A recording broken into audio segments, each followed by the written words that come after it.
Li Chongqing finds himself in a fantastical world where he is bound to a rather unconventional system.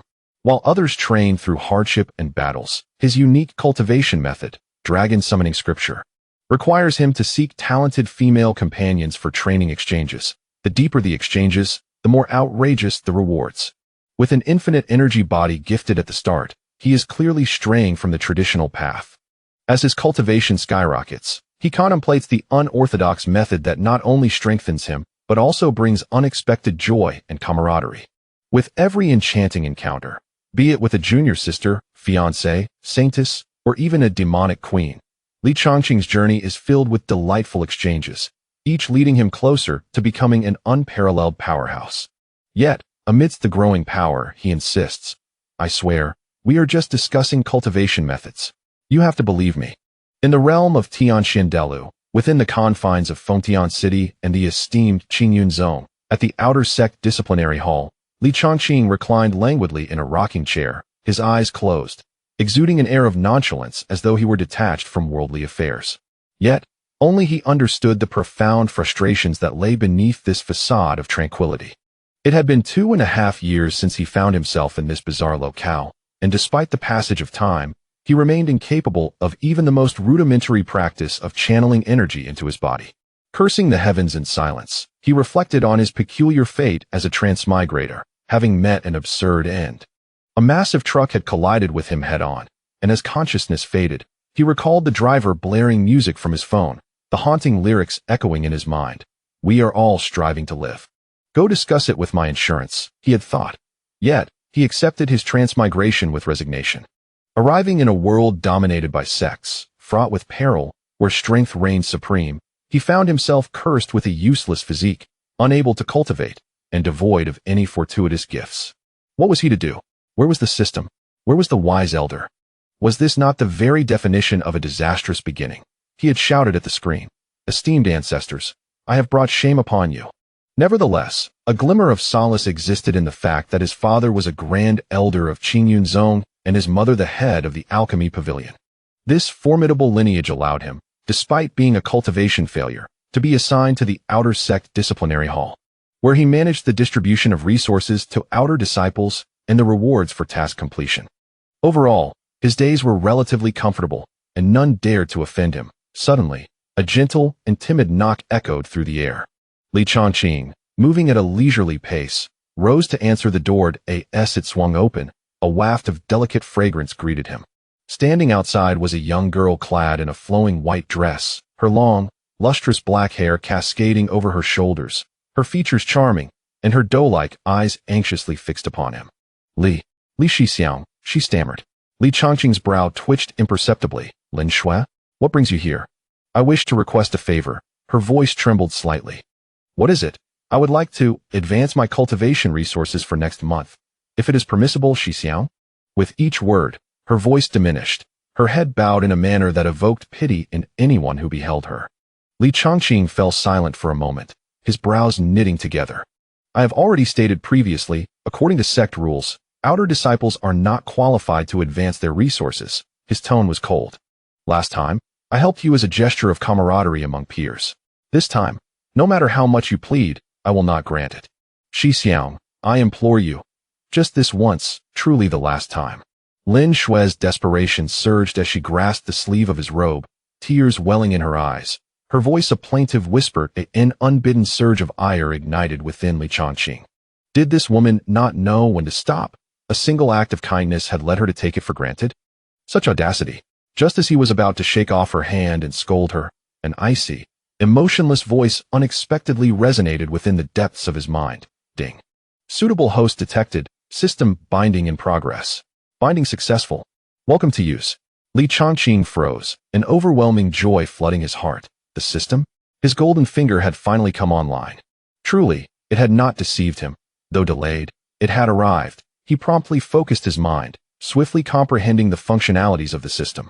In mere moments, he grasped the operational mechanics. The higher the aptitude of the target, the more substantial the rewards. System, he fervently called in his mind. Where is my newbie gift pack? Ding.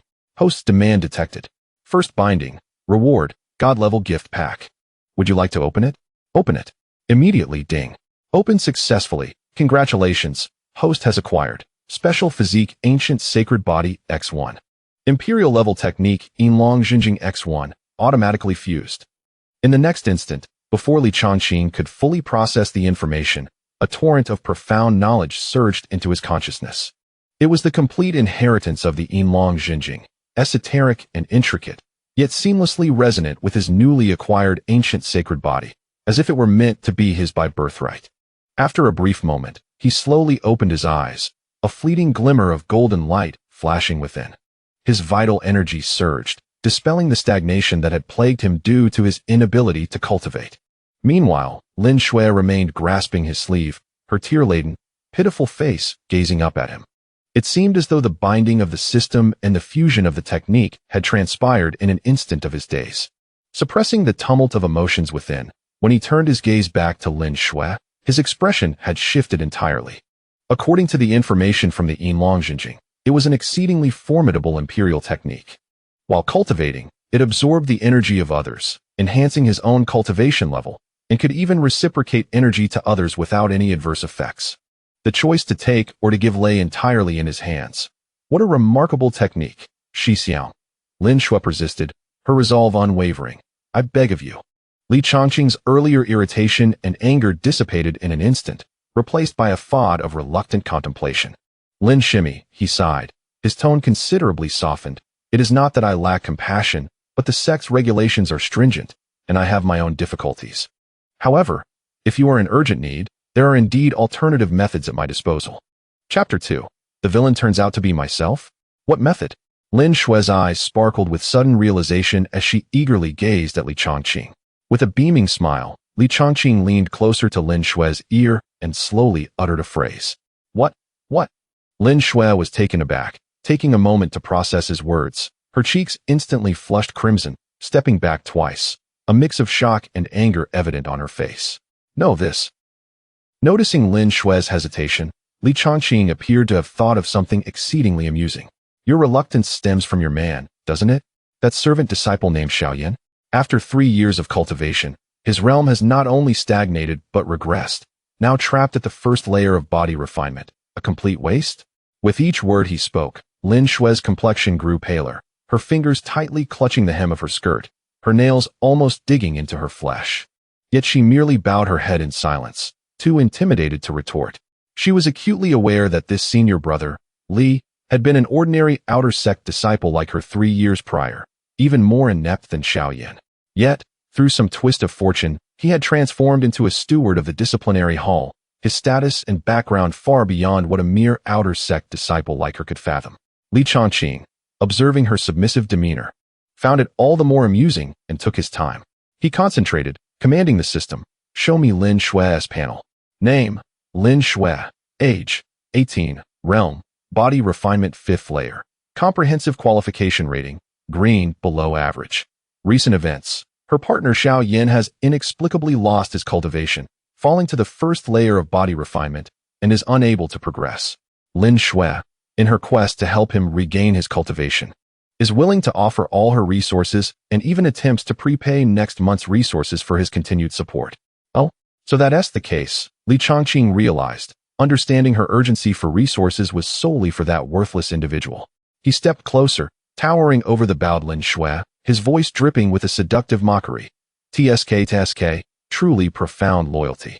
For a man destined to wallow in the mud, you are willing to degrade yourself, repeatedly seeking his favor. Even willing to sacrifice everything? Lin Shui's body trembled slightly, her lips moved, but no sound emerged. Let me guess, do you still fantasize about him suddenly rising to greatness, soaring high with you? Li Changqing scoffed, his tone growing sharper. Wake up. Xiao Yin is a complete failure, a wretch who cannot even maintain his own cultivation. And you? Are you truly willing to squander your already meager resources to fill this bottomless pit? He extended his hand, his fingertips almost brushing against Lin Shui's flushed cheek, lowering his voice but imbuing it with a penetrating intensity. Look at you now, groveling for a mere handful of resources before me. And what does he offer you? Aside from shamelessly siphoning your vitality, what else can he provide? You are no longer in the same world as him. You still have a future, even with ordinary talent. Diligent practice could earn you a place within the inner sect. But he? He is destined to languish in the servant quarters, ultimately fading away like a stray dog, rotting in silence. Do you truly wish to decay alongside him? Li Changqing's words pierced Lin Xue's heart like icy daggers, striking precisely at the reality she had long been unwilling to confront. Her shoulders began to tremble lightly, clearly in the throes of immense internal struggle and anguish. Promise me, you can immediately obtain the resources you desire. Li Changqing presented the final temptation, his voice imbued with unwavering confidence and irresistible power.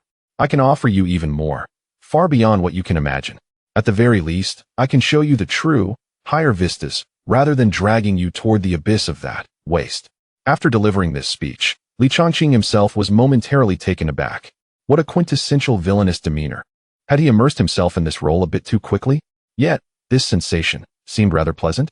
He gazed at Lin Xue, who kept her head bowed, her petite frame trembling slightly, her hands clutching her garment tightly, her knuckles turning white from the pressure. Clearly, she was undergoing the utmost struggle of a battle within her heart. A silence enveloped the air for a moment. I understand. Upon hearing these words, Li Changqing's lips curled into a subtle smile. Li Changqing exhaled, an unprecedented sense of power coursing through his limbs. Compared to the previous body incapable of cultivation, he felt like a completely different person. System, check my panel.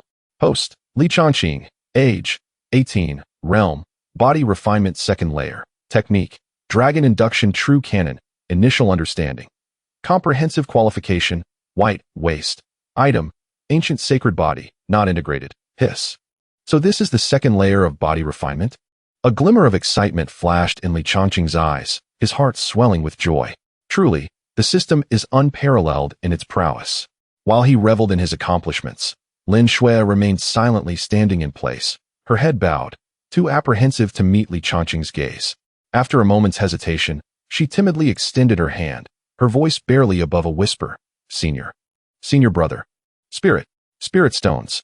Chapter 3. Da Huang Qiu Tianji. Indeed, I, Li Changqing, have always been a man of my word. In high spirits, he retrieved a hefty bag from his storage pouch and casually tossed it over. Typically, an ordinary outer sect disciple receives merely 3 body refinement pills and 100 low-grade spirit stones each month. What lay within this bag was double that amount. Lin Xue caught the bag, and its substantial weight momentarily startled her. Upon opening it, she was astonished to find 6 plump body refinement pills and 2 small heaps of glimmering spirit stones. Contemplating these resources, which would have taken her an arduous time to accumulate, and recalling the struggles of Xiao Yin in the outer disciple area, a tempest of emotions surged within her. After a brief silence, she ultimately grasped the bag tightly and murmured, "Thank you, senior brother." This expression of gratitude brought immense satisfaction to Li Changqing. He chuckled lightly, stepping forward to tilt Lin Xue's chin, compelling her to lift her still flushed face. "Should you require resources in the future, feel free to seek me out." Lin Xue's body quivered slightly, her cheeks reddening further. Hastily lowering her head, she sidestepped Li Changqing, opened the door, and hurriedly departed, her steps somewhat unsteady. Observing this, a smirk crept across Li Changqing's lips. Shortly after Lin Xue's departure, the system's prompt resonated in Li Changqing's mind once more. Qualification, green, reward critical hit. Heavenly rank technique Da Huang Qiu Tianji. Heavenly rank technique. Li Changqing was taken aback. He was acutely aware that the highest ranked technique within the entire Qingyun sect was a mere low-grade earth rank technique, reserved exclusively for the sect's successive leaders. This was regarded as the sect's treasure, with ordinary disciples not even qualified to know its name. Yet, the system had bestowed upon him a heavenly ranked technique after a single dual cultivation session. The system is truly remarkable. He couldn't help but praise it internally. However, elation was swiftly followed by pressing concerns. The Da Huang Qiu Tianji possessed earth-shattering power, yet its cultivation threshold was undoubtedly exceedingly high. With his mediocre comprehension and talent, akin to that of an ordinary person, even if the technique were placed before him, he feared he wouldn't even grasp the first finger of its entry-level practice. To possess a mountain of treasure, yet be unable to access, it was an excruciating feeling. It appeared that for now, he must rely on dual cultivation to rapidly enhance his strength. He murmured to himself, suddenly recalling another matter. I almost forgot about the Huang Gusheng tea. He immediately prepared to merge with the Huang Gusheng tea, but hesitated again. The awakening of a special physique often accompanied celestial phenomena, creating significant disturbances. Given his current meager cultivation and lack of a prominent background, attracting the attention of powerful outsiders could spell disaster. Even his father, the grand elder of the sect, possessed only divine palace realm cultivation and could not adequately protect him. Ding. Sensing the host's concerns, this system can provide a comprehensive shielding service, perfectly isolating the celestial phenomena that may arise during the merging of the physique. Would you like to activate it? Activate. Immediately activate. Li Chongqing rejoiced, feeling the system's thoughtfulness. He no longer hesitated, silently commanding, merge. In an instant, a vast power, ancient and boundless as the sea of stars, erupted from the depths of his being, coursing through every inch of his meridians, flesh, and bones. A simultaneous wave of excruciating pain and unparalleled pleasure surged through him, as a transformative upheaval unfolded within his body. His bones resonated, and his vital energy surged like a mighty river, while faint, dark, golden, mysterious patterns flickered beneath his skin. Although the system had masked the external phenomena, the overwhelming sensation of power within him made him feel as though he could shatter mountains with a single punch. Meanwhile, deep within the main hall of the Qingyun sect, a woman clad in flowing cloud robes and possessing an enchanting figure slowly opened her eyes. Her beauty was peerless, and her demeanor exuded a chilling grace akin to the celestial moon of the ninth heaven, with starlight swirling around her. She was the current leader of the Qingyun sect, Leng Qinghua. With a slight furrow of her brow, she realized that in that fleeting moment, she had keenly sensed an exceedingly subtle, yet immensely ancient and powerful bloodline fluctuation. However, when her divine consciousness swept through the entire sect, she found nothing amiss, as if it had been a mere illusion. Could it be the awakening of some formidable special physique? How could it completely evade my scrutiny? A flicker of surprise and curiosity passed through Leng Qinghua's beautiful eyes. When did the sect harbor such a hidden dragon among its disciples? After a moment of contemplation, her cool voice echoed throughout the hall. Send a message. In 7 days, a grand competition of disciples shall be held. I wish to witness it personally. She was eager to uncover the identity of the one who had caused such a stir. On the other hand, Li Chongqing's merging had come to a close. He slowly opened his eyes, feeling the invigorating surge of power within him, and couldn't help but clench his fist with force, creating a thunderous sound in the air. Not only had his strength surged, but he also felt an unprecedented clarity in his mind. The previously obscure insights into cultivation were now effortlessly comprehensible. His comprehension and talent had undergone a qualitative leap. If he were to comprehend the Da Huang Qiu Tianji at this moment, his efforts would surely yield remarkable results. The Huang Guxing Ti is indeed formidable. Li Chongqing's eyes sparkled with brilliance, filled with boundless anticipation and ambition for the future. In less than half an hour, his cultivation had soared from the second layer of body refinement to stabilize at the 5th layer. This rate of advancement, if spread, would be nothing short of astonishing. The 5th layer of body refinement was a realm that many ordinary outer disciples required years of arduous cultivation to achieve. However, Li Chongqing did not feel overly jubilant. The 5th layer of body refinement was ultimately still too slow. He furrowed his brow slightly. Those prodigies of his age had already entered the qi condensation realm, if not higher. He had fallen far behind. He must swiftly seek his next goal and obtain system rewards. Just then, a respectful voice from outside the door interrupted his thoughts. Young master, Miss Su Lianxin is here to see you. Su Lianxin? Li Chongqing raised an eyebrow. According to the memories of his original self, 3 years ago, they had arranged a marriage, making her his nominal fiancée, hailing from the Su family, one of the 4 great families of Fengtian City.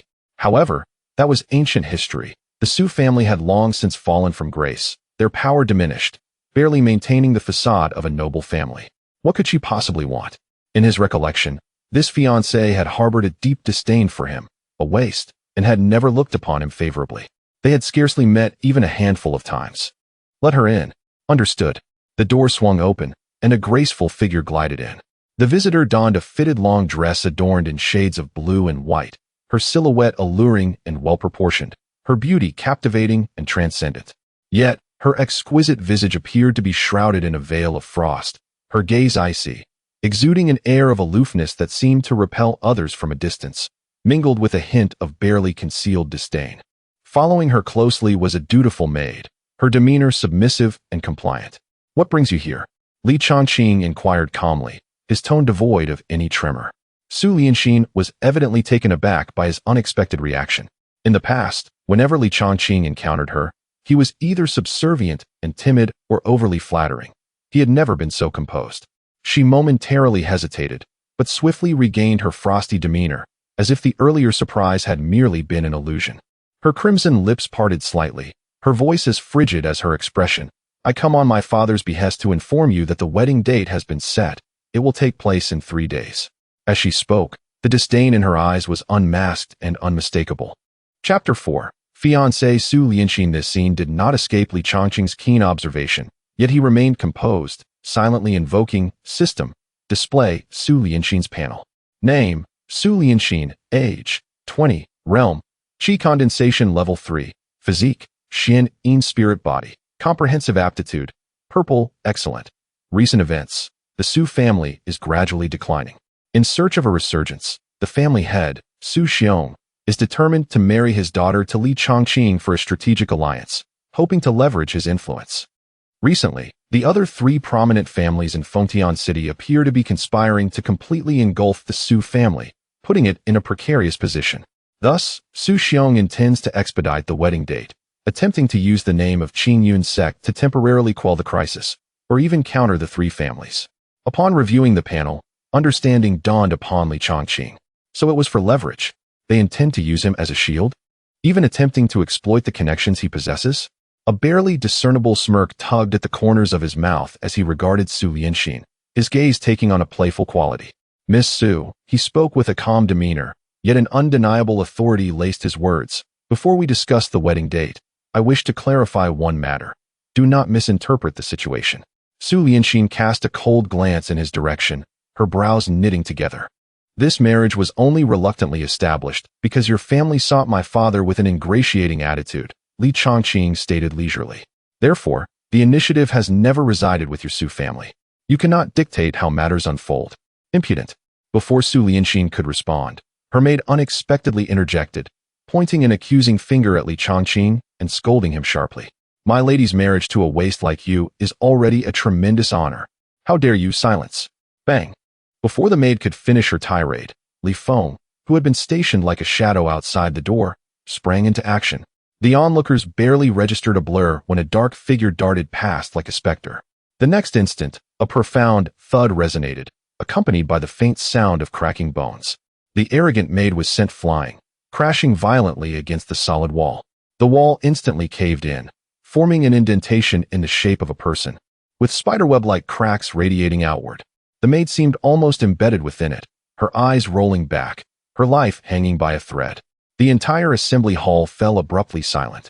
Su Lianxin's pupils constricted, a look of shock washing over her exquisite features. A Qi Sea realm expert.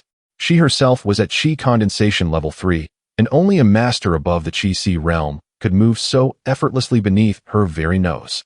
She could hardly fathom that beside the well-known waste Li Changqing stood a formidable guardian, unwavering in his vigilance.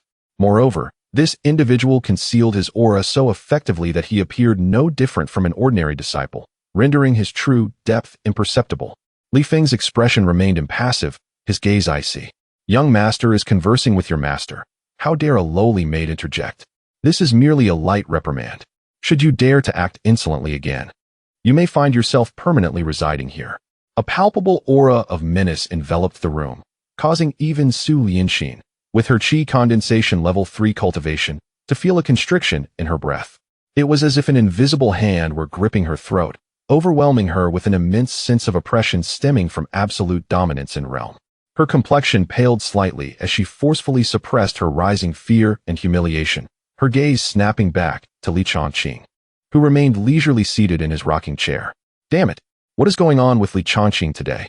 Not only is his rhetoric sharp, but his attitude is also unyielding, as if he has transformed into a different person. Su Lianxin clenched her silver teeth, her mind in disarray. The previously towering pride she held was obliterated in an instant by this unexpected blow. Her chest rose and fell slightly, her beautiful eyes glinting with fury as she glared at Li Changqing, her voice cold and piercing. What do you intend to do? What do I intend to do? A wicked smile danced upon Li Changqing's lips. His gaze brazenly roamed over her alluring figure as he languidly replied, "Of course, I am here to assist your Su family." He deliberately elongated his tone, the insinuation in his voice unmistakable. "You." Su Lianxin was momentarily taken aback, but she quickly regained her composure, her fair face flushing crimson with a mix of anger and embarrassment. "Lecher. Shameless." "Humph." Li Changqing reigned in his playful demeanor, his tone now laced with coldness. "I am fully aware of the schemes your Su family is concocting. You see the impending collapse and wish to leverage my father's influence to counter the ravenous three families, striving to secure a glimmer of hope for your Su family. Am I correct?" "You speak nonsense." Su Lianxin was shaken to her core, her expression shifting as she instinctively denied his assertions. This matter was exceedingly confidential. How could a waste, oblivious to worldly affairs, possess such knowledge? "Humph. Whether I speak nonsense or not, you know it in your heart." Li Changqing adjusted his posture nonchalantly. "Let us make a deal. If you agree to one condition of mine, I shall persuade my father to assist your Su family. What say you?" An alarm sounded in Su Lianxin's mind. Since the other party had discerned the Su family's intentions and still dared to propose a condition, his ambitions must be considerable. She feigned calmness, a wary tone creeping into her voice. "What condition?" Li Changqing leaned closer to her ear, whispering a few words. "Impossible." Su Lianxin blurted without a moment's thought, her face flushed with indignation and disdain. To suggest she associate with this incapable waste? It was an utter humiliation. Were it not for the faint potential value he might possess, she wouldn't even spare him a glance. "Humph. If you are unwilling, then I bid you farewell." Li Changqing appeared utterly unconcerned, reclining back into his rocking chair, contentedly closing his eyes.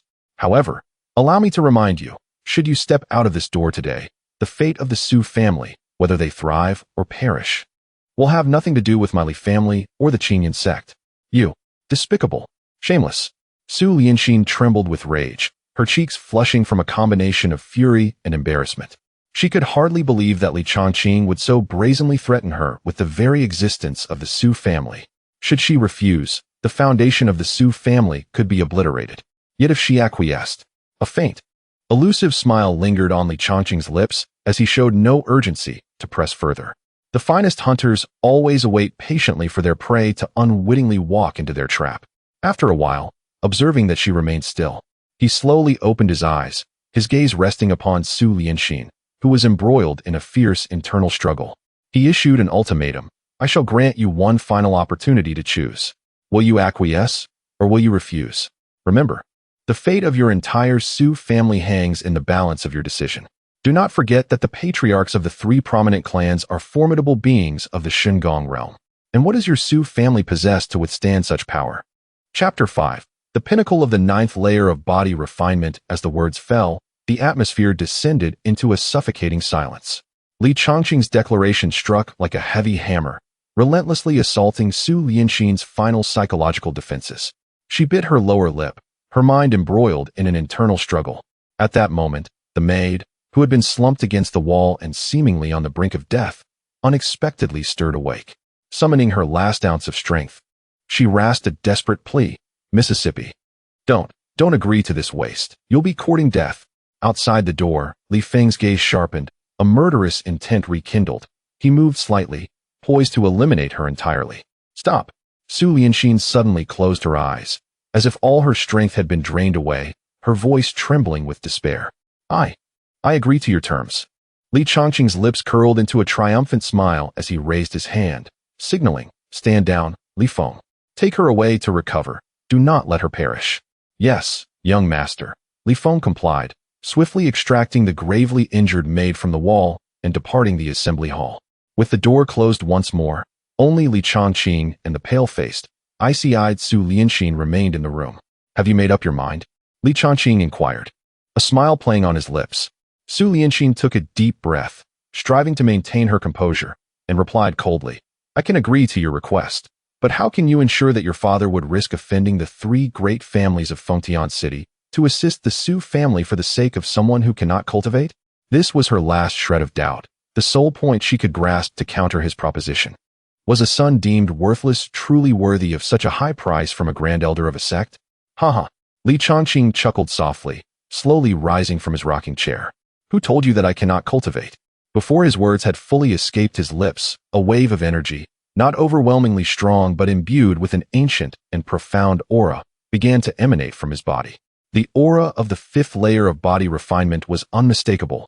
Though his cultivation level was not high, the magnitude of his vitality far exceeded that of an ordinary fifth-layer practitioner, even instilling a faint sense of oppression in Su Lianxin.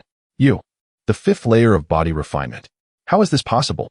Su Lianxin's beautiful eyes widened in disbelief, her cold expression momentarily shattered by shock and astonishment. Instinctively, she took a step back. Aren't you supposed to be a congenital waste? Incapable of drawing qi into your body? How can this be? The scene before her utterly overturned her understanding. This person, who had been ridiculed for over a decade, had silently attained such a level of cultivation. Moreover, the fluctuations of spiritual energy were anything but ordinary for a fifth-layer practitioner. Li Changqing savored her reaction, stepping closer with purpose. Now, do you believe my value is sufficient to prompt my father to act? Time passed. Though its measure was uncertain, Li Changqing stood, stretching his limbs, reveling in a power that had multiplied several times over within him. His cultivation had soared directly from the fifth layer of body refinement to the pinnacle of the ninth layer. The threshold to the qi condensation realm was now merely a step away. Meanwhile, Su Lianxin, whose previously frozen countenance now bore an expression of incredulous astonishment, felt her own stagnated cultivation break through.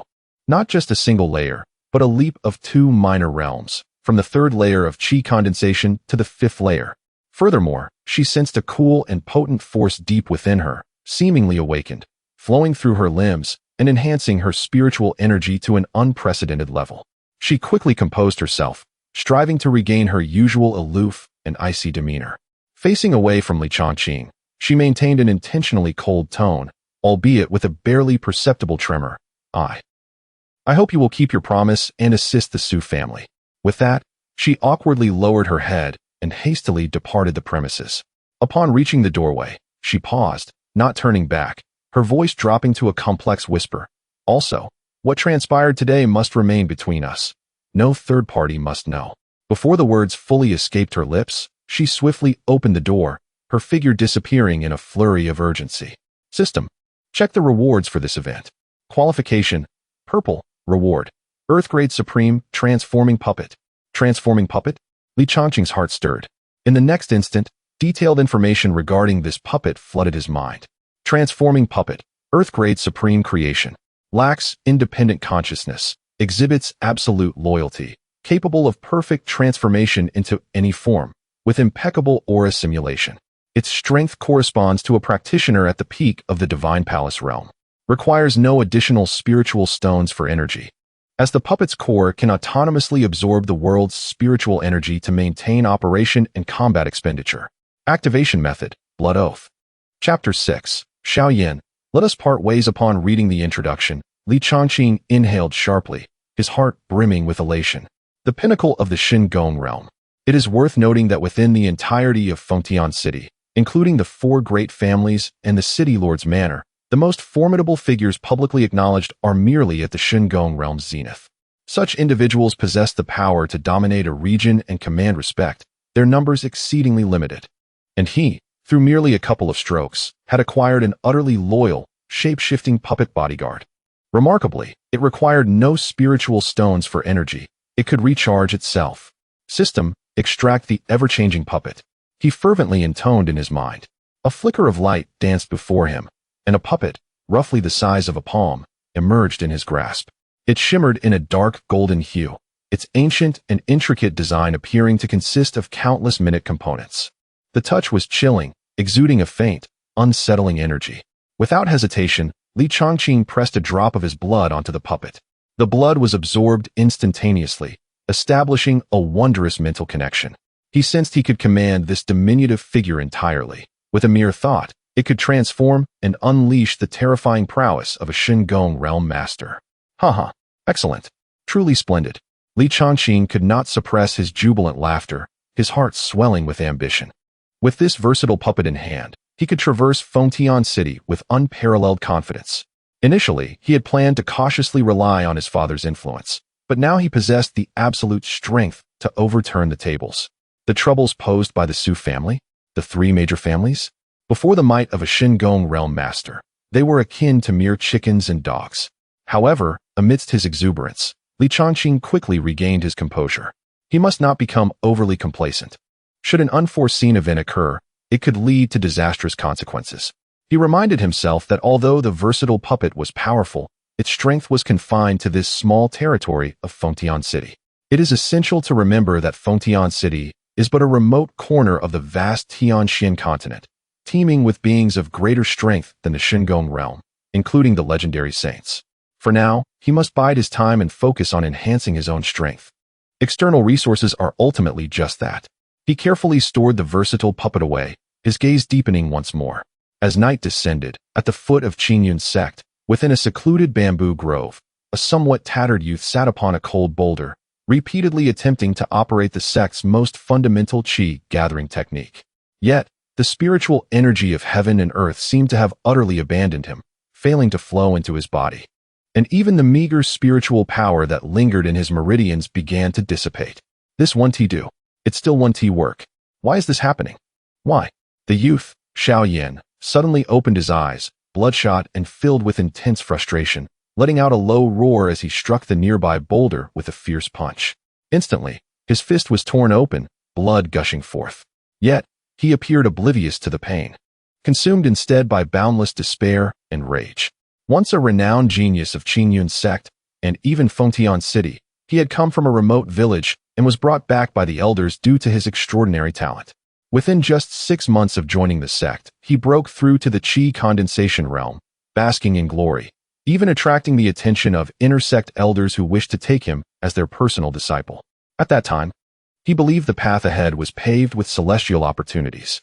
However, just as he was filled with pride, an unforeseen calamity struck. His cultivation inexplicably began to regress, his body resembling a ruptured bag, unable to retain any spiritual energy. From being revered as a genius, he had plummeted to a status inferior to even outer sect disciples, forced to struggle in the servant quarters as a mere waste. The stark contrast, coupled with the cold glares and ridicule from others, nearly drove him to madness. I will not accept this. I refuse to accept this. Xiao Yan raised his head, gazing at the night sky, fragmented by the bamboo leaves, releasing a long-suppressed roar filled with defiance. At that moment, faint footsteps echoed from outside the bamboo grove. Xiao Yan quickly concealed his bitterness and fury, striving to regain his composure and forcing a smile as he looked toward the newcomer. Since his cultivation had faltered and he had endured countless disdainful glances, only this person had remained steadfast by his side, encouraging him and even offering her precious cultivation resources to aid in his recovery. This bond he cherished deeply, vowing silently that if he were ever to reclaim his peak, he would repay her 100-fold. Lin Shui, too, had genuinely wished for his revival, giving her all to support him. Yet now, Shui, why are you here so late? Xiao Yan inquired, concern etched upon his face. But soon, he sensed a peculiar shift in her demeanor. Lin Shui stood before him, her expression devoid of emotion, her gaze evasive, lacking the gentle smile she usually wore. What is the matter, Shui? Xiao Yan's unease intensified. He scrutinized her closely, abruptly noticing that her gait appeared somewhat unsteady, his brow furrowing in concern as he asked, "Is your leg injured?" Lin Shui's body stiffened slightly, instinctively bringing her legs together, lowering her head as she replied, her voice wavering, "No. It's nothing, just a slight twist." The moment the words left her lips, a wave of intense guilt surged within her, especially under Xiao Yan's sincere gaze filled with concern. However, this guilt was swiftly suppressed by another emotion. She reminded herself that she owed Xiao Yan nothing. She had already given enough. A twist? Is it serious? Let me take a look. I happen to have some leftover ointment from the last time. Xiao Yan began to approach. There's no need. Lin Shui abruptly stepped back, her voice sharp as she interrupted him, realizing her reaction was overly intense. She softened her tone, but still maintained a distance. I came to tell you something. Observing her unusual behavior and cold demeanor, Xiao Yan's anxiety peaked, and he asked in a low voice, "What is it?" Taking a deep breath, Lin Shui seemed to have made a decision, finally lifting her head to meet his gaze, which now bore an unfamiliar resoluteness. Xiao Yan, her tone was calm, yet it cut through the air like a cold blade. Let us part ways. We are not suited for each other. Xiao Yan was momentarily stunned, as if he had not comprehended her words, his expression of concern freezing in place. Shwe. Shwer. What? What did you say? His voice was dry, trembling with disbelief. Is someone coercing you? Is there someone in the sect who is bullying you? Please, tell me. He instinctively reached out to grasp Lin Shue's shoulder, only to have her retreat once more, coldly evading his touch. No one is coercing me, nor is anyone bullying me. Lin Shue's tone was frigid, devoid of any warmth, a stark contrast to her previously gentle demeanor. It is my own thoughts. Xiaoyan, do you not yet comprehend? We belong to two entirely different worlds now. Her gaze swept over Xiaoyan's bloodied fists and tattered clothing, a fleeting glimmer of compassion flashing in her eyes, only to be swiftly replaced by a deeper resolve. Look at your current state. You cannot even perform the most fundamental technique of channeling energy into your body, merely a perpetual servant disciple. As for me, I must continue my cultivation, for my future lies not in the outer sect, nor can it be tethered to a waste. The word waste pierced through Xiaoyan's heart like a steel thorn, causing his entire being to tremble, his face paling instantaneously like a sheet of paper. He could hardly believe that such words could escape Lin Shue's lips. Chapter 7 2 Days to Break Through the Qi Condensation. No, it is not like this. Swear, you did not say this before. In Xiaoyan's eyes, bloodshot veins spread, his voice hoarse with pain. You promised you would always be by my side. You said you believed I could cultivate again. Have those vows been forgotten? Vows. Lin Shue scoffed, her laughter filled with the chilling reality. Those were merely foolish words spoken in ignorance. The truth is, you are destined to be immortal, while I am a cultivator. The distinction between immortals and mortals is clear. Do you understand? I do not wish to be forever dragged down into this mire by you. Each word struck Xiaoyan like a heavy hammer, shattering his last glimmer of hope. The light in his eyes gradually extinguished, leaving behind boundless agony and absurdity. It turned out, all the persistence and camaraderie, when faced with reality, were so easily crushed. Heh, ha. Xiaoyan chuckled lowly, his laughter desolate and despairing, staggering backward as if he had finally seen through this person before him. I understand now. It is not I who have changed, but you. Lin Shue, you have ultimately become the very person I despise the most. Upon hearing this, Lin Shue's body trembled imperceptibly, yet her face maintained its icy facade. She no longer looked into Xiaoyan's heart-wrenching gaze, fearing that she might soften. Think as you wish. From this day forth, we are severed from all ties, with no further connection. Having spoken, she resolutely turned away, leaving without a trace of reluctance, swiftly disappearing into the dim depths of the bamboo forest. Only Xiaoyan remained, as if his soul had been extracted, standing dazed in the cold night air. Once cherished vows, warm companionship, and selfless assistance, now all transformed into the sharpest mockery, piercing him with 1,000 wounds. Heh, heh, ha ha. The utmost pain ultimately morphed into a mad, tragic laughter as he struck his fist against a boulder once more, the wound bursting open, blood splattering. Reality. What a reality. What a distinction between immortals and mortals. Endless fury and resentment surged and boiled within his chest. Why? Why does the heavens treat him this way, taking away his talents, and now crushing even the last remnants of warmth? He howled to the sky, appearing as if driven mad. Just as his emotions reached the brink of collapse, his consciousness nearly blurring. Alas, foolish child, a voice, ancient and distant, sighed as if traversing eons, suddenly resonated deep within his heart. Who? Xiaoyan jolted, abruptly halting his madness. Gazing around in uncertainty, the bamboo forest was silent, with no one else present. Ultimately, his gaze fixed upon a dark, unassuming ring on his finger. That voice, just now, seemed to originate from this. The next morning, as dawn broke, within the outer sect's elder hall, Li Chongqing sat cross-legged, surrounded by dozens of lower-grade spirit stones, radiating a shimmering glow as pure spiritual energy flowed into his body unceasingly.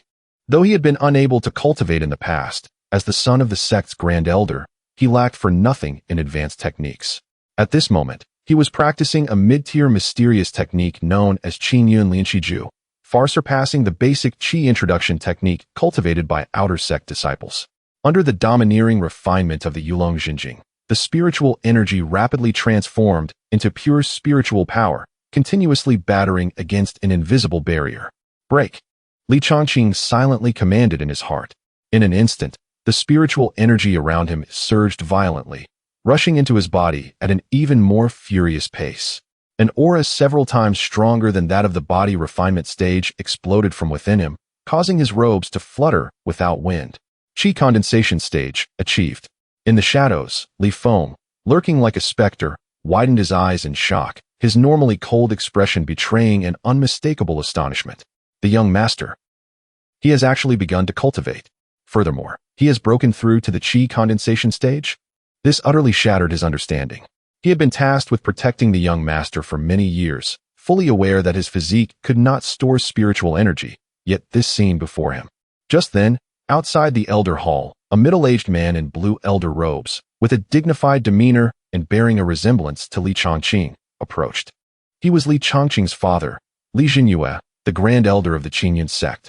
As he neared the elder hall, his steps suddenly halted. He keenly sensed a distinct fluctuation of spiritual energy emanating from within, and that aura was steadily rising, ultimately stabilizing at the first layer of the Qi condensation stage. Li Jinyue's brow furrowed tightly, his eyes flashing with uncertainty. Inside the elder hall, there were only his son Li Chongqing and the shadow guard Li Feng. Li Feng, at the Qi C stage, could not possibly create such a commotion upon breaking through to the Qi condensation stage. Therefore, the one inside who was breaking through. Could it be? An absurd yet exhilarating thought surged uncontrollably in his mind. He took a deep breath, suppressing the conjecture in his heart. Whether it was as he suspected would be revealed upon entering. Knock, knock, knock. He raised his hand and knocked on the door of the elder hall. Who is it? Came Li Chongqing's somewhat displeased voice from within, clearly unhappy about the interruption at this hour. Footsteps approached, and the door creaked open. Li Chongqing was taken aback upon seeing the person standing outside, somewhat surprised. Father? What brings you here? At that moment, Li Jinyue's astonishment had reached its peak. His spiritual sense had meticulously swept through as Li Chongqing opened the door. The still unsettled fluctuation of the Qi condensation stage clearly emanated from his son. Chongqing, you can cultivate now? Li Jinyue's voice trembled with disbelief, his gaze fixated on Li Chongqing as if fearing this was merely an illusion. Observing this, Li Chongqing understood that he could not conceal the fact of his restored cultivation from his father's probing spiritual sense. And thus he smiled calmly and nodded. Yes, father, I have been fortunate enough to draw in Qi into my body. He had never intended to hide the truth of his cultivation recovery. Within the Qingyun sect, with his father as the grand elder as a backing, showcasing his cultivation talent would only solidify his position and facilitate his endeavors. Excellent, excellent, excellent. Li Jinyue exclaimed thrice. A wave of ecstatic joy surged across his face as he strode into the hall, excitedly patting Li Chongqing on the shoulder, keenly sensing the solid spiritual energy within him. His eyes even glistened with a hint of moisture. Heaven indeed has its eyes. My son has truly. This is magnificent. Following this overwhelming joy, an endless stream of questions flooded his mind. Grasping Li Chongqing's arm, he inquired eagerly, "Quickly tell me, my son. What exactly is happening? How did you suddenly begin to cultivate? When did this start? Moreover, how could you achieve a breakthrough to the condensing Qi stage so swiftly? For over a decade, I have sought famous doctors and alchemists for you, trying various spiritual herbs and secret methods, yet all my efforts have been in vain." What? Li Chongqing had anticipated his father's inquiry, his face displaying a fitting blend of confusion and sentiment as he began to speak. Father, this matter is indeed peculiar. Just a few nights ago, while I was in slumber, I dreamt of a venerable old man with white hair and an ethereal aura. He claimed we were fated, and he touched my brow with a finger. Upon awakening, I discovered that the blockages in my meridians had significantly alleviated. When I attempted to draw in Qi, I succeeded effortlessly. As for my cultivation, it has unfolded naturally, and before I knew it, I had broken through. This account, half truth and half fable, attributed everything to a mystical encounter in a dream, a common yet unverifiable excuse. Li Jinyue, upon hearing this, let his gaze flicker momentarily, casting a meaningful glance at Li Chongqing. He then chuckled softly and shook his head, choosing not to pursue the matter further. Having lived a significant portion of his life, he was certainly perceptive enough to detect the nuances in his son's words. The old man's revelation in the dream seemed too coincidental and extraordinary. Yet, he also understood that each person possesses their own opportunities and secrets. Even between father and son, certain matters are best left unexplored. What mattered most was, his son could indeed cultivate. This was a momentous occasion. Ha ha ha, splendid. The ability to cultivate is a blessing. Regardless of the cause, this is your destiny. Li Jinhua laughed heartily, no longer dwelling on the details. Now that my son has embarked on this path, he must diligently cultivate and not squander this opportunity. I understand, and I shall not disappoint your expectations, father. Li Changqing replied respectfully. Chapter 8. Youthful countenance and imposing presence indeed, father. Li Changqing suddenly recalled that his father had specifically come to seek him out today, and he inquired if there was a matter of importance. I have come here for a reason. Upon being reminded by his son, Li Jinhua recalled the pressing matter at hand. A flicker of sentiment crossed his face as he cautiously retrieved a jade box from his storage ring. Upon opening the jade box, a refreshing and exotic fragrance wafted forth, revealing a peculiar fruit, entirely crimson, adorned with azure cloud patterns. It emanated an aura of spiritual energy, unmistakably a treasure of extraordinary significance. This is a Zhuqing fruit, reputed to possess the miraculous ability to defy destiny and reconstruct one's foundation. It may very well set you upon the path of cultivation. Li Jinyue's tone carried a subtle hint of exhaustion. It cost me quite a bit to procure this item. However, it seems, it may no longer be necessary, haha. Li Changqing gazed at the evidently invaluable Zhuqing fruit, and upon witnessing the lingering concern and sense of relief in his father's eyes, his heart warmed. Indeed, despite his inability to cultivate for over a decade, rendering him a well-known failure, his parents had never given up on him nor deemed him a source of shame. On the contrary, it was precisely due to their protection that he was able to live so leisurely within Qingyun's sect, unbothered by true humiliation. Thus, it must be said that sometimes, being born into the right family is indeed a matter of skill and fortune. Here, take this. Li Jinyue placed the jade box into Li Changqing's hands. Although you can now cultivate on your own, the pure essence of spiritual energy contained within this Zhuqing fruit is vastly superior to ordinary spirit stones, 100-fold at the very least. Utilizing it will solidify your foundation and fortify your essence. Thank you, father. Li Changqing accepted it without hesitation, deeply appreciating this weighty expression of paternal love. By the way, Li Jinyue shifted his tone, his expression growing more serious. Now that you have broken through to the condensation realm, you should participate in the Outer Sect Disciple Competition in 7 days. The Outer Sect Competition? Li Changqing was taken aback, pointing at himself. But father, I am currently an elder in the Outer Sect. How can I partake in the Disciple Competition? Humph. You brat, have you become so comfortable that you've forgotten what your father does? Li Jinyue scolded playfully, infused with undeniable authority. This minor issue, I shall resolve for you. For the next few days, focus solely on your cultivation and ensure you are in optimal condition. Simply show up to participate. Yes, father. Li Changqing smiled in agreement, compelled to once again marvel at how fortunate it was to have such a formidable and protective father. Aren't you curious why I am so insistent on your participation in this competition? Li Jinyue gazed at him with keen interest. Whatever you ask of me, father, surely there is a reason behind it. I shall comply. Li Changqing replied obediently. Ha, clever boy. Li Jinyue nodded in satisfaction before elaborating. I urge you to participate not for the sake of the competition's rewards, but to formally present yourself before everyone, demonstrating your ability to cultivate and your exceptional talent.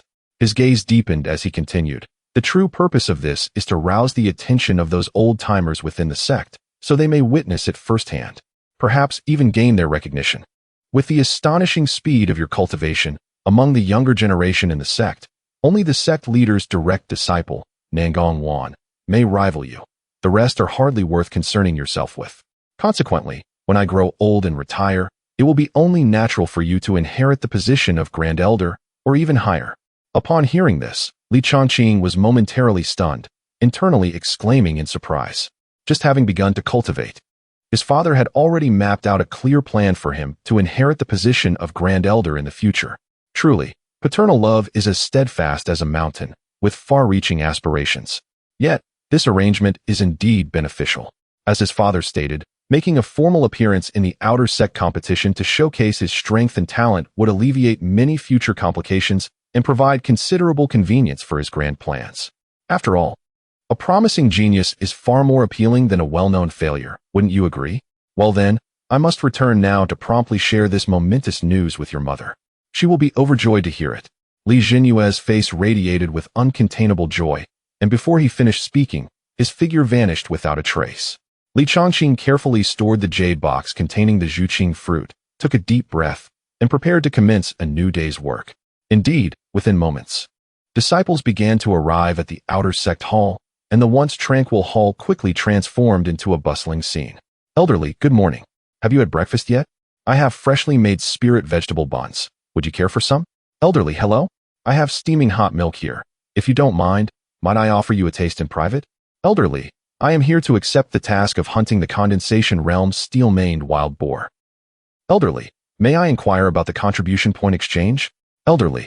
In an instant, various greetings, inquiries, and task exchanges echoed throughout the hall. Li Changqing swiftly fell into the rhythm of managing affairs, stamping documents, issuing task tokens, and recording contribution points, all while remaining incredibly busy. Before he knew it, midday had arrived. After seeing off the last wave of disciples, Li Changqing finally found a moment to breathe, rubbing his slightly swollen temples. As the outer sect competition approached, these ordinarily lackadaisical disciples seemed invigorated, eagerly accepting tasks and exchanging resources, all in hopes of achieving commendable placements in the competition. At this moment, he could not help but grumble. Do you truly expect to reap rewards after neglecting your cultivation and relying on a few days of frantic efforts? Do you think everyone is as exceptional as I? He stood up to stretch his stiff limbs, gazing at the towering stack of unfinished documents on his desk, shaking his head in resignation. It seemed this approach was unsustainable, he mused. I must find a reliable secretary to assist me with these mundane matters. Otherwise, I shall have no time for cultivation or addressing serious matters. At that moment, the light at the entrance of the Ji Tang dimmed slightly, and a petite and timid figure hesitantly made her way inside.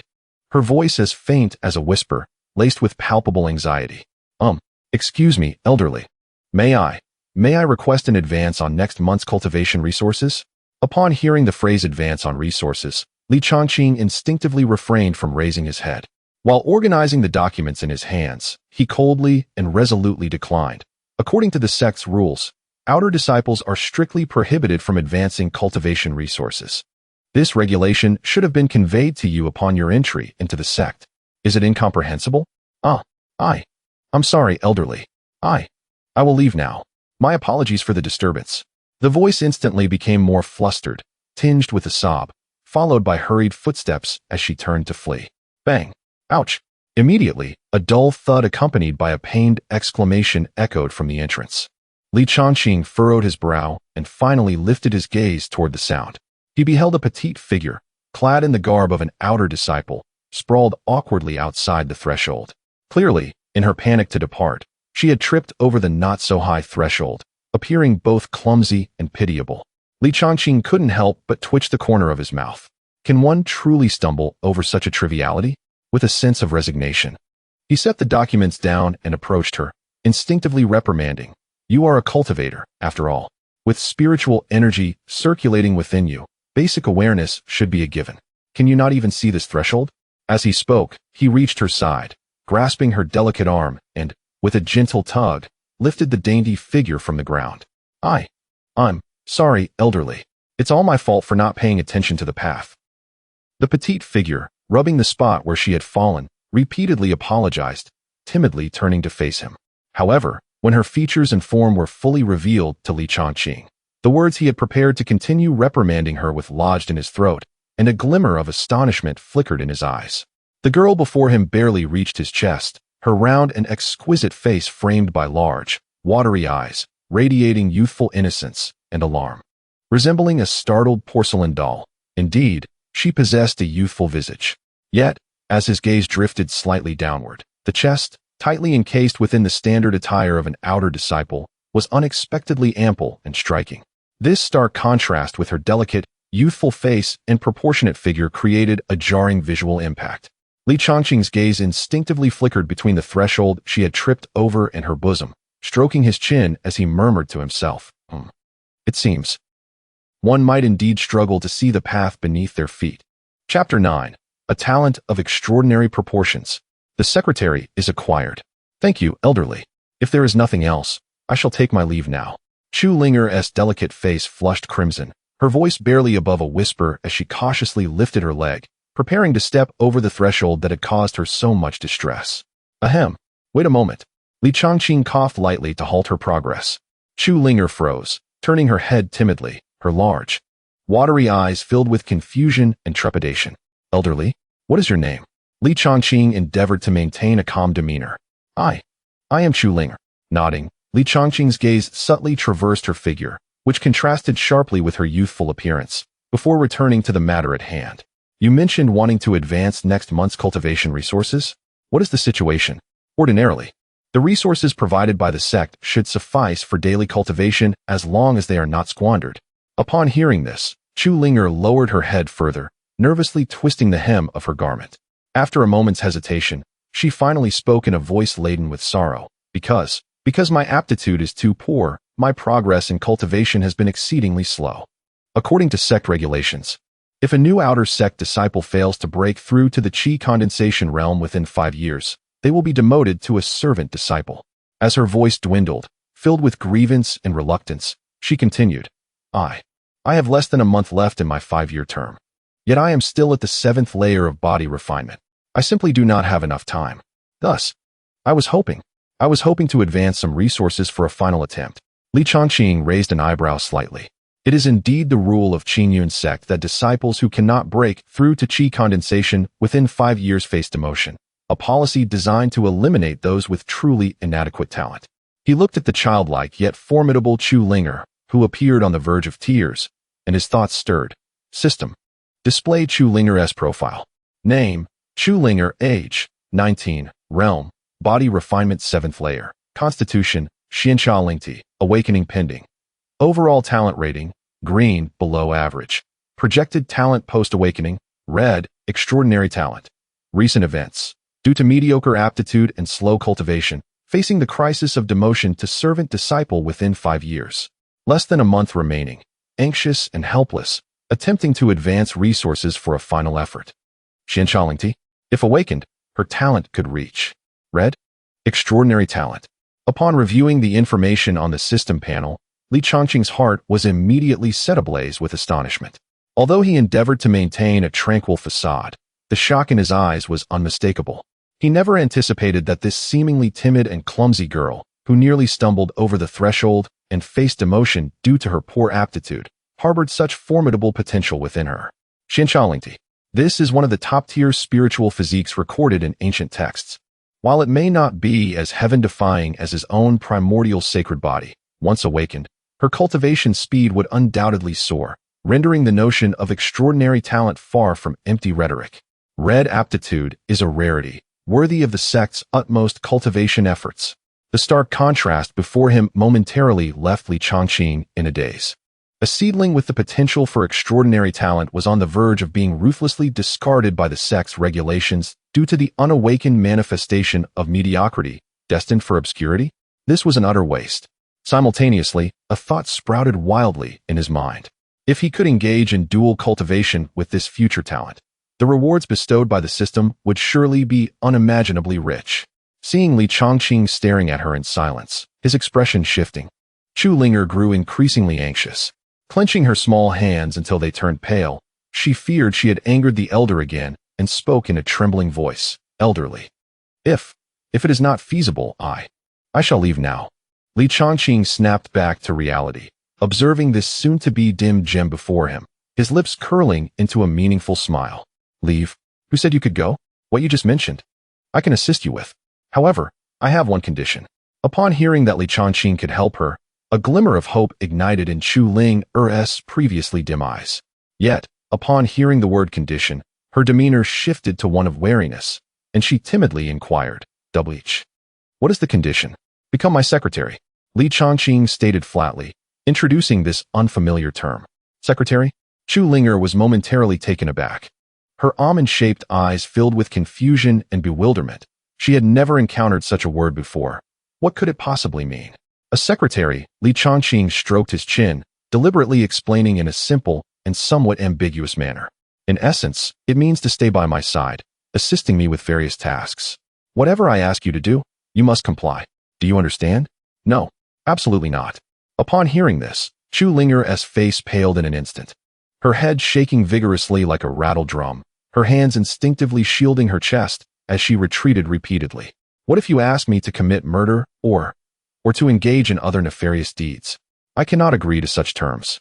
Li Changqing was taken aback by her peculiar reasoning and fervent reaction, finding it both amusing and exasperating. This girl, what on earth is she thinking?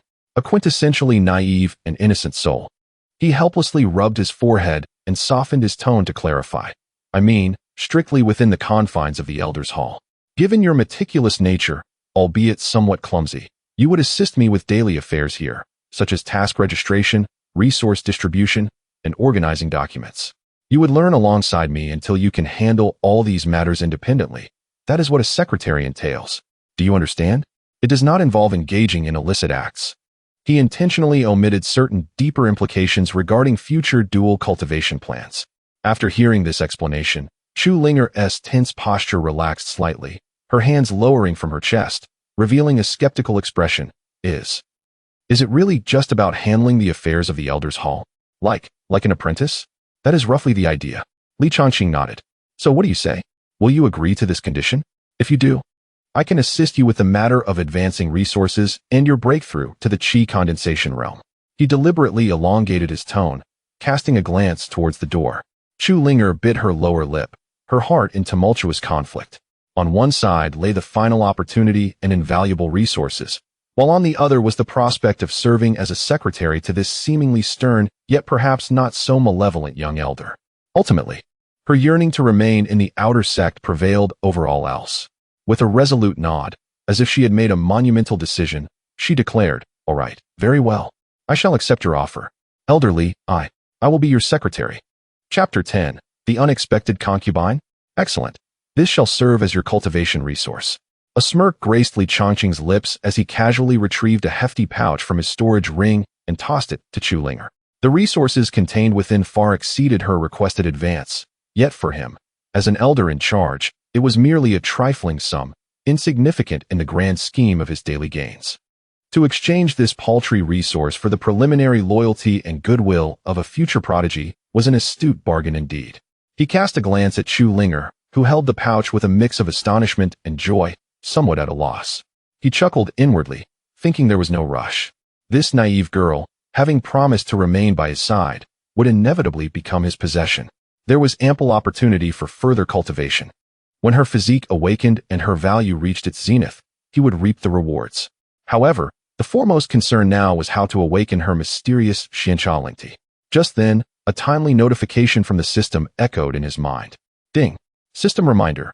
Yinlong Jinjing may address the host's current dilemma. Yinlong Jinjing. Li Changqing's interest was piqued as he concentrated, meticulously sorting through the vast information of this imperial-level technique in his mind. Moments later, a flicker of realization and delight flashed in his eyes. So that is how it is. Upon deeper examination, he discovered that Yinlong Jinjing, as an unparalleled imperial scripture, possessed an extraordinarily formidable auxiliary ability, Long Yuan Qiling. This ability was not intended for direct combat. Rather, it could stimulate, guide, and even forcibly awaken the latent special bloodlines or physiques within the practitioner through their pure dragon Yuan True Qi, supplemented by a unique method. Brilliant. Li Changqing was nearly moved to applause. Not only could it swiftly elevate one's cultivation, but it also facilitated the awakening of one's physique, enhancing qualification levels. The system's arrangement was indeed intricately interconnected, thoroughly appealing to him. Observing the unsuspecting Chu Linger, who remained oblivious to her immense potential and was overjoyed by the resources, Li Changqing's smile deepened. The cultivation plan seemed to be advancing sooner than anticipated. The day she broke through to the condensation realm would be the day of harvest. As for whether she would be willing at that time, a glimmer of indifference crossed Li Changqing's gaze. Should she be willing, it would indeed be a joyous occasion, and he would relish the mutual consent. If she were unwilling, then it would not be her choice. He had never considered himself a paragon of virtue, nor did he disdain the role of a rigid moralist. In this world, where the strong preyed upon the weak and might reign supreme, the so-called morals and principles were often mere tools wielded by the powerful to bind the feeble. Only by mastering absolute power could one truly act according to their desires, live long enough, and possess all that they wished for. Compassion? Mercy? Those were emotions that the strong could afford to bestow, not the pleas of the weak for survival. To grow stronger, to navigate this ruthless world better, he would stop at nothing. Focus on your cultivation. Do not squander these resources. Li Changqing's gaze returned to its usual calmness. If there is anything you do not understand, feel free to ask me. Yes. Thank you, elderly. I will surely strive. Chu Linger promptly bowed, her small face radiating sincerity, utterly unaware that her fate had already been meticulously orchestrated by the one before her. In the following half-day, Li Changqing began to have Chu Linger accompany him, learning to manage some foundational affairs of the Elder Hall, such as registering task lists, verifying contribution points, and organizing disciple files. Although Chu Linger was initially somewhat clumsy, her diligence and attentiveness alleviated Li Changqing's concerns significantly. The afternoon slipped away quietly amidst this busyness and instruction. As night fell, the Elder Hall gradually quieted. Chu Linger glanced outside at the now completely darkened sky and respectfully addressed Li Changqing. Elderly, thank you for your guidance today. If there is nothing else, I shall take my leave. Wait. Li Changqing halted her, pausing for a moment of contemplation. He retrieved a tome from his storage ring and handed it over casually. What is this? Chu Linger instinctively accepted it. And as she caught sight of the ancient characters on the cover illuminated by the hall's luminous pearl, her eyes widened in shock. Her small hand trembled, nearly causing the tome to slip from her grasp. Qingyun Lianqiju. This is a profound-level technique reserved solely for the inner sect's direct disciples. She clutched it like a hot potato, hastily attempting to return the tome, shaking her head fervently. No, elderly. This is far too precious. I cannot accept this. Take it. There is no need for such unnecessary words. Li Changqing's tone brooked no argument as he cast a dismissive glance her way. With your current qualifications, do you think you can rely solely on resources to break through to the condensation realm in a month? Dream on. Resources and techniques are both indispensable. If you wish to remain, you must do as I say. Understand? Gazing into Li Changqing's unwavering eyes, Chu Linger glanced down at the tome that countless outer sect disciples would covet, her heart a tumult of emotions. Finally, she nodded vigorously, clutching the tome tightly to her chest, her voice choked with emotion. I understand. Thank you, elderly. I. She seemed so overwhelmed with gratitude that she scarcely knew how to express it. After a moment of hesitation, as though resolved to a certain determination, she suddenly lowered her head, and, in a voice barely above a whisper, quickly uttered, if elderly does not mind, Linger will offer herself. Upon uttering the last word, her face flushed crimson, nearly burying itself in her ample bosom. In the dim light of the moon filtering through the window, one could discern her neck and ears were already tinged with a deep scarlet hue. At that moment, Li Changqing found himself utterly taken aback. What on earth? He had yet to initiate any schemes, yet this naive girl was offering herself up willingly? Had the script been flipped? Chapter 11. The unexpected fortune of Li Changqing and his unmatched bride. The hall fell into a brief silence. After a prolonged pause with no response from Li Changqing, the glimmer of hope in Chu Linger's eyes quickly dimmed, replaced by a surge of bitterness and disappointment. Indeed, she had been overly fanciful. With her humble background and mediocre talent, how could the esteemed elderly, a prominent external disciple despite his inability to cultivate, ever be interested in someone as ordinary as her, who had nearly been relegated to the status of a menial worker? My apologies, elderly. I have spoken too abruptly and foolishly, she murmured, her voice tinged with palpable dejection and embarrassment as she lowered her head. I shall take my leave now and not disturb your rest. With that, she clutched the heavy tome and turned to flee from this mortifying place. Wait. Li Changqing's voice called out from behind, halting her in her tracks. Chu Linger paused, but dared not look back. I have a question, he continued, stepping closer to her bowed head. I merely offered you a technique and some resources, yet you feel compelled to pledge yourself to me? Moreover, why do you speak of being a concubine instead of a legitimate wife? At his words, Chu Linger fell silent for a moment before softly explaining. When my mother was alive, she once told me that if one day I encountered insurmountable difficulties and someone was willing to help me unconditionally, without disdain, then I should repay him with my very self.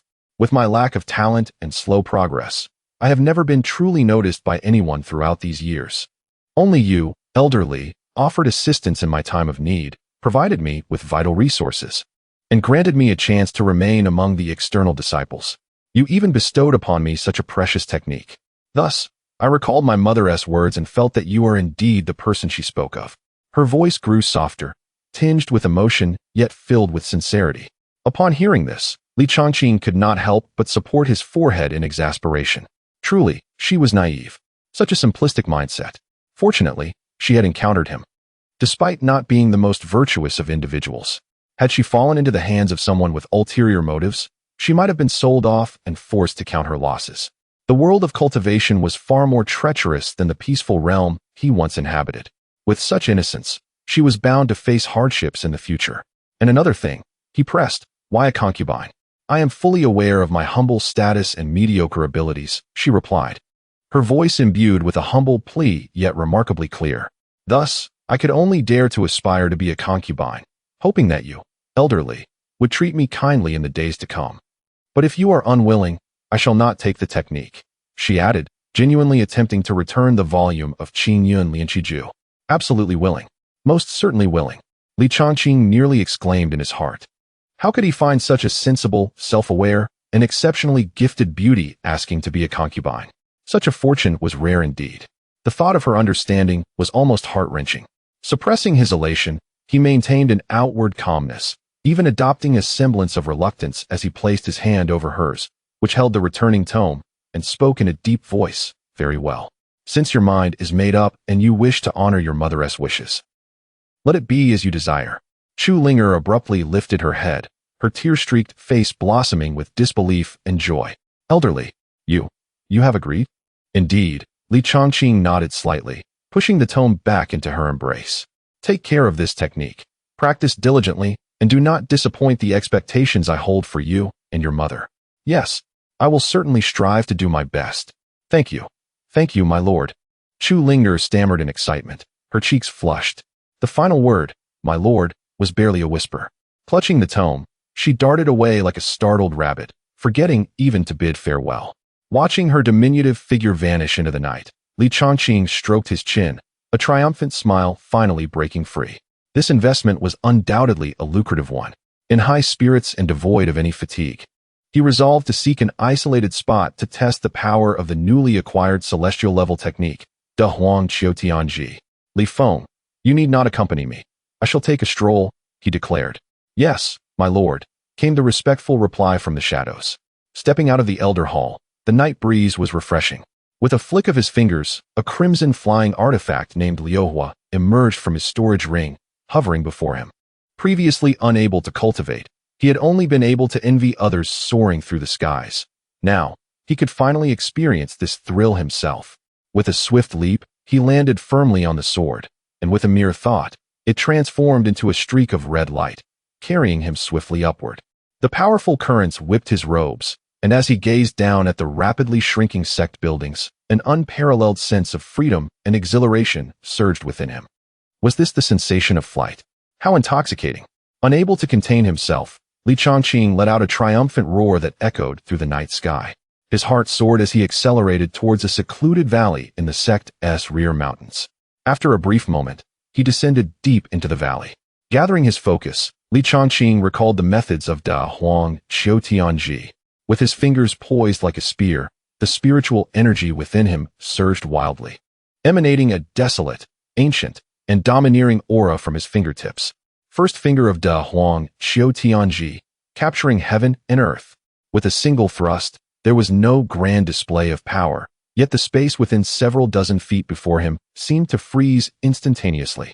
The air ceased to flow, and the falling leaves hung suspended in midair, all within the confines of an invisible force. Truly marvelous.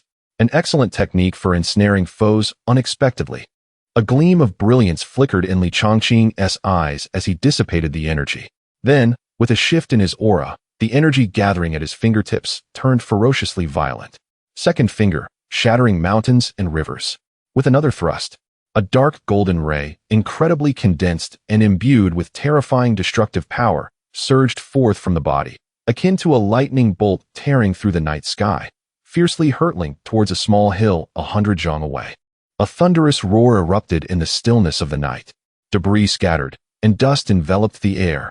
As the dust began to settle, It revealed that the summit of the hill had been forcefully sheared away by this singular strike, leaving a surface as smooth as a mirror. Li Changqing himself involuntarily gasped, astonished by the destructive capability of this celestial-level technique. However, he soon felt that nearly half of his spiritual energy had been instantly drained, accompanied by a subtle sense of weakness. Despite its formidable power, the consumption of spiritual energy was alarmingly excessive. Given his current cultivation level, he could only execute the second strike at full power twice before his energy would be utterly depleted. As for the more potent third strike, it would likely have to wait until he opened his Qi. Nevertheless, he felt quite satisfied. This was undoubtedly his most powerful move to date. It was time to return home and rest. He nodded in satisfaction, once again summoning the Liuhua sword, which transformed into a streak of crimson light and vanished into the night sky. Shortly after his departure, from the shadows on the opposite side of the valley, a graceful figure slowly emerged. Clad in a moon-white, tassel-adorned gown reserved for inner disciples, her beauty was unparalleled. Yet, at that moment, her eyes, reminiscent of a cold pond, were filled with astonishment and gravity. Gazing in the direction Li Changqing had vanished, and then at the leveled hilltop, she murmured softly, "Such formidable power. Who could that person be among the disciples of Qingyun's sect? Though their cultivation seems to only fluctuate at the Qi gathering stage, they can unleash such near Qi level prowess?" Chapter 12. A heartwarming scene the following morning. As dawn gently broke, Li Changqing sat cross-legged within the tranquility of his chamber, retrieving the vermilion-green fruit bestowed upon him by his father. The fruit, a vibrant crimson tinged with green, emanated an enchanting fragrance, encapsulating a formidable essence of pure celestial energy. He commenced the slow process of refining it, employing the Yinlong Jinjing. The fruit transformed into waves of warmth, coursing through his limbs and ultimately converging in the Dantian, where it was rapidly refined into the purest form of dragon essence Qi. As the medicinal power continued to be absorbed, his internal energy surged incrementally, effortlessly breaking through two barriers. He reached the third layer of Qi condensation. Furthermore, his realm felt remarkably stable, devoid of any hint of superficiality. What captured his attention even more was the originally thin golden dragon essence Qi within his Dantian, which had now become increasingly dense and substantial. During his cultivation, he even discerned a faint, resonant dragon's roar echoing deep within his meridians, exuding an air of nobility and dominance. Li Changqing exhaled deeply, slowly opening his eyes, a fleeting golden glimmer flickering within them. It appears my dragon essence Qi is distinctly different from the ordinary Qi cultivated through common methods. He meticulously sensed the vigorous and potent golden Qi coursing through his body. Its refined nature and inherent power were likely several times stronger than that of fellow practitioners at the same level. He felt confident that if he encountered an opponent also at the third layer of Qi condensation, he would not need to employ martial techniques. With this overwhelmingly powerful dragon essence Qi, a single punch could crush them. Is this the advantage bestowed by an imperial-level technique? Truly terrifying. Just as he prepared to rise and stretch his limbs, a light, somewhat timid knock echoed from outside, accompanied by a soft, familiar voice. "Husband, good morning. I have brought you breakfast." It was none other than Chu Ling. Cough, cough. Li Changqing nearly choked on his own saliva, hastily regaining his composure as he instinctively cast a glance at the shadowy corner of the room. That rascal Li Feng was still lurking there. This girl, coming to greet her husband so early. Speaking so naturally, truly, does she not understand the concept of discretion at all? Although he felt rather pleased internally, there was indeed an audience present. Li Changqing chuckled and shook his head, moving forward to open the door. Before him stood Chu Linger, her face adorned with a radiant smile, tinged with a touch of shyness. She held a delicately woven bamboo food basket, and upon seeing Li Changqing, her eyes curved into crescent moons as she softly called out, "Husband." This term of endearment rolled off her tongue with increasing ease. Li Changqing felt an overwhelming sense of joy within, his smile broadening. Having a considerate and caring little wife attending to him was indeed a delightful experience. "Come in," he said, stepping aside. Chu Linger briskly entered the study hall, familiar with the surroundings, and found an empty table to place her basket. As she opened it one by one, an enticing aroma of food wafted through the air, heightening one's appetite. "Husband, this is the spirit rice porridge I specially made for you this morning, along with freshly steamed buns filled with beast meat. I hope you like it," she said, arranging the bowls and chopsticks while gazing at Li Changqing with anticipation. Would you like to try it? Observing the steaming breakfast on the table, clearly crafted with care, and noting Chu Linger's anxious expression awaiting praise, Li Changqing felt a warmth bloom within his heart. He picked up his chopsticks, lifted a plump meat bun, and took a bite. The bun's skin was thin and the filling ample, with a delicious broth that burst forth. The beast meat was chewy and infused with a hint of spiritual energy. Indeed, a delectable treat. It's very delicious, Li Changqing nodded enthusiastically, offering sincere praise. At his words, Chu Linger's face instantly blossomed into a radiant smile, as if rewarded with the greatest prize. That's wonderful.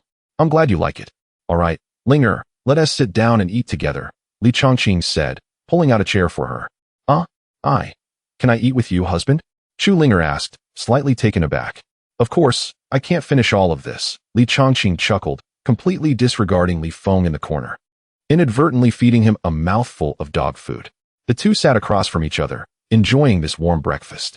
Sunlight streamed through the window, casting a serene and beautiful ambience over the scene, though it might not be as idyllic if one were to consider the presence of an unfortunate single person lurking in the shadows. Before long, they had finished their meal. With a satisfied smile, Chu Linger stood up, nimbly collecting the bowls and chopsticks. Her busy little figure exuded a sense of earnestness in fulfilling her duties as a concubine. Watching her diligently tidy up, Li Changqing's smile gradually faded, his brows knitting together as a grave realization struck him. He had promised to take Chu Linger as a concubine, and this naive girl regarded him with utmost sincerity, filled with dreams for the future. However, his cultivation of the Yinlong Jinjing meant that it was destined for him not to have her as his sole companion. To swiftly elevate his power, he would inevitably need to engage with other talented female cultivators, even form intimate relationships. When the time came, how would this innocent and kind-hearted girl, who saw him as her only support, endure? To witness her husband continuously bringing home new women? How heart-wrenching and despairing would that be for her? The thought of seeing tears and helplessness in Chu Linger's clear, innocent eyes stirred an unusual pang of compassion and pain within Li Changqing's heart. He was not devoid of feelings, after all. This girl treated him with the purest of intentions, yet he was destined to tread a path of relentless conquest. Should he, for her sake, abandon the shortcut to rapidly grow stronger through the system? As soon as this thought emerged, he swiftly dismissed it. Impossible. In this world governed by the law of the jungle, without strength, all was mere folly. He could not even protect himself or those he cared for. But if he continued down this path, it would be too cruel for Chu Linger. A profound sense of conflict surged within Li Changqing's heart. He was torn between cherishing this rare warmth and purity, while resolutely refusing to relinquish the path leading to greatness. He watched as Chu Linger finished washing the dishes, dried her hands, and turned to him with a shy yet sweet smile. Husband, I'm done tidying up. Li Changqing gazed at her smile, feeling the internal struggle intensify. He took a deep breath, ultimately deciding to temporarily suppress those chaotic thoughts.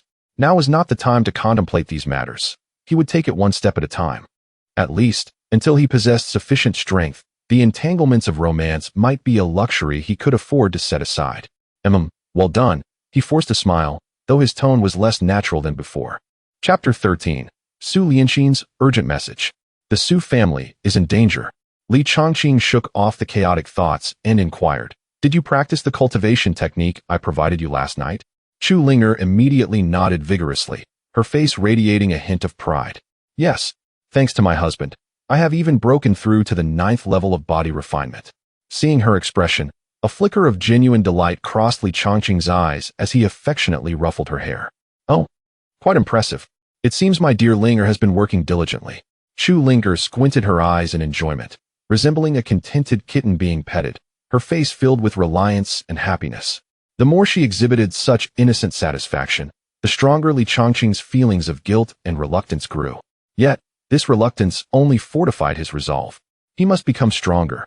Only with absolute power can he seize control of his own destiny, and perhaps, only then will he possess the ability to safeguard this purity he is loath to lose. Linger, forgive me, he silently murmured, his gaze becoming intricate and resolute. At that moment, a swift streak of light pierced through the air, coming to a precise halt before him, transforming into a glowing message talisman. Su Lianxin's voice, tinged with evident panic and urgency, emerged from within. Li Changqing. The Su family is in danger. Hurry to Feng Tian City. Li Changqing's brow furrowed immediately. So soon? Wasn't the wedding date set for 3 days later? It seems the 3 prominent families are eager to strike first. He quickly deduced that the Su family must be facing a tremendous upheaval. Otherwise, Su Lianxin would never plead for help in such a tone. The situation was critical and could not be delayed. He swiftly gathered his thoughts, retrieved another prepared storage ring from his storage space, and placed it into Chu Linger's hands, speaking with urgency. Linger, this ring contains enough resources for you to cultivate for a month. I have urgent matters to attend to and must leave for a while. In the meantime, focus on your training and keep an eye on the Deacon Hall. Wait for my return, understood? Husband, where are you going? Is it dangerous? Chu Linger asked. Worry and anxiety etched across her small face as she instinctively clutched his sleeve. Seeing her in such a state, Li Changqing's heart softened. He gently tousled her hair again, reassuring her, do not fret. It is merely some family affairs that need addressing. I will resolve them swiftly. Just wait for my return. With that, he shifted his tone, addressing the air coldly. Li Feng, at your service. Li Feng's figure materialized silently from the shadows. While I am away, your sole task is to protect her. Remain hidden, never leaving her side. If I return and she has lost even a single strand of hair, I will hold you accountable.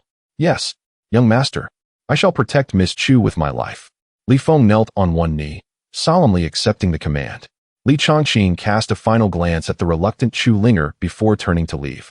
However, as he took a step forward, he felt 2 incredibly soft and elastic sensations pressing against his back, accompanied by a pair of delicate arms encircling his waist. Husband, you must return safely. Linger is waiting for you. Chu Linger buried her face against his back, her voice muffled and choked with emotion. Li Changqing's body stiffened momentarily, then relaxed as a warm current flowed through his heart. He gently patted the back of her hand, smiling. All right, Linger. This is not a life and death separation, so why make it so sorrowful? Rest assured, I will be back by tomorrow morning to enjoy the meat buns you make.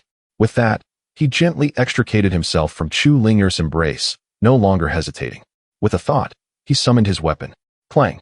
The flowing fire sword responded, and he leapt upon the flying sword. Whoosh! In the next instant, he transformed into a red streak of light, rapidly darting towards Feng Tian City, vanishing from sight in an instant. Chu Linger stood in place for a long time, gazing at the direction he had disappeared, her small hand tightly clutching the storage ring that still bore his warmth. In the air, Li Changqing rode the sword with great speed, yet compared to the distant Feng Tian City, it still felt insufficiently swift. He concentrated, and the earth-level perfect transformation puppet appeared beside him, serving as his most loyal guardian. It was time to put it to use.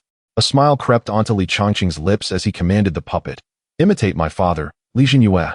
In the next moment, the transformation puppet shimmered with light, its form shifting rapidly, elongating until it transformed into a middle-aged man clad in the robes of an elder from the Qingyun sect, bearing an imposing demeanor, indistinguishable from Li Jinyue. Even the overwhelming aura unique to a divine palace realm expert was impeccably replicated. Stabilizing at the 3rd realm of the divine palace, spirit of the divine store. Let us go. Take me to the Su family in Feng Tian City. Li Changqing commanded. Yes, Li Jinyue replied, his voice mirroring that of his true self. With a grand wave of his hand, a pure and gentle stream of spiritual power enveloped Li Changqing, and then he stepped forward, astonishingly traversing the air without relying on any external support. A divine palace realm expert can initially break free from the Earth's constraints, standing upon the void, flying at speeds far surpassing the capabilities of Earth-level flying artifacts. Indeed, more than tenfold. The Su family's location in Feng Tian City was a staggering 100,000 miles away from Qingyun sect. If Li Changqing were to fly on his sword using his Qi condensation realm cultivation, it would take nearly 10 days of continuous travel to arrive. By then, the Su family would likely be in dire straits. However, with the transformation puppet, possessing the fully realized strength of a divine palace realm expert, leading the way, they could reach their destination in no more than half a day. Hold tight, Li Jinyue exclaimed. The surrounding spiritual energy erupted, and their speed surged to the utmost limit, transforming into a streak of light nearly impossible to perceive with the naked eye, tearing through the clouds as they raced towards Feng Tian City. On the other side, in Feng Tian City, within the Su family's conference hall, the atmosphere was stifling, almost suffocating. All the high-ranking members of the Su family had gathered, each wearing an expression of grave concern, the air thick with despair and panic. Damn it!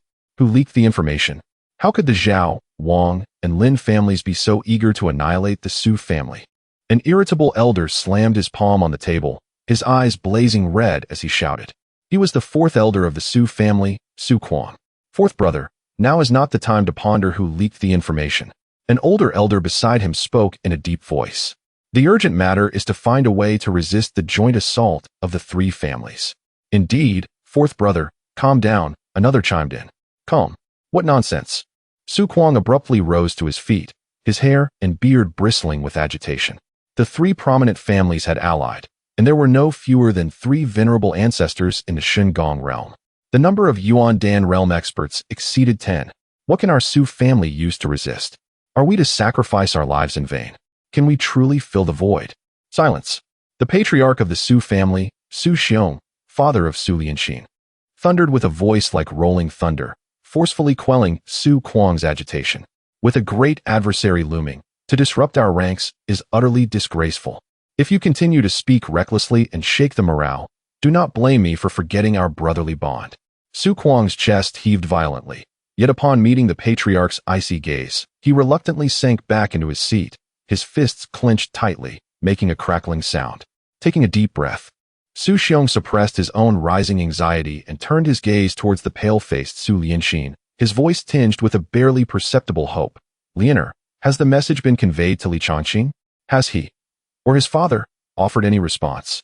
Su Lianxin bit her lip, shaking her head, her voice parched. The transmission talisman has been sent, but there has been no reply.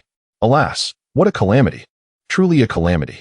A distant elder, slumped in his chair, murmured in a daze. Does heaven truly wish to annihilate our Su family?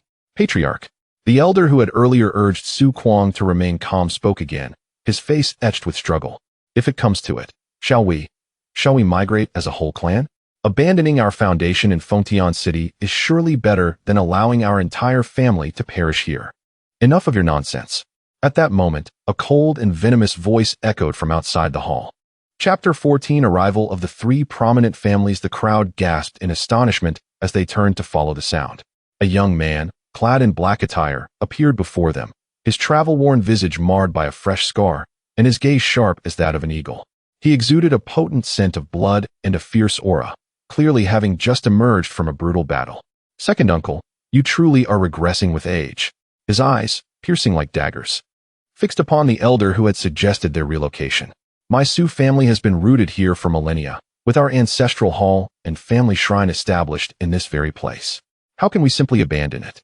Do not forget, this is our foundation. It's Su Bai? How has he returned? Was he not training in the distant Xiao High? A murmur of surprise rippled through the crowd as they recognized the young man, one of the most valiant and gifted of the Su family's younger generation, second only to Su Lianxin.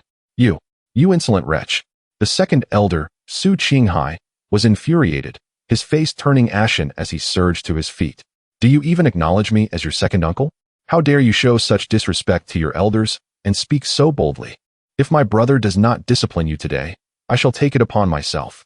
With that, Su Qinghai unleashed his mid-stage Yuan Dan realm energy, preparing to strike. Cease this at once.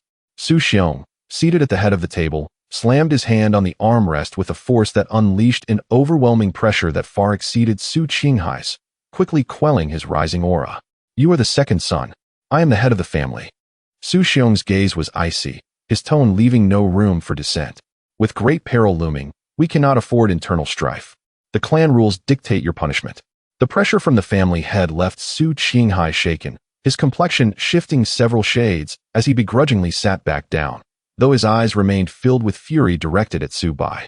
Undeterred, Su Bai clasped his fists in salute towards Su Xiong and declared solemnly, Uncle, I have received urgent news regarding our family's crisis and hasten my return. As a member of the Su family, I would rather die standing than live on my knees, and I shall never abandon my home. If the 3 prominent families seek battle, then let there be war. I, Su Bai, am willing to be the first to charge into the fray. His words rang out with resolute clarity, infused with a fierce determination that ignited the spirits of the younger members of the family who had previously been gripped by fear. However, The faces of Su Xiong and the family elders remained shrouded in foreboding. While bravery is commendable, it often leads to swifter demise in the face of insurmountable odds. Just as despair and tragedy entwined in the atmosphere, a thunderous explosion erupted above the Su family estate. A violent surge of energy crashed down like a tsunami, causing the entire assembly hall to tremble violently. This is bad. They have made their move. Su Xiong's expression shifted dramatically as he sprang to his feet, his figure vanishing from the head of the table and rushing towards the exit. All young members of the Su family who fear not death, follow me outside and fight those scoundrels to the bitter end. Su Bai's eyes blazed with a mad fervor as he bellowed at the young core disciples present. Without hesitation, he turned and charged out with resolute determination. Fight! Let us confront them. The young Su family members, previously simmering with frustration, were wholly ignited by Su Bai's fervor. They wasted no time, shouting in unison as they transformed into streaks of light, hastening to follow him into battle. Let us go, everyone. An elder with hair white as snow sighed, his countenance reflecting a resolute determination. At this juncture, we must fight with all our might to grasp a glimmer of hope. The Su family has no cowards. Damn it, I have longed to confront them. The fourth brother, Su Kuang, roared as he unleashed his energy, propelling himself forward like a cannonball. Seeing this, the remaining elders and core members steeled themselves against their fears and resolved to follow suit. In the blink of an eye, the vast assembly hall was left with only Su Qinghai, whose expression was a tumult of turmoil, hesitating at the threshold, his eyes filled with dread of death. At that moment, a cool voice echoed softly behind him. If second uncle truly fears to join the fray, perhaps you should take this opportunity to slip out the back door. Perhaps it may spare your life. Su Qinghai spun around abruptly to see Su Lianxin, who had not left as he had assumed, standing at the entrance, her expression nearly devoid of emotion as she regarded him. Her gaze held no contempt, no anger, only profound disappointment and pity. Having spoken, Su Lianxin turned away, her body enveloped in crimson energy, transforming into a streak of light as she resolutely charged towards the cacophony of battle outside. You. Su Qinghai's countenance darkened as he was struck by Su Lianxin's final glance and words, his face paling. That scoundrel Su Bai is one thing, but now even you, little girl, dare to look down upon me? Clenching his fists tightly, he trembled with a blend of humiliation and rage. In the next instant, a wild glint flickered in his eyes, and he gritted his teeth, growling, "Humph. I too emerged from a sea of corpses and blood in my youth. How could I allow you two children to surpass me?" Before his roar could fade, his mid-stage Yuan Dan realm energy erupted fiercely. He charged forth like a maddened lion, exuding an aura of ferocity as he burst out of the assembly hall and into the battlefield. Outside the estate, in the skies above, the scene was breathtaking. A multitude of massive warships, emblazoned with the banners of the Zhao, Wang, and Lin families, obscured the heavens, their decks teeming with fierce cultivators from the three families. Surrounding them were numerous tamed flying beasts, circling and growling, encircling the Su family estate with an overwhelming presence. Su Xiong, have all your Su family members perished? Why is it only you, old man, who has emerged? Do you intend to kneel and beg for mercy? A mocking, aged voice boomed from the largest Zhao family warship. At the forefront stood three figures, their hands clasped behind their backs, exuding a powerful aura of peak Yuan Dan realm. It was none other than Zhao Wujia, head of the Zhao family, Wang Xiao, head of the Wang family, and Lin Jintian, head of the Lin family. Zhao Wujia regarded Su Xiong, who stood alone at the entrance of his estate with a grim expression. A mocking smile plastered across his face. Beside him, Wang Xiao scoffed, adding, "Ha, brother Zhao, it seems the Su family is no longer the formidable clan it once was. They have grown soft. Upon hearing of our coalition's arrival, they must have fled through the back door in fear. Indeed, Brother Wang speaks true." Lin Jintian let out a boisterous laugh, his voice imbued with unabashed disdain. The mocking laughter of the three family heads, bolstered by spiritual energy, reverberated across the surroundings, leaving the Su family guards below feeling humiliated, yet powerless to voice their anger. "Humph, those three old dogs. Do not underestimate the Su family." Just as Su Xiong was about to retort in anger, a thunderous shout erupted from within the Su family estate. Whoosh, whoosh, whoosh. In the next moment, vibrant streams of light surged forth from the estate, figures soaring on swords, fiercely confronting the massive allied forces above. At the forefront stood a figure clad in black, exuding an aura of menace, none other than Su Bai, who had returned. Brandishing a bloodied battle blade, he gazed defiantly at the three family heads above, declaring in a fierce tone, "Su Bai of the Su family stands here." Following closely behind him were Su Lianxin, the fourth elder Su Kuang, and numerous core disciples and elders of the Su family. Although their numbers paled in comparison to the aerial coalition, each face bore an unwavering determination to fight to the death, their collective spirit momentarily matching that of their adversaries. The Su family is not without its champions. Chapter 15. Dare to touch my fiancée? Have you asked me? Meanwhile, atop a lofty pavilion several miles away from the battlefield, two figures stood silently, gazing at the tragic scene of the Su family estate. One was a distinguished middle-aged man clad in an opulent purple robe, exuding an air of nobility. The other was a tall, stunningly beautiful young woman with an icy demeanor, her aura subtly hinting at her early attainment of the Yuan Dan realm. Father, it seems the fate of the Su family is sealed, with no hope for redemption. Our observation here is futile. Let us depart. The haughty woman spoke coldly, her tone devoid of any emotion, as if the massacre unfolding below held no relevance to her. Patience, the middle-aged man replied, his gaze still fixed on the battlefield. Let us observe a while longer. Perhaps there may be unforeseen developments. The young woman's brow furrowed slightly, seemingly perplexed by her father's concern for a family destined for annihilation. Yet, she refrained from further comment, a flicker of barely perceptible doubt crossing her icy eyes. On the other hand, the Su family estate had become a hell on earth. Rather than a battle, it resembled a one-sided slaughter. The Su family had long fallen from grace, with only the patriarch, Su Xiong, standing at the pinnacle of the Yuan Dan realm. In contrast, the three major families had dispatched 5 peak Yuan Dan realm experts, including their 3 patriarchs, rendering the disparity in strength overwhelming. Blood rained down like a torrential storm, dismembered limbs scattered everywhere, and the anguished cries, roars, and wails of the Su family disciples echoed incessantly. Su Xiong himself was besieged by the combined forces of Zhao Wuji, Wang Xiao, and Lin Jintian, retreating under relentless assault, bloodied and weakened. Fourth elder, Su Xiong let out a heart-wrenching roar. He watched helplessly as the fourth elder, Su Kuang, fell in battle, attempting to protect several younger family members, ultimately succumbing to exhaustion and being torn apart by the frenzied spiritual power of numerous enemies. "Ah, you scoundrels!"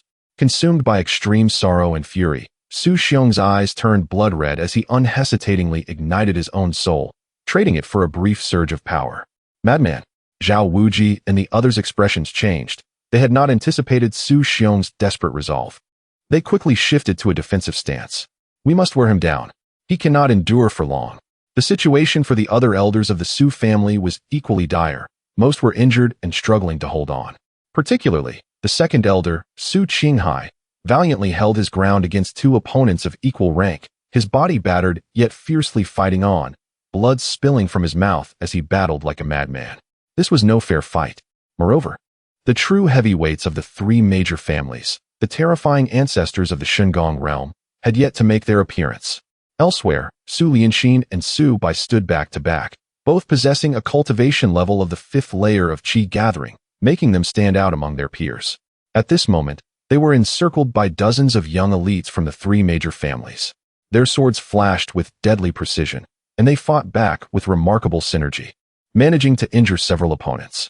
However, the sheer number of foes was overwhelming.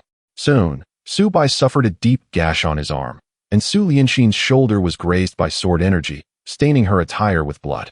Zhao Wuji's son, Zhao Chun, approached with a wicked grin, his gaze greedily roaming over Su Lianxin's graceful figure. He mockingly said, "Su Lianxin, I heard you sought out the waist of a son of the elder from Qingyun's sect a few days ago for a potential alliance? Are you hoping that incompetent fool will save your Su family?" His words dripped with scorn, inciting laughter from those around him. Desperate measures indeed. "How about this, Su Lianxin?" Zhao Chen licked his lips, his eyes glinting with lecherous intent. "If you kneel and agree to become my concubine, serving me well, perhaps I might plead with my father to spare your life. What say you?" "Ha ha, dream on." Su Lianxin trembled with rage, her beautiful eyes filled with humiliation and defiance, gripping her sword tighter. Yet, as she surveyed the increasing number of enemies, Witnessing the continuous fall of her family elders and her father's agonizing struggle, a profound sense of helplessness and despair engulfed her. In her heart, she silently cried out, harboring a final flicker of hope and immense grievance. Li Changqing, did you not promise me? I have given myself to you. Why? Why do you not appear? Those who refuse to drink the wine offered will face punishment. Seize her. Bring her to me alive. Zhao Qin's wicked smile vanished, replaced by a menacing glare as he commanded fiercely. In the next moment, dozens of elite disciples from the three major families pounced upon the exhausted Su Lianxin and the injured Su Bai like ravenous wolves, their faces twisted with mockery and greed. Su Lianxin despairingly closed her eyes, while Su Bai roared in an attempt to make a final stand. Just as the situation seemed dire, a voice, cold and commanding, imbued with boundless authority and murderous intent, resonated across the battlefield. As if emerging from the depths of the abyss. Dare to touch my fiancée, have you asked me? Die. The final word echoed as if it held the power of fate itself. The dozens of young disciples from the three families, who had just lunged towards Su Lianxin, suddenly found themselves violently exploding, one after another, without even a scream escaping their lips, transforming into a billowing mist of blood. The heavy scent of blood rapidly pervaded the air. This terrifying and surreal scene seemed to pause time, capturing the attention of all present on the battlefield. The sounds of slaughter ceased abruptly, as both the Su family members and the cultivators from the three major families stared in horror at the crimson mist. In the midst of it all, two figures slowly descended from the sky, landing protectively in front of Su Lianxin. The foremost figure wore the robes of an elder from Qingyun sect, his handsome visage cold and commanding, exuding the aura of the Qi-gathering realm while radiating an unsettling dominance. It was none other than Li Changqing. Behind him, a stern-faced middle-aged man, exuding a profound and imposing presence, stood with his hands clasped behind his back. His indifferent gaze swept across the battlefield, instilling a shiver in the souls of all who met his eyes, including the three-peak Yuan Dan realm patriarchs. Su Lianxin stared blankly at the figure standing before her, a figure that, though not particularly broad, seemed capable of supporting the entire expanse of the heavens at that moment. Her beautiful eyes trembled violently as tears uncontrollably streamed down her cheeks. He truly has arrived. Amidst the gazes of those around her, filled with shock, fear, and confusion, Li Changqing slightly turned his head. He offered a gentle smile, tinged with remorse. To the tearful Su Lianxin behind him, I apologize for being late. Chapter 16. The overbearing Li Changqing, is that the ancestor? They have arrived. Splendid. The ancestor has emerged from seclusion. Now they are doomed. Let us see how they continue to be arrogant. The once subdued cultivators from the three prominent families, who had been firmly pressed down by the might of the Shengyingong, suddenly felt a significant reduction in pressure. Upon witnessing their esteemed ancestor's appearance, they grasped at the opportunity as if it were a lifeline, scrambling to rise. Their faces alight with a mixture of ecstasy and ferocity. Li Zhenyue, the patriarch of the Lin family, known for his fiery temper, stood suspended in the air, hair and beard billowing, and bellowed downwards. Your Qingyunzong has overstepped its boundaries. This concerns the internal affairs of the four prominent families of Fengtian City. What business do you have here? Dispel your pressure at once and withdraw. Otherwise, do not blame us for uniting against you and seeking retribution. Li Zhenyue, the Grand Elder of Qingyunzong? The name echoed like thunder across the battlefield, sending shockwaves of astonishment rippling through both the cultivators of the three families and the survivors from the Su family. All gazes quickly converged upon the stern-faced middle-aged man. So it is him. No wonder he possesses such formidable cultivation. It is indeed the esteemed Grand Elder of Qingyunzong who has come in person. Immediately, countless eyes shifted to the calm and seemingly amused young man standing half a step in front of Li Zhenyue. If this man is Li Zhenyue, then this young man must be the legendary Li Changqing, who, despite being unable to cultivate himself, relies on the protection of his forebears. His son, Li Changqing. He has arrived as well. Moreover, just moments ago, he mentioned a fiancé, Su Lianxin. As the crowd's thoughts raced, Li Zhenyue, who had been questioned by the Lin family patriarch, finally responded. He did not even spare the three ancestors a proper glance, merely casting a casual glance before speaking with a tone that dripped with disdain. Come to Qingyunzong to seek an explanation? Do you dare? These simple three words bore a weight more formidable than any roar. You. The Lin family patriarch was momentarily choked by the sheer contempt, his face flushing crimson, and his spiritual energy flaring as if he were on the verge of striking out. Calm down, Lin Laogui. The Zhao family patriarch urgently transmitted a warning, his voice grave. Do not act impulsively. He speaks the truth.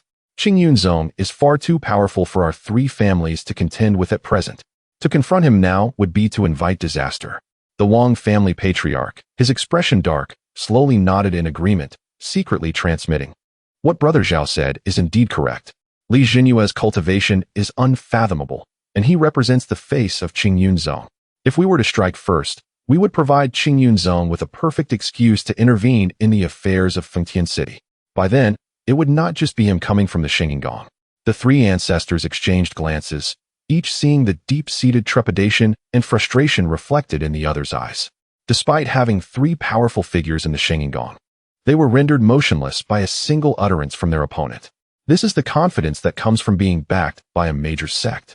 On the other side, Lin Jintian's face was a mask of unwillingness and fury as he secretly transmitted to his ancestor, Ancestor, are we to simply let this go?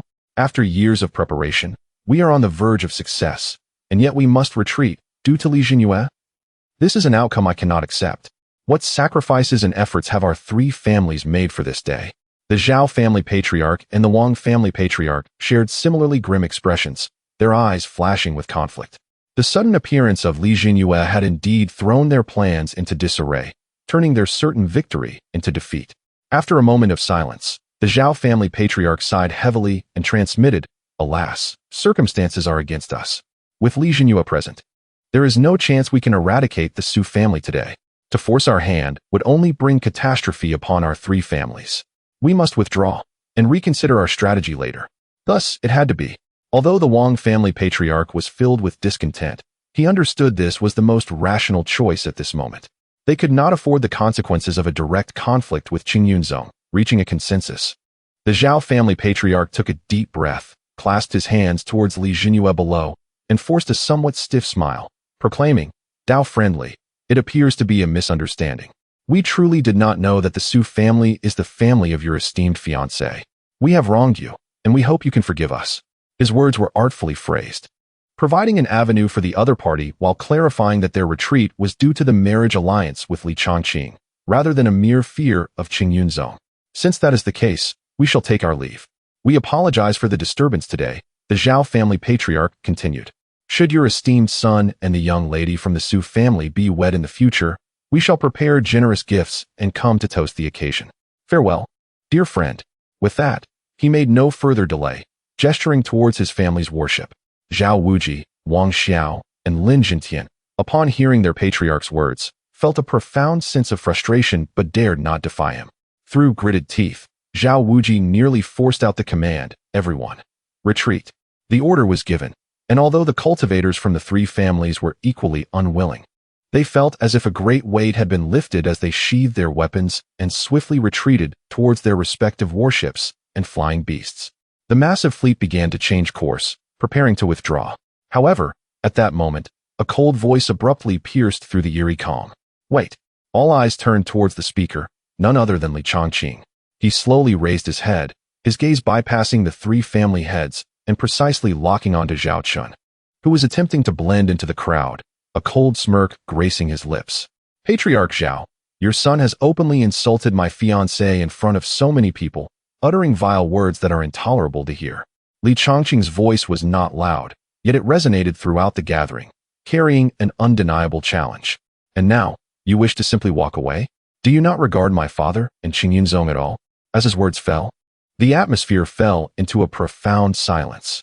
The tension in the air, which had only just relaxed, tightened once more.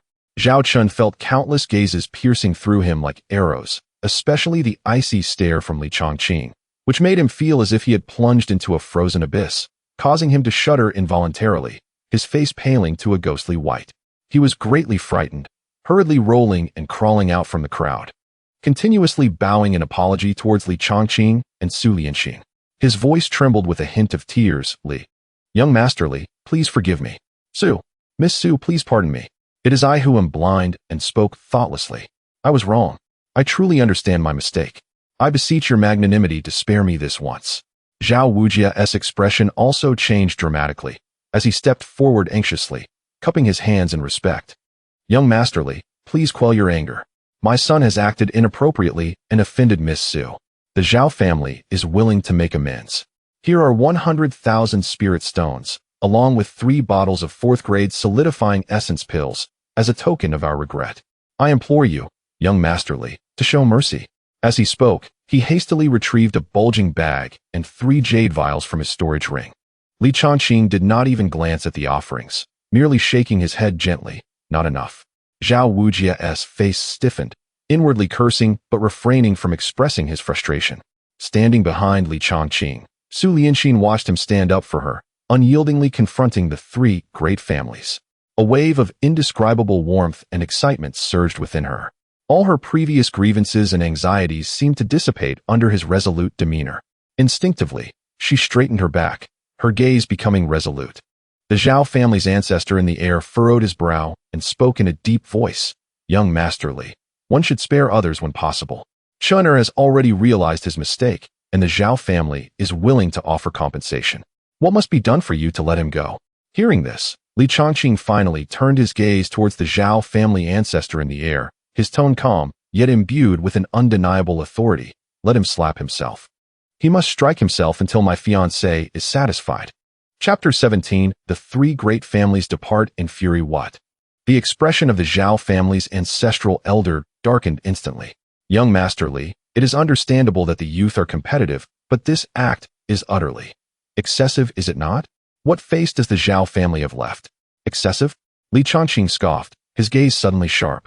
If today I, Li Changqing, were to publicly insult your beloved wife with equally vile words, Zhao Laozu, would you still consider it merely youthful rivalry? Would you still deem me excessive? You. The Zhao family's elder was rendered speechless, his complexion shifting between shades of green and white. If such an incident were to transpire, he would undoubtedly dismember his adversary without hesitation. Li Changqing averted his gaze, slightly turning his head to Su Lianxin behind him, speaking softly. Go, Lianxin. If he dares to insult you, return the favor personally. With me here today, none shall lay a finger on you. His voice, though soft, carried a reassuring strength and absolute confidence. As Su Lianxin beheld his unwavering eyes, the last vestige of her hesitation evaporated. She nodded firmly, her beautiful eyes glinting with cold resolve. Turning, she strode toward the trembling Zhao Chun, who lay crumpled on the ground. No. Don't come closer. Ancestor. Father. Save me. Help me. Zhao Chun, seeing Su Lianxin approach with an icy demeanor, was gripped by terror, his tears streaming as he called out frantically to the sky and Zhao Wuji behind him. You dare! The Zhao family elder in the air, witnessing this, erupted in fury and instinctively prepared to intervene. However, at that very moment, Li Jinyue, who had remained silent, suddenly lifted his head, his eyes blazing with brilliance. A formidable pressure, far more terrifying than before, erupted violently. The pinnacle of the divine palace realm. This oppressive force no longer distinguished between friend and foe, crashing upon everyone present like a tangible tsunami. Thud, thud. The 3 great families' cultivators, who had just risen, along with many from the Su family, were once again forcefully pressed to the ground, stripped of all dignity beneath this irresistible, overwhelming pressure. The 3 divine palace elders in the air changed countenance drastically, their forms sinking as if burdened by a mountain. Struggling to maintain their flight, their faces were filled with unprecedented shock and fear. The divine palace. Pinnacle? How could this be? The Zhao family elder exclaimed in disbelief, his eyes wide with horror. When we last met a decade ago, you were merely at the 3rd realm of the spleen's divine concealment. How could you possibly break through to the pinnacle in just 10 short years? This utterly shattered his understanding. The divine palace realm is divided into 5 stages. The heart's divine concealment, the liver's divine concealment, the spleen's divine concealment, the lungs' divine concealment, and the kidneys' divine concealment. Each breakthrough is as challenging as ascending to the heavens, requiring extensive time and immense fortune. Achieving a leap from the 3rd to the 4th realm in 10 years is the mark of a prodigy. To directly enter the pinnacle? Unheard of. Not only they, but even the father-daughter pair observing from a distant loft revealed their astonishment. The pinnacle of the divine palace realm? The middle-aged man in the purple robe furrowed his brow. When did Li Jinyue attain such strength? The aloof woman beside him, for the first time, displayed a significant shift in her icy gaze, intently observing the figure below emanating a terrifying aura. Just as the entire assembly was left in disarray by this sudden, overwhelming pressure, Li Changqing's indifferent voice pierced through the silence. Upon receiving the command, Su Lianxin no longer hesitated. A glimmer of resolve flashed in her eyes as she raised her palm, her spiritual energy surging, and delivered a resounding slap to Zhao Chen's face. Slap. The crisp sound of the slap resonated harshly in the quiet space. This strike contained the force of the fifth layer of energy condensation, far from a trivial matter. Zhao Chen, at the fourth layer of energy condensation, was caught off guard, his head snapping to the side, his cheek instantly swelling, blood oozing from the corner of his mouth. Slap, slap, slap. Su Lianxin did not relent. Thinking of the filthy words and arrogant demeanor of this man earlier, her fury and humiliation transformed into strength, delivering slap after slap, without mercy.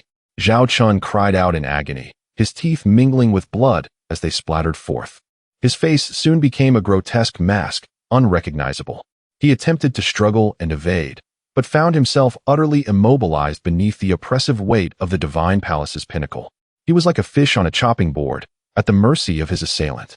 Only when he lay unconscious, a lifeless heap on the ground, did Su Lianxin pause, panting.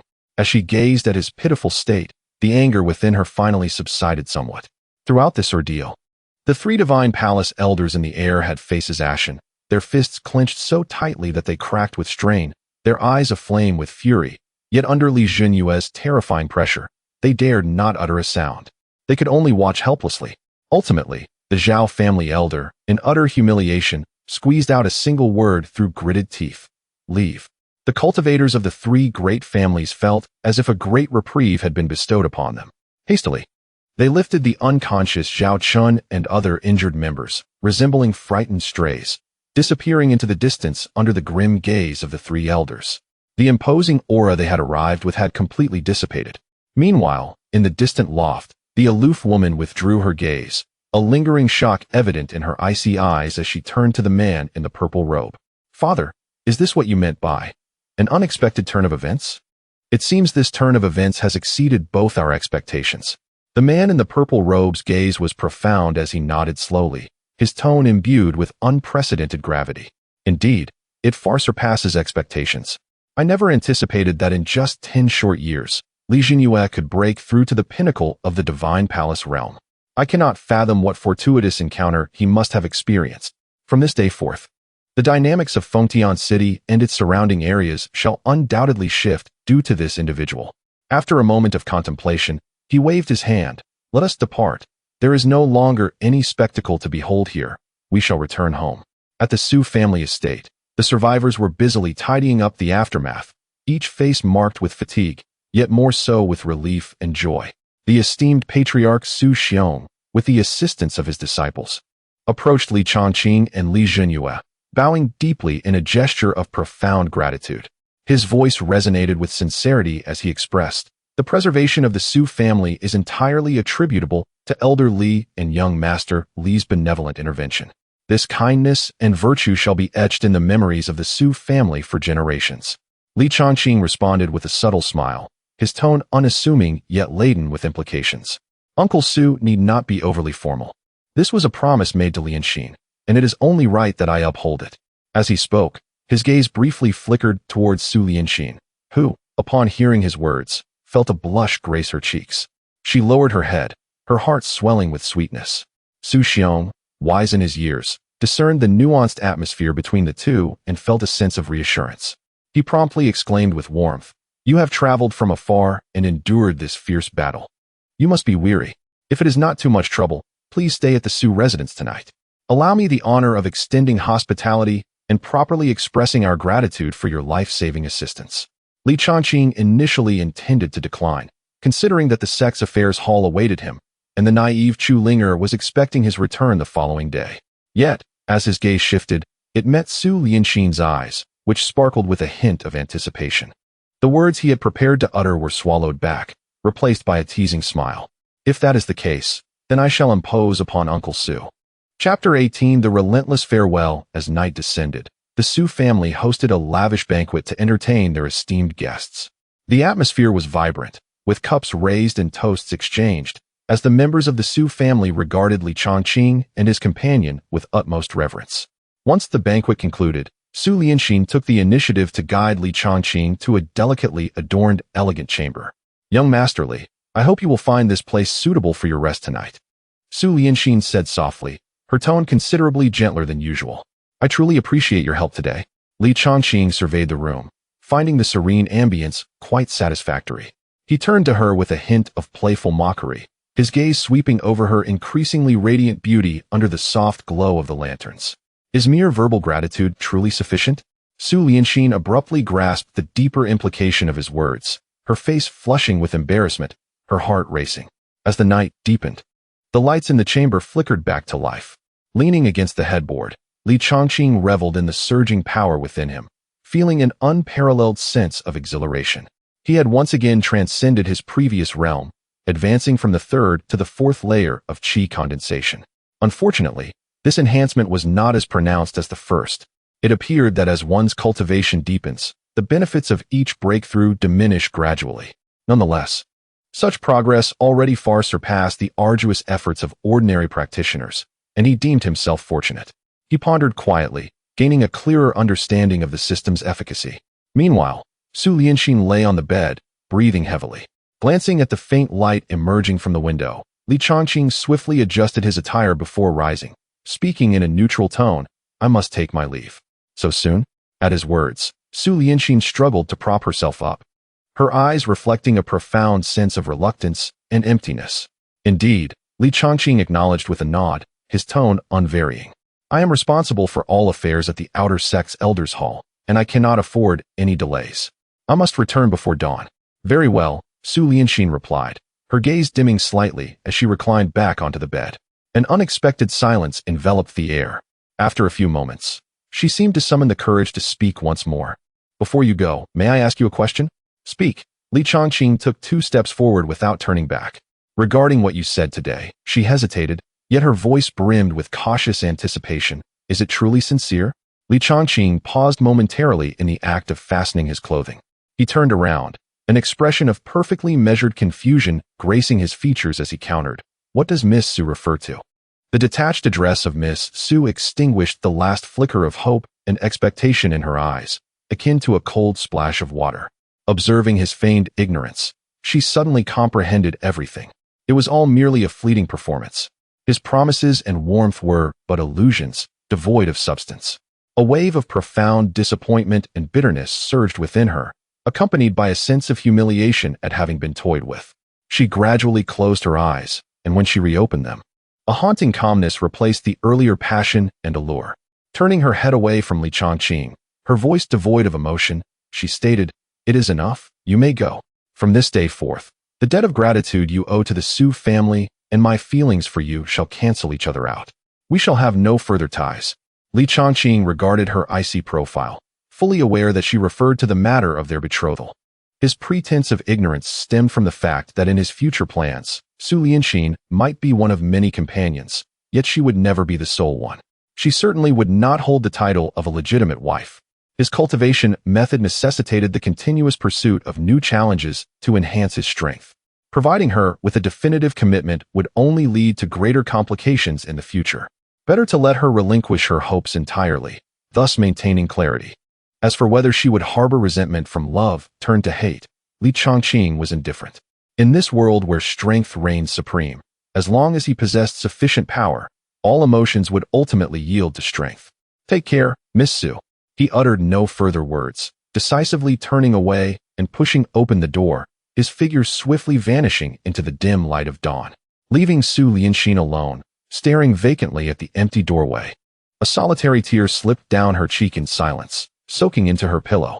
In a secluded pavilion, Su Xiong stood with his hands clasped behind his back, gazing at the 2 figures that swiftly faded into the horizon.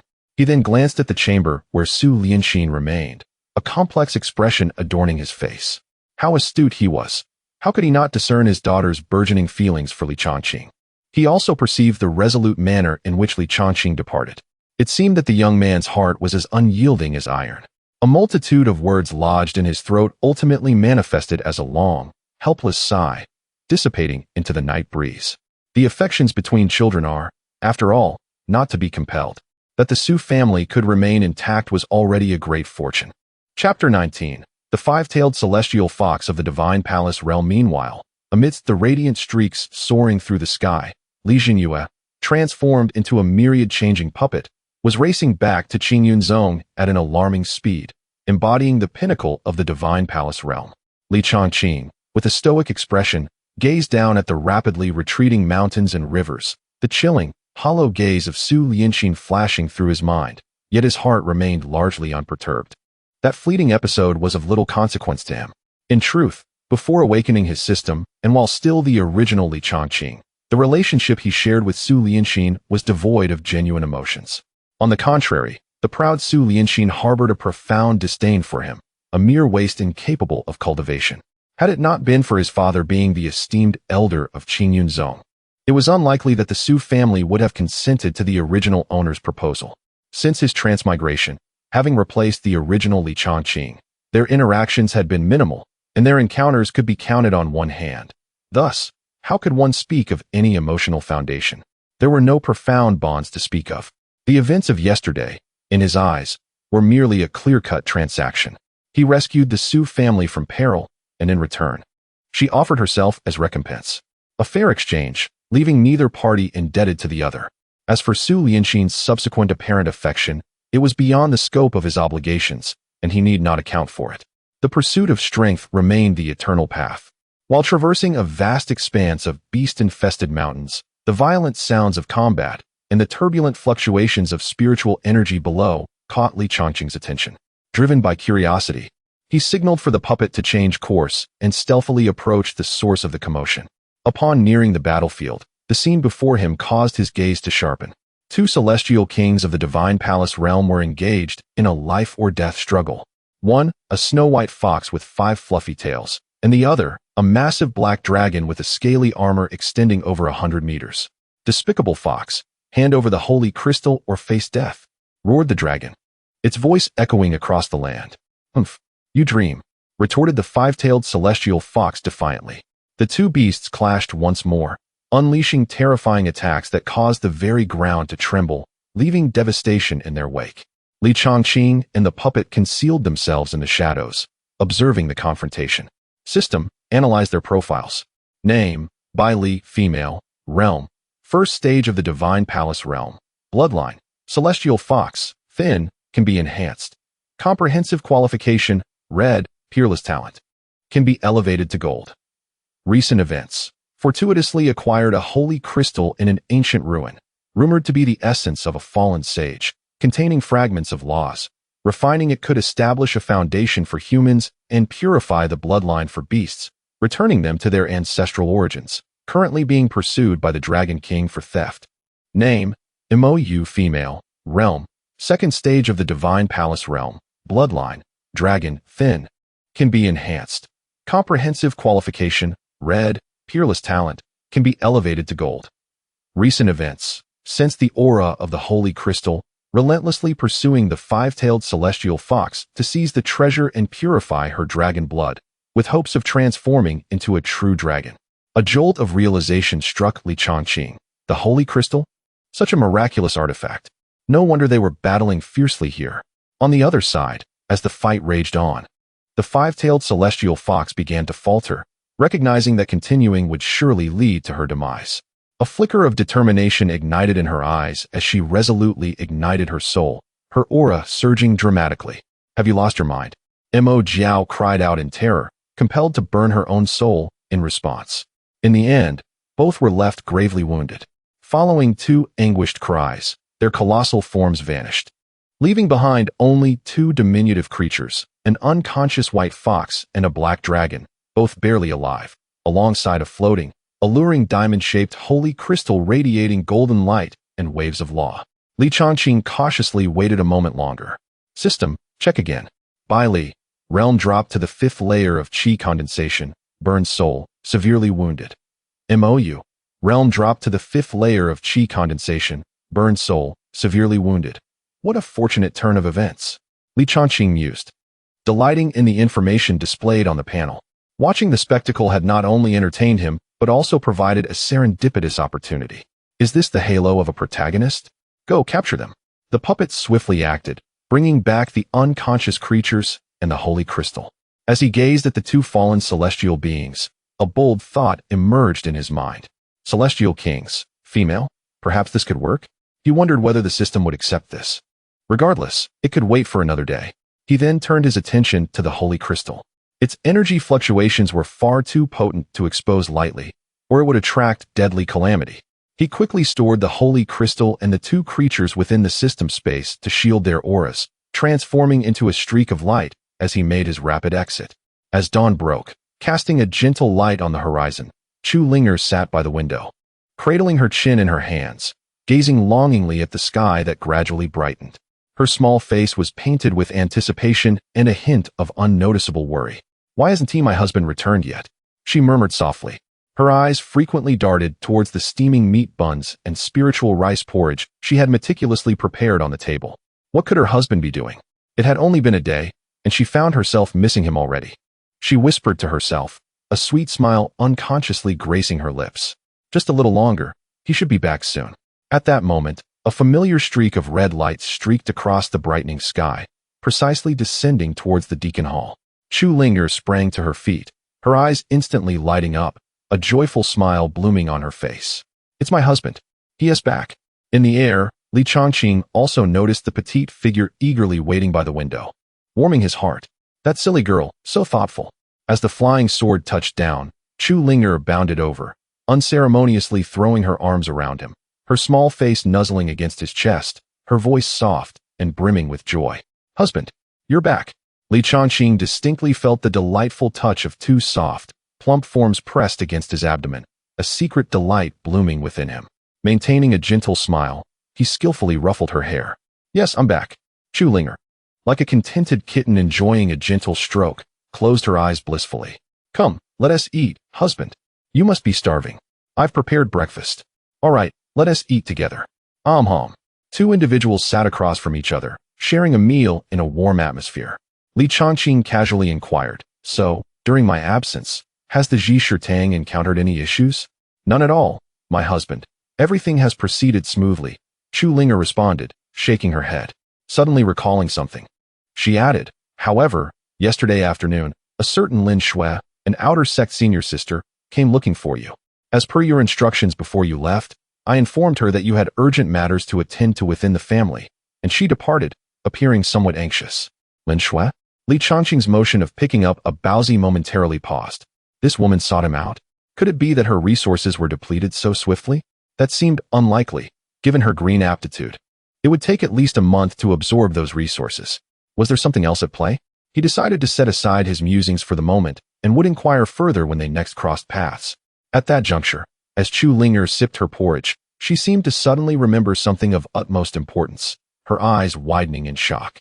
She stared blankly at Li Chongqing, forgetting to remove the spoon from her mouth. Amused by her adorable expression, Li Chongqing tilted his head and chuckled. What is it, Ling? Why do you gaze at me like that? Do I have flowers on my face? Husband Chu Linger set down her spoon. Incredulity etched on her features as she pointed outside, her voice trembling slightly. How did you return just now? Li Chongqing momentarily failed to grasp her meaning. Of course, I flew back on my sword. How else would I have returned? Yes, flying on a sword. Chu Linger seemed to finally grasp the crux of the matter, her excitement nearly propelling her from her seat. Yet, she quickly covered her mouth, her large eyes filled with astonishment and trepidation, fearful of saying something amiss that might irk Li Chongqing. Li Chongqing was initially taken aback, but soon realized the situation, chuckling at her slow reaction. Had it truly taken her this long to comprehend? He set down his chopsticks, gazing at Chu Linger's endearing expression of inquiry coupled with hesitance, and affirmed with a smile. Indeed, just as you have observed. For the past few days, I have already commenced my cultivation. Really? That's wonderful. Chu Linger instantly cast aside all reservations, exclaiming in joy. Elated, she leaped from her chair, even more thrilled than if she herself had begun cultivating. I knew you were the most formidable husband. The genuine delight and admiration in her voice further elevated Li Chongqing's spirits. Chapter 20. Activating the bond of affection. Unwavering devotion. May I inquire, my husband, what realm do you currently occupy? Why is it that Linger cannot perceive it at all? Chu Linger blinked her large eyes, gazing at Li Chongqing with a mixture of curiosity and admiration. Li Chongqing chuckled softly, opting not to respond directly. Instead, he subtly shifted his focus, allowing his aura to flow freely. Instantly, a wave of spiritual energy emanating from his being, characteristic of the fifth layer of the condensation realm, enveloped the space around him. Upon sensing this formidable presence, which was several times more potent than her own, Chu Linger gasped in astonishment. See condensation, fifth layer? Husband, you are truly remarkable. Just a few days have passed. However, her exuberance swiftly faded, and her small head drooped. The excitement that once sparkled in her eyes was replaced by an unmistakable sense of loss and inferiority. As she unconsciously twisted the hem of her garment, Li Chongqing observed the rapid shift in her emotions and gently inquired, Linger, what troubles you? Shouldn't you feel joy at my progress? Why do you seem so disheartened? Chu Linger lifted her head, her eyes glistening with unshed tears, her voice quavering with uncertainty. Linger, of course, I am happy for you, husband. But your talent is so exceptional. After just a few days, you have left me far behind. Her voice dwindled to a whisper, filled with self-doubt. Linger's aptitude is so poor, and my cultivation is so slow. In the future, the gap between us will only widen. I am so afraid. She feared that one day, her husband would deem her useless and unworthy, and would no longer want her by his side. As she spoke the last words, her voice was barely audible, like a faint whisper. Tears streamed down her cheeks like pearls slipping from a broken string, evoking a profound sense of pity and helplessness. Li Chongqing, witnessing her distress, felt a mixture of amusement and compassion. He reached out, gently stroking her head, his tone laced with a hint of exasperation and tenderness. Silly girl, is this what worries you? Pausing for a moment, he decided to be forthright, saying, Who told you that your aptitude is lacking? With tear-filled eyes, Chu Linger looked up at him in confusion. Li Chongqing continued earnestly, Linger, your innate talent is not poor at all. On the contrary, it is extraordinarily exceptional, even surpassing what I currently exhibit. Chu Linger was utterly taken aback, momentarily forgetting her tears. She stared blankly at Li Chongqing, struggling to comprehend his words. Li Chongqing, with a slight smile, dropped another revelation. The reason your cultivation seems slow is not due to a lack of talent. Rather, it is because a unique spiritual entity within you has yet to awaken, which limits your potential. Once it awakens, your cultivation speed will soar, and I fear that even I may struggle to keep up. Chu Linger was left speechless, her mind racing as those words echoed within her. A special spiritual entity? Better than my husband's talent? How could that be? For so long, the belief that she was slow and dull had been etched deeply into her soul, the root of her insecurities. Yet now, her husband proclaimed her to possess extraordinary potential? Is this truly true? Her voice trembled with uncertainty and a flicker of hope as she timidly gazed at Li Chongqing. Husband, are you perhaps saying these comforting words to placate me? Of course not, Li Chongqing asserted firmly, his gaze unwavering. The cultivation method I practice is quite unique, enabling me to perceive truths hidden from ordinary eyes. I can clearly see that you are not lacking in aptitude. Rather, your latent strength remains dormant. He placed his hands on Chu Linger's shoulders, ensuring she felt his sincerity. Trust me, it will not be long before you soar to great heights, and surpassing me is not out of reach. When that time comes, you will understand that my words today hold no semblance of falsehood. Chu Linger gazed into Li Chongqing's confident eyes, her doubts evaporating in an instant. A wave of unprecedented joy surged within her. It was not that she was foolish or inadequate. She too could become powerful. The thought sent her heart racing with exhilaration. Is it truly true, husband? She implored again, her voice brimming with eagerness for affirmation. When have I ever deceived you? Li Chongqing replied with a smile, gently teasing her nose.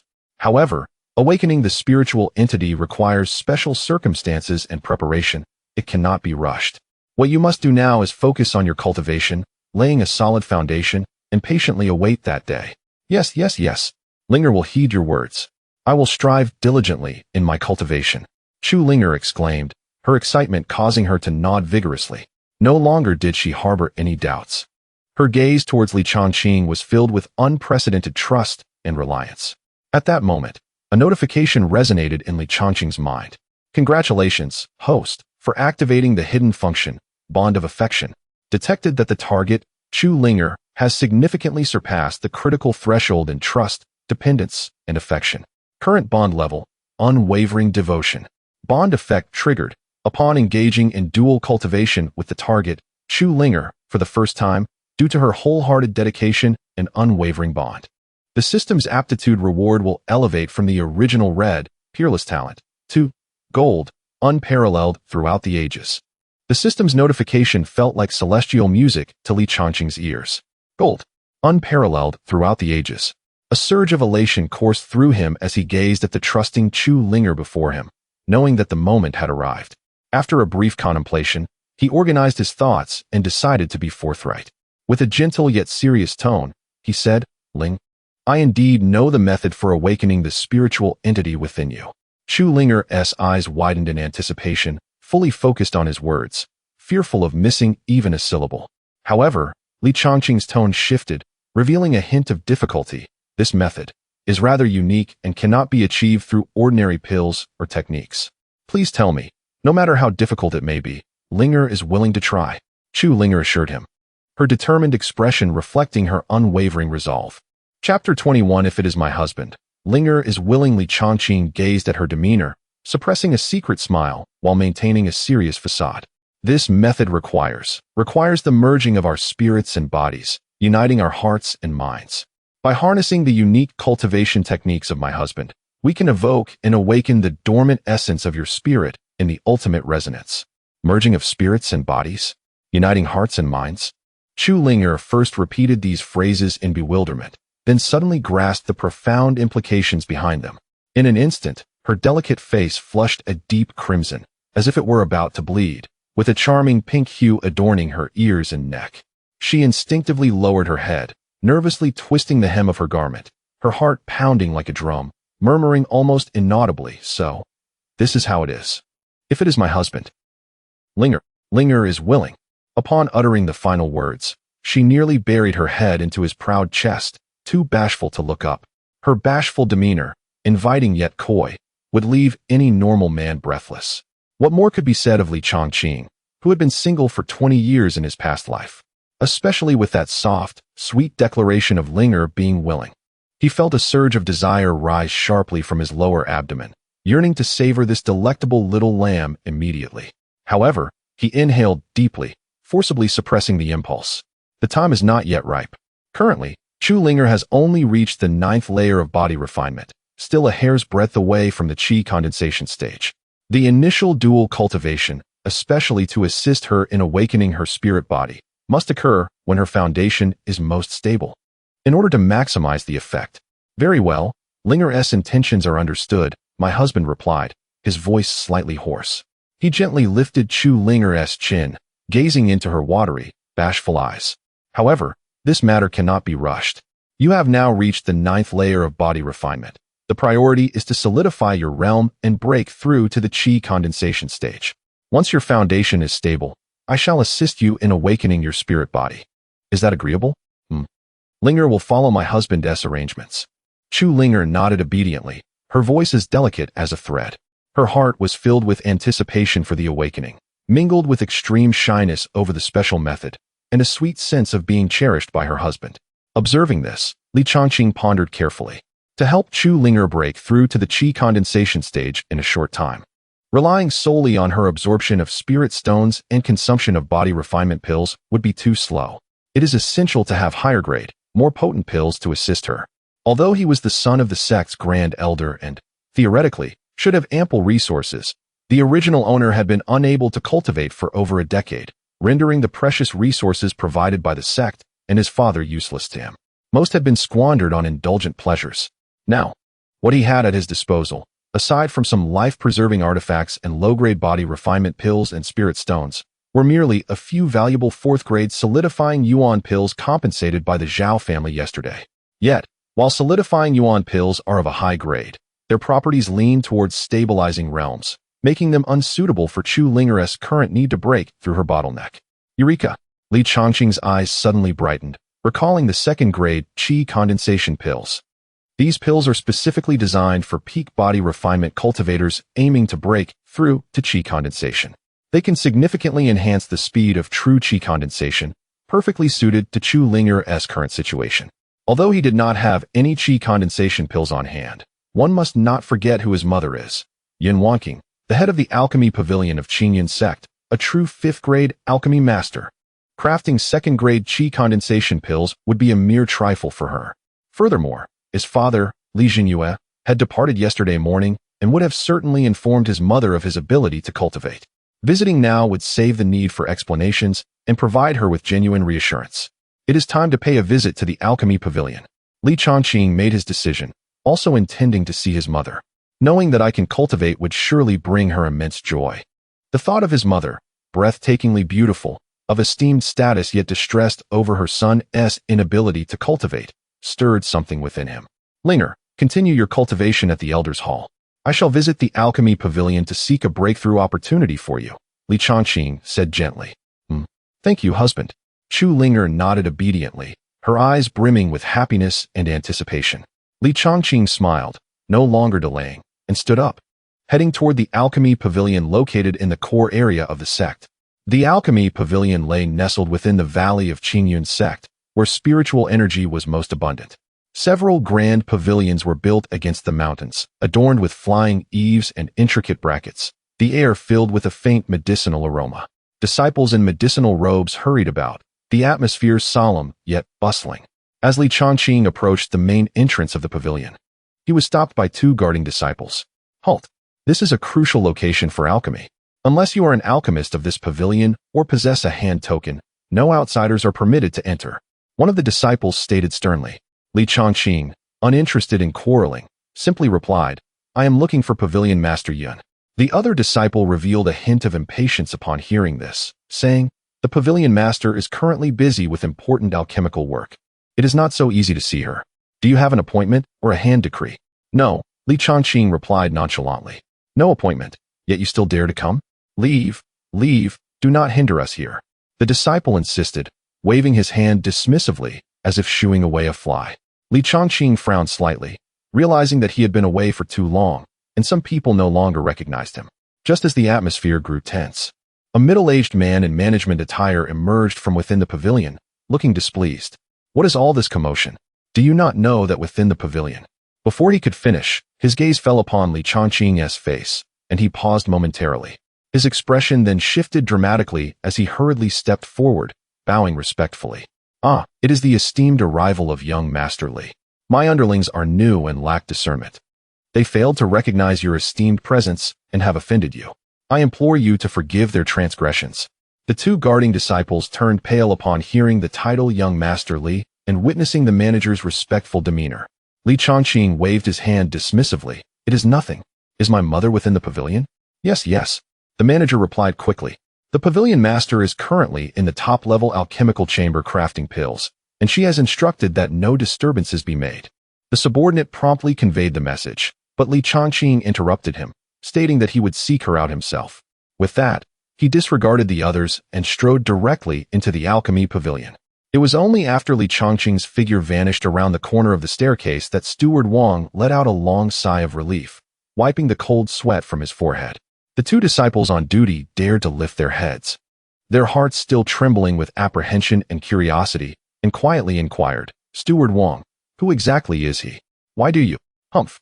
Steward Wang shot them a fierce glare and reprimanded them in a hushed tone. You 2 fools. You nearly caused a grave disaster. That individual is none other than the sole heir of our esteemed Pavilion Master Yun Wanqing, and also the son of Grand Elder Li Jinyue, Li Chongqing. Although he may not be, he is certainly not someone you can obstruct. From now on, keep your wits about you. Upon hearing this, the 2 disciples were filled with dread and hurriedly expressed their understanding, not daring to utter another word. Chapter 22. The Master of the Alchemy Pavilion. Yun Wanqing. After the figures of Wang Guanshi and others vanished completely, the 2 guarding disciples finally breathed a sigh of relief. Just then, a slender youth clad in the attire of a miscellaneous disciple approached the entrance of the alchemy pavilion with his head lowered. Zhang San instinctively reached out to stop him, yet his tone was infinitely more courteous than when addressing Li Chongqing. Halt, fellow disciple. This is a sacred place for alchemy. Unless it is of utmost importance, I kindly ask you to leave. The newcomer was none other than Xiao Yan. He suddenly froze in place, puzzled. What is happening? When did the guards of the alchemy pavilion become so courteous? As a mere miscellaneous disciple, he was usually met with disdain and reprimands if he dared to approach, let alone gaze from afar. He was fully prepared to face difficulties today. Young man, stop daydreaming. Alchemy is of the essence. A venerable voice urged him within his mind. With only 4 days remaining until the sect competition, you must break through to the 9th layer of body refinement and even attempt to reach the chi condensation realm. You must secure the championship prize in the outer sect competition. That Shintier alchemy cauldron is crucial for your future alchemical pursuits. I understand, master. Xiao Yin replied inwardly, steadying his nerves. He politely addressed Zhang San, senior brother. I am here to practice alchemy. Alchemy? Li Si, standing nearby, scrutinized Xiao Yan's conspicuous attire, his brows knitting together as he instinctively thought to mock him. What can a miscellaneous disciple possibly refine? Is he trying to make a fool of me? However, as the words lingered on his lips, he suddenly recalled the earlier scene, swallowing his retort and forcing a polite demeanor. Fellow disciple, the alchemy pavilion has regulations. You must present proof of being an alchemist for us to allow you entry. Proof of alchemy? Xiao Yan's heart tightened. What should I do, master? Where can I find such proof? Do not panic. The voice of Yao Lao resonated steadily. I shall lend you a trace of Bone Spirit Cold Fire's essence. You need only condense it at your fingertips to demonstrate. The alchemical flame is the finest proof of an alchemist. Thank you, master. As Xiao Yan hesitated outside, Zhang San grew increasingly impatient, ready to urge him on, when he suddenly saw the miscellaneous disciple raise his hand. In the next moment, a wisp of ethereal white flame, exuding an eerie combination of cold and heat, abruptly surged from Xiao Yan's fingertips. Alchemical fire. Zhang San and Li Si's eyes widened in astonishment as they exclaimed in unison. Although they were merely guards, they possessed enough discernment to recognize this. Moreover, the pure and powerful spiritual energy and fire element contained within the flame were undeniably genuine. Only a true alchemist could conjure such an extraordinary alchemical flame, and judging by its quality, its master must possess impressive alchemical skills. Is this proof sufficient? Xiao Yan feigned calmness, though his heart raced with anxiety. Enough. Absolutely sufficient. Zhang San quickly nodded and bowed, stepping aside to clear the path, his tone transforming into one of utmost respect. Please, esteemed senior, enter. Xiao Yan released a long breath of relief within. Suppressing his excitement, he straightened his posture, steadying his hands as he gathered the alchemical flame and stepped into the alchemy pavilion. Only after Xiao Yan's figure disappeared within did Zhang San exhale sharply, a cold sweat breaking out on his back as he turned to Li Si, expressing his fear. What a day. I almost offended a grand figure. Thankfully, I held my tongue. Such extraordinary talent in condensing alchemical flames at such a young age. He will undoubtedly become an exceptional individual. Li Si nodded in agreement, resolved to be more vigilant and courteous in their duties henceforth. Watching over the entrance is indeed a technical endeavor. Meanwhile, on the other side, following his memories to the innermost alchemical chamber of the alchemy pavilion, Li Chongqing could sense the spiritual fluctuations and rich herbal aroma emanating from within. He gently knocked on the door. Immediately, a cool yet clearly displeased female voice responded from inside. Did I not instruct you all beforehand? During alchemical processes, even the most pressing matters must wait. No disturbances unless it is of utmost urgency. Li Chongqing rubbed his nose, imagining his mother's irritation when interrupted during her alchemical work. He cleared his throat and spoke. Mother, it is I, Chongqing. Inside, the atmosphere fell silent for a moment, as though even the flickering flames and fragrant herbs had stilled. The next second, the stone door of the alchemical chamber swung open abruptly. A figure clad in a moon-white alchemist robe, exuding grace and charm, rushed forth and enveloped him in a tight embrace before he could react. Woo woo woo. Chongqing, my son, you finally came to see your mother. Do you know how much I have missed you? The warmth of her embrace left Li Chongqing momentarily dazed. His body stiffened for a moment, his hands instinctively rising, unsure of where to place them. He could distinctly feel the slight tremor of the woman holding him and the unmasked excitement and emotion in her voice. After a brief moment of rigidity, Li Chongqing's heart softened. He gently patted her back, awkwardly attempting to soothe her. Mother, I am here now. After a long while, Yun Wangqing seemed to regain her composure, gradually releasing him. It was then that Li Chongqing could clearly see her face. The woman appeared to be in her 30s, with skin fair as snow and features as exquisite as a painting. Her beautiful eyes, slightly reddened from earlier emotion, added an air of tenderness.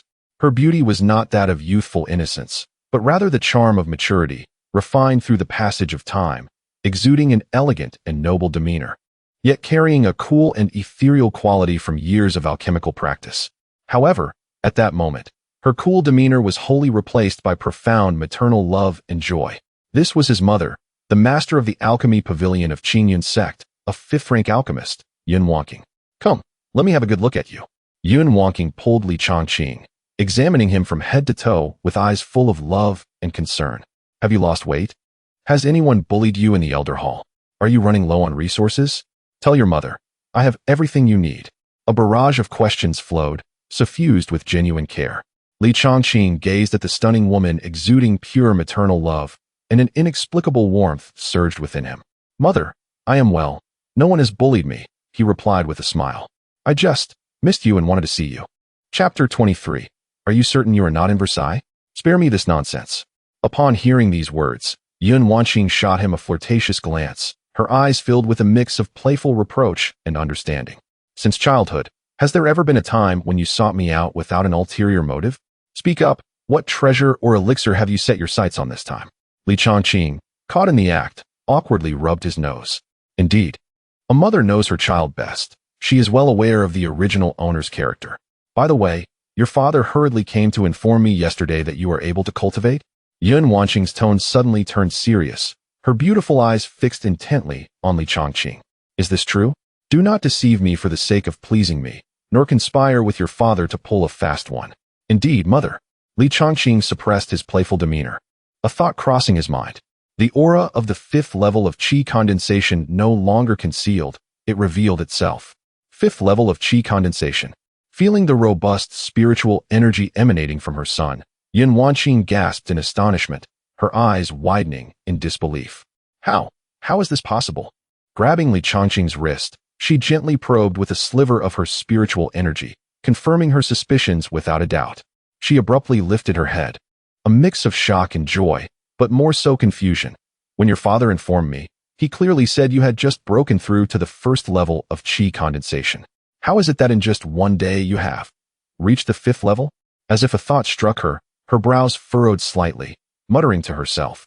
Could it be that old Coot wanted to surprise me, thus deliberately deceiving me? Yes, it must be that. Well, Li Jinhua, you old Coot, how dare you tease me? Just wait and see how I will deal with you. The corners of Li Chongqing's mouth twitched. Old Coot, good grief. His father, who exudes authority in front of outsiders, is affectionately referred to as such in the presence of his mother.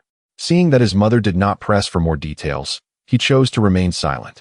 It is indeed wise to speak less of such extraordinary matters. To leap 5 small realms in a single day, were he to share this, no one would believe him. Yun Wanqing, noticing Li Chongqing's silence, became even more convinced of her assumptions. Both amused and exasperated, all her emotions eventually transformed into overwhelming joy and excitement. Her eyes glistened with unshed tears as she patted Li Chongqing's hand. Wonderful, wonderful. It is indeed good that you can cultivate. My son is truly no ordinary being. Come, this is a gift from your mother. Quickly, see if you like it. She hastily slipped a quaintly designed storage ring from her slender finger and pressed it into Li Chongqing's hand. Curious, Li Chongqing accepted the ring and delved his senses within. Goodness, even with his current composure, he could not help but exclaim internally. The space within the storage ring was at least 10 times more expansive than his own, overflowing with an array of treasures. Various jade vials and boxes were meticulously organized.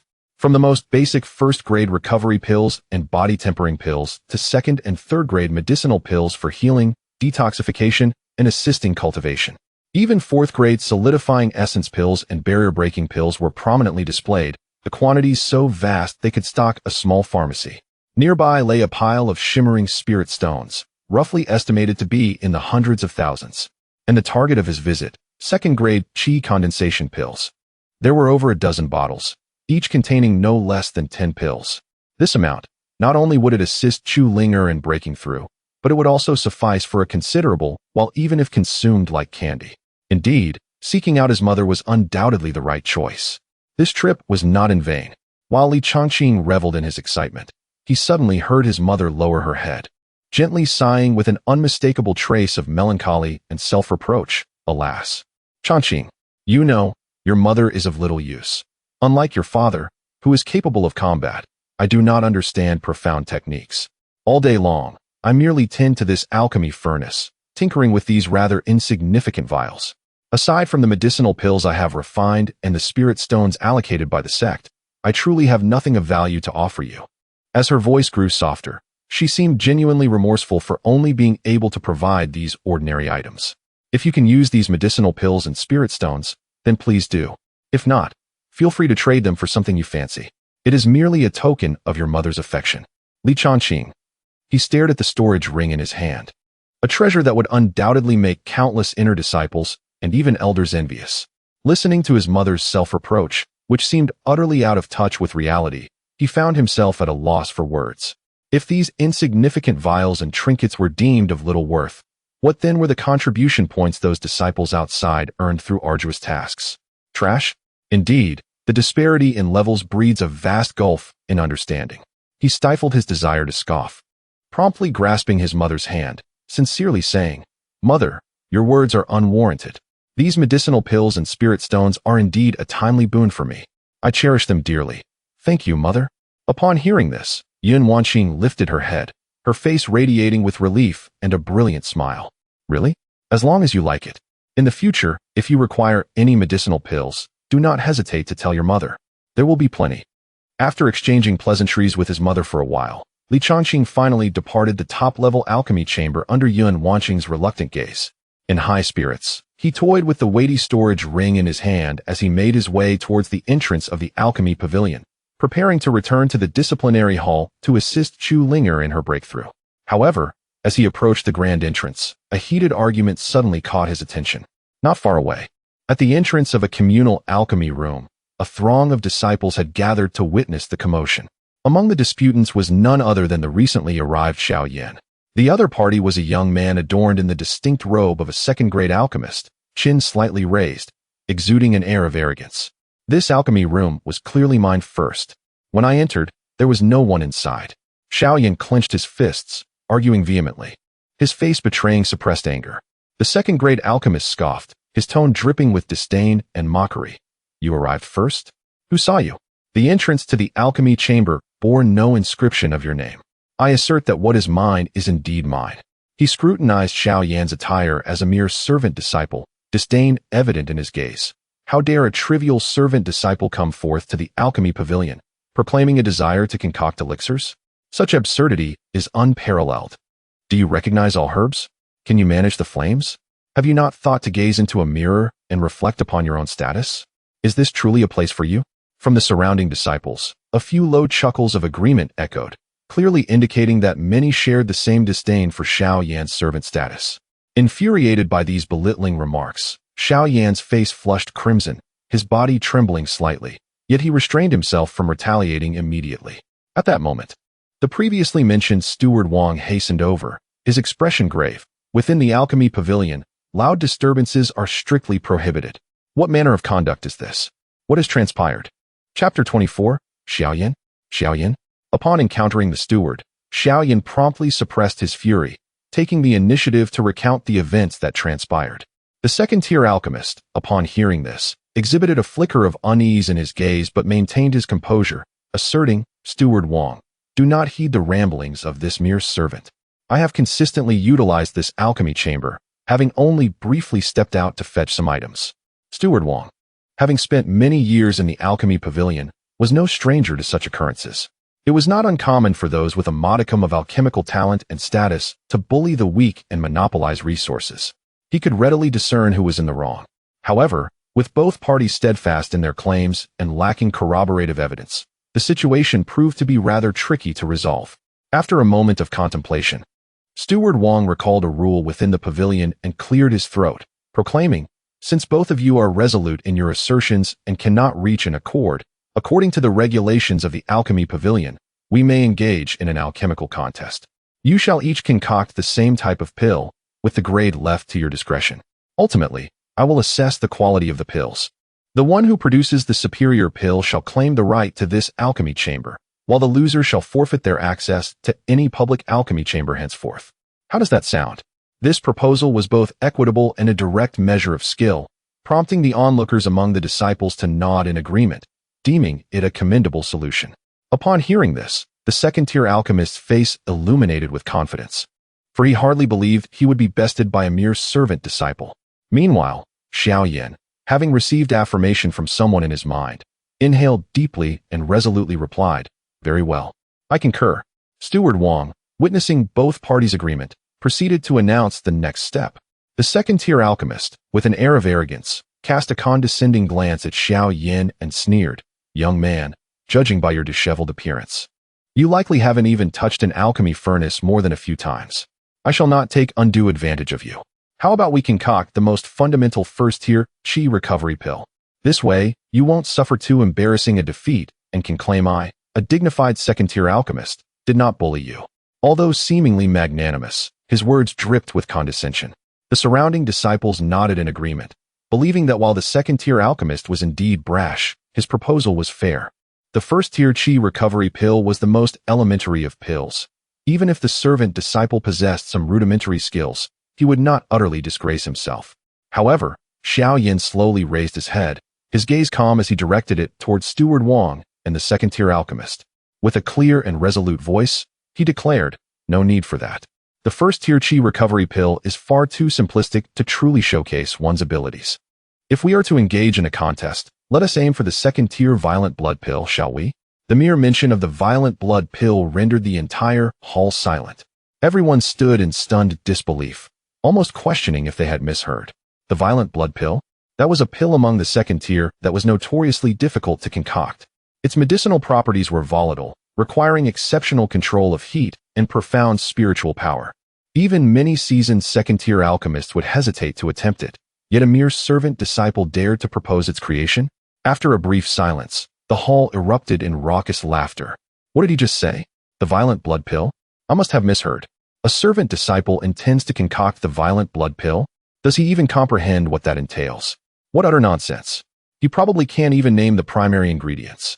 The ridicule, skepticism, and laughter surged toward Xiao Yin like a tidal wave. The second-tier alchemist laughed so hard he nearly doubled over, pointing at Xiao Yin, tears almost streaming down his face. Violent blood pill? Ha ha. Excellent. Excellent. This is your own declaration. I shall oblige. Let us see how you fare. Steward Wang, furrowing his brow, felt that the servant disciple was being excessively presumptuous. However, the rules had been established, and he could only solemnly state, having reached an agreement, the contest will be set for the second-tier violent blood pill. Gentlemen, please prepare.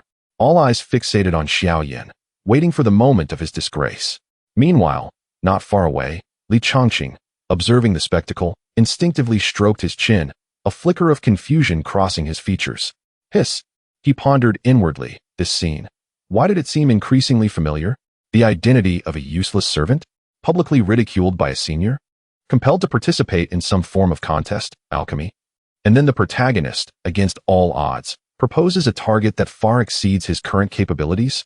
Is the next part of the narrative where this young man reveals his true talents, stunning everyone and garnering admiration from a multitude of followers and beauties? Good gracious!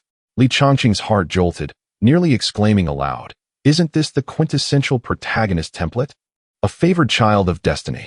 A wave of intense déjà vu and curiosity washed over him, prompting him to silently chant, "System, check the panel of that servant disciple.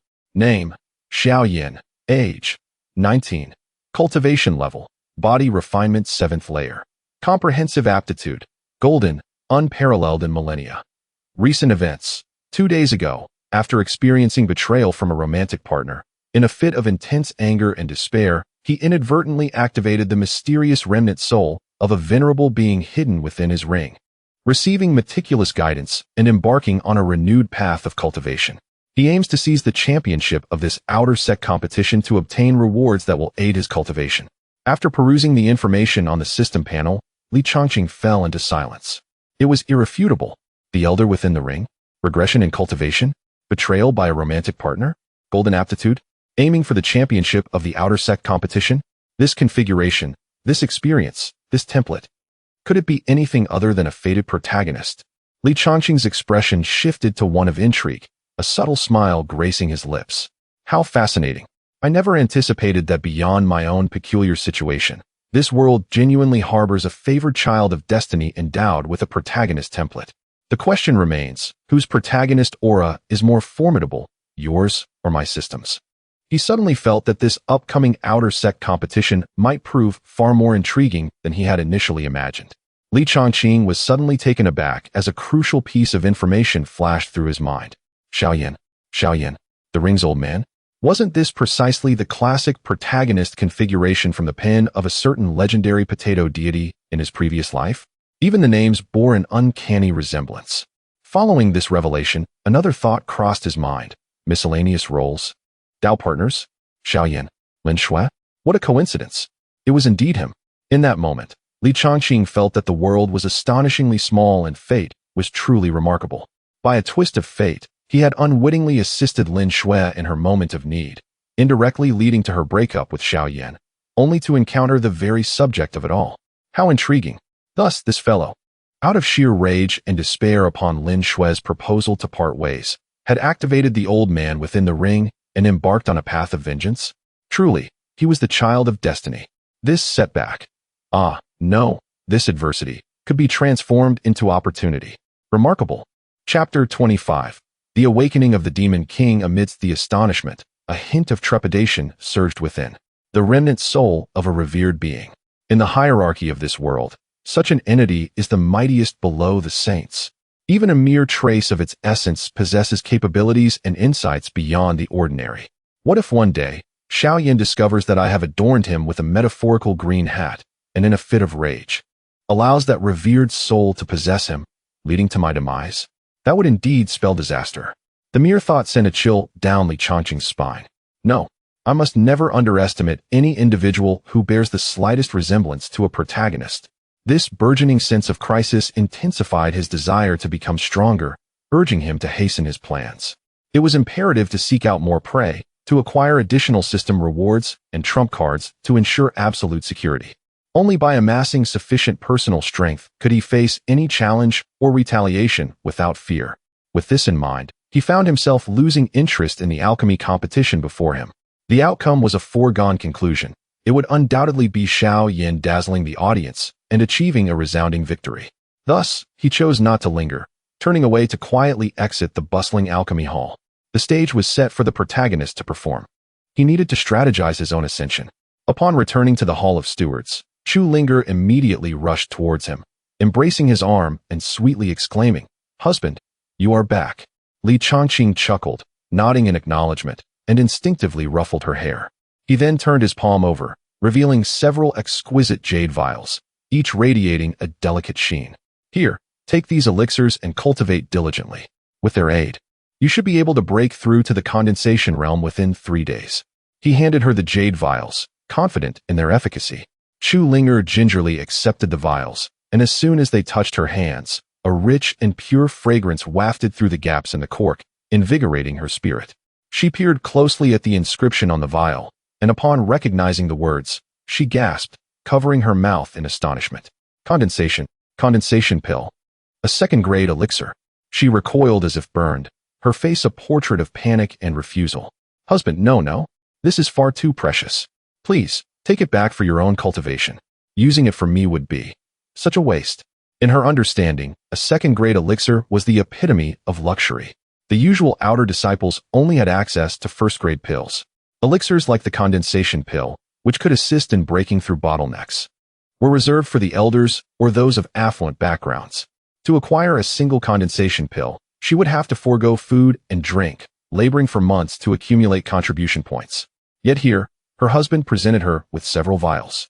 It must have cost a fortune in spirit stones. Moreover, given that her husband had already reached the condensation realm, he needed those elixirs to solidify his gains.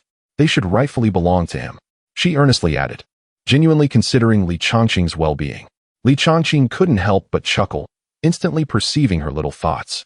"No worries," he replied casually, exuding an air of unassailable confidence. "What are these elixirs worth? I possess plenty, enough for both of us. Focus on your cultivation. Achieving a breakthrough is the priority." As if to demonstrate his affluence, he casually retrieved several more identical condensation pills from his storage ring, displaying them before her. Chu Linger stared, utterly dumbfounded, her mouth agape. After the initial shock, overwhelming gratitude and joy washed over her. No longer able to refuse, she carefully clutched the vials to her chest, as if they were the most treasured possessions.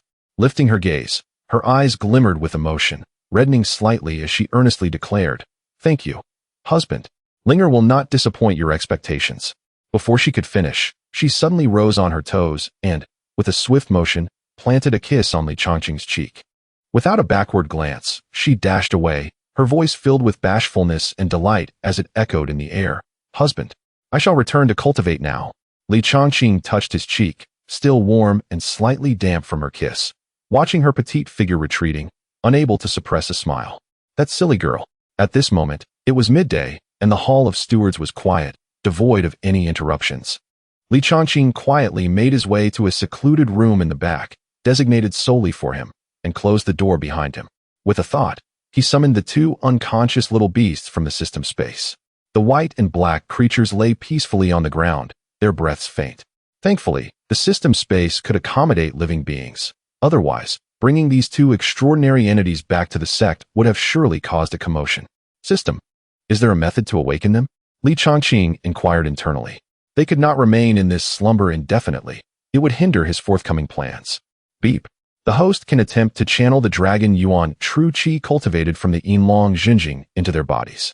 This qi is the purest of the pure, containing a trace of true dragon vitality, which is remarkably effective for healing spiritual injuries and awakening consciousness. Li Changqing was momentarily taken aback, surprised that the dragon yuan true qi from Yinlong Jinjing had such an extraordinary application. Indeed, imperial rank techniques were never devoid of merit. Without further hesitation, he knelt down, gently placing his hands on the foreheads of the white fox and black dragon. Carefully, he summoned that domineering strand of golden dragon yuan true qi from his dantian, tenderly infusing it into the two beasts. The golden qi gradually seeped into their cold bodies and damaged spiritual seas. Slowly, the white fox's body began to tremble slightly, its long eyelashes fluttering.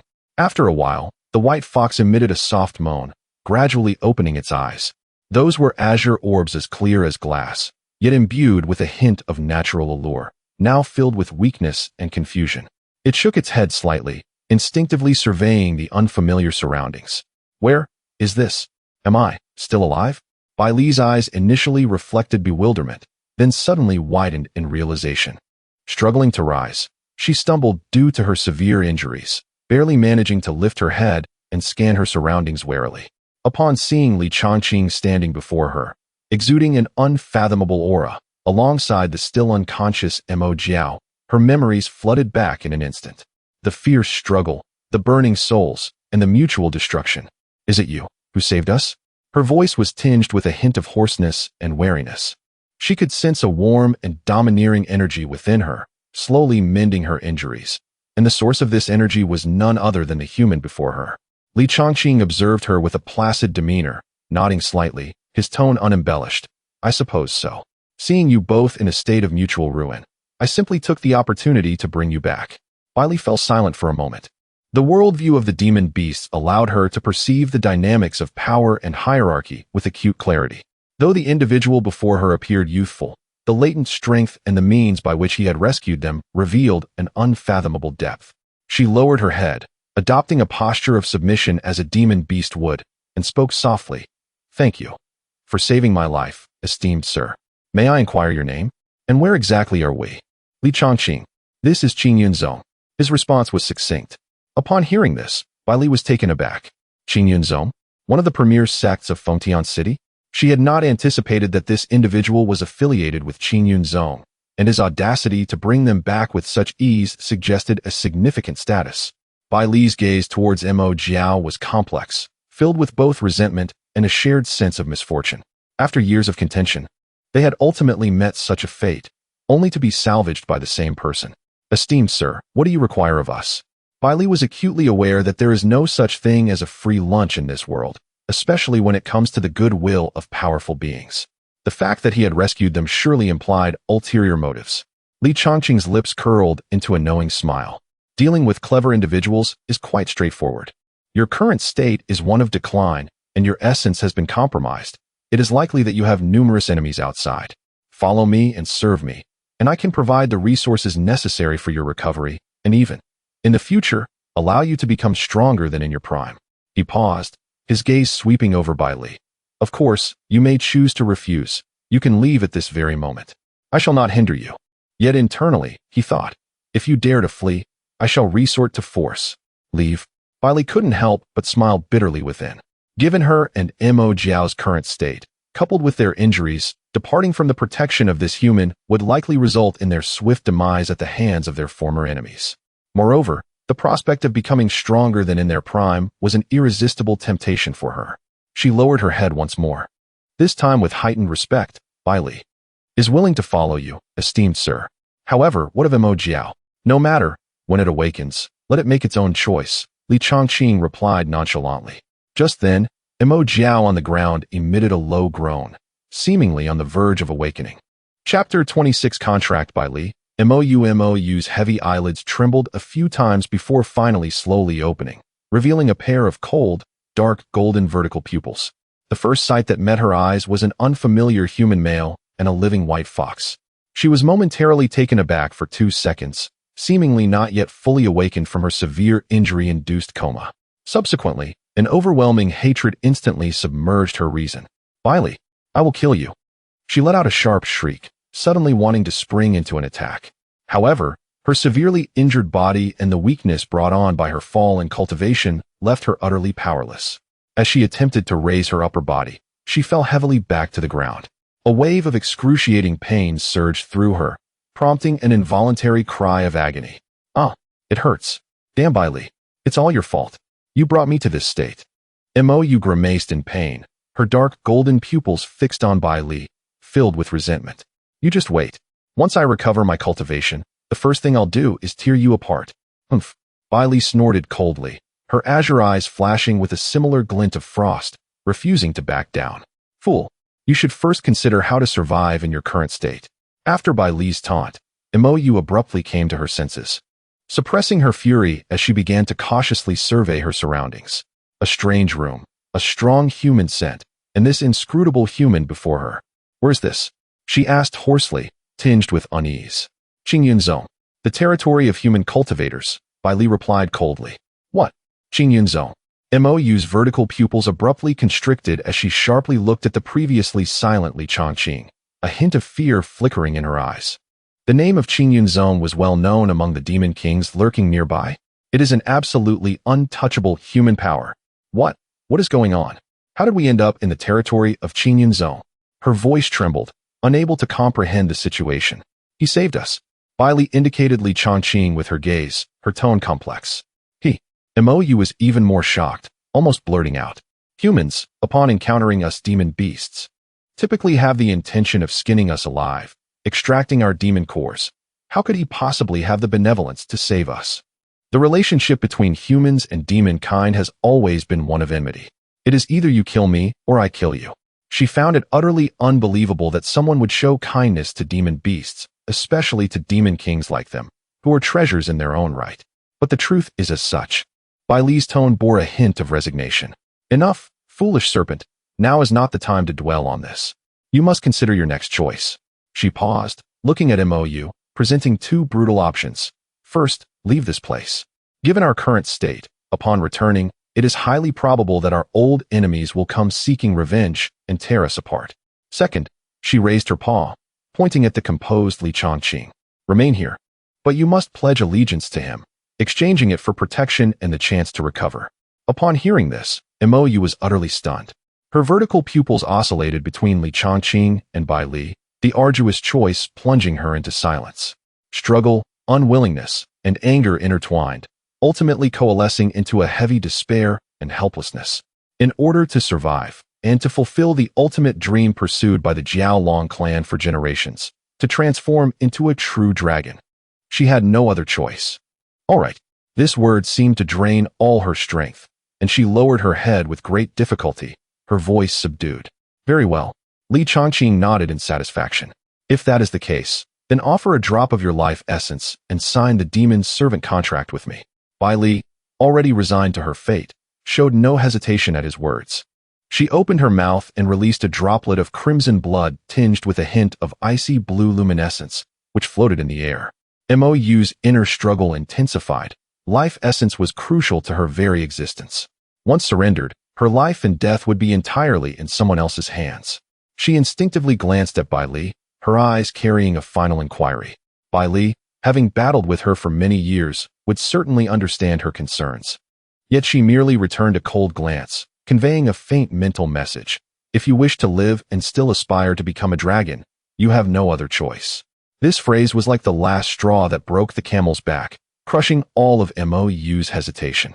She ultimately resigned herself, closing her eyes, and released a drop of dark golden blood, imbued with immense vitality. Seeing this, Li Chongqing's smile deepened. He formed seals with both hands, guiding the 2 droplets of blood into a drop of his own blood that he forced out from his fingertips. Buzz! A strange blood light flickered between the 3, establishing an invisible connection in an instant. Li Chongqing could clearly sense his absolute control over the 2 beasts before him. A single thought could determine their lives or deaths. Bow before your master. Bai Li and Mou simultaneously felt the binding sensation deep within their souls, lowering their heads in respect. However, Mou's tone still bore an unmistakable unwillingness and a deeply hidden resentment. Excellent. Li Chongqing was overjoyed within. He had effortlessly gained 2 Demon King subordinates. Although their current cultivation was merely at the qi condensation stage, this posed no issue. With his resources and system at hand, he could help them recover and even surpass their former selves. It was merely a matter of time. At this moment, he suddenly recalled a crucial question, stroking his chin as he curiously inquired. By the way, since you were once demon kings, I assume you have already acquired the ability to take human form, correct? Bai Li and Mou were both taken aback at his words. They quickly seemed to understand something. Their beastly eyes instantly filled with vigilance. Bai Li, mental transmission, what is this human? Suddenly asking. What does he intend to do? Mou, mental transmission, gritting her teeth, how would I know? But it seems like it cannot be anything good. Chapter 27. Fairy, I advise you not to play with fire.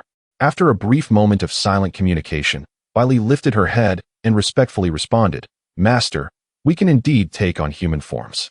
However, due to the current damage to our essence, our transformation can only last for about 7 days at most, after which we must revert to our original forms for 3 days of recuperation before we can transform again. Ah, I see. There are such limitations. Li Chongqing nodded thoughtfully, then smiled and said, No matter, please transform for me to see. The 2 creatures exchanged glances, each recognizing the resignation reflected in the other's eyes. Yes, master. In the next moment, 2 dazzling orbs of light enveloped the Bai Hu and He Jiao. Within the radiance, their forms elongated swiftly, transforming. After a few moments, the light gradually dissipated. Li Chongqing instinctively looked over. In an instant, he was frozen in place. His eyes widened in shock, and warmth flooded his nostrils as 2 streams of crimson blood uncontrollably flowed down. Where once stood a Bai Hu and He Jiao, now a tall and graceful woman appeared on the left. She possessed cascading, silky white hair, skin as flawless as snow, and an exquisitely enchanting visage. Her expressive eyes shimmered with an alluring charm that captivated the heart.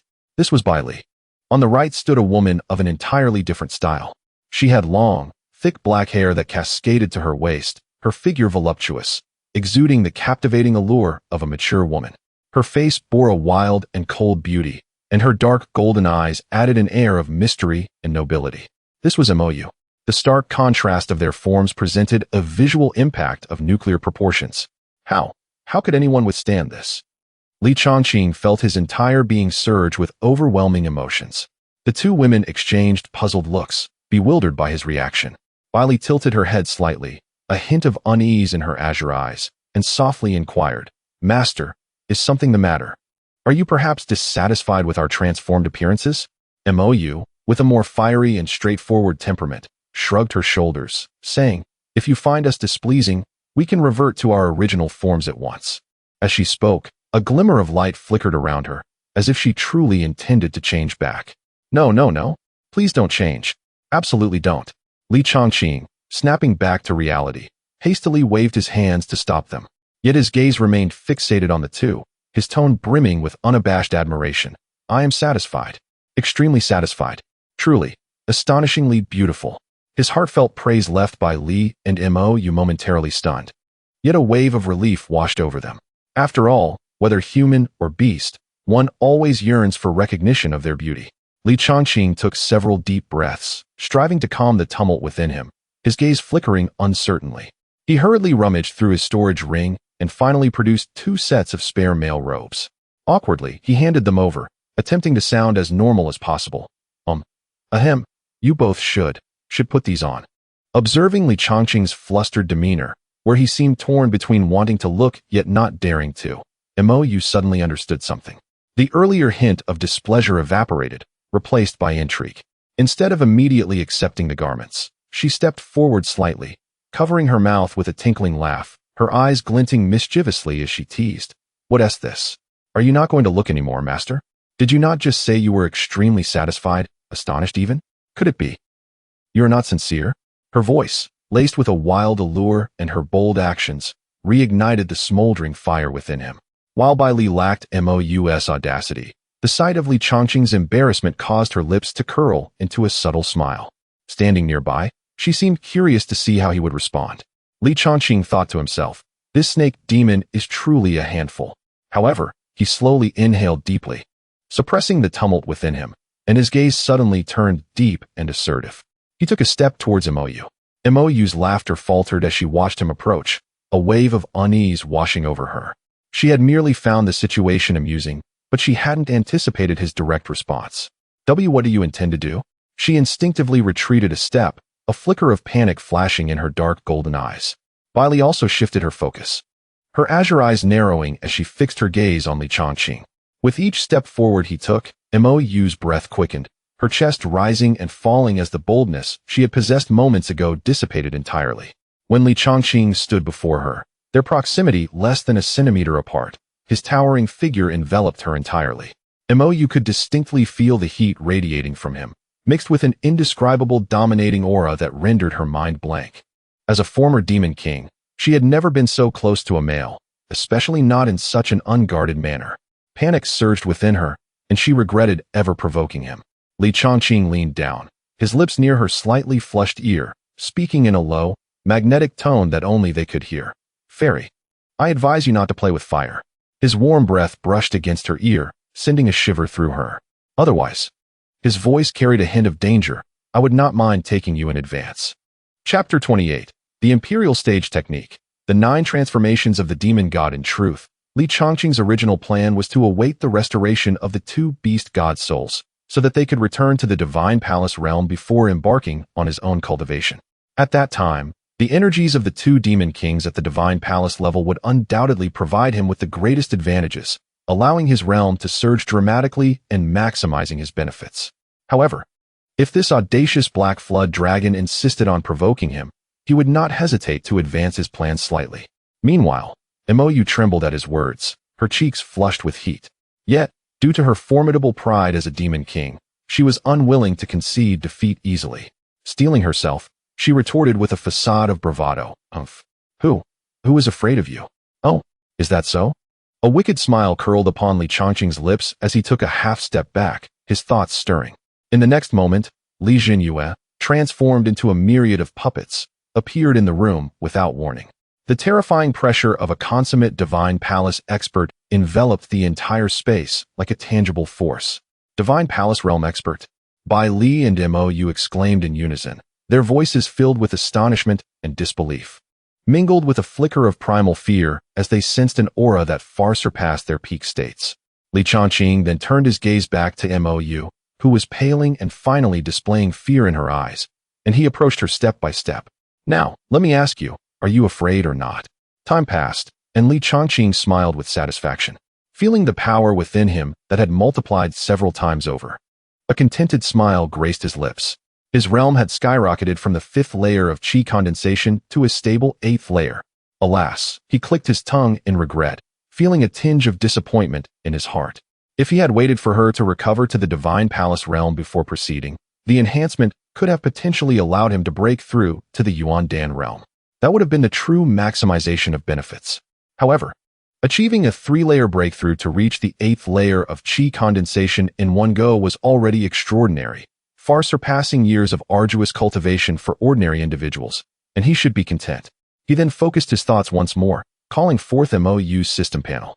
Name, MOU, Realm, Qi Condensation 5th Layer, Bloodline, Flood Dragon Bloodline, 30. Note, achieving 100 purity in the bloodline can trigger a qualitative change, promoting to true dragon bloodline. Overall talent, red, peerless talent, can be elevated to gold. Status, weak, submissive, contracted. Upon seeing the note regarding the bloodline's purity, Li Changqing's eyes instantly brightened. Oh, a flood dragon bloodline purity of 30? Reaching 100 could promote it to true dragon bloodline. A bold thought surged within him. If he could indeed nurture a true dragon, the prospect was exhilarating to contemplate. However, he soon considered another question. If the talent were to elevate from red to gold, would there be further rewards?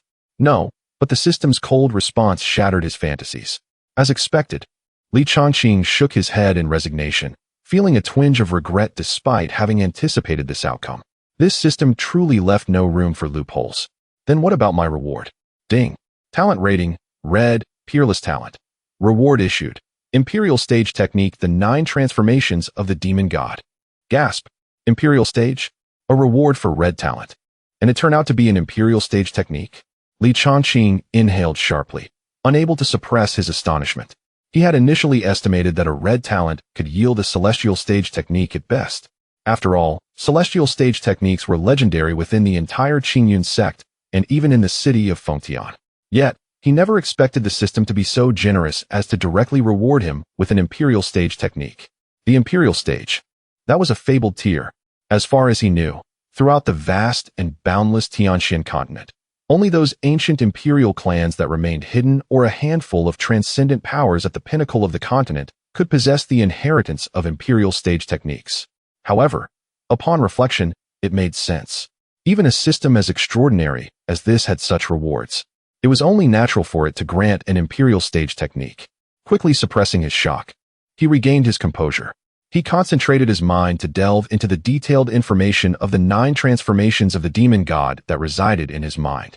Chapter 29, Journey to the Zongmen Fengshe, Yaoxing Jubian, an Imperial-level body refinement enhancement secret technique. This is not a conventional cultivation method, but rather an ultimate combat secret art, divided into 9 transformations. Core Essence. Each transformation, once mastered, allows one to unleash a terrifying combat power far exceeding their current realm for a brief period within the corresponding major realm. It places immense strain on the physical body, necessitating a robust physique or a special constitution to support it. Brief introduction. The first transformation, corresponding to the body refinement realm upon activation, it provides a 5-fold increase in combat power. The second transformation, corresponding to the Qi condensation realm upon activation, it provides a 10-fold increase in combat power. The third transformation, corresponding to the Qi Si realm upon activation, it provides a 20-fold increase in combat power. Subsequent transformations yield increasingly formidable enhancements with the rise in realm. The 9th transformation, corresponding to the Imperial realm upon execution, one transforms into an ancient demonic deity with unfathomable combat power. Limitations. Each transformation can only be activated once a day, with the duration contingent upon physical strength and cultivation level. Following activation, a brief period of weakness ensues. Upon reading the introduction, a fierce light ignited in Li Changqing's eyes. This, Yaoxing Jubian, was nothing short of a tailor-made trump card for him. Coupled with his primordial sacred body, it was a perfect match. A 10-fold increase in combat power. What does it mean to unleash 10-fold combat power at the Qi condensation realm? He could scarcely fathom it. Truly, it is an Imperial-level technique. Simple, brutal, and immensely powerful. It seems he must place greater emphasis on body refinement in the future, continuously strengthening his physical foundation. Only then will the duration of Yaoxing Jubian be prolonged. At that time, no matter how talented or monstrous the geniuses or ancestors of the sect may be, they shall all be suppressed. He sighed deeply, suppressing his excitement. Both of you stay here for the time being. Without my orders, you are not to go anywhere, he commanded. After a brief pause, he continued. I shall make a trip to the Zongmen Fengshe to see if I can procure some elixirs or rare materials for restoring the soul and nurturing the essence. Understood. Thank you for your concern, master. They replied respectfully. Li Changqing nodded, saying no more, and turned to leave the chamber. Once his figure had completely vanished, Bai Li let out a sigh of relief, her tense body relaxing. At that moment, Mou on the bed also emitted a low moan and gradually awakened. She struggled to sit up, but was met with pain from her injuries, causing her to gasp in agony, unable to refrain from cursing inwardly. Damn that wretched man. How dare he? Her face twisted in a mix of anger and grievance. After a few expletives, she suddenly gasped, as if sensing something unusual. Upon introspection, confusion crossed her face. Wait, why do I feel as if my bloodline is somewhat different? She could not pinpoint precisely what was different, only sensing a profound feeling, as if something dormant deep within her bloodline had been slightly stirred. She raised her head and surveyed her surroundings, noticing the absence of Li Changqing. Where is he? She inquired. He went to the Zoman Fengshi to seek items for repairing souls and nurturing essences, Bai Li answered. Humph. At least he has a bit of conscience. Mou scoffed, her tone still filled with dissatisfaction, though her resentment seemed to have lessened considerably. Bai Li approached her, rolling her eyes. And you? Why provoke him when there's no need? Look where that got you.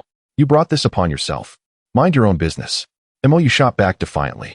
Our feud isn't settled yet. Once I recover, you'll be the first to pay. Humph. Fool. Bai Li huffed, turning away, no longer wishing to engage with her. The room fell into a temporary silence. Meanwhile, at the Zoman Fengshi, located not far from the foot of the Qingyun Sex Mountain in a spacious valley, the atmosphere was bustling with life, filled with a cacophony of calls and shouts, creating a lively scene. Come and see. The ancient great being once sat upon this bluestone slab during a bout of constipation. Understanding the profound patterns upon it may aid your cultivation journey. Don't miss out. A century-old spirit turtle just fished out from the back mountain pond.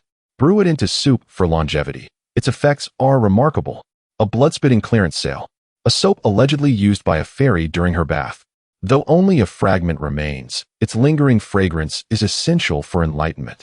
As Li Changqing walked through the throngs of people, he could not help but twitch at the absurdity of the merchant's cries. Truly, remarkable talents abound. He shook his head in resignation. The stalls on the outskirts of the market primarily sold gimmicky and dubious items, which he naturally regarded with disdain. His objective was clear as he strode directly toward the center of the market. There stood a magnificent 7-story pavilion, with soaring eaves and hidden treasures, where the plaque adorned with elegant characters read Wanbao Pavilion. This was the genuine large trading venue surrounding Qingyun sect, rumored to be backed by the elders of the sect, renowned for its credibility. Within lay an abundant array of rare materials, divine weapons, cultivation techniques, and miraculous elixirs. As long as one possessed sufficient spirit stones, they could acquire nearly everything needed for cultivation. As Li Changqing prepared to step into Wanbao Pavilion, a familiar voice suddenly echoed from an inconspicuous corner stall. Boss, I'll take this thunderstruck wood. 300 low-grade spirit stones. What? 300 low-grade spirit stones? For this piece of worthless wood? Are you robbing me? Li Changqing halted, turning toward the voice, momentarily taken aback. It was him again? Xiaoyan. Xiaoyan stood before a stall, gripping a charred piece of wood roughly the length of an arm, seemingly ordinary, engaged in a price dispute with the stall owner. The vendor wore an indifferent expression, saying, Kid, do you know the rules? This is a 100-year-old thunderstruck peachwood heart. It contains a hint of heavenly thunder power, perfect for crafting thunder attribute artifacts. 300 spirit stones, no deception, not a cent less. Xiao Yan's expression darkened. His total assets barely amounted to 300 spirit stones. However, Li Changqing's gaze fixated on that charred piece of wood, a flicker of intrigue igniting within him. With his current discernment, he could clearly perceive that the wood indeed possessed some merit, harboring a hint of pure thunderous power, far from an ordinary item. More importantly, he understood that individuals like this protagonist often enjoyed favorable fortune, invariably stumbling upon valuable treasures. What they desire yet cannot afford is, more often than not, a true treasure. Teacher, this wood. Xiao Yan was fervently inquiring within his heart. Acquire it, at any cost. This is no ordinary thunderstruck wood. Within its core likely lies the rare Yimu Lei Yuan. It would greatly benefit your physical refinement and mastery of thunder techniques. The voice of the esteemed remnant soul carried a hint of urgency. Gritting his teeth, Xiao Yin was poised to extract all his belongings in an attempt to negotiate a better price. Meanwhile, Li Chongqing's lips curled into a playful smile as he altered his decision, opting not to enter Wanbao Pavilion for the time being. He resolved to accompany this fated child and see if he might tap into some fortuitous luck, rather, engaging in fair competition for some unexpectedly splendid treasures. Chapter 30. Junior Sister, Jiang Yuru, I shall take this piece of wood. I offer 500 low-grade spirit stones. A calm voice unexpectedly interjected, breaking the dispute between Xiao Yin and the vendor. 500. Both the vendor and Xiao Yin were taken aback, swiftly turning their heads to the source of the voice. They beheld a young man, adorned in the elder robes of the Qingyun sect's outer disciples, exuding an extraordinary demeanor, who had mysteriously appeared beside them, observing them with a detached expression. Xiao Yin instinctively furrowed his brows. An elder of the outer sect? How could he be so young? He dared not show any disrespect and hurriedly suppressed his discontent. Cupping his hands in a gesture of respect, disciple Xiao Yin pays his respects to the elder. Li Chongqing's face broke into a gentle smile as he nodded, yet his gaze remained fixed on the piece of thunderstruck wood. The vendor, evidently recognizing Li Chongqing, instantly donned a fawning smile. It is an honor to have elderly grace us with his presence. If you have taken a liking to this thunderwood, there is no need to discuss spirit stones. You may take it as a humble gift from me. Upon hearing this, Xiao Yin's heart tensed.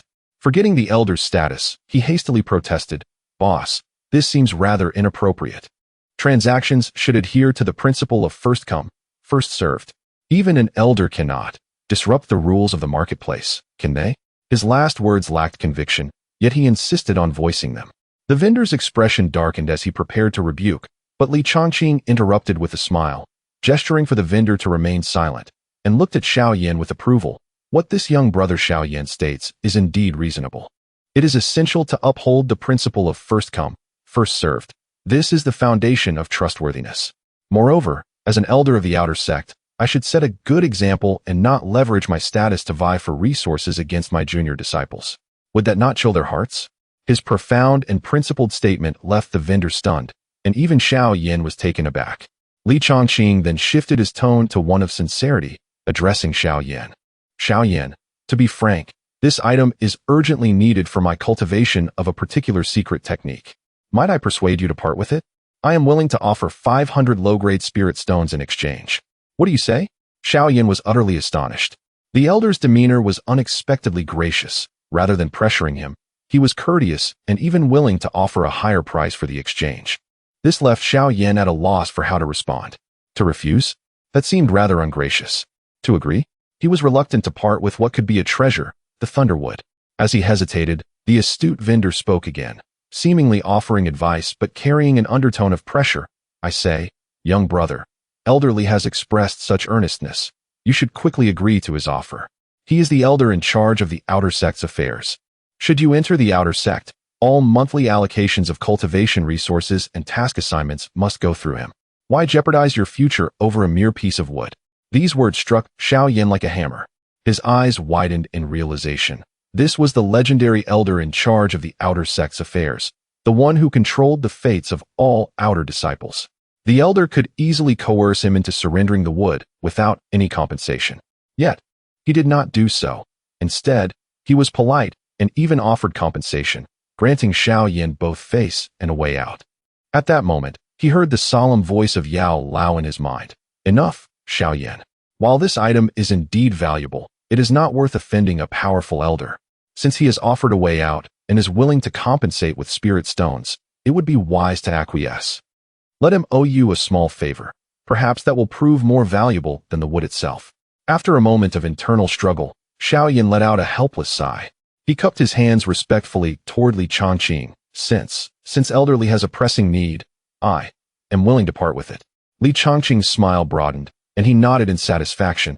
In that case, I thank you, young brother Xiao Yin, for your generosity. He promptly retrieved 500 low-grade spirit stones and handed them to Xiao Yin. With the transaction complete, Li Chongqing grasped the piece of thunderwood, feeling the peculiar energy within, and a sense of satisfaction blossomed in his heart. Meanwhile, Xiao Yin held the weighty pouch of spirit stones. His emotions were complex. He felt the tangible benefits of acquiring the spirit stones, yet a faint sense of loss lingered over the missed opportunity. Then I shall take my leave, Xiaoyan said, storing the spirit stones and bowing to Li Chongqing. He then turned and quickly departed, his figure soon vanishing. Watching Xiaoyan leave, Li Chongqing's lips curled into a meaningful smile. For today, I shall temporarily let this plump sheep go. One must shear the wool gradually.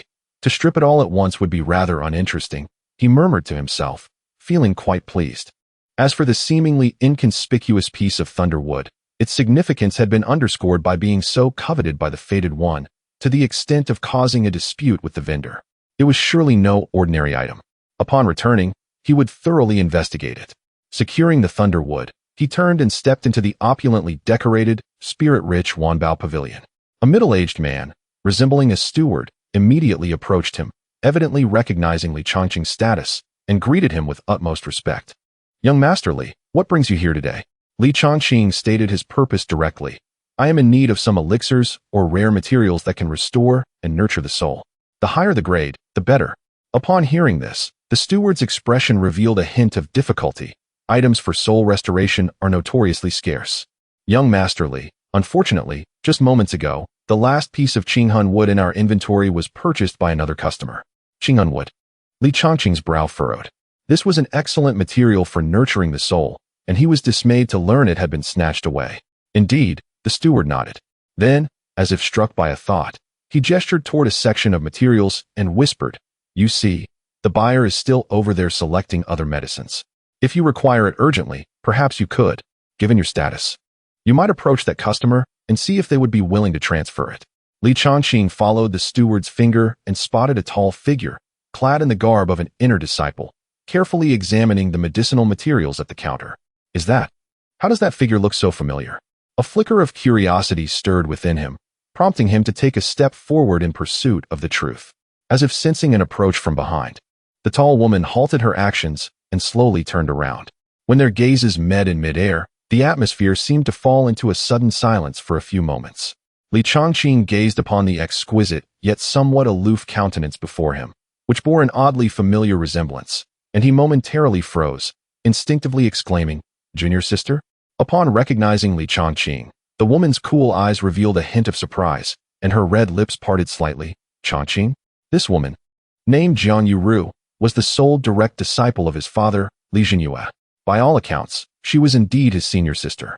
However, due to the original owner's inability to cultivate, there had been little interaction with this exceptionally talented senior sister, who had spent years in seclusion for her training, leaving only a faint impression. Chapter 31. Imu Lei Yuan, how did you come to be here? Jiang Yuru inquired, gazing at Li Chongqing. Li Chongqing, without concealing the truth, responded candidly, "I am here to seek some medicinal herbs to nourish the spirit. The steward informed me that the last piece of Qinghun Mu was just purchased by you, junior sister." "I see," Jiang Yuru acknowledged, slightly raising a delicate wooden box in her hand. "So, you wish to acquire this Qinghun Mu from me?" Li Chongqing nodded, somewhat awkwardly. "However," he added, "if junior sister has urgent needs, it is no trouble. I shall consider other means." Jiang Yuru did not immediately refuse. Instead, she asked, "What do you intend to use this Qinghun Mu for?" Her gaze held a hint of scrutiny. "Well, that is." Li Chongqing hesitated for a moment, feeling there was nothing to hide. "It is for the treatment of two, friends. Their spirits are severely damaged." Upon hearing this, Jiang Yuru silently regarded him for a few seconds. After a moment, as if she had made a decision, she directly handed the wooden box to Li Chongqing. "Very well. This item was originally intended for my teacher, to assist her in refining pills and maintaining focus. Since you urgently need to save someone, take it." Li Chongqing was taken aback by the unexpected generosity of this seemingly aloof junior sister and quickly accepted the wooden box, sincerely expressing his gratitude. "Thank you, junior sister. I shall remember this kindness." "Indeed," Jiang Yuru replied in a cool tone, seemingly indifferent to the gesture. Suddenly, as if recollecting something, her gaze returned to Li Chongqing, laced with a subtle curiosity. "By the way, Chongqing, I heard from the master a few days ago that you have begun your cultivation, and even broken through to the qi condensation realm." Li Chongqing thought to himself how swiftly news of his father travels, yet maintained a composed demeanor, nodding in affirmation. "Yes, junior sister. I have fortunately stepped onto the path of cultivation." Receiving his confirmation, A faint, almost imperceptible curve softened Jiang Yuru's icy expression as she slightly nodded. That is good. She paused, appearing disinterested in further discussion. I still have some herbs to procure, so I shall take my leave. After speaking, she gave a slight gesture to Li Chongqing and gracefully departed to continue her shopping. Holding the still warm wooden box, Li Chongqing watched Jiang Yuru's ethereal figure fade into the distance, feeling a newfound admiration for this junior sister, whom he knew little about. Seeing this, he also turned to leave. Upon returning to the steward hall, Li Chongqing headed directly to his chamber. Pushing open the door, he found Bai Li and Mou sitting cross-legged on the couch, nurturing their bodies. Hearing the commotion, both women opened their eyes simultaneously. Upon seeing Li Chongqing return, they promptly rose and bowed respectfully. Master. Li Chongqing responded lightly, tossing the wooden box containing the Qing Han Mu toward them. See if this is of any use for your spirit recovery. Bai Li quickly caught the box, opened it, and her eyes lit up with surprise. It is indeed Qing Han Mu. Although its age is not particularly high, the soul power contained within is remarkably pure, greatly beneficial for nourishing the spirit. Thank you, Master. Mou also leaned in to take a look, her expression softening considerably, though she remained silent. Li Chongqing waved his hand dismissively and produced a storage ring to hand to them. Inside, there are also some foundational elixirs to aid in your cultivation. They should assist in restoring your realms.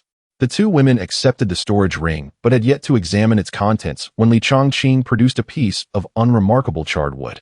Given your vast experience, can you discern anything of value in this object? Li Chongqing placed the Lei Ji Mu on the table and inquired. Lei Ji Mu? Mou stepped forward, brushing her fingers over it and sniffing it, then scoffed dismissively. It is merely a piece of wood struck by lightning, nothing remarkable. Such things are abundant in our Demon Beast mountain range. Aside from being hard, it is hardly extraordinary. In contrast, Bai Li furrowed her brow slightly. A hint of doubt flickered in her azure eyes as she leaned in closer, carefully sensing, as if she discovered something unusual. Master? She raised her head, her expression turning serious. Where did you acquire this? I just bought it from a small vendor at the market. Li Chongqing answered honestly. A small vendor? Bai Li's face displayed disbelief, which quickly transformed into astonishment. Your luck is truly extraordinary. Such a rare treasure. And you managed to acquire it from a market stall? Oh, Li Chongqing's interest was piqued. What do you mean by that? This Lei Ji Mu is far from simple, Bai Li affirmed, pointing to an exceedingly subtle and peculiar pattern at the center of the wood, nearly fused with the charcoal. Within its core, there likely resides a thread of exceptionally pure Mu Lei Yuan. What? Mu Lei Yuan? Mou's golden vertical pupils widened in shock, exclaiming, how is that possible? How could I not sense it at all? Humph. Bai Li snorted, infused with a touch of innate superiority. Fool, have you forgotten my Tianhu clan's innate divine ability, the Pewang Jitong? As she spoke, her beautiful azure eyes shimmered with countless tiny lights, appearing mysterious and profound. Oh, Mou suddenly smacked her forehead, nearly forgetting that this fox spirit possesses such a talent, able to pierce through illusions and perceive the essence. When she looked back at the Lei Ji Mu, her eyes burned with envy and desire, her tone laced with sarcasm. However, I must say, Master-S luck is truly beyond measure. This Mu Lei Yuan is the purest essence of Mu, combined with the laws of heavenly thunder, possessing unimaginable effects for tempering the body and solidifying the foundation. Especially for body refinement cultivators, it is an invaluable treasure. Even a powerful figure in the divine palace realm would covet it fiercely. Listening to the conversation between the two women, Li Chongqing gazed at the piece of wood on the table, unable to suppress the smile creeping onto his face. Indeed, following the protagonist yields rewards. Moreover, this Mu Lei Yuan arrives at the perfect moment, just in time to assist me in cultivating the Yao Shinjiu Bian, further enhancing my physique. Li Chongqing felt elated, but soon faced a practical dilemma. However, how can I safely extract the Lei Yuan contained within? If mishandled, I could ruin this treasure, and that would be a significant loss. Chapter 32. Just because I am your master, Bai Li appeared to have anticipated his inquiry, responding respectfully. Master, to my knowledge, this Mu Lei Yuan has already merged with the Mu Exine, rendering it exceedingly fragile. It requires a practitioner well-versed in lightning techniques, possessing formidable strength, to gently guide it out using pure lightning attribute spiritual energy, all without damaging its essence. She paused, her tone grave as she added, should one attempt to forcibly breach it. It could incite a backlash from the Lei Yuan, likely resulting in the destruction of this precious Imu Lei Yuan and possibly even harming oneself, an endeavor not worth the risk. Understanding dawned upon Li Changqing as he furrowed his brow. These conditions were indeed rather stringent. Experts in lightning techniques were already a rarity, and to find one who could be trusted and willing to assist him proved to be quite the challenge. It seemed he possessed a treasure, yet found himself unable to utilize it, akin to sitting on a mountain of gold without the means to excavate it, a source of considerable frustration. With a hint of disappointment, he shook his head. It felt like a pity. It was akin to guarding a treasure trove while lacking the tools to unearth it, a truly vexing predicament. Noticing Li Changqing's expression of disappointment, Bai Li suddenly chuckled softly. A glimmer of cunning flashed in her azure eyes as she spoke. Master need not be overly concerned. While it may be challenging to locate a human practitioner skilled in lightning techniques at this moment, we happen to have a ready-made lightning demon king right before us. With that, she elegantly lifted her delicate finger, beaming as she pointed at Mou, who was attempting to diminish her presence nearby. Li Changqing's gaze instantly focused on Mou. Upon being exposed, she froze momentarily, then instinctively crossed her arms and raised her chin in a haughty manner, embodying a proud, "Yes, it's me, but don't even think about it" demeanor. Yet, her slightly flickering eyes betrayed a hint of unease within her. Seeing this, a playful smile crept onto Li Changqing's lips. He approached Mou, looking down at her with an air of authority, his tone leaving no room for dissent. "Oh? So you, Mou, can draw out this Lei Yuan?" Mou felt somewhat uncomfortable under his scrutinizing gaze, especially after their earlier intimate exchange, making her even more sensitive. She forced herself to maintain her composure, huffing, "So what? I am a proud He Jiao, naturally capable of harnessing the power of water and thunder. A mere Imu Lei Yuan is certainly no challenge." "Excellent," Li Changqing nodded, evidently pleased with her response. "Then I shall entrust this matter to you. Should you require anything, do not hesitate to inform me." Mou was taken aback by his straightforwardness. Instinctively, she sought to haggle or assert some authority. You want me to help just like that? On what grounds?" Before she could finish her sentence, Li Changqing leaned slightly closer, whispering in her ear with a voice only the two could hear, "Just because. I am now your master." His voice was deep and resonant, imbued with an unusual penetrating quality that reverberated directly into Mou's heart. The warmth of his breath brushed against her sensitive ear, causing her body to shiver involuntarily. Memories of their recent interactions flickered through her mind, rendering her legs somewhat weak. The term master seemed to carry a power of its own, extinguishing any rebellious thoughts from the depths of her soul. Li Changqing was in no hurry. Watching her with a smile, Mou bit her lip, her mind engaged in a fierce internal struggle. Ultimately, she chose to submit. "Understood," she replied, her voice barely above a whisper, tinged with a subtle hint of resignation. "Give me half a day to adjust my state. I will also need some spiritual stones or demon cores infused with lightning power as auxiliary catalysts." "Very well," Li Changqing agreed readily. "List what you need for Bai Li, and I will have someone retrieve it from the storeroom." With that, he turned and left the chamber, leaving space for the two women. Once Li Changqing's figure vanished, Mou let out a breath she hadn't realized she had been holding, her entire form nearly collapsing, her cheeks flushed. Bai Li then turned to her, a teasing tone in her voice. "So, did you succumb to his charms?" Mou shot her a glare, her irritation evident. "Shut up. You sly fox. Keep talking, and I might just strike you with lightning."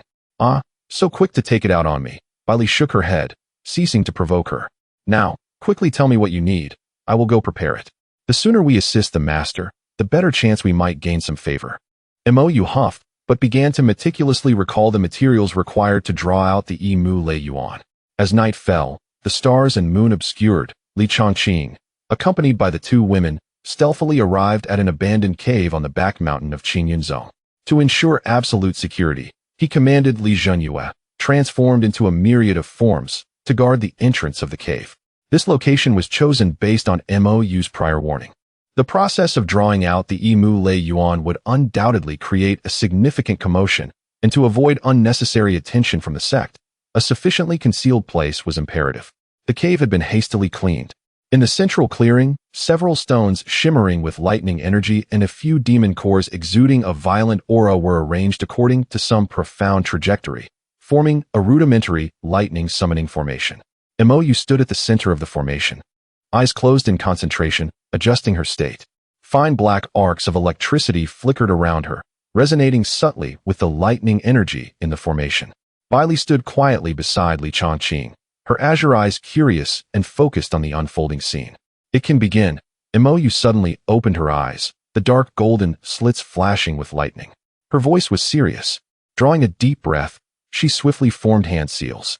Her demon energy surged forth, transforming entirely into pure black Jiao thunder energy, which she infused into the formation beneath her feet. Buzz! The formation was instantly activated, radiating brilliant light.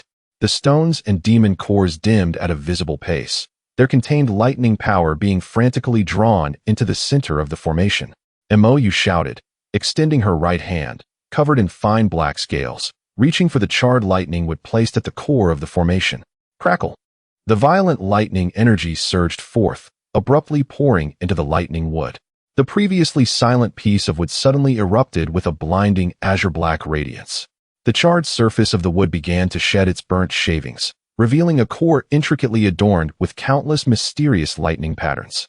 With great effort, Imoyu's forehead glistened with fine beads of sweat as she gritted her teeth, channeling all her strength into her innate Jiao Lei, carefully establishing a connection with the Imu thunder source within the core. Outside the cave, the once tranquil night sky rapidly gathered ominous clouds, and a deep rumble of thunder approached, rolling ever closer. Within the cave, the trembling of the lightning-struck core intensified dramatically. At last, with a crisp crack, a sound pierced the air. A sphere, roughly the size of a fist and enveloped in countless silver-white arcs of electricity, erupted from the core, suspended in midair. The moment it appeared, the atmosphere within the cave turned oppressive, saturated with a sense of destruction, yet oddly infused with a surge of vibrant life. The Imu thunder source had been successfully summoned. Imoyu staggered back, her complexion slightly pale, but as she gazed at the successfully drawn lightning source, a sense of relief washed over her. Li Chongqing looked upon the azure-white lightning sphere, emanating a power that sent shivers down the spine. His eyes ablaze with fervent excitement. Is this truly the Imu thunder source? Chapter 33. Breaking through the Qi-Si realm. Master, quickly. While the Lei Yuan energy is at its most vibrant, immediately refine it into your body. Bailey urged anxiously upon witnessing the situation. Li Chongqing nodded solemnly. Without a moment's hesitation, he promptly settled into a meditative position and fully activated the Yinlong Jinjing. As he channeled the technique, a faint golden dragon essence shimmered around him, and a powerful pulling force erupted from within, directly enveloping the ethereal Lei Yuan suspended in midair. In the next instant, that orb of azure-white lightning, imbued with terrifying destructive power, seemed irresistibly drawn, transforming into a blinding torrent of lightning that surged violently into Li Chongqing's body. Even with preparation, the overwhelming force of the lightning that surged and caused him to emit a muffled groan, his body trembling violently. However, the anticipated scene of flesh and blood flying, of charred remnants, did not occur. Instead, an astonishing spectacle unfolded. The once rampaging and ferocious lightning power, which could easily rend apart Qi-Si realm cultivators, upon entering Li Chongqing's meridians, appeared to encounter some supreme existence and instantaneously became exceedingly docile.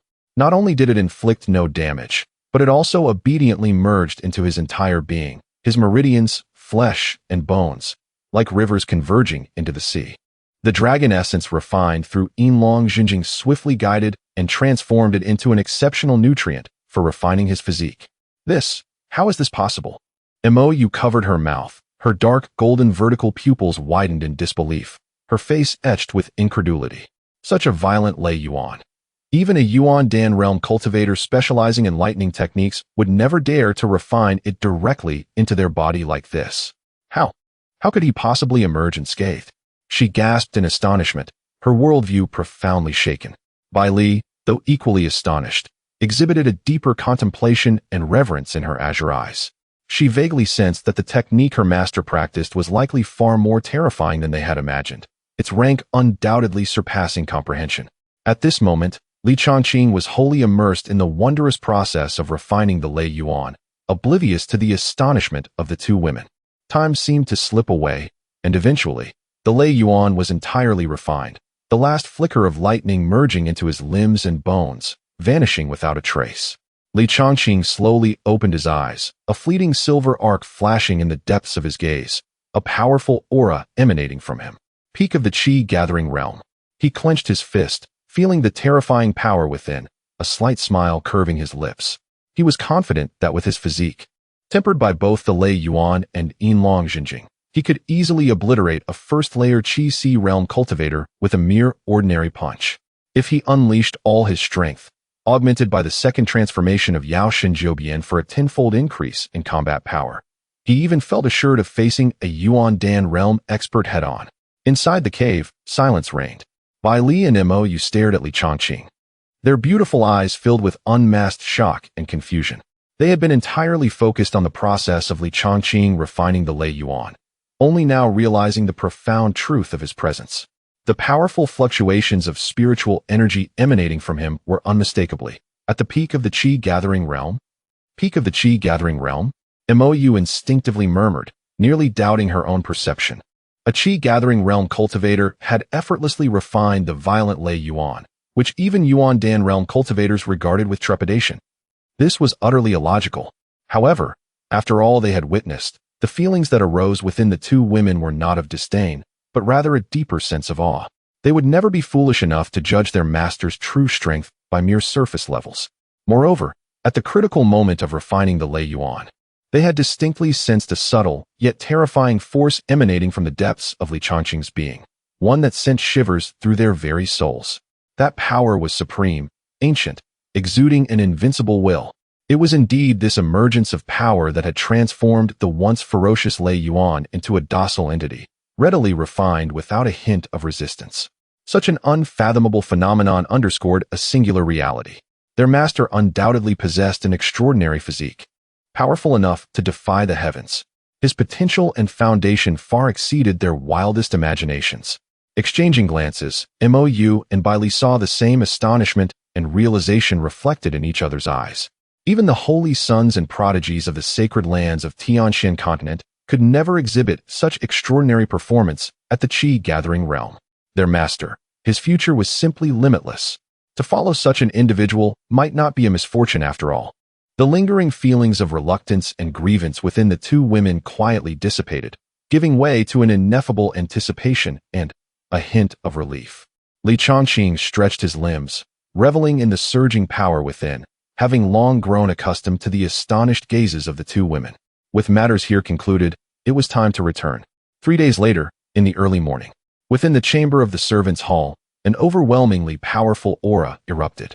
Bai Li, who was meditating nearby, suddenly opened her eyes, a flash of surprise crossing her features before transforming into comprehension. Meanwhile, on the bed, Li Chongqing glowed with golden radiance. Feeling the vast new power within his dantian, magnitudes greater than before, a smile graced his lips. The Qi-Si realm, achieved. He slowly descended from the bed, his posture tall and upright, his aura dense and solid, a stark contrast to 3 days prior. After refining the Lei Yuan, Li Chongqing began to exchange cultivation insights with Mo Yu. He had initially believed his foundation to be sufficiently profound, and with the blessing of an imperial-grade technique like Yinlong Jinjing, breaking through to the Qi-Si realm should have been a seamless endeavor requiring little time. However, he ultimately underestimated the terrifying foundation forged by his ancient sacred body, Yinlong Jinjing, and the Lei Yuan.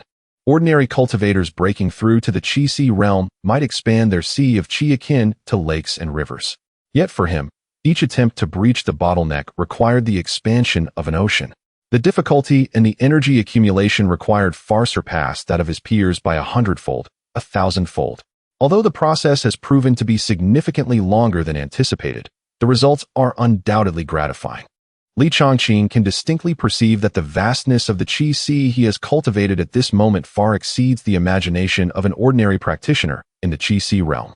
It is even comparable to that of some formidable beings who have just entered the Yuan Dan realm. This is the advantage bestowed by establishing an invincible foundation in the condensing Qi realm. Once he breaks through, he will be invincible among his peers, and challenging those of higher realms will be as effortless as eating and drinking. He glanced at Mo Yu, feeling a rare sense of tenderness towards her, and casually retrieved a nurturing pill, placing it in her mouth. Rest well. Chapter 34. Chu Linger injured in the span of less than a week. He transformed from an incapable cultivator into one who ascended to the first layer of the Qi realm. Such astonishing speed in cultivation, if disseminated, would surely not only stir the entirety of Qingyun's sect, but also resonate throughout the city of Fengtian and beyond. Li Changqing took a deep breath, suppressing the excitement within. 3 days had already passed.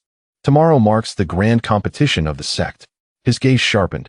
He wondered how Linger was faring in her training and decided to check on her. He turned to the room and instructed, "Bai Li, MOU, you two should recuperate here. Without my command, do not venture outside."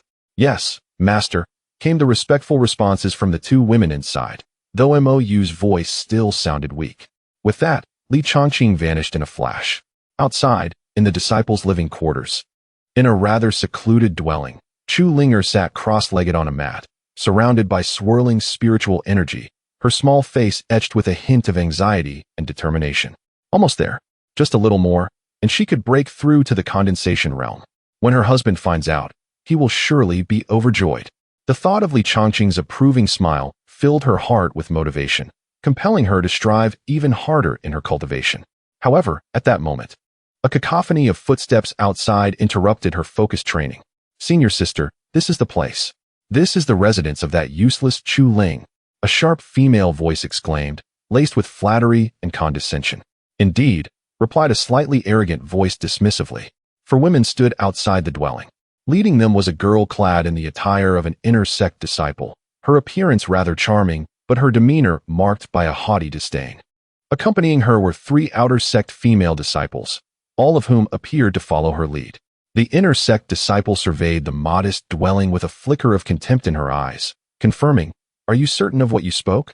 "Absolutely, senior sister Lu Fei," interjected a tall, slender outer sect disciple eagerly, her tone assertive. "A few days ago, we witnessed her hurriedly returning with a bulging storage bag, looking flustered. The next day, she was already at the 9th layer of body refinement." Another plump disciple chimed in, "Yes, senior sister. Everyone in the outer sect knows her lack of talent. A waste, unable to break through for 5 years. How could she suddenly surpass 2 layers overnight? That storage bag must contain some illicit treasures or medicinal pills. Otherwise, it's simply impossible." The final girl added with a sinister tone, "Senior sister, such treasures are wasted on a useless person like her. They ought to be utilized by someone as talented as you." Hearing this, the inner sect disciple Lu Fei's eyes gleamed with greed, and a satisfied smile emerged on her face. Having been stuck at the peak of the 4th layer of condensation for some time, she was in urgent need of resources to advance. Naturally, upon hearing of such unexpected fortune, she would not let it slip away. "Humph. A waste who couldn't break through for 5 years does not deserve to possess treasures. Let us go inside and take a look. If there are indeed treasures, she should willingly hand them over as a tribute to me. It would be her fortune." With that, she led her sycophants towards Chu Linger's door without a hint of reservation. Bang! A loud kick resounded as the door was forcefully struck. Chu Linger, who was focused on breaking through her bottleneck, was startled by the sudden noise, causing her breath to falter. The surging spiritual power within her became chaotic, and she let out a muffled groan, a trickle of blood escaping her lips. Her breakthrough was interrupted, resulting in a minor backlash. She quickly raised her head to see the 4 women, led by Lu Fei, storming in with unfriendly smiles plastered on their faces. Who are you? What do you want?" Chu Linger asked nervously, her gaze fixated on the clearly hostile intruders, particularly the one garbed in inner sect attire, which ignited a sense of dread within her, prompting her to instinctively shrink back. "What do we want?" Lu Fei crossed her arms, chin raised slightly, her eyes scanning the simple furnishings of the room before finally landing on Chu Linger's slightly pale face, marred by her injuries. "I heard that you, a waste who has not broken through for 5 years, recently stumbled upon some good fortune and acquired items not meant for you." The tall outer sect disciple immediately chimed in with a false bravado. "Chu Linger, be sensible. Hand over the treasures and pills you've obtained these past few days. Senior sister Lu Fei desires them. That is your blessing. Indeed, a waste should know their place. Holding on to treasures is simply a waste," echoed the plump disciple in agreement. Understanding their intent, Chu Linger felt a surge of anger and urgency, clutching her storage ring tightly. Within it lay not only the condensation pills given to her by her husband, but also the techniques and resources he had bestowed upon her. She could not allow them to seize her belongings. I have no treasures. Those are mine. You are robbing me. Chu Linger mustered her courage to retort, though her voice trembled with fear. Robbing?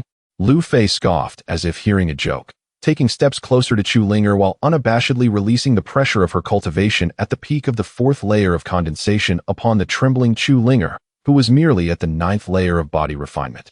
What a harsh accusation, junior sister. I am only concerned for you. Ensuring that your items are not tainted and that you do not stray from the path, which would tarnish the reputation of our Qinyan sect. The formidable spiritual pressure left Chu Linger breathless, her complexion paling further as she struggled to catch her breath. Lu Fei's gaze greedily fixated on the storage ring. As a mere body refinement waste, what use do you have for so many resources? It would be better to hand them over to me. Once I reach a higher level of cultivation, I might even remember this favor and look after you.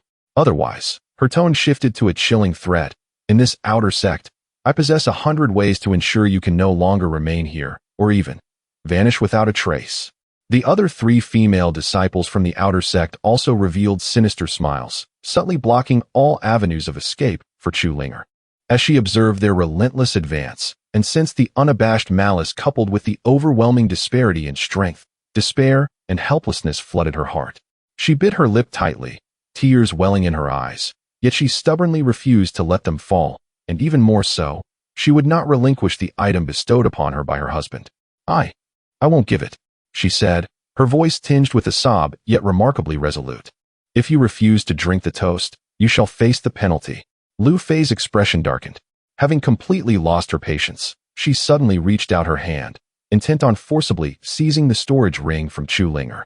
Chapter 35. Those who dare to harm me shall meet their end. Just as Lu Fei's hand was about to make contact with Chu Linger's storage ring, a sudden exclamation erupted from Chu Linger, who, despite her previously perceived frailty, revealed a fierce determination in her eyes. Unbeknownst to her, a surge of strength emerged from within, allowing her to swiftly evade the impending grasp. Simultaneously, her right hand, sharpened like a blade, channeled her dwindling spiritual energy into her fingertips, forcefully stabbing at Lu Fei's wrist. This unexpected turn of events caught Lu Fei off guard. She could hardly believe that this timid and seemingly useless individual would dare to resist. In a moment of shock, she felt the sharp wind of the spiritual energy strike her wrist. A cry of pain escaped her lips as she glanced down to see a crimson mark forming, disbelief quickly morphing into an overwhelming rage. You wretched girl! How dare you injure me? You seek death. With that, Lu Fei concentrated her spiritual energy at her fingertips and lunged towards Chu Linger's wrist. With a sharp crack, accompanied by Chu Linger's muffled groan of agony, her wrist was brutally crushed. The excruciating pain caused cold sweat to cascade down her face, rendering her as pale as a ghost. Lu Fei, intoxicated by her triumph, allowed a cruel glint to flicker across her features. Drawing upon her peak 4th layer of spiritual energy, she unleashed a fierce palm strike aimed directly at Chu Linger's dantian. If this blow landed, it would obliterate the foundation that Chu Linger had painstakingly cultivated over the years, reducing her to a true cripple. The 3 outer sect female disciples present did not intervene. Instead, they appeared indifferent to the unfolding scene. Chu Linger, her complexion ghastly, had exhausted all her strength with that last counterattack. She faced this impending strike with despair, unable to even evade, merely watching helplessly as the hand grew larger in her vision. In her mind, the image of Li Chongqing surfaced, and she wished fervently for his presence in that moment. Just as despair threatened to consume her, a voice, cold and piercing, reverberated through the air. Those who dare to touch my people shall meet their end. In an instant, an invisible yet immense force crashed into Lu Fei, sending her reeling backward. With a thud, she collided with the wall, a mouthful of blood spewed forth as horror filled her eyes. Struggling to lift her gaze, she beheld a figure standing protectively before Chu Linger, Li Chongqing, his handsome visage stark against the chilling aura of his icy demeanor. Initially taken aback, Lu Fei recognized him, her brow furrowing instinctively. Wasn't he the son of the elder who was said to be incapable of cultivation? Yet, the overwhelming force that had just sent her flying was inexplicable. Did a hidden master protect him? A flicker of trepidation crossed her eyes. Suppressing her injuries and fury, she forced a strained smile, attempting to feign innocence. Ah, it is elderly. We were merely sparring with Chu Shimi. It was an accident, devoid of malice. Since elderly has arrived, we shall take our leave. Did I permit you to leave? Li Changqing's voice was devoid of emotion. Frostier than the harshest winter. Lu Fei froze, attempting to maintain her facade. What further guidance do you have, elderly? It was indeed just a spar. A spar? Li Changqing interrupted, his gaze sweeping over Chu Linger's broken wrist and ashen countenance, his tone laden with menace. Is such brutality necessary for a spar? Does a spar require targeting the dantian with the intent to cripple? Do you take me for a fool? Lu Fei's expression shifted, and she stammered in defense. Elderly, allow me to explain. No need for explanations, he retorted coldly, his voice dripping with lethal intent. Regardless of your reasons, having harmed her, you shall face the consequences. Before his final word echoed, he moved with the swiftness of a specter. The room was soon filled with anguished screams as Li Changqing struck like lightning, precisely shattering Lu Fei's dantian with a single pointed finger. The other 3 outer sect female disciples, caught unawares, were swept away by the violent force of his fists, meeting their demise in an instant. Lu Fei crumpled to the ground, feeling her powers ebb away like a receding tide, the agony in her dantian tearing through her. She stared at Li Changqing, her eyes wide with utter shock and terror. My cultivation. No. It cannot be. You are not a waste. How could you? She could not fathom that this so-called waste, ridiculed by the entire sect for over a decade, harbored such terrifying strength.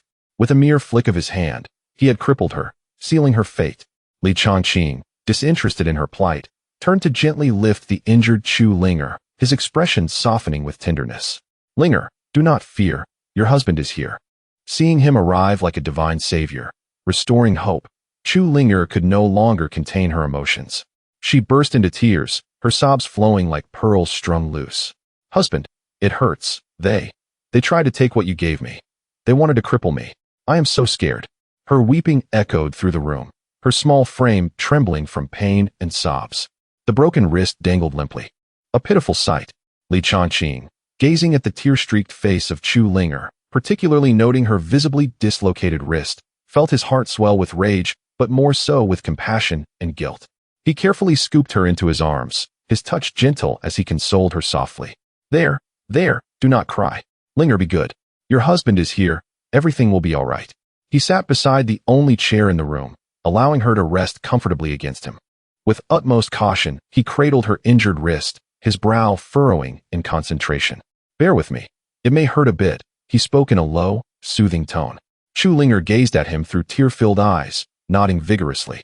Li Changqing's pure dragon origin true qi flowed forth gently, enveloping her fractured wrist like the warmest embrace. Simultaneously, he retrieved the exquisite elixir bestowed by his mother from the storage ring and placed it into his mouth. Under the dual influence of true energy and medicinal potency, the severed wrist of Chu Linger began to mend gradually. She lifted her delicate face to gaze upon Li Changqing's concentrated, yet tender profile, as the fear and grievance within her heart were gradually supplanted by a sense of security and sweetness.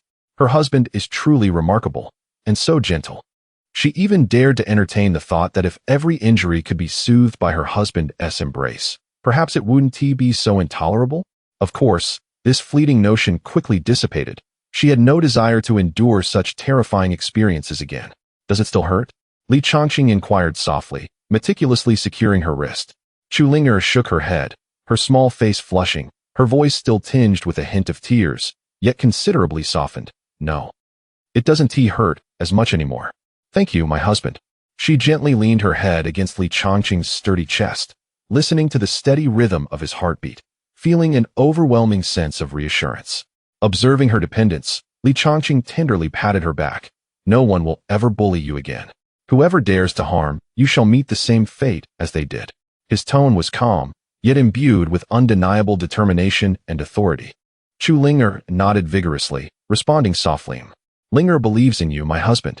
This absurd scene left Liu Fei, now rendered a mere shadow of her former self, utterly stunned. What did she just hear Li Changqing being called? My husband? Chapter 36, Liu Fei's demise. Moments later, Chu Linger had fully recovered from her injuries. Li Changqing cast a cold glance at Liu Fei, who lay crumpled in the corner, and spoke with indifference. Why are you not leaving? Liu Fei trembled all over, struggling to lift her head. Yet, the thought of her shattered dantian, which condemned her to a fate worse than that of an ordinary person, instantly submerged her fear beneath a tide of profound resentment and unwillingness, twisting her features into a grotesque mask of fury. She abruptly raised her head, fixing a fierce glare on Li Chongqing, and with all her might, she screamed, "Li Chongqing, do not forget. The sect's ironclad laws prohibit disciples from engaging in private duels and killings. Those who violate this will face severe punishment. Today, you have not only rendered me, an inner sect disciple, powerless, but you have also brutally slain 3 outer sect disciples. The evidence is irrefutable. Even if you are the son of the Grand Elder, you shall not escape the sect's retribution. Ha ha, await your demise. I shall be waiting for you below." Her laughter was frenzied, brimming with malice. Beside her, Chu Linger turned pale with fear upon hearing these words, her heart dropping once again. Indeed, the sect strictly forbids private conflicts and murder. Her husband had violated such a grave rule in his attempt to save her. He had even taken lives. An overwhelming sense of panic and guilt seized her. She hurriedly grasped Li Chongqing's sleeve, her voice quaking with desperation. "Husband, you must leave. Quickly. If the law enforcement hall arrives, it will be too late. I will go to the law enforcement hall and plead guilty. I will take the blame for the killings. It has nothing to do with you." She would rather bear all the sins than see Li Chongqing punished because of her. Li Chongqing, upon hearing her plea, chuckled softly and shook his head, patting her hand gently in a gesture of reassurance. He then turned his gaze back to Lu Fei, his eyes as cold as ice, regarding her as if she were already a corpse, a mocking smile curling at the corners of his mouth. "The sect's ironclad laws? Retribution?" He scoffed, his tone dripping with condescension. "Lu Fei, you truly overestimate yourself and the worth of those 3 worthless beings. Their deaths are inconsequential. How could the sect care about a few insignificant rabble who dared to harm their fellow disciples? Do you think the law enforcement hall would delve into the actions of the son of an elder, a future pillar of the sect, for the sake of your pathetic lot?" Each of his words was like a chilling dagger, piercing deep into Lu Fei's heart. In this world, strength reigns supreme. Rules have always been a means to restrain the weak, not the strong. For an insignificant insect like you, death is merely death. No one will seek vengeance for you, nor will anyone remember your name. Lu Fei's manic smile froze completely. Her pupils constricted violently with sheer terror and despair, gazing into Li Chongqing's indifferent yet commanding eyes. She finally comprehended that what he said was likely the harsh truth. Her supposed reliance crumbled in the face of absolute power and influence. "I had intended to spare your life, allowing you to languish like the true waste you are." Li Chongqing's voice suddenly turned icy, his murderous intent palpable. "But now, it seems unnecessary." Before his words had fully faded, he grasped the air lightly. Crack! The sound of bones shattering echoed clearly. Lu Fei's manic laughter and fear abruptly ceased. The light in her eyes dimmed rapidly, her head drooping as her breath finally ceased.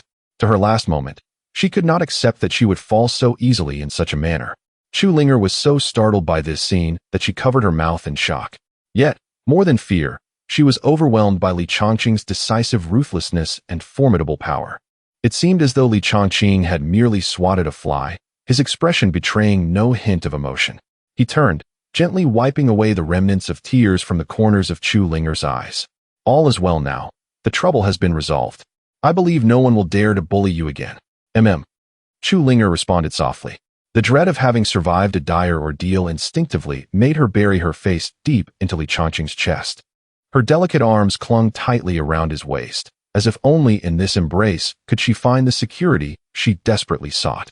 Chapter 37. The Awakening of the Spirit. "All right, get up now, Linger, the ground is cold." Li Chongqing gently supported Chu Linger, carefully adjusting her slightly disheveled attire.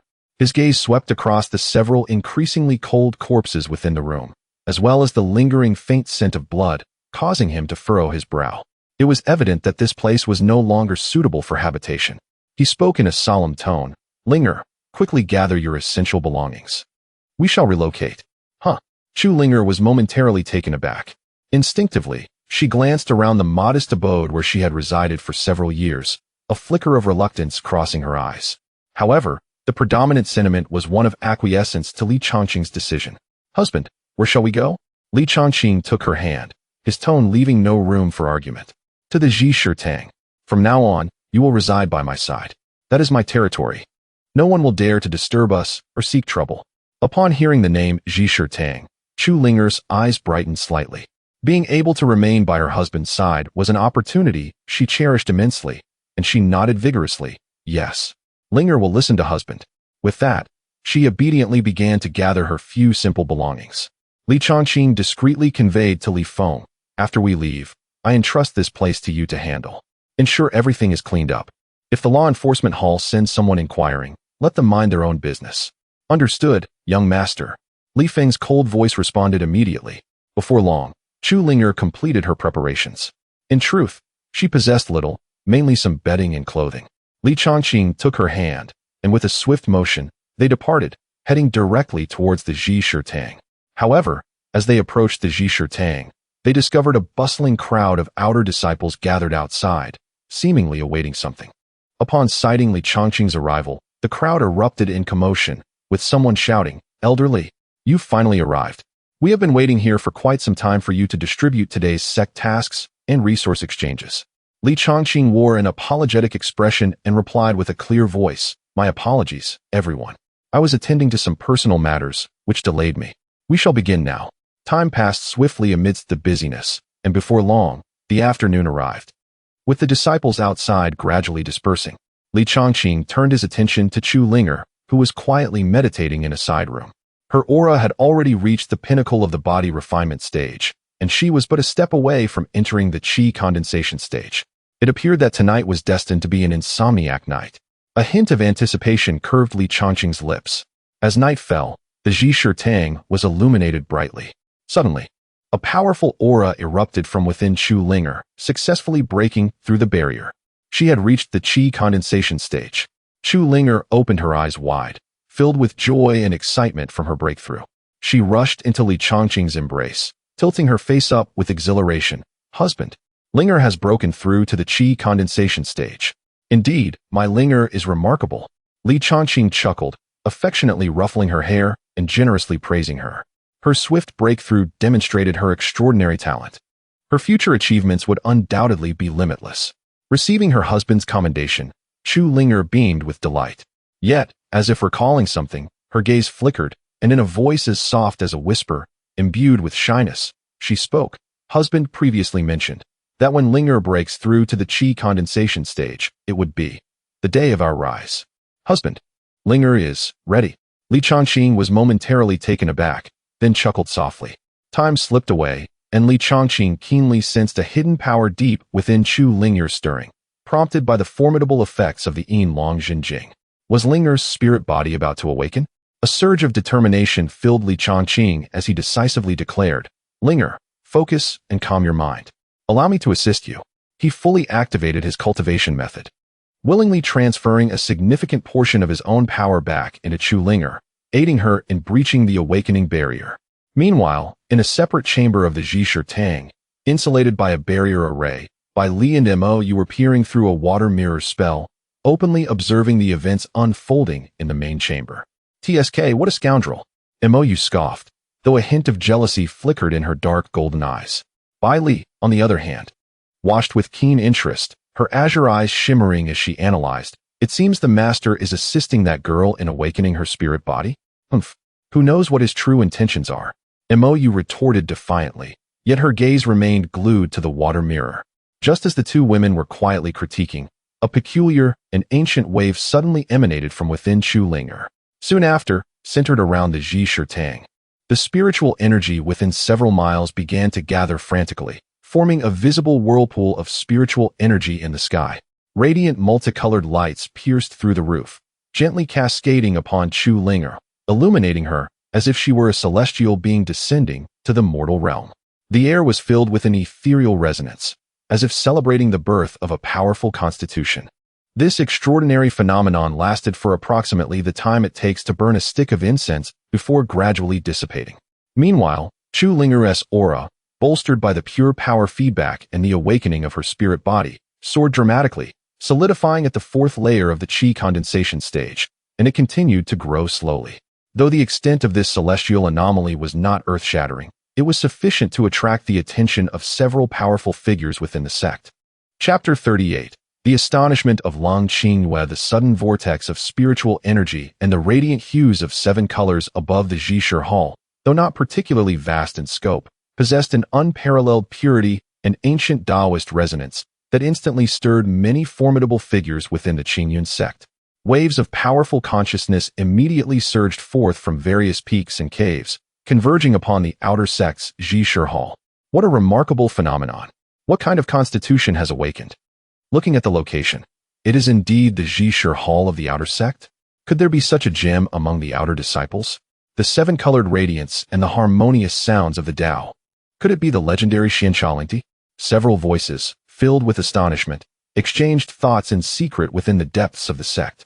The Xianxia, even in ancient texts, is regarded as one of the most elite spiritual bodies. Once awakened, the speed of cultivation is astonishing, and it is deeply harmonious with the great Tao, leading to immeasurable future achievements. Such an extraordinary talent appearing in the outer sect, just as several sect elders were about to delve deeper into their inquiries, and some could no longer contain themselves, preparing to approach, a clear and ethereal voice, imbued with supreme authority, resonated throughout the skies of Qingyun sect. Reaching the ears of every cultivator, the recent phenomenon was caused by my secret cultivation technique. The fluctuations of spiritual energy have now stabilized, and there is no need for alarm. Everyone may return to their duties. This voice belongs to the sect master. All the elders and disciples who sensed the disturbance immediately expressed their respect, their curiosity quelled in an instant. So it was merely the result of the sect master's cultivation? That makes sense. Given the sect master's extraordinary prowess, it is no surprise that such a scene could unfold. Congratulations to the sect master for advancing in cultivation. An elder promptly responded with a loud proclamation of congratulations. Congratulations to the sect master for achieving great mastery. In an instant, the entire Qingyun sect was filled with a chorus of congratulatory voices, all convinced of its truth. Within the sect master's hall, clad in white, the ethereal Long Qingyue, with a demeanor as cool as the Moon Palace fairy, slowly withdrew her gaze from the direction of the Zhishi Hall. Yet, a strange expression, unbeknownst to her, flickered across her stunning visage. She had been in secluded meditation and was indeed startled awake by the disturbance. With her cultivation and insight, she quickly discerned that this was no mere secret technique, but a sign of an extremely rare spiritual body awakening. Moreover, it was highly likely to be the Xianxia. She chose to conceal this information, firstly out of a desire to protect such an extraordinary talent from premature exposure, which could invite unnecessary troubles or even extinguish their potential, and secondly, she was genuinely curious about when such a disciple had been hidden within the sect and under whose protection they had awakened. Furthermore, the source of that phenomenon seemed to carry a faint yet remarkably domineering male aura. This combination was rather peculiar. With a flicker of thought, Long Qingyue's figure vanished from the sect master's hall. In the blink of an eye, she silently appeared above the Zhishi Hall. Her formidable consciousness quietly penetrated the simple barrier. However, as her consciousness pierced through the rudimentary restrictions and clearly perceived the interior scene, a loud hum resonated. Long Qingyue's exquisitely beautiful face, as cold as a millennium of ice, flushed a vivid crimson at a visible speed. She stood frozen in place, her beautiful eyes widening in shock and embarrassment. What had she just witnessed? Moreover, she recognized the young man within. He was none other than the treasured son of the grand elder Li Jinyue, Li Changqing, who, despite being unable to cultivate, had relied on his family's influence to secure a position as a Zhishi elder in the outer sect. At this moment, he was not a waste. Instead, he radiated the powerful aura of the Qi-Si realm. Furthermore, his foundational strength was far beyond that of his peers. What astonished Long Qingyue most was that as her powerful consciousness swept over Li Changqing's body, she sensed a terrifying foundational power capable of suppressing all, along with an aura that made her heart race. She abruptly withdrew her consciousness, her heartbeat accelerating.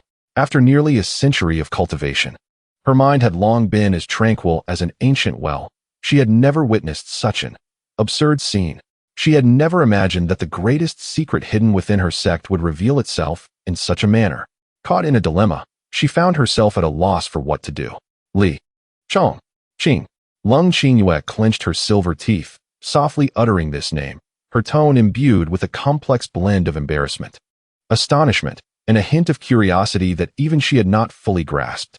Taking a deep breath, she forcefully suppressed the turbulent blood and chaotic thoughts.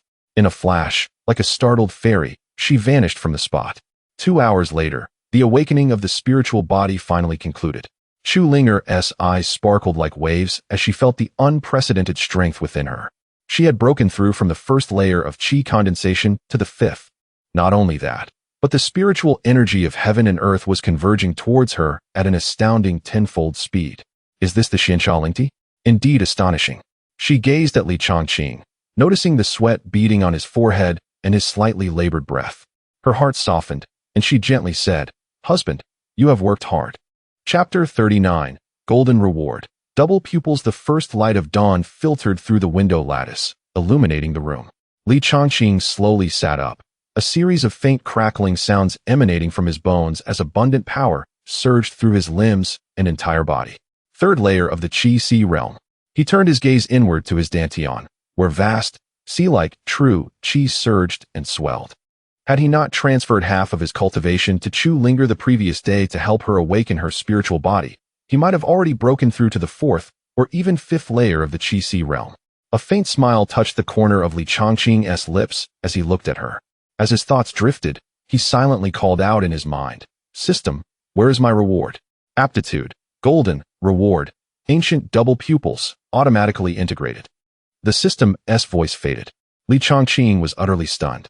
Double pupils? It was actually double pupils. As a transmigrator well-versed in online novels, he understood all too well the weight these two words carried. This was no ordinary system reward. It was a supreme talent capable of laying an invincible foundation. In any novel, those who possessed double pupils were invariably peerless figures who dominated their era and looked down upon all living beings. And it was just installed directly, without even a confirmation button. Good heavens, he instinctively uttered a phrase from his previous life, quickly turning his focus inward to examine himself.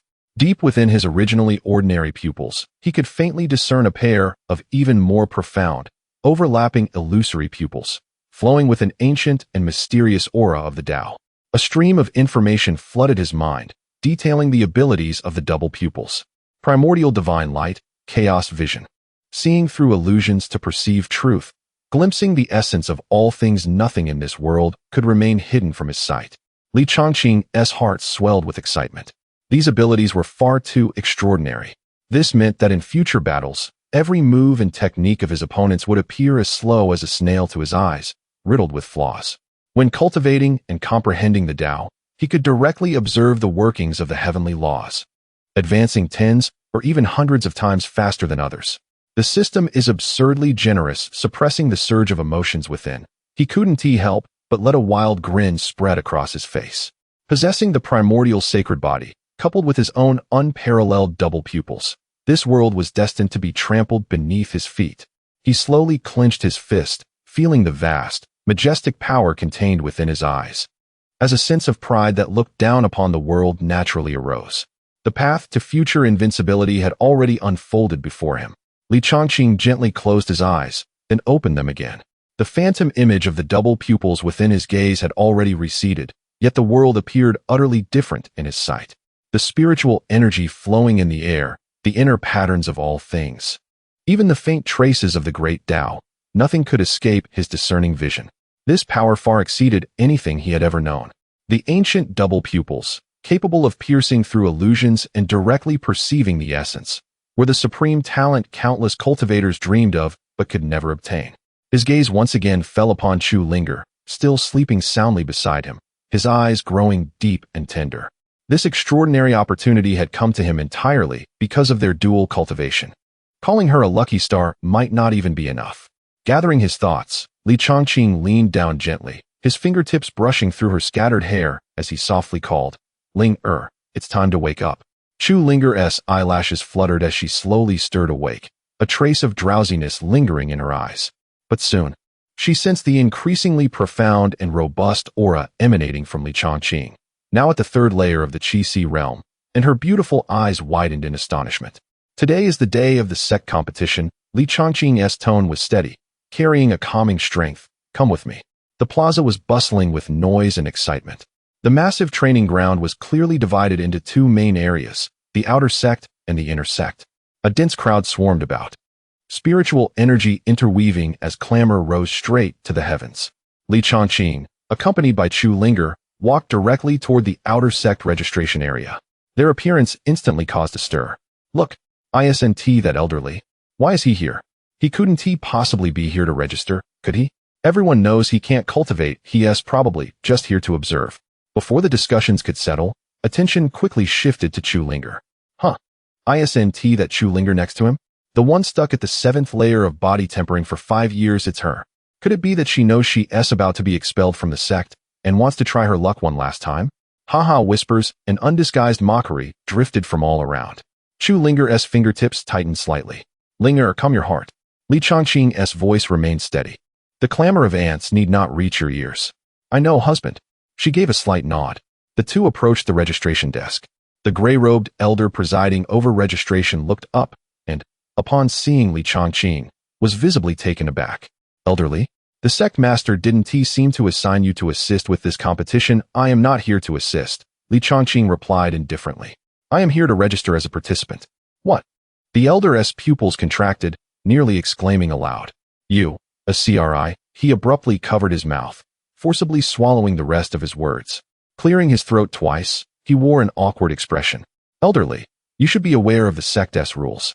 Participants must be at least at the 3rd layer of body tempering and pass the spirit stone inspection. Given your situation, he looked Li Chongqing up and down, his meaning all too clear. Li Chongqing's brow furrowed slightly. His father had clearly said everything was arranged, so why was he encountering such direct obstruction now? Truly unreliable. Just then, a voice dripping with obvious sarcasm sounded from behind. Well, who do we have here causing such a stir? If it isn't our esteemed young masterly? Instead of enjoying your blessings in the administration hall, what brings you to the competition registration area? Did you take a wrong turn? Li Chongqing turned to see a young man dressed in brocade robes, with an arrogant demeanor, Zhao Qian, the top disciple of the outer sect. His grandfather was a powerful elder in the inner sect, and their faction had never been on good terms with Li Chongqing's father's side. What made Li Chongqing's gaze sharpen even more was the familiar figure standing beside Zhao Qian's fawning followers, Lin Shui. Why was she with Zhao Qian and his group? What I am doing here seems none of your concern, Li Chongqing replied coldly. Humph, indeed it is not. Zhao Qian sneered. He stepped forward, looking Li Chongqing up and down, then raised his voice, drawing the surrounding attention once again. But everyone knows that you, young masterly, are a mere mortal incapable of drawing in qi. This sect competition is a contest for cultivators. What is a mortal like you doing here, making a spectacle? Could it be that your father's face hasn't been humiliated enough? Do you intend to disgrace him further in front of this vast crowd? As his voice faded, a surge of formidable energy emanated from his body, the overwhelming pressure of a peak level 9 in body refinement unmistakably radiating outward, prompting gasps from the nearby disciples. He cast a triumphant glance at Li Chongqing and strode confidently toward the verification stone. Upon placing his palm upon it, the spirit stone erupted in resplendent brilliance. Qualified, Zhao Qian, peak level 9 in body refinement. An elder nearby immediately proclaimed in a loud voice. Zhao Qian arrogantly withdrew his hand and, amidst a sea of awestruck gazes, marched boldly into the arena accompanied by his entourage. As he passed by Li Chongqing, Lin Shui, who had remained silent, momentarily paused, her gaze casting a complex look towards him, and she gave a slight nod. She then swiftly rejoined Zhao Qian's group, vanishing into the throng. Chapter 40 The contest begins. Chu Linger gazed in the direction where Zhao Qian and the others had departed, her cheeks slightly puffed in indignation as she murmured, Husband, they are utterly excessive. Should the opportunity arise, I shall teach them a lesson to avenge your honor. Li Chongqing, however, merely smiled calmly, ruffling her hair gently. Frolicking clowns, why should we concern ourselves with them? Their vision is limited to this. Just as the surrounding crowd began to murmur once more, speculating on how Li Chongqing would descend from the stage, a sudden surge of commotion and gasps erupted from the outskirts of the gathering. Look, that is inner sect's sister Jiang Yuru. Heavens, it truly is the goddess Jiang. What brings her to the outer sect area? Wow, those long legs, if only I could. Silence. Do you wish for death? Sister Jiang is not someone you can disrespect. Amidst the fervent and reverent gazes, Jiang Yuru, clad in a flowing white garment and exuding an elegant stature, strode directly towards the registration desk. Her demeanor was cool and her beauty striking, parting the crowd effortlessly as she passed. Ignoring all the glances cast upon her, she halted before Li Chongqing. Junior sister? Li Chongqing expressed mild surprise. Jiang Yuru inclined her head slightly, her voice clear enough for all nearby to hear. Master has matters to attend to and has sent me with his token to prevent any indiscreet individuals from causing disruption. As she spoke, her peripheral glance swept over the elder responsible for registration, causing beads of sweat to form on his forehead. She then produced a jade token and handed it to him. The elder, sensing the gravity of the situation, hurriedly accepted it, probing its contents with his consciousness. After a moment, his expression shifted, and casting a complex glance at Li Chongqing, he seemed to confirm something before respectfully returning the jade token and stepping aside to clear the path. Elderly, please, enter. Li Chongqing understood. As expected, his father had covertly arranged a backup plan. He nodded in acknowledgement to Jiang Yuru. Thank you for making this trip, junior sister. It is part of my duty, Jiang Yuru replied, her tone remaining unwavering. Li Chongqing spoke no more, taking Chu Linger by the hand as they proceeded towards the inner arena. Behind them, after a brief silence, an uproar erupted anew. What? He simply walks in like that? This defies the rules. He clearly hasn't undergone a realm assessment. How can someone universally acknowledged as unable to cultivate participate in the sect's grand competition? This is absurd. Indeed, what can he achieve other than embarrassment? Is he simply going to be beaten? Voices of skepticism, dissatisfaction, and mockery intertwined, as all present deemed this an utter farce. Little did they know, the figure stepping into the arena had undergone a remarkable transformation. Half an hour later, the vast martial arena was filled with spectators. Suddenly, a ripple of energy surged from the high platform as three formidable presences descended. Two elders of the Qi realm stood on either side, while the foremost exuded a profound aura, having reached the peak of the Qi realm. Silence. The leading elder's command resonated like thunder, instantly quelling the tumult of the crowd. I am Zhu Kezi, the host of this outer sect grand competition. His gaze, sharp as lightning, surveyed the arena before he waved his hand. In an instant, numerous luminous points of light appeared, coalescing into 1,200 glowing numbered tokens that hovered in midair. These are the competition tokens. Those who draw the same number will be opponents in the first round. Now, let the drawing commence. As his words fell, the participating disciples leapt into action, snatching the tokens from the air and then returning to their places. With a flick of his hand, Li Chongqing caught a token, glancing at the number inscribed upon it, his brow arching slightly at the sight of the number 1. Chu Linger also obtained her token. Husband, I am number 32. At that moment, Zhu Keizi's voice rang out once more. Those who draw numbers 1 to 10, proceed to the stage immediately. Linger, I shall go now. Good luck, husband. Chu Linger beamed, her eyes brimming with unwavering trust. She was well aware that her husband possessed the cultivation of the Qi realm. Participating in this outer sect competition was akin to a one-sided battle. On the other side, high in the audience, Jiang Yuru stood quietly, her gaze fixed upon Li Chongqing as he approached the number 1 arena. Suddenly, a lively, ethereal voice called from behind her. Sister Yuru, I have searched high and low for you. So it turns out you were here, idling away. A young girl clad in a green gown, cradling a long sword, skipped closer, following Jiang Yuru's line of sight with curiosity. The girl blinked, her face filled with astonishment. Isn't that Li Chongqing, the son of Elderly? Didn't the sect say he cannot cultivate? How is he on the arena? Jiang Yuru's expression remained unchanged, her demeanor as cool as ever, without a word of response. The green-dressed girl pouted, huffing in response. I shall see what makes this mortal so special that it captures our sister Yuru's attention. With that, she too held her sword, her gaze fixed intently on the number 1 arena, eager to observe the unfolding drama. Meanwhile, Zhao Qian and his entourage had also taken note of the situation. Look, that waste truly stepped onto the platform. One of the followers pointed at Li Chongqing, laughter unabashed. Zhao Qian crossed his arms, a smirk of mockery and disdain plastered on his face. He truly does not know his own limits. A mere mortal has the audacity to stand on the duel stage? I am curious to see how he is carried off. Standing beside him, Lin Shui's gaze remained fixed on the figure on the stage, her brows furrowed in contemplation. For some reason, She felt that Li Changqing was entirely different from the rumored incapable waste. Though their previous encounter was hazy, she sensed an indescribable power lurking within him. In her heart, she mused, is he truly that simple? Meanwhile, on the number 1 arena, Li Changqing's opponent was a burly man with a full beard, exuding a fierce aura. A wave of astonishment rippled through the crowd below. Am I seeing things? That is Li Changqing.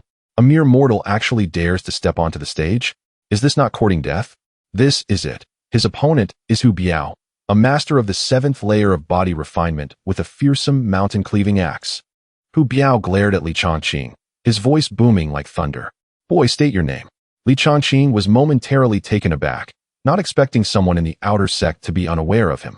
He smiled nonchalantly. Defeat me, and you shall know. Humph. Arrogant. Hu Biao was incensed by his demeanor, letting out a cold scoff.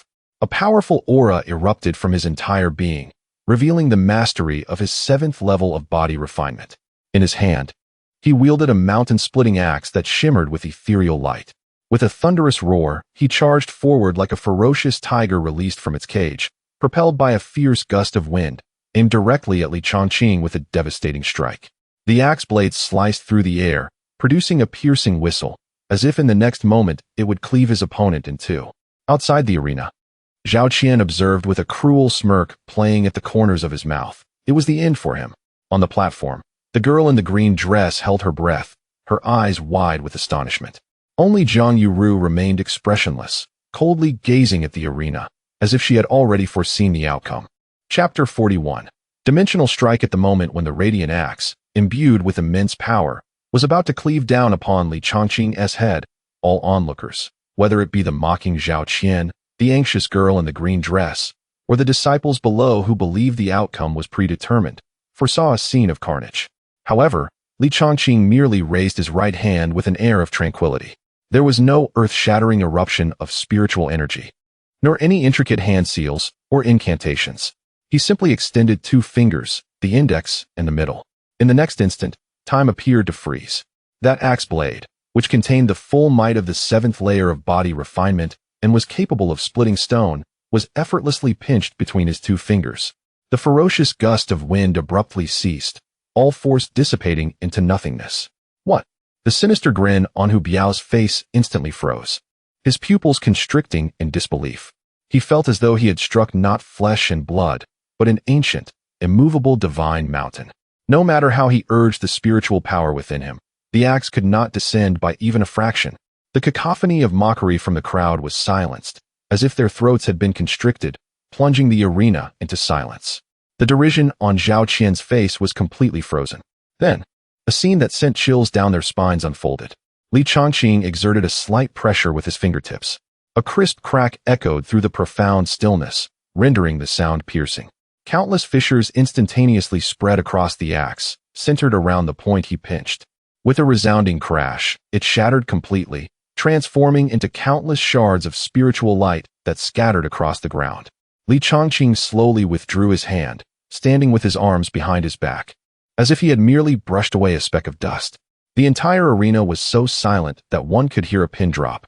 All eyes were fixated on the figure on the first stage. Gulp! Someone in the audience struggled to swallow, the sound remarkably clear in the hushed atmosphere. Did I just see correctly? A spiritual-grade weapon shattered by 2 fingers. That was Hu Biao's full-force strike, the 7th layer of body refinement. Even a disciple at the initial stage of Qi-Si realm could not have done this so effortlessly, right? Wait, did he just use spiritual power? I felt nothing. It was as if it was purely physical strength, crushing a spiritual weapon with mere flesh. What kind of joke is this? Is he even human? On the other side, the sinister smile and mockery had vanished from Zhao Qian's face, replaced by a countenance akin to encountering a ghost. Meanwhile, the few henchmen who had been the loudest moments ago were now pale as death. No, it's impossible. This cannot be. Zhao Qian mumbled to himself, his eyes flickering with disbelief. He was clearly a waste who could not cultivate. Could that axe be a fake? Lin Shui suddenly covered her mouth, her beautiful eyes wide open, her heart racing. Indeed, her intuition had not betrayed her. That feeling of intimate connection was real. He was not a waste at all. He had been concealing his true self. After an overwhelming shock, an indescribable complexity of emotions surged within her. On the high platform, the The girl in the green dress nearly dropped the sword in her arms, her mouth agape as she clutched Jiang Yuru's sleeve. Sister Yuru, did you see that? He crushed the spiritual weapon with his fingers. How did he accomplish that? A flicker of emotion finally crossed Jiang Yuru's cold gaze, though her expression remained stoic, her eyes deepening with understanding. She gently brushed the girl's hand aside, her voice still calm yet tinged with subtle insight. Yes, I saw it. At the edge of the arena, Chu Linger vigorously waved her small fist, her charming face filled with pride and excitement, as if she herself had achieved this feat. She raised her chin at the stunned disciples around her, haughtily declaring, this is what you get for underestimating my husband. Even Zhu Kz, who presided over the competition and was well-versed in the ways of the world, narrowed his eyes slightly, scrutinizing Li Chongqing on the stage, his knuckles unconsciously tapping against the armrest as he murmured to himself. Quite interesting, the Li family lad has hidden his strength well. The robustness of his physique is simply astounding.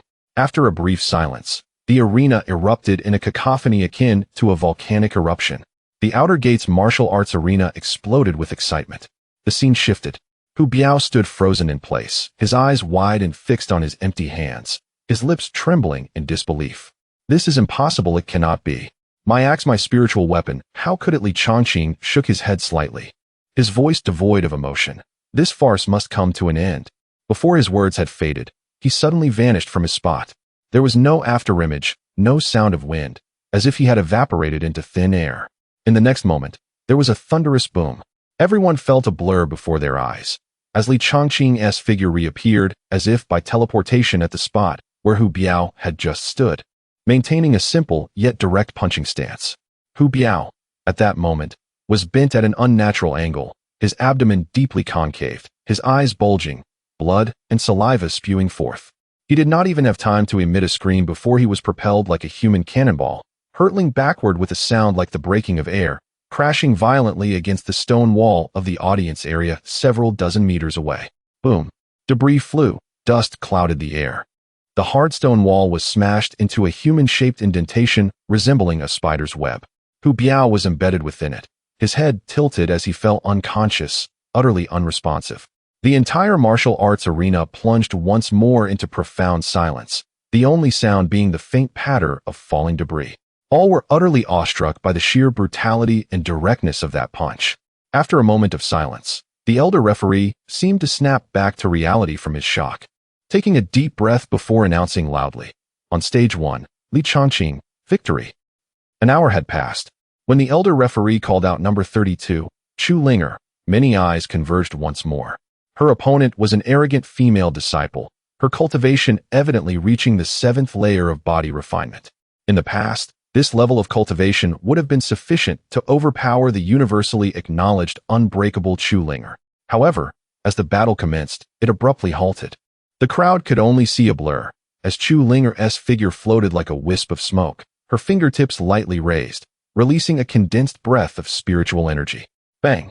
The female disciple, who had reached the 7th level of the body refinement stage, scarcely had time to mount an effective response before her protective spiritual energy was utterly shattered. She staggered and was flung backward, landing at the edge of the arena, her face a canvas of bewilderment and disbelief. An uproar erupted among the spectators. Was it over? With just a single strike? How could that be possible? Hadn't she just no wait? That was not the power of the body refinement realm. Those with keen eyes gasped in astonishment. On the elevated platform, the girl in the green dress abruptly tugged at Jiang Yuru's sleeve, exclaiming, "Sister Yuru, look! That female disciple clearly employed techniques from the qi condensation realm. When did such a prodigy emerge from the outer sect?" Jiang Yuru's gaze sharpened, resting upon Chu Linger. She then cast a fleeting glance at Li Chongqing, who remained composed and smiling amidst the crowd, her heart comprehending the unspoken truth, yet she refrained from voicing it. On the platform, the presiding elder, Zhu Kz, paused momentarily in his grooming of his beard, a flicker of surprise crossing his eyes. However, Chu Linger paid little heed to the murmurs surrounding her. Once the contest concluded, she dashed toward Li Chongqing like a jubilant little sparrow, tilting her face upward, her eyes sparkling in anticipation of praise. Li Chongqing smiled gently, naturally extending his hand to affectionately tousle her hair. This scene did not escape the notice of Lin Shui in the audience, her expression rife with complexity. At that moment, as the crowd was still reeling from the shock brought on by Chu Ling Air, another round of exaggerated gasps erupted from a different arena, swiftly capturing everyone's attention. Heavens! Look over there. The disciple Xiaoyan. He actually defeated senior brother Kai Sukuan. But senior brother Kai is at the peak of the 8th level of body refinement. Didn't Xiaoyan regress to the 1st level of body refinement? What on earth is happening today? Each revelation is more absurd than the last. Gasps of astonishment, voices of skepticism, and the clamor of disbelief surged like a tidal wave throughout the martial arts arena. The concealed prowess of Li Chongqing, the sudden outburst of Chu Ling Air, coupled with the unexpected ascendance of the disciple Xiao Yin, the events of this outer sect competition had completely upended the understanding of all the disciples present. Chapter 42. The Arena Challenge. As time swiftly passes, 2 days have fleetingly elapsed. The fierce first round of the elimination competition has finally concluded, leaving 600 disciples defeated.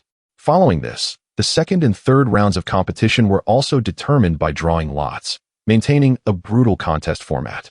Li Chongqing, Chu Linger, and Xiao Yin, the 3 unexpected dark horses, advanced with overwhelming force, defeating all opponents with a crushing demeanor.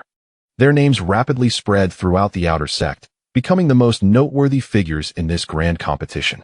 By the 4th and 5th days, the intense battles began to wane. From the initial 1,200 participants, only 100 remained standing within the arena, each exuding a profound aura. Their gaze is sharp. They are the true elites of the outer sect. Upon the high platform, Elder Zakazi reappeared, his voice resonating like thunder throughout the venue. Silence. After several days of competition, you 100 are the distinguished ones of this outer sect competition. However, the true essence is revealed in the top 10.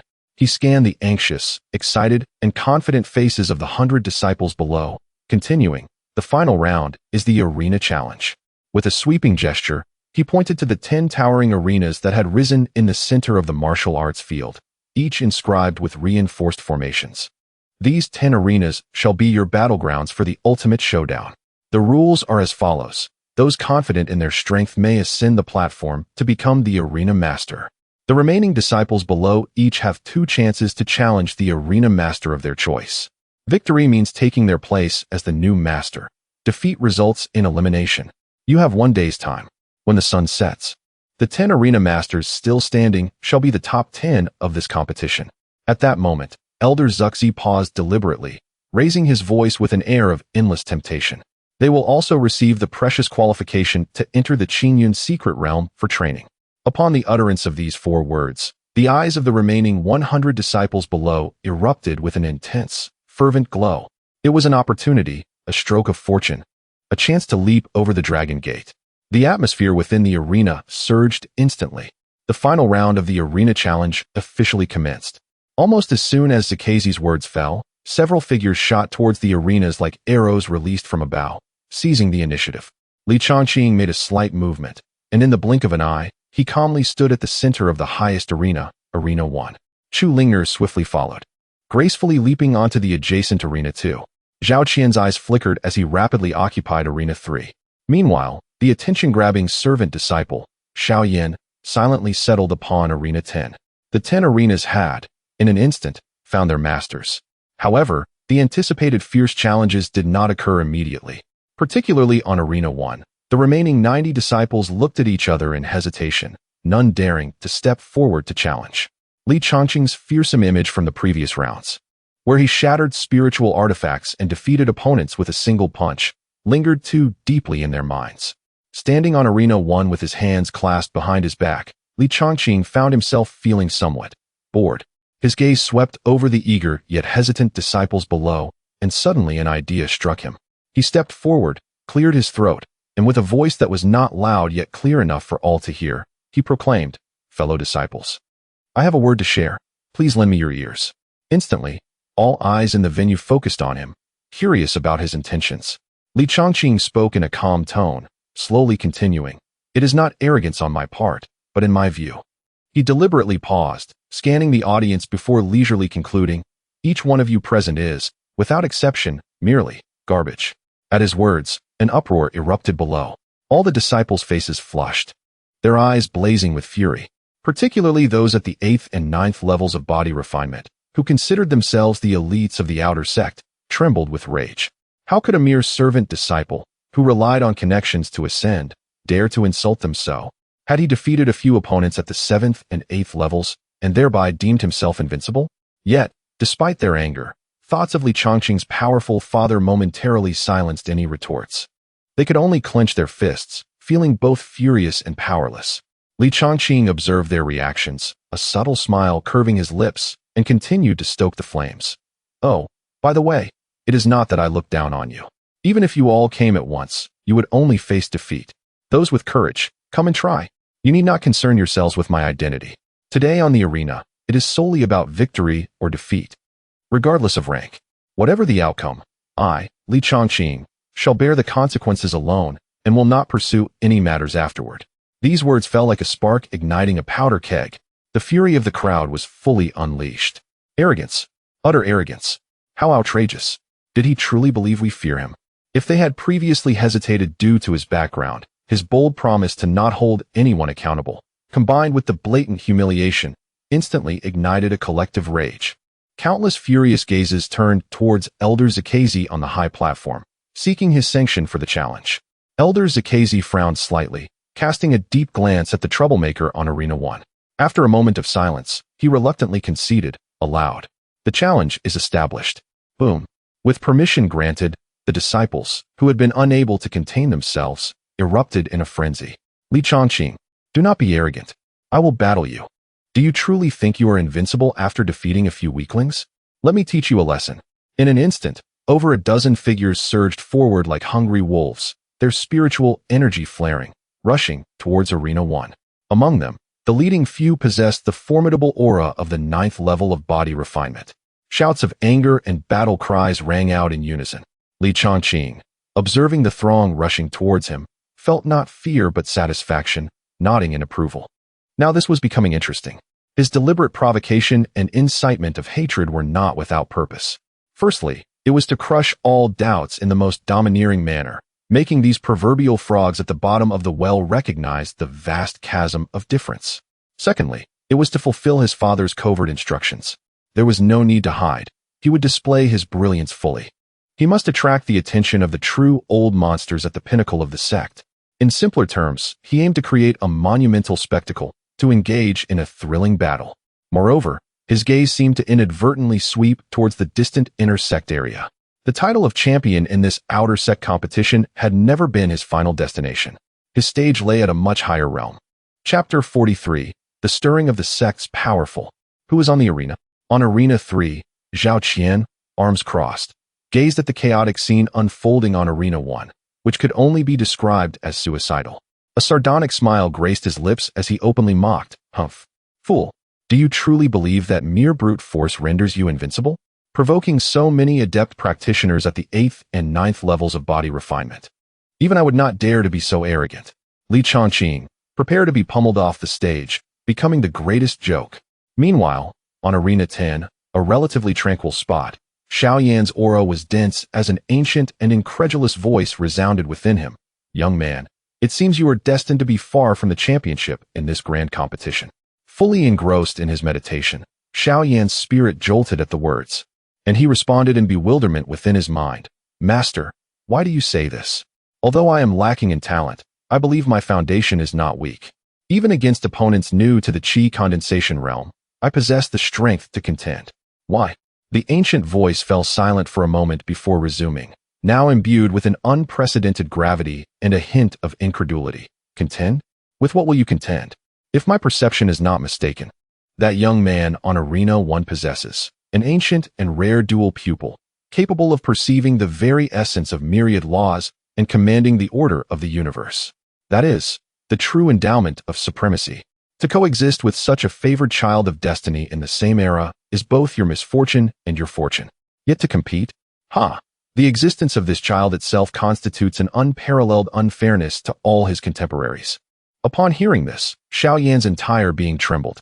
He abruptly lifted his gaze toward the calm figure on Arena 1, his pupils abruptly constricting. Dual pupils? The legendary supreme anomaly possessed only by ancient sages and emperors. At that moment, the ancient voice within him shifted tone, now infused with a serene yet resolute calm. and spoke again. However, young man, do not underestimate yourself. Those with dual pupils may be favored by destiny. Yet the path of the great Tao is vast, and the heavens bestow upon mortals only a fraction of their power. This world is never devoid of those who defy fate with ordinary bodies. You possess the teachings passed down from my true self, which is also your own fortune. As long as you diligently cultivate and remain true to your heart, you may yet traverse the universe and achieve the stature of an emperor. And it need not be mere fantasy. Remember, the heart of a strong person is far more significant than talent. The elder's words resonated like a thunderous bell, dispelling the gloom within Xiao Yan's heart, renewing his determination. Indeed, he had his own path to walk.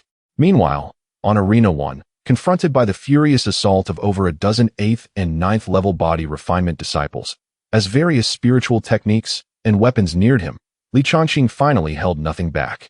Boom. A terrifying pressure far exceeding the body refinement realm, even surpassing that of the typical Qi-Si realm, erupted violently, as if an ancient behemoth, long dormant, had suddenly awakened, centered around him. An overwhelming surge of true essence soared into the sky, forming a visibly discernible vortex of energy that instantly crushed and repelled all attacks and spiritual energy on the arena. What? This is the Qi-Si realm? Impossible. How could he possibly? All the disciples below, including those like Zhao Qian who were prepared to witness a spectacle, felt their expressions shift from anger or derision to sheer shock and disbelief. The suffocating power was evidently that which only elite inner disciples could attain in the Qi-Si realm. On the high platform, the previously composed Zakazi abruptly stood, his eyes gleaming with intensity. Li Changqing, indifferent to the terrified expressions surrounding him, slowly raised a finger. At his fingertip, an ancient and formidable aura began to coalesce, as if it could suppress the myriad realms. Dahuang Qiu Tianji. He spoke softly, yet his voice resonated like a decree of the heavens, echoing deep within every soul present. First move, imprison the heavens and the earth. Second move, shatter mountains and rivers. There was no dazzling display of light, only an invisible, terrifying force that swept through with a mere flick of his fingertip, like a tidal wave crashing forth. Puff. No. The half-dozen 9th level body refinement disciples at the forefront barely managed to emit a half-hearted scream before they were sent flying like cannonballs beyond the arena, instantly stripped of all combat capability. Their eyes reflected boundless agony and utter despair. They could not even force their opponent to take a single step. What a staggering chasm of disparity. Moreover, this was the result of Li Changqing retracting 99% of his strength at the last moment.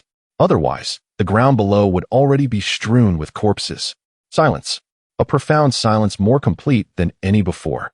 In the vast external martial arena, tens of thousands of spectators were rendered utterly silent, with only the sounds of heavy breathing and pounding hearts resonating. The Qi-Si realm. Li Changqing is actually in the Qi-Si realm, and far from being a novice. This immense shock left everyone's minds blank. The astonishing commotion in the outer sect and the fleeting yet terrifying ancient finger technique finally caught the attention of the inner sect's observation platform, suspended at a higher elevation. Several powerful consciousnesses swept down almost simultaneously, filled with astonishment and scrutiny, firmly locking onto the tranquil figure on Arena 1. This aura is actually appearing in the outer sect? Who is this child? In the next moment, the atmosphere above the martial arena shifted dramatically. Several formidable auras ripped through the clouds without warning, exuding overwhelming pressure. As the space slightly warped, 7 or 8 figures had already suspended in the high air, their robes billowing without wind, their Taoist essence flowing around them, their gazes sharp as they scanned below. Heavens! It is the Grand Elder of the inner sect, along with the Second Elder, the Third Elder. Even the head of the law enforcement hall has arrived. Gasp! The pinnacle powers of the sect have all been stirred.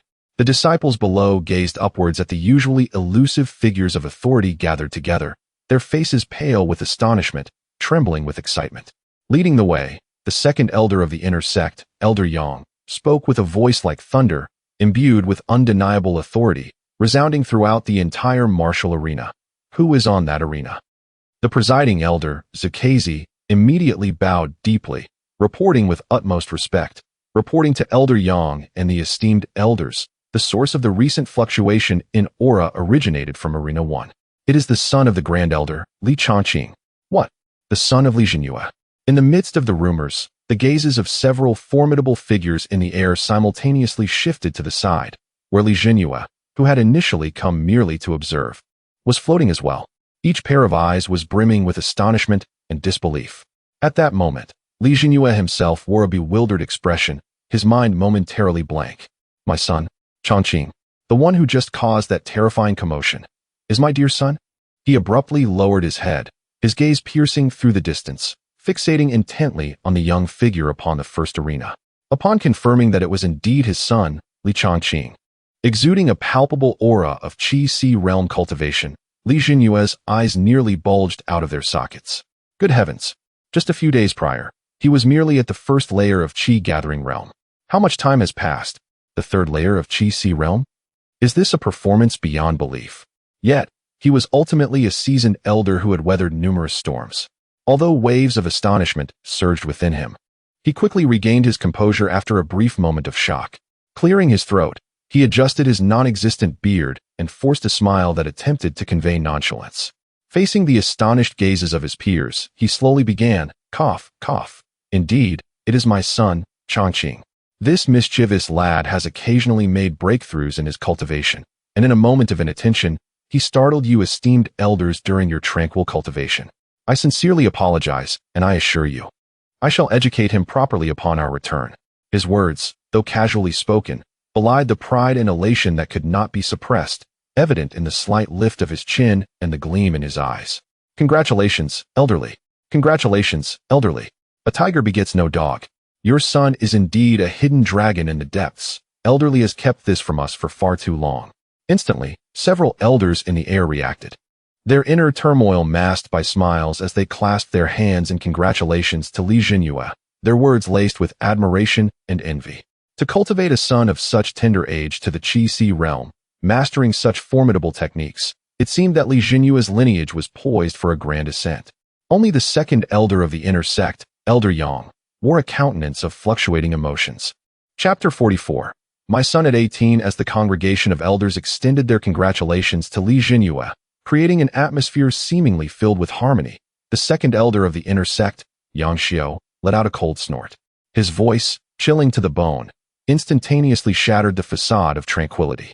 Elderly, while congratulations are indeed in order, he paused, his gaze sharp as a blade, sweeping over Li Chongqing on the arena below, his tone abruptly turning severe. However, your son, being a practitioner of the Qi-Si realm, has concealed his cultivation level to participate in the outer sect competition, thereby bullying those of the body refinement realm. Such actions are likely to lack fairness, would they not? His voice imbued with spiritual energy resonated throughout the martial arts arena, awakening the tens of thousands of disciples who had been in shock, all of whom perked up their ears. If such conduct were to spread, would outsiders not mock our Qingyun sect for treating the competition as child's play, allowing the offspring of elders to oppress the weak? What remains of our sect's dignity? Yang Xiao's righteous words struck hard at the sect's reputation. He swiftly shifted his argument, pinpointing the core flaw. Moreover, as far as I know, though Li Chongqing is your son, he holds the position of an outer sect elder. According to our sect's ironclad rules, only disciples may participate in the competition. How is it that a mere elder is amidst the competing disciples? Elderly, should you not provide an explanation to the sect regarding this matter? At this declaration, the arena fell into a profound silence, the sound of a pin drop audible. All disciples held their breath, their gazes darting between the elder in the air and Li Chongqing. They understood that the drama was just beginning. On the high platform, Zakazi furrowed her brow, remaining silent. Li Jinyue's smile stiffened slightly, a flicker of anger flashing in his eyes. Li Chongqing on Arena 1 looked up at the figure challenging him, his brow imperceptibly furrowing. This old man Yang Xiao had indeed leapt to action. A cold smile crept into his heart. This man had always been at odds with his father, Li Jinyue, engaging in both overt and covert battles for years. Now, having seized what seemed to be an impeccable opportunity, how could he refrain from exploiting it? The focus of the crowd shifted, the pressure suddenly mounting on Li Jinyue and his son. In the face of Yang Xiao's aggressive questioning, Li Jinyue's smile grew even more serene. He chuckled softly, his voice calm, yet resonant, echoing throughout the arena. Elder Yang, your words seem somewhat biased. My son Chongqing possesses extraordinary talent. To be candid, Just a few days ago, he was still trapped at the first layer of qi condensation. His breakthrough to the qi realm was unforeseen even by me. How could there be any notion of concealing his cultivation to bully the weak? Is it a crime to break through too swiftly? He deftly dismissed the accusation of concealment, instead highlighting Li Changqing's astonishing cultivation speed, prompting yet another wave of hushed gasps from below. Then, he turned his gaze to the presiding elder, Zakazi, and asked in a booming voice, "Elder Zakazi, in your opinion, are there any additional restrictions in the rules of this outer sect competition aside from the prohibition of elder participation?" Zakazi pondered for a moment before responding truthfully. In response to the Grand Elder, the rules clearly state that any outer sect disciple participating in the competition must meet two conditions. First, their cultivation must reach at least the third layer of body refinement. Second, their age must be above 12 and below 50. If both conditions are satisfied, one may participate. Exactly. Li Jinyue clapped his hands and laughed, his voice suddenly rising. His gaze swept over the assembled elders, finally landing on the pallid-faced Yang Xiao. My son Li Changqing has just turned 18, and his age is compliant. His cultivation far surpasses the third layer of body refinement, having reached the qi realm. May I ask, why should he be disallowed from participating in this outer sect competition? Which rule states that practitioners of the qi realm cannot compete? Or does Elder Yang believe that at 18, one is too old to be considered a disciple? Upon uttering this, the disciples in attendance were taken aback, instinctively nodding in agreement. Indeed, his age was compliant, and his cultivation exceeded the requirements. How could he not participate? It seemed there was no fault in that reasoning. Yet upon further reflection, there remained an underlying discomfort. Allowing a practitioner of the qi realm to compete among those of the body refinement realm was, in itself, the greatest injustice. Li Jinyue, you are merely twisting the facts. Yang Xiao was infuriated by this sophistry, his beard trembling as he pointed at Li Jinyue in anger. The sect rules are clearly stated. Elders are not permitted to participate in the disciples' competition. As an elder, my son is 18. Li Jinyue unceremoniously interrupted him. His voice was resolute, tinged with a hint of mockery, as he reiterated, "Pray tell, Elder Yang, in the millennia since the founding of Qingyun sect, has there ever been an elder who was 18 years old? The title of elder is merely a nominal position granted for administrative convenience within the sect. How could this justify denying an 18-year-old disciple the opportunity to compete for chances in the great competition? If this reasoning holds, then should those disciples concurrently serving as stewards in the pill hall or the artifact workshop also be barred from participation? You. Yang Xiao found himself momentarily speechless, his complexion turning red. His finger trembled as he pointed at Li Jinyue, yet he could not find the words to refute. The other elders in the air wore strange expressions, caught between laughter and restraint, resorting to coughs to mask their amusement. The tens of thousands of disciples below were utterly astonished. They had not expected the usually dignified Grand Elder to be so incisive, shameless, in his rebuttal. Just as Yang Xiao, his face ashen, struggled to counter Li Jinyue's argument regarding the 18-year-old's eligibility, the atmosphere grew tense. An elder clad in plain robes, known for his benevolence and fairness, finally spoke up. He floated forward slowly, attempting to mediate. "Elders, allow me to offer a word." The crowd recognized him as the fifth elder, renowned in the inner sect for his impartiality and gentleness. The fifth elder first nodded slightly to both Yang Xiao and Li Jinyue before stroking his beard and speaking kindly. Elder Yang's concerns for the sect's reputation and adherence to the rules are commendable. Elder Li's affection for his son is understandable, and indeed, his son is a rare prodigy. At merely 18, to possess such cultivation is a blessing for our Qingyun sect. Having first acknowledged both sides, he then shifted the conversation, proposing a compromise. Given that the current contention lies in Li Changqing's cultivation reaching the qi realm, his participation in the outer sect competition does seem inappropriate. Yet Elder Li insists on his identity as a disciple and his eligibility to compete. In my opinion, let us consider this, according to sect tradition. Any disciple who breaks through to the qi realm during the outer sect competition automatically gains the right to participate in the inner sect competition. Why not allow Li Changqing to withdraw from this outer sect arena and proceed directly to the inner sect region to participate in the grand competition among the inner disciples? In doing so, we would uphold the established rules, avoiding any grounds for criticism. while also providing a more suitable stage for a prodigious talent like Li Changqing to display his brilliance. What do you both think? Upon the conclusion of the fifth elder's remarks, the assembled elders in the air nodded in agreement, finding this approach quite reasonable. It not only offered Yang Xiu a way to gracefully step down, but also did not entirely dismiss Li Zhenyue, redirecting the complication of Li Changqing towards the more public intersect competition. Yang Xiu let out a cold snort. Although he did not explicitly endorse the idea, his expression softened slightly, clearly indicating his tacit approval of the proposal, thus returning all difficulties to Li Zhenyue. Hearing this, Li Zhenyue's gaze flickered momentarily as he looked towards his son on the arena below. He understood perfectly well that this was currently the best solution. At this moment, all eyes were focused on Li Changqing. However, Chapter 45, The Inner Gate? Still crushing down, Li Changqing stood atop the arena, calmly uttering a single phrase. This is quite good.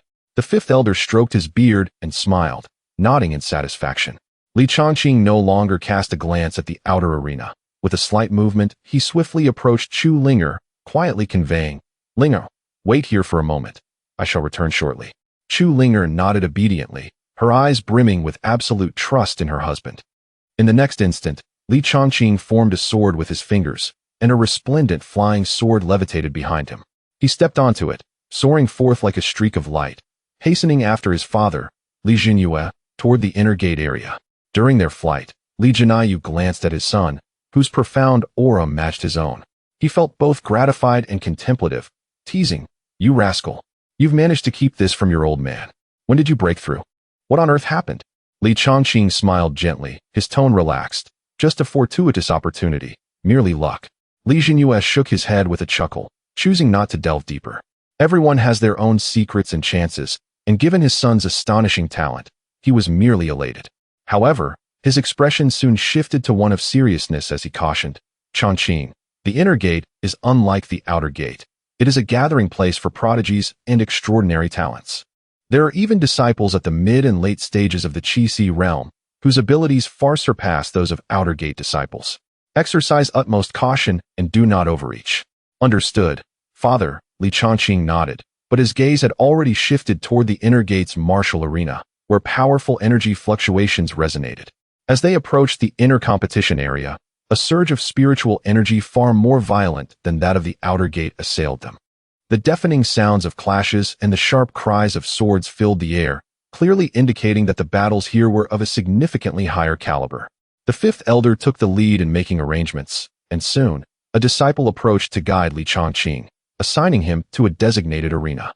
As Li Changqing, adorned in the conspicuous garb of an outer gate elder, stepped onto the arena teeming with inner gate elites, he instantly attracted countless puzzled, scrutinizing, and even disdainful gazes. Who is this person? Why is he wearing the outer gate elder's attire? He looks unfamiliar. I've never seen him in the inner gate before.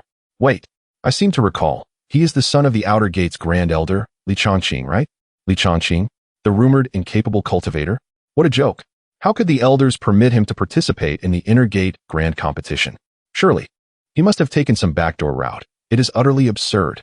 In the stands, a girl in a green dress suddenly tugged at Jiang Yuru's sleeve, exclaiming, "Sister Yuru, look, it's Li Changqing." Jiang Yuru's cold gaze fell upon the calm figure on the arena, a faint ripple passing through her eyes. On the arena, Li Changqing faced a female disciple clad in the attire of inner gate elites. Her cultivation evidently at the first level of the Qi realm. Observing Li Changqing's clothing and unfamiliar visage, she furrowed her brows and clasped her fists, inquiring, "May I ask which peak senior brother you are?"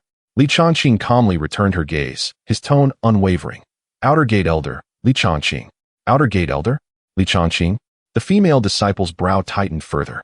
The name sounded vaguely familiar, yet she could not recall where she had heard it. Sensing that her opponent's aura did not seem particularly remarkable, she hesitated no longer, declaring, "Forgive me." Before her words had fully left her lips, her long sword was drawn, transforming into a fierce azure sword beam that lunged toward Li Changqing. Faced with the menacing attack, Li Changqing did not flinch or evade, not even a flicker of his gaze betraying any concern. A chorus of derisive laughter and whispers erupted from the audience. Has he been frightened into a stupor? It appears he is merely here to make up the numbers, seeking his own demise. However, just as the sword's tip was about to pierce his chest, A golden barrier abruptly materialized around Li Chongqing. The azure sword beam, capable of slicing through metal, crashed against an invisible iron wall, not even stirring a ripple. Li Chongqing remained poised, hands clasped behind his back, his expression unchanging. What?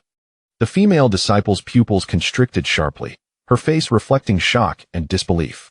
She felt as if her strike had plunged into an endless abyss, all her power vanishing without a trace. Protective chi. And it far surpassed mine. A tumult of emotions surged within her, and instinctively, she took several quick steps back, attempting to create distance. But it was already too late. Li Chongqing finally moved. He raised his right hand, forming a fist, and seemingly casually thrust it forward into the void. The air around the arena suddenly solidified. A tremendous surge of fist intent erupted. The retreating female disciple felt an overwhelming force crashing toward her, her protective chi shattering like paper. Poof! She barely had time to adopt any defensive posture before her body flew backward like a broken kite. Blood sprayed through the air as she landed heavily against the edge of the arena's light barrier, sliding down softly. Completely unconscious. In an instant, a deathly silence enveloped that corner of the inner gate martial arena. All the inner gate disciples who had anticipated a spectacle wore expressions of shock, their eyes wide and mouths agape. Following the silence was a volcanic eruption of commotion. One punch. Lu Shiji of the first level of the Qi-Si realm was defeated with a single punch? Who the hell claimed that Li Chongqing was incapable of cultivating? Step forward. What manner of monster is this Li Chongqing? Li Jinyue hovered in the air, observing the scene unfolding on the arena below. Witnessing his son so effortlessly defeat his opponent with a single punch, he was initially taken aback. Then, his face blossomed into a smile filled with pride and joy. Were it not for the decorum of the occasion, he would have laughed heartily. Beside him, the second elder, Yang Xiao, wore an expression dark enough to drip water. He glared at Li Chongqing on the arena, his keen senses picking up the unmistakable aura of a third-level Qi-Si realm cultivation fluctuation, stirring a tempest within his heart. Third-level Qi-Si realm. What kind of heaven-defying opportunity has this boy encountered? An indescribable jealousy and unease spread through him. The victor is Li Chongqing, the chief judge announced in a booming voice. After a brief intermission and some exchanges, Li Chongqing faced his second opponent in the intersect competition.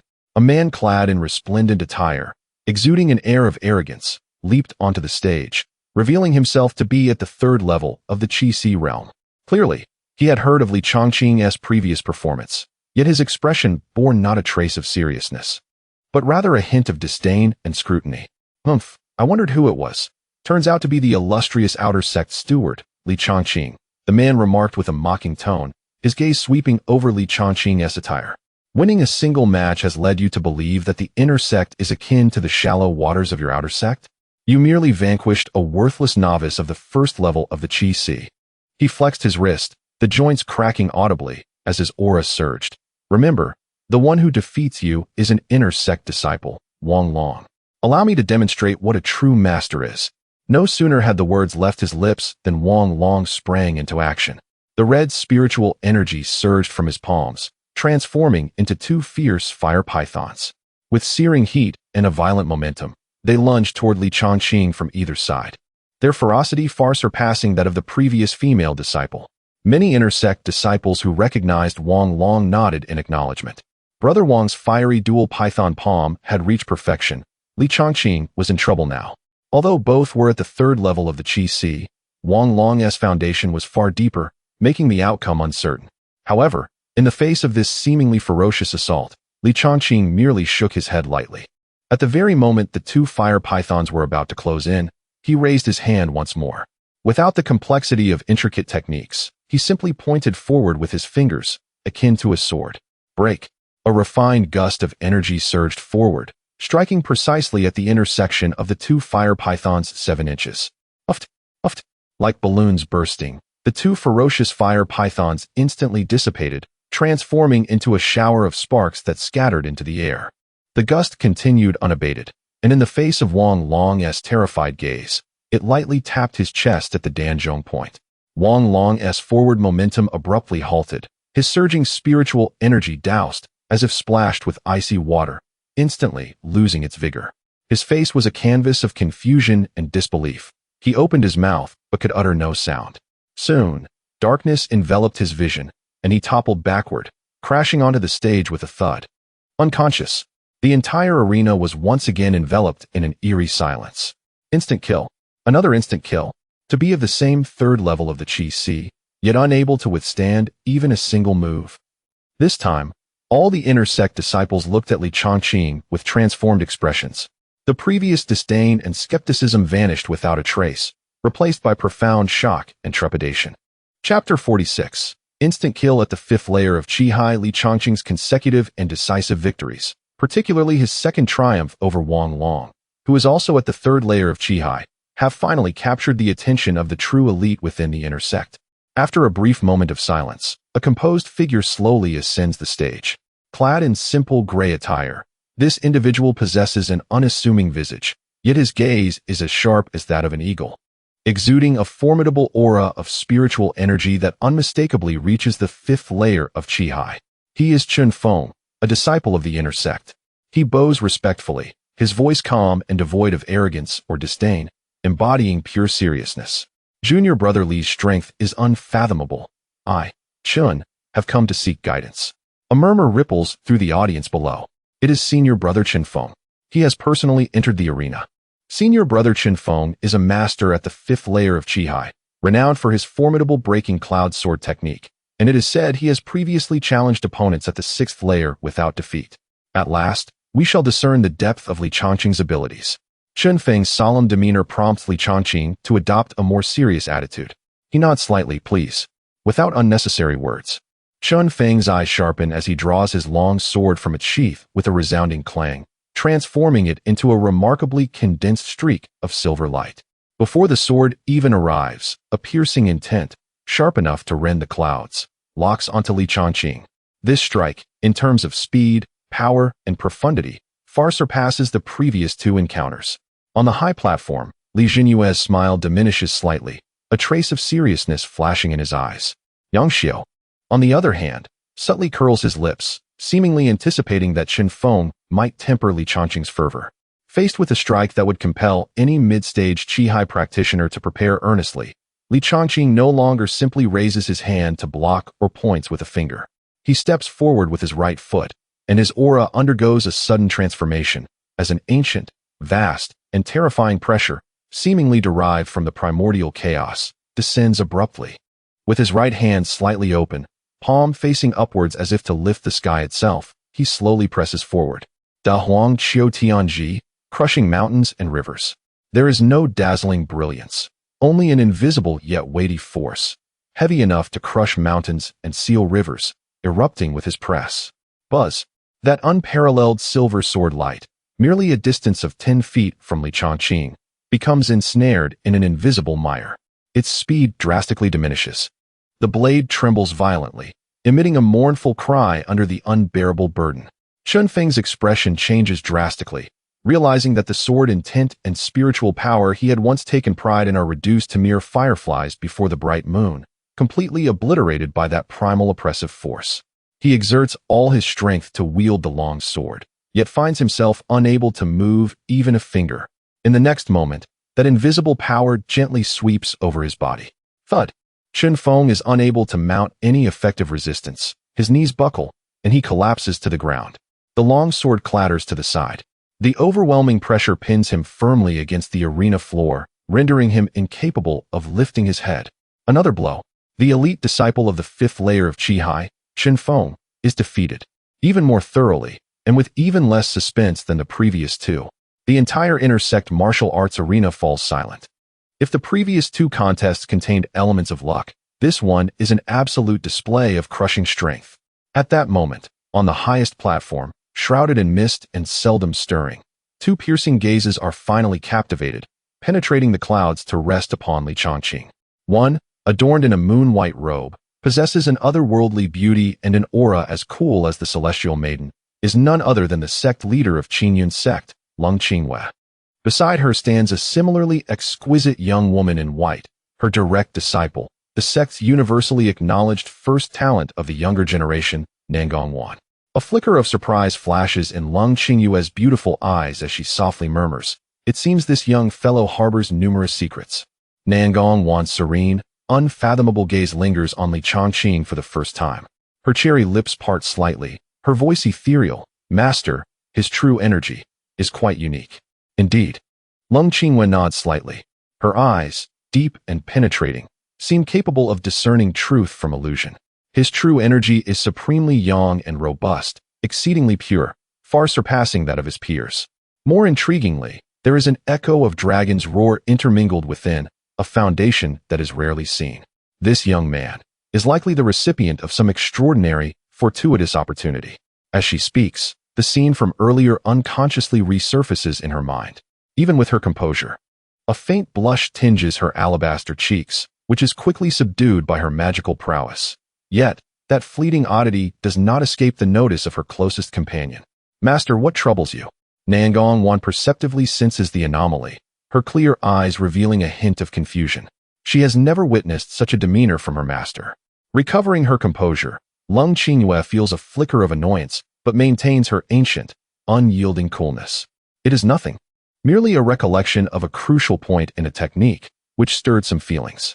She deftly redirects the conversation back to the arena, her gaze returning to Li Changqing. Her tone regains its tranquility. Let us continue to observe. Wanner, your perception is indeed accurate. This young man carries great secrets, and his strength is far more intricate than it appears. This intersect competition may indeed yield unexpected surprises because of him. However, deep within her calm gaze, an indescribable emotion begins to brew. Meanwhile, in the observation area below, Jiang Yuru stands motionless, her clear, cold eyes, akin to a tranquil pool, can no longer suppress the ripples within.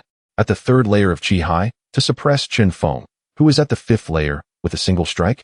Even with her perspective and disposition as a core disciple of the inner sect, she feels a considerable shock within her heart. She is well aware of Chun Feng's capabilities, which rank among the upper echelon of the elite within the inner sect. He is by no means a mediocre practitioner. Yet, even so, before Li Changqing, he appears as a child facing a giant, utterly powerless. It seems, my master's guidance to pay closer attention to this junior brother was not without reason. Jiang Yuru muses, elevating her appraisal of Li Changqing several notches. His concealed strength is far more formidable than what is superficially revealed. Beside her stood the girl in the green dress, dramatically covering her small mouth with her hand. Her large eyes widened in disbelief, filled with a profound sense of shock that rendered her momentarily speechless. Previously, she had believed that Li Changqing had merely stumbled upon good fortune or employed some cunning strategy. Yet, the scene before her, a display of absolute prowess that utterly crushed all her doubts, shattered her preconceived notions entirely. The entire intersect arena remained enveloped in an eerie silence, as everyone lingered in the aftermath of that earth-shattering yet abruptly concluded battle of dominance. It was not until the elder referee, with barely concealed astonishment, announced the result in a resounding voice that this stillness was disrupted. The victor is Li Changqing.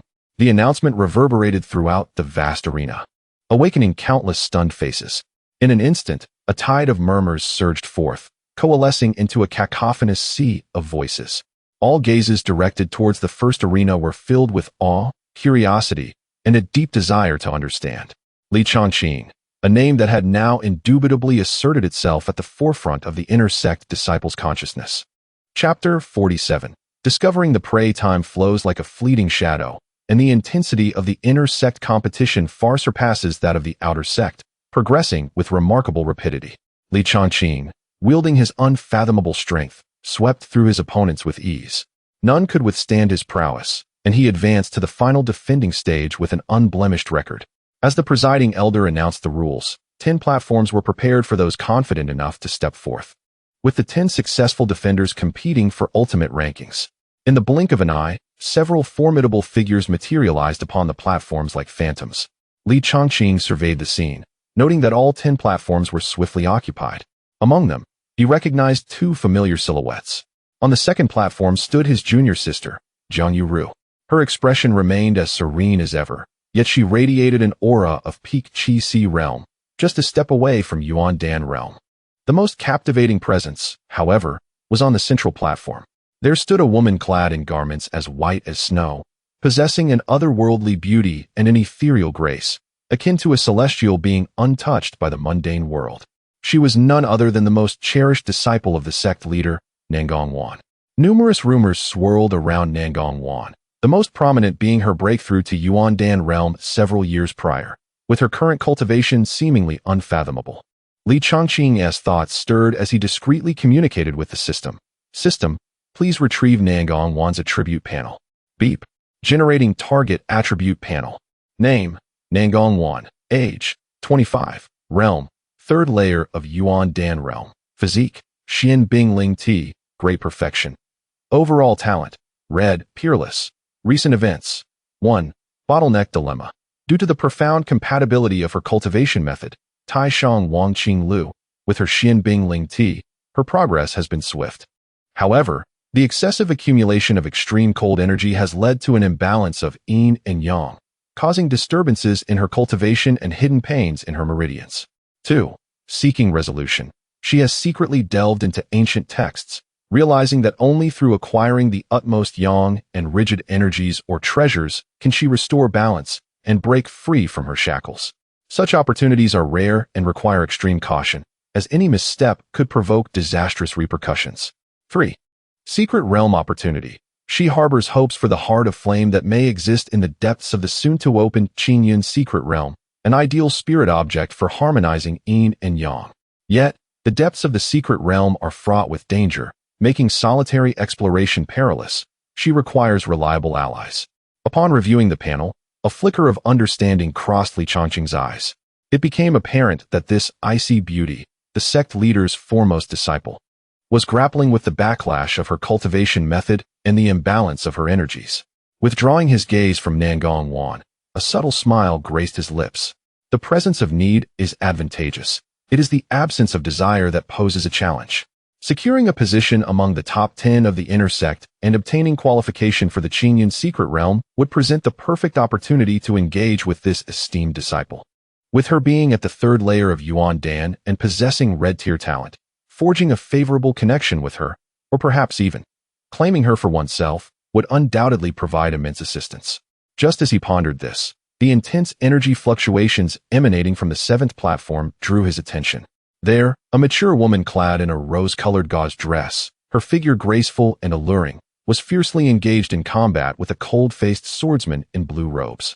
The woman, with her enchanting gaze and beguiling demeanor, was none other than the renowned Xiao Mei from the inner sect. Her opponent, Yi Ming, was known for his unwavering sword heart. Xiao Mei, your charms are of no use against me. Why waste your efforts? Surrender now to avoid humiliation. Yi Ming declared coldly, his long sword transforming into streaks of azure lightning, launching a fierce assault. Ha ha ha. Xiao Mei let out a tinkling laugh, her figure evading like a wraith, her voice dripping with allure. Brother Yi, as a man of stature, can you not show some compassion and allow a little lady a chance? I truly fear pain. Her voice, seemingly laced with invisible hooks, penetrated the air, stirring the blood. Yet, Yi Ming appeared unfazed, even closing his eyes to rely solely on his sword heart for perception, remaining completely unaffected. Xiao Mei. Li Chongqing raised an eyebrow. He recalled her as the esteemed disciple of the third elder, renowned for her formidable and enigmatic charm techniques, having ensnared many elite members of the inner sect. With a thought, he communicated with the system once more. System, please retrieve Xiao Mei's attribute panel. Beep. Generating target attribute panel. Name, Xiao Mei. Age, 26. Realm, 8th layer of Qi Si realm. Physique, Xian Inmei Ti. Overall talent, red, peerless. Recent events. 1. Sect secrets. Her master, the third elder, discovered her unique hidden physique years ago, which greatly benefits her cultivation, thus taking her as a direct disciple and nurturing her, albeit with ulterior motives. 2. Potential crisis. The third elder plans to exploit her unique physique to assist his own breakthrough once her cultivation reaches Qi Si realm perfection and her physique matures. Her rapid progress has brought her close to this critical point, and he may act within 3 days. 3. Unaware. Xiao Mei remains oblivious to her master's true intentions, still harboring gratitude and striving diligently to repay his kindness. Upon examining the panel, a glimmer of intrigue flashed in Li Chongqing's eyes. Xiao Mei's situation was indeed fascinating. A peerless furnace about to be harvested by her own master. There seemed to be ample room for maneuvering here. He observed Xiao Mei, still desperately employing her charms in an attempt to turn the tide of battle, and found himself shaking his head in sympathy. This young woman, with exceptional talent, was being manipulated without her awareness. And as for the third elder, Qin Jianzi, who typically exuded an air of righteousness, he was, behind closed doors, a lecherous old man preying on his own disciple. What a wretched old scoundrel he was. However, upon further reflection, in this world of cultivation where the strong dominate and the weak fall prey, such occurrences are all too common. Lacking strength is a sin in itself, ultimately relegating one to the status of prey on another's chopping block. In 3 days, a playful smirk danced on Li Chongqing's lips. His gaze swept over the enchanting figure of Xiao Mei. Oh, Xiao Mei, what fortunate circumstances have led you to cross paths with me at this moment? How could I, Li Chongqing, turn a blind eye to such a noble act of assistance? A low chuckle resonated within him as a plan began to take shape in his mind. To rescue the exquisite senior sister ensnared in a web of conspiracy while simultaneously reaping some rewards. This scenario sounded quite appealing. Ha. It seems prudent to have the ever-changing puppet keep a close watch on the movements of her and her disciple. With a fleeting thought, Li Chongqing dispatched an imperceptible command through the system. A puppet, indistinguishable in aura from him, but possessing only the strength of the initial stage of the Qi-Si realm, stealthily concealed itself. It stealthily advanced toward the abode of the third elder, Qin Jianzi, tasked with monitoring any unusual activities. Having completed this, Li Chongqing redirected his attention to the ongoing competition before him. Of the 10 arenas, 9 were ablaze with fierce battles. Only the central arena, number 1, remained eerily quiet, as no one dared to challenge the formidable reputation of Nangong Wan. His gaze roamed among the arenas until it settled on arena number 2. His junior sister, Jiang Yuru, was skillfully suppressing an opponent at the 8th level of the Qi-Si realm with an exquisite ice-based sword technique. Best to greet my junior sister first. He chuckled softly, his form shimmering as he glided toward the second arena like a gentle breeze. Chapter 48. The junior sister surprisingly possesses golden talent? On the second arena, a biting chill enveloped the air. Jiang Yuru wielded a crystalline sword, and as she executed her swordplay, ethereal ice lotuses blossomed, spreading frost that completely immobilized and shattered her opponent's assaults. Her adversary was a disciple at the 8th level of Qi-Si, proficient in fire-based techniques, yet he found himself at a disadvantage, his flames suppressed to mere flickers, his complexion pale, and defeat evident. With a gentle parting of her crimson lips, Jiang Yuru pointed the tip of her sword, unleashing an extreme chill that instantly encased her opponent, along with his protective spiritual energy, within a massive block of ice, leaving only his head exposed.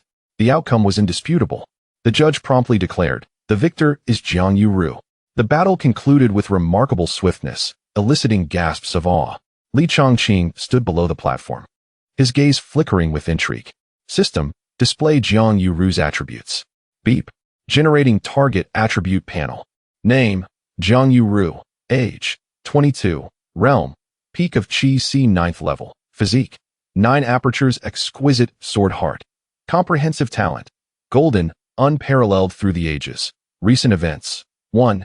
Enlightenment of the sword heart. The 9 apertures exquisite sword heart has begun to awaken, allowing for rapid comprehension of swordsmanship. However, this physique requires vast amounts of top-tier resources and unique opportunities to fully unleash its potential. 2. Approaching a bottleneck. The current technique, Ice Heart Sword Cannon, has been perfected, but due to its grade limitations, it cannot support a breakthrough to the Yuan Dan realm and fully release the power of the sword heart. Thus, a higher-level sword cultivation technique or a swordsmanship inheritance is urgently needed. 3. Hope in the secret realm. There is immense anticipation for the ancient sword cultivators cave in the core area of Qing Yun's secret realm, which represents the greatest hope for overcoming her current predicament. Golden, unparalleled through the ages. Li Chongqing's heart jolted, his pupils constricting. He had suspected Jiang Yuru's extraordinary talent, yet he never fathomed that it would transcend even the red-tiered exceptional talent to become golden. The 9 apertures exquisite sword heart. This was the legendary supreme physique of swordsmanship. No wonder his father valued her so highly. The potential of the junior sister was truly terrifying. Li Chongqing inhaled deeply, suppressing the tumult within his heart. Thus, the Qing Yun secret realm had become indispensable. not solely for Nan Gongwan's mysterious ice spirit body, but also for the opportunities required by Jiang Yuru's 9 apertures exquisite sword heart. If they could achieve something significant within this secret realm, its value would be beyond measure. At that moment, Jiang Yuru on the arena seemed to sense something, her icy gaze sweeping over, meeting Li Chongqing's eyes. She paused momentarily, then nodded slightly in acknowledgement, before quietly adjusting her breath in preparation for the forthcoming fierce battles.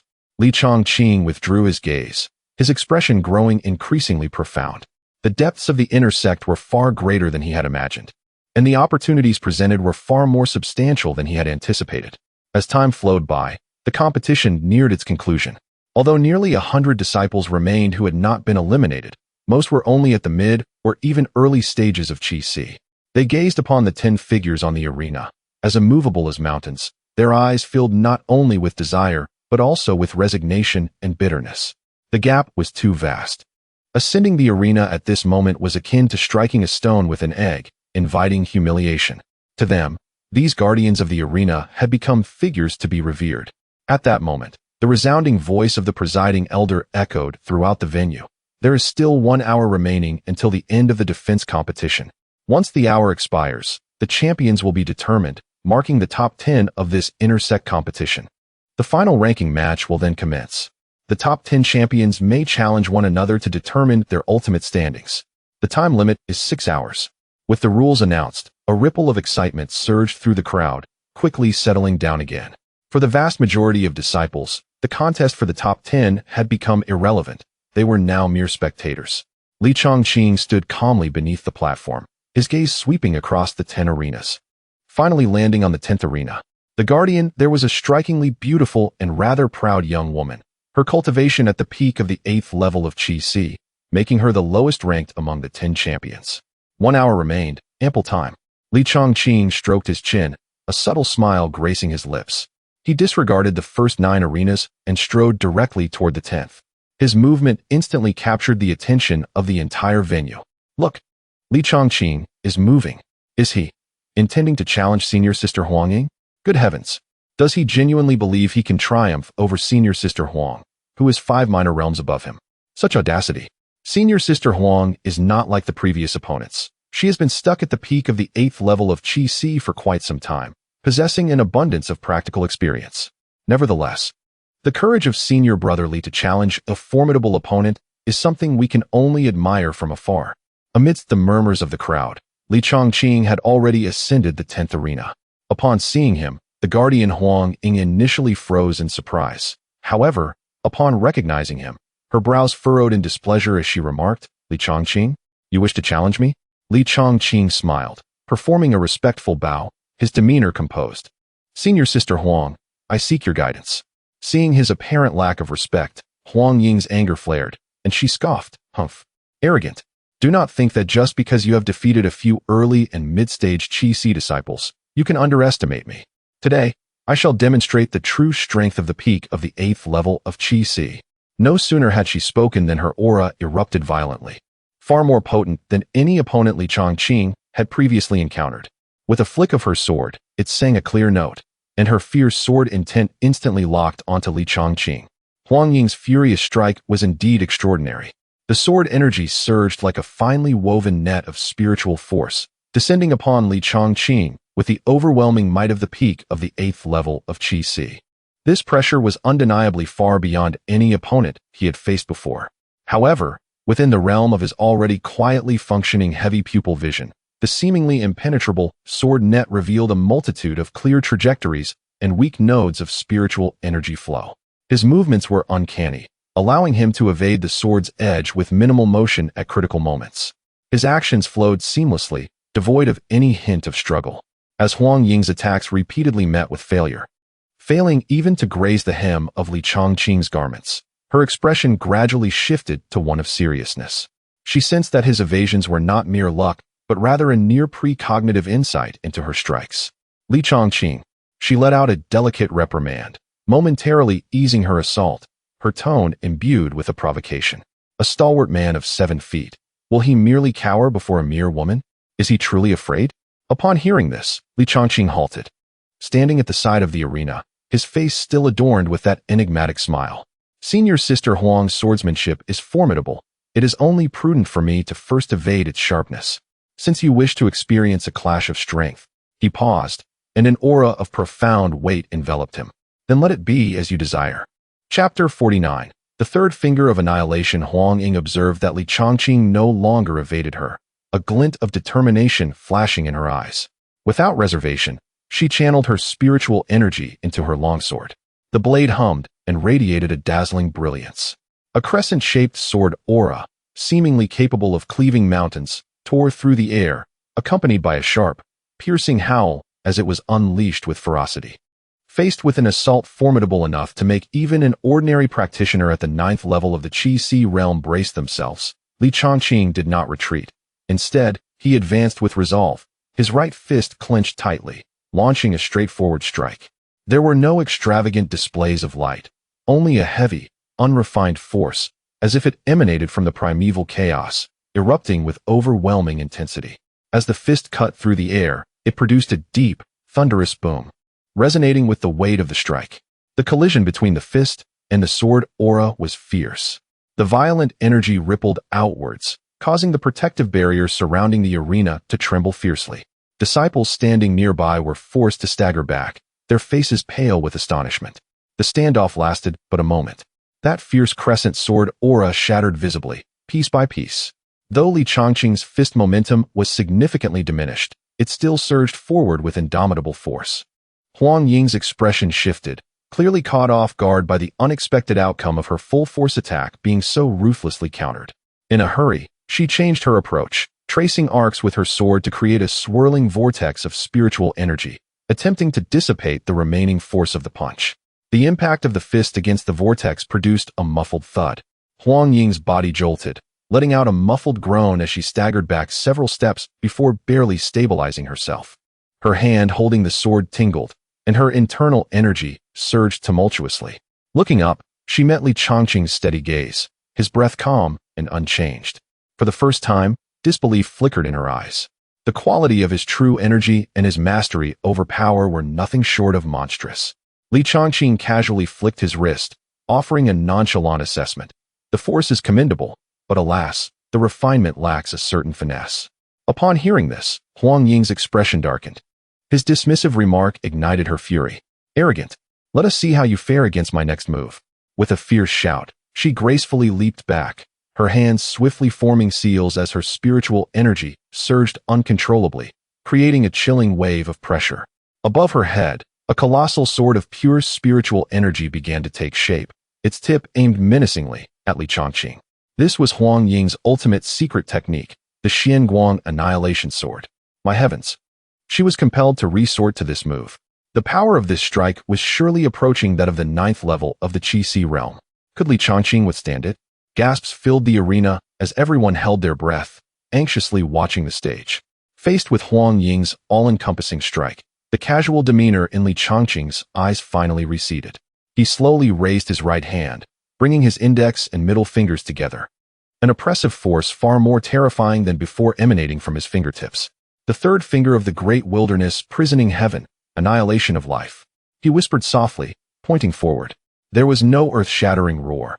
Only a dark, slender beam of energy emerged, seemingly capable of consuming all light.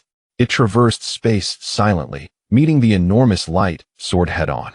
In an instant, the formidable Xianguang Annihilation Sword disintegrated upon contact with the dark beam, dissipating without even a trace of resistance. The beam continued unabated. In Huang Ying's terrified gaze, a chilling aura of death surged towards her. It was too quick, too terrifying. Huang Ying's mind went blank, her body frozen, utterly incapable of evading. It was over. Despair consumed her thoughts. In that critical moment, Li Chongqing's gaze shifted subtly. The dark beam, which had already approached her brow, abruptly veered at a minuscule angle, grazing her temple as it passed.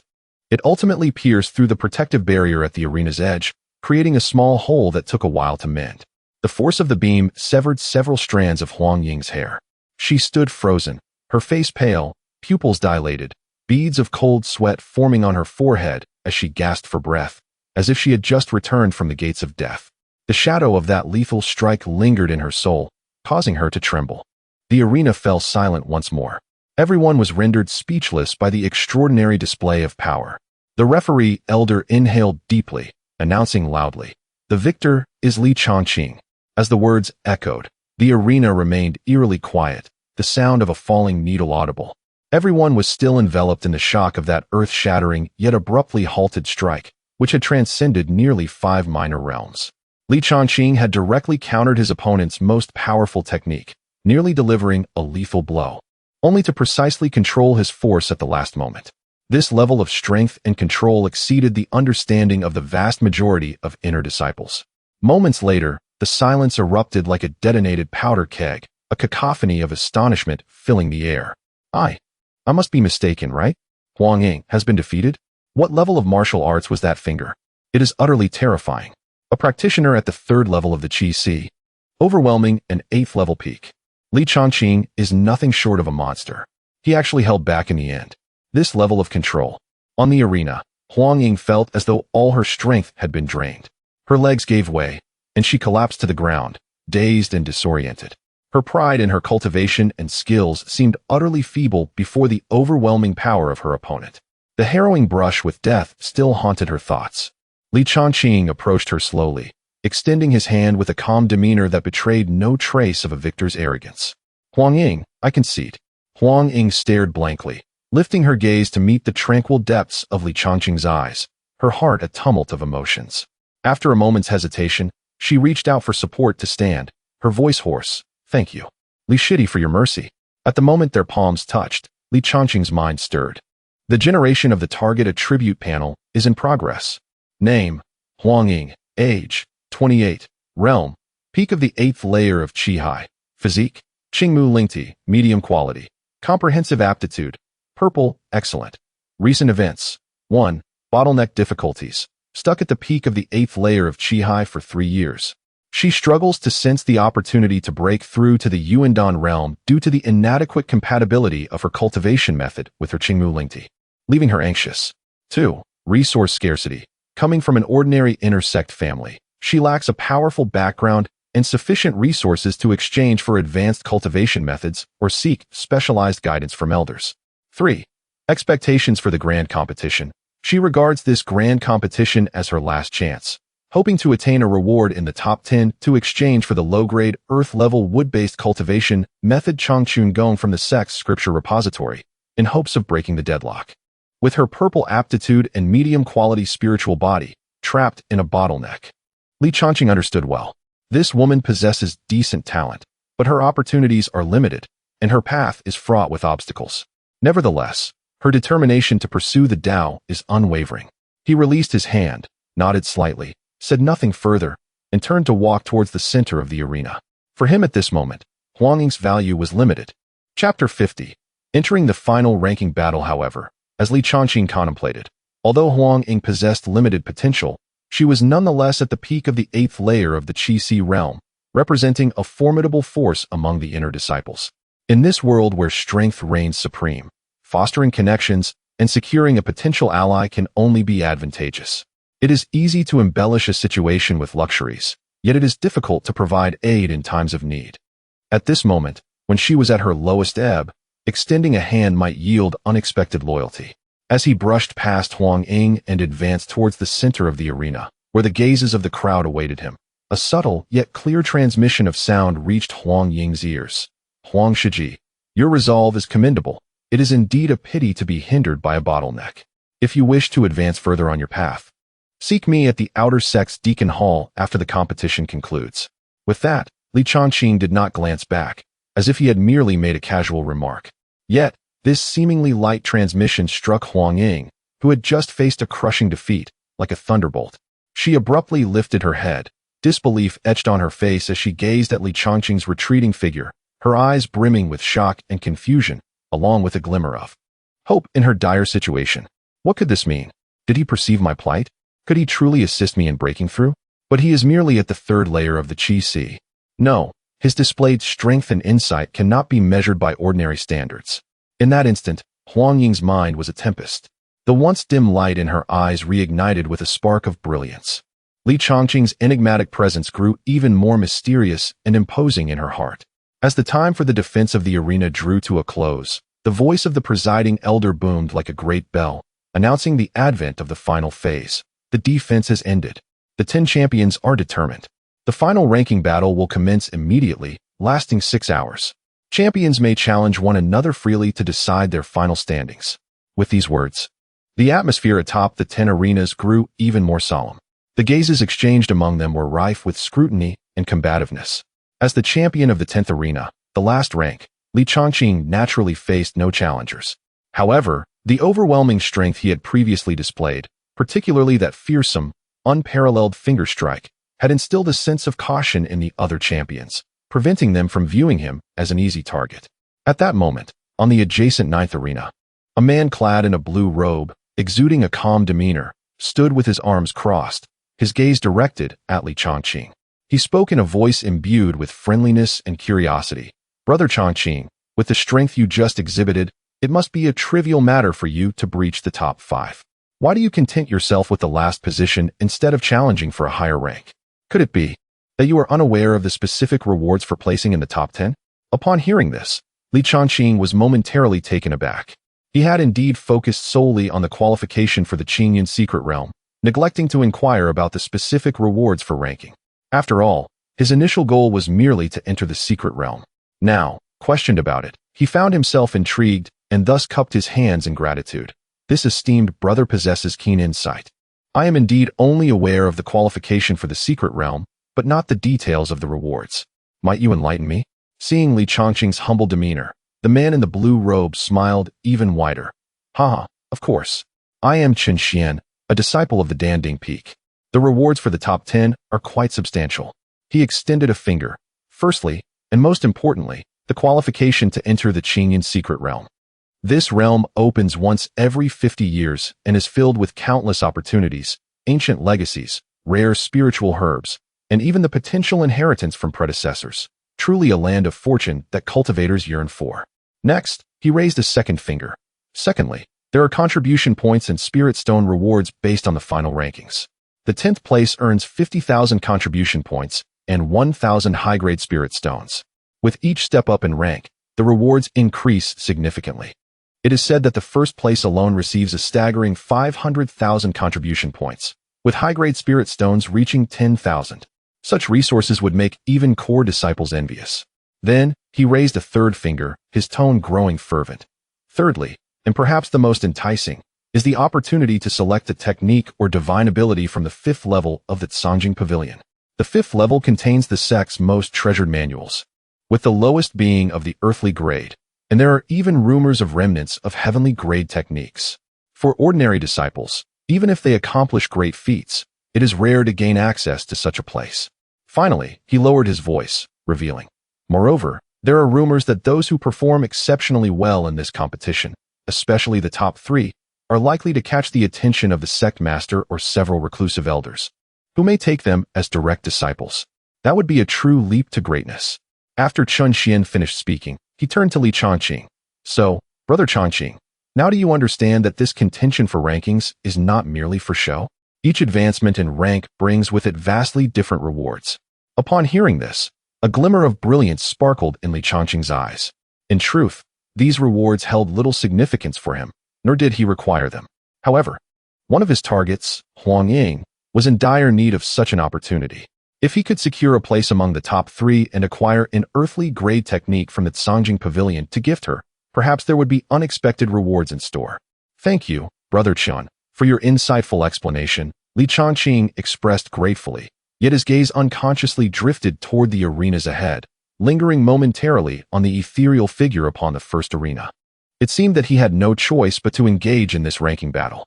Thus, he weighed his options swiftly. The first arena featured Nangong Wan, at the 3rd layer of Yuan Dan, possessing red-grade aptitude and being a direct disciple of the sect master. Her strength was unfathomable. Li Chongqing shook his head inwardly. Unless he resorted to using his trump card, the 9 transformations of the demon god, the odds of victory were slim. Revealing his full strength at this juncture would be unwise, so he set that aside.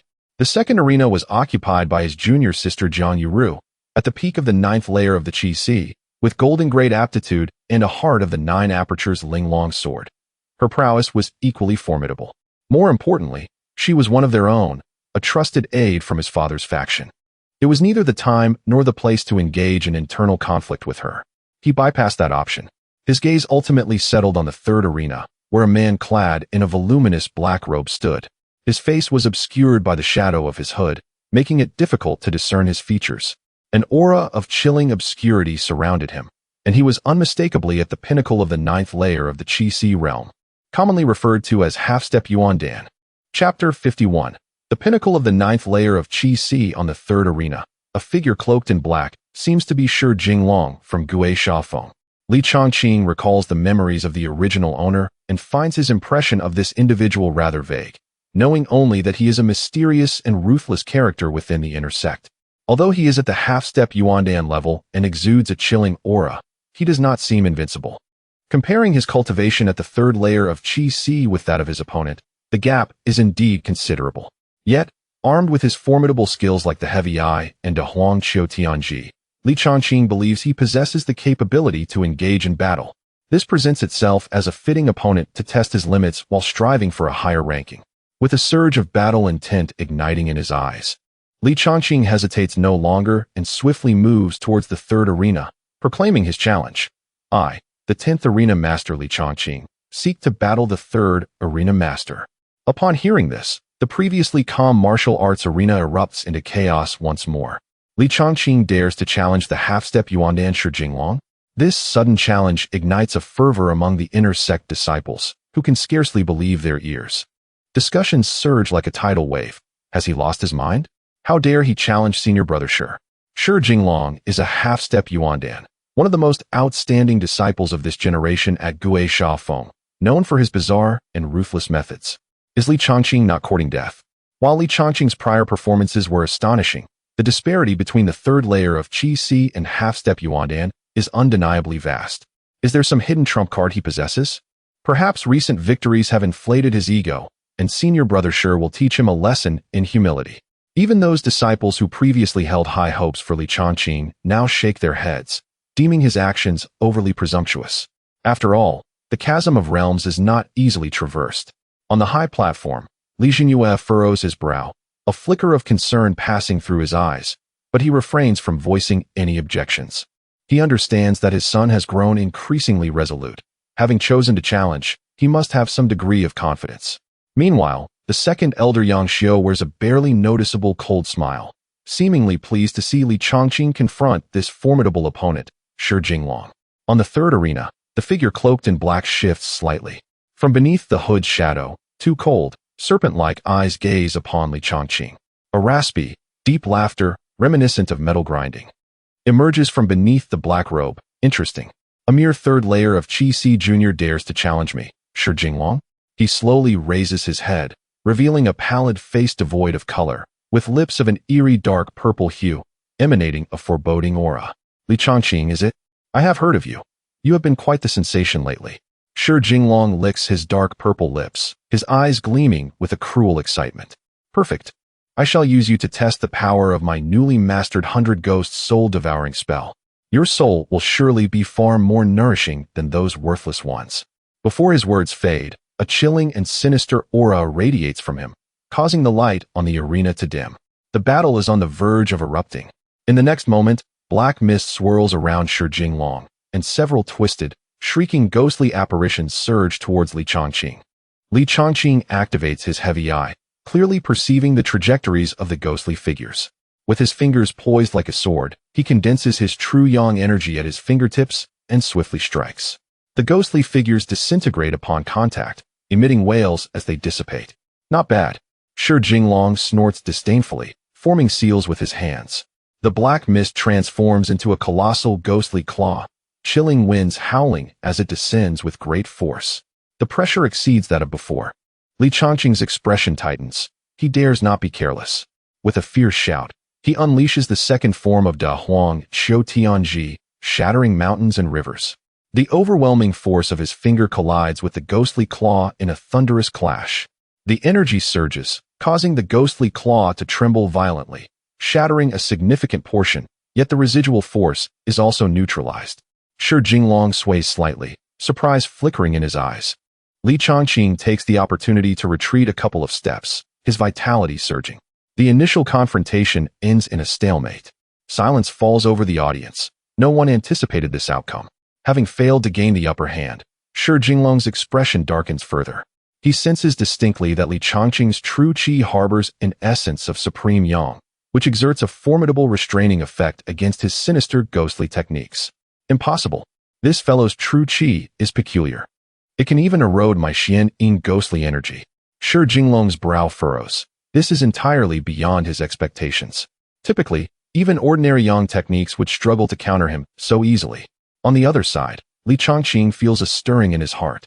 The restraining effect of Long Yuan true qi against the sinister forces is even more pronounced than anticipated. This unexpected discovery bolsters his confidence. You have successfully enraged me. Shi Jinglong howls, no longer testing the waters. He bites his fingertip, using blood as a conduit to inscribe a strange talisman in the air. In an instant, the arena is engulfed in furious winds, the temperature plummeting. Countless grotesque, ghostly figures surge forth from the talisman, coalescing into a gigantic skeletal visage. Subsequently, it opens its massive maw, emitting a soul-shattering shriek as it lunges to devour Li Chongqing. Its power surpasses that of before by several folds. Li Chongqing's gaze sharpens as he senses the peril of this strike. He dares not hold back any longer. His Long Yuan true qi surges relentlessly within him. He brings his fingers together, their tips glowing with an ancient, ethereal gray light. The third finger of Da Huang Qiu Tianji, annihilating beings. The pitch-black finger radiating a sense of obliteration collides with the enormous skeletal visage formed from countless vengeful spirits in midair. The anticipated explosive confrontation does not occur. Instead, a peculiar stalemate manifests the moment they meet. The finger radiates as the sharpest of drill bits, continuously annihilating and purifying the sinister energy of the skeletal visage, the black smoke billowing forth. Meanwhile, the skeletal visage, leveraging its massive size and the ceaseless influx of xian-yin ghostly energy from Shi Jinglong, writhes madly, attempting to engulf the slender finger. In that moment, the center of the arena transforms into a chaotic vortex of energy. One side embodies the supreme yang of annihilation, while the other represents the supreme yin of resentment. Two diametrically opposed powers erode each other, producing a thunderous roar akin to a tempest. The energy released distorts the protective barrier, flickering ominously, as if it might shatter at any moment. This scene rendered all observers in the audience breathless, their hearts racing to their throats. To their astonishment, the standoff persisted. Li Chongqing had indeed managed to block Shi Xiang's Baigui Shihun spell. What divine ability lay behind that black fingertip? It could withstand such a terrifying ghostly incantation? On the high platform, the elders displayed expressions of astonishment. Li Jinyue's tightly clenched fist relaxed slightly, his previous concern giving way to deeper amazement. The face of second elder Yang Xiu darkened, while even Nangong Wan, who had maintained an indifferent demeanor, revealed a subtle flicker of interest in her icy gaze. Jiang Yueru's enchanting eyes remained fixed on the arena, her palms slightly damp with perspiration. She sensed that the power contained within the very center of the clash was sufficient to severely injure or even obliterate an ordinary practitioner at the 9th layer of the Qi realm. Beneath his hood, Shi Jinglong's face twisted in fury as he frantically channeled the ghostly energy within him, roaring inwardly. Impossible. How could he possibly block it? My Baigui Shihun spell even makes practitioners at the Yuandan realm wary. Meanwhile, Li Chongqing was equally strained. Sustaining the Mishingling fingertip consumed immense energy, and he felt the surging tide of the opponent's ghostly aura. A half-step into the Yuandan realm was indeed no trivial matter. Chapter 52. The emergence of the dual pupil in the midst of a standoff. A flicker of madness and agony flashed through Shi Jinglong's eyes. He struck his chest fiercely, expelling a mouthful of essence blood into the talisman before him, and roared, 10,000 ghosts pay homage, devour the soul, and annihilate the spirit. The skeletal ghost head, as if invigorated by a potent elixir, expanded once more. Crimson soul flames ignited within its eye sockets, and its power surged exponentially. The finger of annihilation was forced to retreat step by step, teetering on the brink of collapse. Li Chongqing felt the pressure mount instantly, his complexion paling. He sensed that this strike contained a trace of the formidable might of the Yuandan realm, and relying solely on the great wilderness prisoning heaven finger would likely be insufficient. There was no alternative. He resolved within, and the long-suppressed dual pupil finally revealed itself. Within his eyes, the overlapping illusory pupils suddenly radiated an indescribable chaotic brilliance, akin to the first beam of light at the dawn of creation. The divine light of the dual pupil's essence opened. There was no earth-shattering commotion, only two slender beams, as fine as strands of hair, yet seemingly imbued with the fundamental laws of existence, silently shot forth from his eyes. Where the beams passed, space appeared to freeze. The ferocious, howling skeletal ghost head could not even emit a wail before disintegrating from its very essence. The talisman, fueled by Shi Jinglong's essence blood, instantly turned to ashes. PFF. Shi Jinglong suffered a terrifying backlash, blood spewing forth. His entire being was hurled back like a kite with a severed string, crashing heavily against the barrier, his fate uncertain. Meanwhile, time within the inner sect's martial arena seemed to stand still. All disciples gaped, unable to utter a sound, their minds blank. Upon the high platform, all the elders, including Li Jinyue and Yang Xiao, rose in astonishment, their faces etched with utter shock and disbelief. Some even gasped, that is, the dual pupil? The ancient dual pupil. How could this be? Such a legendary supreme divine eye has truly manifested. Li Changqing, he possesses the dual pupil? This revelation, stemming from the very essence of life, even stirred the deepest recesses of Qingyun's sect. A vast divine consciousness swept across the entire martial arena, ultimately locking onto Li Changqing, brimming with undeniable astonishment. The dual pupil has appeared in my Qingyun sect? That was the voice of the sect leader, Long Qinghua. Even she had been roused. Just as the exclamation of dual pupil thundered like a tempest in the hearts of the elders, the arena plunged into a profound silence. In the air above the martial arena, the atmosphere shifted dramatically. An indescribably majestic figure appeared on the highest viewing platform without warning. She seemed to have always been there, or perhaps coalesced from the void. It was none other than the sect leader of Qingyun's sect, Long Qinghua. Draped in her moon-white robe, her beauty was unparalleled, exuding a chill akin to an eternal snow peak. Yet at this moment, her eyes were no longer tranquil, but rather filled with astonishment and inquiry. They pierced through space, directly landing on Li Changqing at the center of the arena, where the chaotic light in his gaze had yet to fully recede. Sect leader. The disciples below, shaken from their stupor, beheld this figure and could hardly contain their excitement, falling to their knees in reverence. The sect leader, who typically remained elusive, was revealed today. All because of Li Changqing. On the high platform, Li Jinyue stood frozen, his mouth slightly agape.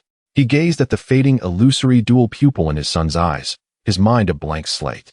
Joy, shock, confusion, disbelief, a myriad of emotions intertwined, leaving him momentarily disoriented.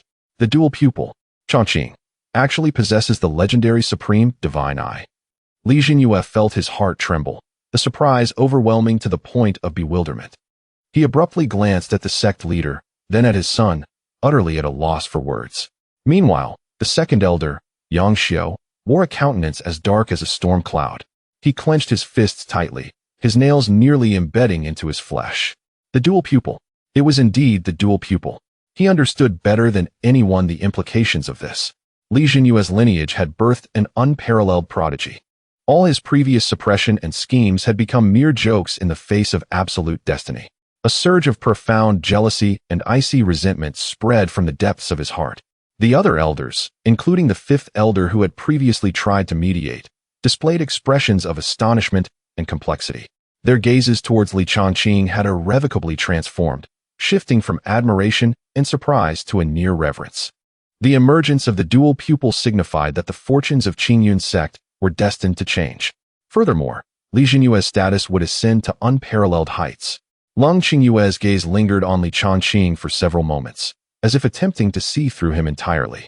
Finally, her cool voice resonated, though not loud. It clearly reached every ear, carrying an undeniable decree. In this battle, Li Changqing prevails. The emergence of the dual pupil is an unprecedented fortune for our Qingyun sect. With these words, the confrontation was unequivocally concluded, and Li Changqing's status was firmly established. Long Qingyue's piercing gaze swept across the assembly.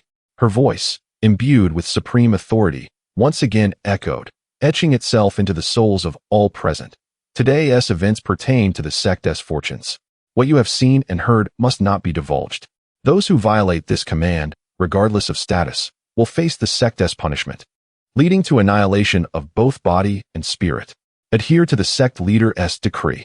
The tens of thousands of disciples below, alongside the elders on the platform, including the conflicted second elder Yang Xiao, all bowed in solemn affirmation, their expressions grave. They understood that if news of the dual pupil were to spread, it would incite turmoil and covetousness across the realm of cultivation. The sect leaders' actions were aimed at safeguarding Li Chongqing, as well as protecting Qingyun's sect. After addressing the confidentiality matters, Lung Qingyue stepped forth, as if traversing space in an instant, appearing on the platform where Li Chongqing stood, directly before him.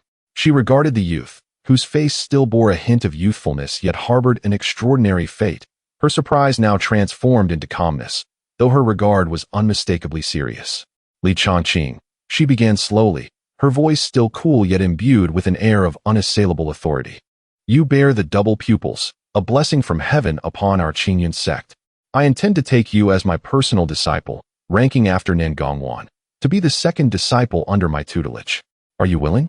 As these words were spoken, the entire hall fell into silence, yet no one was surprised. For that is the ancient double pupils, the legendary posture of a supreme being, not to mention the sect master, even those reclusive elder masters, or the great emperor-level experts recorded in ancient texts, upon encountering such unpolished jade, would undoubtedly extend an olive branch without hesitation. To become a personal disciple of the sect master and receive the dedicated cultivation of a powerful figure is a dreamlike opportunity for any cultivator. For Li Chongqing at this moment, it is the best choice and the strongest protection. All eyes are focused on Li Chongqing, awaiting his response. Li Jinyue was so tense he held his breath. Chapter 53. Lung Qingyue takes a disciple. A subtle smile graced Li Chongqing's lips, for this was the opportunity he had been waiting for. In response to Lung Qingyue's direct invitation, he composedly clasped his hands and bowed deeply, his voice resonating with clarity and steadiness. Disciple Li Chongqing pays respects to master. Upon hearing these words, though the crowd had anticipated this moment, the palpable envy and jealousy surged forth like a tidal wave directed at Li Chongqing, the direct disciple of the sect master. His status was exalted, his resources abundant, and he had an unparalleled powerhouse as his support. From this moment forth, within the ranks of Qingyun's sect, Li Chongqing would be nearly untouchable. Furthermore, he had the advantage of a father who was the grand elder. Such a background and talent rendered others utterly devoid of jealousy. Seeing Li Chongqing comply, Lung Qingyue quietly breathed a sigh of relief, a flicker of delight flashing in her eyes. However, as the sect master, she maintained her usual composure, revealing nothing of her emotions. She merely nodded slightly, her voice still clear yet imbued with an unmatched authority, echoing throughout every corner of Qingyun's sect. From this day forth, Outer Sect Steward Li Chongqing is officially my second direct disciple. Meanwhile, in the Outer Sect martial arena, Chu Ling, who had just claimed the first place in the Outer Sect Grand Competition with the might of her Xianxia spirit body, was receiving countless gazes filled with admiration, envy, and complexity. At that moment, the sect master's cold yet commanding voice reached her ears. Chu Linger was momentarily stunned, then a radiant smile blossomed on her face, one even brighter than when she had won first place. My husband, no, my senior brother, he is truly remarkable. Her heart brimmed with joy and pride. Not far from her, the defeated Xiao Yin hung his head, a cloud of gloom enveloping him. He had believed that, with his peak cultivation at the 9th level of body refinement and his teacher's discreet guidance, securing the first position was all but guaranteed. Yet, he had never anticipated that he would fall to an unremarkable little girl. Teacher, I. Xiao Yin's tone was filled with disappointment. Failure is the mother of success. There is no need to be overly self-reproachful. The aged voice within him spoke calmly, carrying a hint of worldly wisdom. Moreover, losing to this little girl is not a disgrace. Huh. Xiao Yin was taken aback, sensing the subtle implications in his teacher's words. Hee, the old voice chuckled lightly, infused with a touch of nostalgia. This little girl possesses an extraordinary constitution. If I am not mistaken, she is one of the top-tier spirit bodies, the Xianxia spirit body. Furthermore, her realm is not as simple as it appears. She has already reached the 5th level of qi condensation. Thus, Your loss to her is entirely reasonable. What? Xincha spirit body. 5th level of qi condensation. Xiaoyan abruptly raised his head, his eyes widening in disbelief, nearly exclaiming. An outer sect disciple possessing not only a top-tier spirit body, but also achieving the 5th level of qi condensation? Is this even plausible? One Li Changqing was already remarkable enough, and now another Chu Linger has emerged.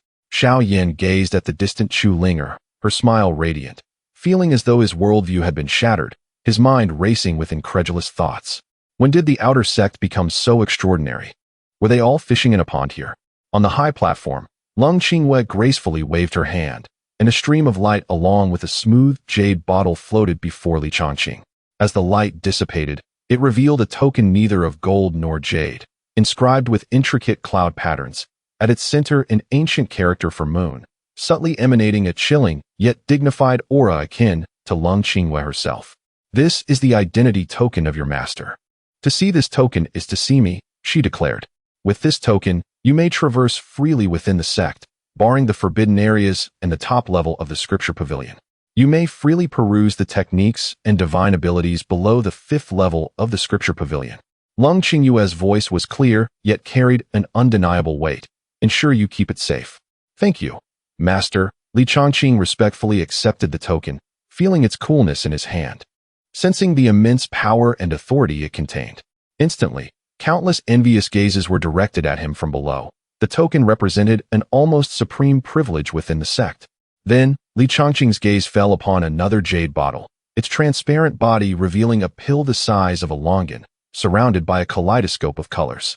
Although he did not recognize the pill, he could sense the profound and pure medicinal power it contained, far beyond anything he had encountered before. Master, what is this? Lung Qingwei glanced at the jade bottle, her tone calm, yet once again igniting a stir among the audience. This is a 5th-grade pill, the Yuanling Zhao Huadan. Consuming it just before your breakthrough to the Yuandan realm will protect your meridians, consolidate your spirit, and significantly enhance the quality and success rate of your Dan formation. Hiss. As her words fell, a collective gasp echoed around the arena. A 5th-grade pill. Even powerful beings in the Divine Palace realm would covet it. It was a precious treasure worthy of being a sect's prized possession. The sect master's generous gift was indeed astonishing. Envy, jealousy. It seemed reasonable. After all, he possessed the rare double pupils. A once-in-an-era rarity. Not to mention 5th-grade pills, even 6th or 7th-grade ones, if the sect had them, would be worth using on him. Alas, the disparity between people can be devastating. And comparing treasures can lead to despair. Amidst the murmurs of envy and jealousy, Li Changqing carefully stored the jade bottle and bowed once more. Disciple expresses gratitude for Master's bountiful gift. He understood that this pill was of paramount importance to him, providing substantial support for solidifying his foundation and breaking through to the higher Yuandan realm. This new master truly had remarkable means. After completing her instructions, Lung Qingwei did not linger. As the sect master, she had countless affairs to attend to. Her personal appearance to accept Li Changqing as a disciple was already a rare exception. Her figure gradually faded, as though merging into the void, leaving behind a whisper only Li Changqing could hear. Tomorrow at the hour of Chun, come to Qingyue Peak to seek your master. Li Changqing felt a stir within and nodded in acknowledgement. As the sect master departed, the suffocating pressure that had enveloped the arena dissipated. The competition resumed, yet the atmosphere during the subsequent ranking battles grew somewhat peculiar. With Li Changqing, this unexpected dark horse, leading the way, the challenges that followed, despite the secrecy surrounding the secret of the double pupils, seemed somewhat lackluster in comparison. Nangong Wan's extraordinary prowess rendered her unparalleled, firmly securing her position at the pinnacle. Jiang Yueru, wielding the exquisite Juqiao Linglong sword heart, effortlessly claimed the second place. Although Li Changqing refrained from challenging the top 2 contenders, the formidable strength he exhibited has left no room for doubt, firmly establishing him in 3rd place. The remaining rankings swiftly settled into place. Ultimately, the intersect grand competition concluded amidst a cacophony of astonishment and discourse, far surpassing previous editions. That night, the moon shone brightly amidst a sparse tapestry of stars. Chapter 54. Do you know why I took you as my disciple? At dawn's first blush, when the sky softened into pale gold, Li Changqing stirred gently from slumber. A delicate warmth, smooth and silken, lingered upon his arm. eliciting a quiet tremor in his spirit. He turned his head slightly and beheld Chu Ling still lost in serene repose. Her profile, bathed in the tender light of morning, exuded a rare, untroubled grace. Her slender, perfectly proportioned form nestled close against him, radiating an almost ethereal allure. Truly a vision of celestial charm, he murmured inwardly, withdrawing his arm with reverent care and drawing the quilt gently over her shoulders. He had not forgotten today's appointment. Rising swiftly, he cleansed himself, donned a fresh, immaculate robe, and stepped out into the hush of morning. Summoning his flying sword, he soared skyward, a streak of silver light cleaving the mist as he sped toward Qingyue Peak. Deep within the inner sect. Along the way, every disciple he encountered, whether inner or outer sect, paused mid-step. Faces lit with deference or eager civility. Bows were low, voices respectful. "Good morning, Senior Brotherly." "Greetings, Senior Brotherly." Li Changqing offered only a slight, courteous nod in reply. Yet inwardly, he could not suppress a quiet sigh. The privilege of being the sect master's personally ordained disciple had indeed wrought a transformation, stark and absolute. Those who once held their noses high, who whispered barbs behind his back, now bent knee and smiled with practiced sincerity. Such was the fickle nature of worldly regard, evident, undeniable, and profoundly sobering. Ah, how relentlessly pragmatic reality proves to be. He shook his head faintly, a wry, fleeting smile touching his lips, then let the thought drift away. Guided by memory, he soon arrived at the foot of Qingyue Peak, towering into the heavens. The mountain appeared carved from glacial jade, its surface shimmering with a faint, crystalline chill and an aura of pristine, ethereal clarity. No wonder it served as the sect master's secluded abode. To his mild surprise, a figure clad in snow-white robes awaited him at the base, none other than senior sister Nangongwan. As Li Changqing descended from his sword, her expression remained utterly unruffled. Her voice, clear and cool as mountain spring water, fell upon the still air. Qingyue Peak is the sect master's sanctuary. Rules here are strict. No flying mounts or swords are permitted within its bounds, lest one disturb her tranquility. You must ascend on foot. To walk is to honor. Her words carried no inflection, no warmth, no reproach, merely quiet, unassailable authority. Without further pause, she turned and began ascending the winding stone steps, her gait light, unhurried, utterly poised. "Thank you, senior sister, for your guidance." Li Changqing sheathed his sword and followed. The moment he crossed the threshold of Qingyue Peak, a wave of refined, biting cold washed over him. Not the crude chill of winter, but a pure, incisive qi, so sharp it seemed to seep into the marrow, cleansing thought and desire alike. He stifled a low whistle. Cold in person, cold in mountain. Truly, master and disciple are cut from the same frost. They climbed in silence, she ahead, he behind, through mist-wreathed paths where ancient pines twisted skyward like guardians of forgotten time. After roughly a watch's time, the path opened suddenly onto a secluded cliff's edge. Mist curled like living breath. Gnarled pines clung to sheer rock. A clear spring murmured over smooth stones, its silver chime the only sound in the hushed, sacred stillness. There, seated upon a polished slab of jade-green stone, sat Lung Qingyue, clad in moon-white Taoist robes, spine erect, eyes closed. Her entire being suffused with quiet, profound resonance. "Master, he has arrived." Nangongwan stepped forward, bowed deeply. Lung Qingyue opened her eyes, calm, depthless, untroubled by time or tide. "You may withdraw." "Yes, master." Nangongwan complied. Yet before turning away, her gaze flickered, almost imperceptibly, toward Li Changqing, then swept once more over her master's profile, so composed, so unchanged, and a faint, unspoken question stirred in her heart. Why does master's aura feel subtly altered today? She could not name it, only sense it, like the faintest tremor before a storm. Carrying that quiet disquiet, she vanished into the veils of mist along the winding path. Now, only two remained upon the cliff's edge, the wind whispering through pine needles, carrying the clean, green scent of mountain herbs. Li Changqing gazed upon the solitary, transcendent figure before him, so distant, so unapproachable, and for a breath, words failed him. The silence stretched, delicate and uncertain, charged with something unspoken, almost fragile. A master, he cleared his throat, gently breaking the hush. "Might I inquire, what is it you wish to discuss with this disciple today?" Lung Qingyue opened her eyes fully, her voice soft, measured. I summoned you today not merely for instruction, but for conversation. She paused, then shifted tone, subtle, yet deliberate. But before we begin, do you not wonder why I, of all cultivators, chose you as my disciple? Li Chongqing blinked. Then, with disarmingly candid candor, replied, well, no. Not particularly.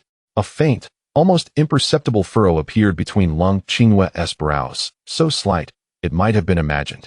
She had clearly not anticipated such an answer.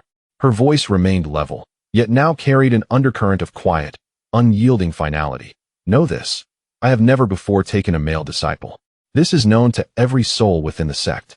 Moreover, your cultivation path is one of blazing yang, fierce and unyielding, while mine follows the supreme detachment manual, a profound, yin-aligned Tao. These paths are antithetical, like fire and ice. To tread them side by side invites catastrophic imbalance, perhaps even self-destruction. Her gaze held his, serene yet piercing, and yet, I chose you. Knowing all this, do you truly feel no curiosity? Li Chongqing rubbed his nose, offering a sheepish, slightly apologetic smile. Well, still no. The instant the words left his lips, the air itself seemed to freeze. The ambient qi, so fluid moments before, stilled as if suspended in glass. A weight, cold and immense, radiated silently from Lung Qingwe, not aimed at him, yet pressing upon the very atmosphere, thickening the silence until it hummed with tension. Her brow, once faintly furrowed, now drew sharply inward. The chill emanating from her grew palpable, nearly visible, like frost blooming on still water. A jolt shot through Li Chongqing. Ah, her patience is not bottomless. Even if his curiosity were truly absent, it must now be summoned. Immediately, earnestly, and with impeccable decorum. He straightened instantly, palms pressed together in formal reverence.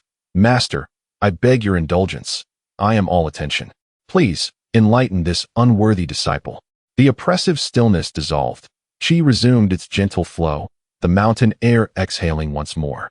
Lung Qingwe studied him, long, deeply, her expression inscrutable, a flicker of resignation, perhaps, or something else, veiled and unspoken. Only then did her aura soften, ever so slightly. Her voice returned, clear, cool, unhurried. First, your heavy eyes. Her gaze deepened, her tone grave. That trait carries consequences far beyond this city.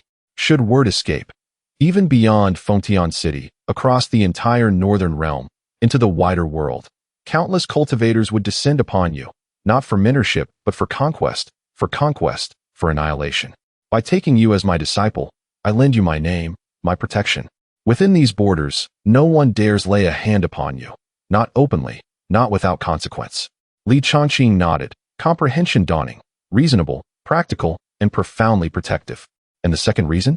Secondly, Lung Qingwe's voice paused slightly, her pair of icy, penetrating eyes seemingly capable of discerning the depths of one's soul. Your cultivation technique appears to be rather unique, does it not? It can assist others in awakening their latent spiritual bodies? These words resounded in Li Chongqing's mind like a thunderclap. How could she possibly know? The matters concerning the system were utterly confidential. How then did she come to know that Chu Linger's awakening of her spiritual body was connected to him? Observing the instantaneous shift in Li Chongqing's expression, Lung Qingwe maintained her calm demeanor, infused with an air of serene authority. There is no need for anxiety or conjecture. I am the sect master of Qingyun's sect, and under my divine perception, all affairs within the sect remain within my awareness as long as I desire it. Her gaze remained steady as she delivered a statement that sent shivers down his spine. I am fully aware of the events that transpired recently, wherein you assisted the outer sect disciple, Chu Linger, in awakening her Xianxia spiritual body. I have witnessed the entire process. What? Li Chongqing was utterly bewildered. His mind momentarily blanked. Had he been exposed? No, which process? Was it the process of spiritual energy guidance, or perhaps the process of dual cultivation? His mind instantly conjured vivid memories of that day when he had helped Chu Linger awaken her spiritual body, recalling the inevitable intimate contact and the intricate details of their energy merging. Could it be that this seemingly aloof and ethereal sect master had been present in a corner, observing the entire affair in its entirety? Li Chongqing's lips twitched as his inner thoughts raced in a frenzy. What the heck? Surely, this cannot be true. Do you, esteemed sect master, possess such peculiar inclinations? A dignified leader of the sect, secretly watching disciples, Assisting in the awakening of spiritual bodies? Is this even appropriate? What has become of your authority as sect master? Your aloof persona has crumbled. He felt as though his worldview had been irreversibly shaken, and his gaze toward Lung Qingyue transformed into something exceedingly peculiar. Chapter 55. Human emotions. Lung Qingyue seemed to sense an undercurrent of unease. A faint blush, as delicate as the sheen of jade, unexpectedly surfaced on her porcelain cheeks. Though it was swiftly subdued by her magical prowess, she instinctively turned away from Li Changqing's gaze, her voice remaining cool yet tinged with a barely perceptible embarrassment. Ahem. This is not what I desired. On that day, I merely sensed the awakening of a top-tier talent. The Xianxia Lingti, within our sect. Out of curiosity, I sought to investigate its origin to determine if it was worthy of cultivation. Who would have thought that I would witness you assisting in the awakening process? Li Changqing, upon hearing this, could only cough awkwardly, attempting to mask his own embarrassment and frustration. He had never anticipated that the awakening of a spirit body would attract the attention of the sect leader for a live observation. Had he known the commotion would be so significant, he would have taken Chu Linger to a remote, secluded mountain to carry out the process. The atmosphere felt as though it had solidified. All that remained at the cliff's edge was the gentle sound of the flowing spring water, and the tension was palpable enough to be felt in every fiber of their beings. After a brief silence, Li Changqing quickly regained his composure. Given that the other party was the esteemed sect leader, who dealt with countless affairs daily, it was inconceivable that she would take him as a disciple simply for having inadvertently glimpsed something she ought not to have. Her deliberate mention of this matter and her emphasis on the uniqueness of her cultivation method. Li Changqing's gaze flickered as he began to form a hypothesis. He looked at Lung Qingyue's silhouette, which bore a hint of awkwardness beneath her icy demeanor, and took the initiative to break the silence, his tone returning to calm. Master, your mention of this matter suggests that it is not merely to inform your disciple, is it? Your decision to accept a disciple, aside from my dual pupils, is it also related to my somewhat unique cultivation method? Lung Qingyue paused imperceptibly, not immediately turning around. Yet, Li Changqing could sense that the awkward atmosphere seemed to shift into another subtle, expectant tension with his words. She remained with her back to him, silent for a moment, before her cool voice resumed, now laced with a hint of complexity. I have an old friend. She has long suffered from a profoundly chilling poison that permeates her bones and soul, causing her immense suffering. On ordinary days, she can only rely on various supreme yang treasures to barely suppress and delay its onset. Lung Qingyue's voice gradually grew somber, as if one could feel the weight of that suffering. However, such yang treasures are inherently rare, and in recent years have become increasingly scarce, making it difficult to maintain. Without sufficient suppression, the chilling poison has begun to retaliate more fiercely, gradually eroding her foundation and leaving her body in torment, growing weaker by the day. In desperation, she sought me out for assistance, hoping I could find a cultivator who practices a pure yang cultivation method, to use their inherent yang energy to help her completely rid herself of this lingering chill. At this point, Lung Qingyue slowly turned to face Li Changqing, her eyes, clear as a cold pool, now unwaveringly fixed on him. The implications of her gaze unmistakable. Li Changqing instantly comprehended. After such a roundabout explanation about taking on a disciple, the ultimate goal was revealed. She sought to utilize his unique Dragon Yuan true energy to heal her old friend and dispel the chill. Yet, a flicker of doubt remained within him, prompting him to speak. As you have stated, the region of Fengtian City is vast, and while cultivators of pure yang methods are not as numerous as one might hope, there are certainly more than just myself. Why, then, have you chosen to seek me out specifically? Lung Qingyue appeared to have anticipated his question, explaining, before you, I did indeed seek out several individuals, some of whom were of higher cultivation than you. However, their pure yang true energy was either lacking in purity or insufficient in potency, only able to temporarily suppress the chill, unable to reach its root, let alone eradicate it completely. Often, shortly after treatment, the chill would resurface, sometimes even becoming more stubborn due to the stimulation. Her gaze rested upon Li Changqing, imbued with scrutiny and expectation. But you are different. When you assisted Chu Linger in awakening her spirit body, though I did not examine it closely, I could clearly sense that the true energy derived from your cultivation was exceptionally pure and potent. Moreover, it contained a formidable essence of life, far beyond that of ordinary pure yang methods. Perhaps your true energy is the key to resolving her affliction. Lung Qingyue's tone softened, tinged with a rare request. Thus, I wish to ask for your assistance on her behalf. She paused, offering a promise. Of course, I shall not ask for your help without recompense. Should you agree to assist, regardless of the outcome, I shall owe you a favor. Furthermore, I can commit to doing one thing for you, as long as it does not contravene the sect's doctrines and is within my capabilities. Upon hearing this, Li Changqing quickly weighed his options in his mind. The sect leader's favor was indeed enticing, and her promise was invaluable. However, he was acutely aware of the multitude of secrets he harbored. With the system at his disposal, the emergence of his dual pupils, and the involvement of Chu Linger, Jiang Yu, Xiao Meier, and Nangong Wan, there were several plans and targets that required time and energy to cultivate. He was truly reluctant to become embroiled in what sounded like a rather troublesome affair, expending his efforts for someone he had never met. His greatest fear was the unforeseen complications that could arise from such entanglements. After a moment of contemplation, he displayed an appropriately apologetic expression and clasped his hands. Master's kindness overwhelms me, and I am immensely grateful. However, my cultivation is still shallow, merely at the third layer of the Qi. My own training remains arduous, and I fear that I may not possess the strength to fulfill such an important task for your esteemed friend. This heavy responsibility, I truly do not feel worthy of. I implore you to seek another more capable individual.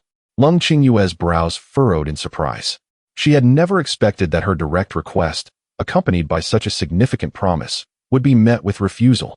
It was well known that throughout Fengtian City, countless powerful individuals yearned for just one promise from her, the esteemed leader of Qingyun's sect, yet were unable to attain it. Now, she had voluntarily extended such an offer to a junior in the Qi realm, and he had the audacity to decline? A subtle displeasure and chill radiated from her, and her voice took on a heavier tone. Do you believe the reward insufficient? If so, I can agree to one more condition. As long as you are willing to take action, regardless of success or failure, I shall grant you 2 requests. Surely, that should suffice? However, Li Changqing still shook his head resolutely, preparing to politely decline once more. Just then, a voice, imbued with a hint of languor and charm, unexpectedly resonated in the air above the cliff, shattering the stalemate between the two. Little one, why refuse so decisively? Why not first listen to what conditions I can offer, and then decide? Both Li Changqing and Lung Qingyue were taken aback, turning in unison towards the source of the voice. Chapter 56. Red butterfly not far away, in the void, ripples danced. A woman clad in a fiery red gown approached, her bare, snow-white feet gracefully treading through the air. Her figure was exquisitely enchanting, her beauty breathtaking. The allure in her eyes was multifaceted. Every glance and smile radiated a captivating, mature charm, reminiscent of a perfectly ripe peach, ready to burst with sweetness at the slightest touch. Li Changqing felt a flash of astonishment in his eyes and involuntarily drew a breath. What a stunningly beautiful mature temptress. Upon seeing the newcomer, Lung Qingyue's cold gaze flickered with surprise. Hong Dai? Why have you come in person? The woman known as Hong Dai lightly touched her toes to the edge of the cliff, a knowing smile playing on her lips as she glanced at Lung Qingyue. Her captivating eyes then turned their attention to Li Changqing, scrutinizing him with an intensity that seemed to penetrate his very being. Under the probing gaze of Hong Dai, Li Changqing maintained an outward composure, while inwardly, he silently commanded, System, display her attribute panel. Beep. Generating target attribute panel. Name, Hong Dai. Age, 300 years. Realm, perfected divine palace. Constitution, innate charm, awakened. Comprehensive qualification, red, peerless. Recent events, key. 1. Afflicted by evil cold, 17 years ago, while seeking fortune in an ancient secret realm. Xuanming Yuan, she encountered an exceedingly rare 9 Nether Eye soul attack. Although she ultimately escaped due to her formidable prowess, a trace of the extremely sinister and icy aura infiltrated her heart and soul, proving difficult to eradicate. 2. Enduring torment. This evil cold energy is exceptionally stubborn, eroding her foundation day and night. During episodes, it feels like 1,000 ants gnawing at her heart, freezing her soul, causing unbearable pain. Over the years, she has relied on searching for various fire-based treasures and the assistance of those practicing pure yang techniques to suppress it.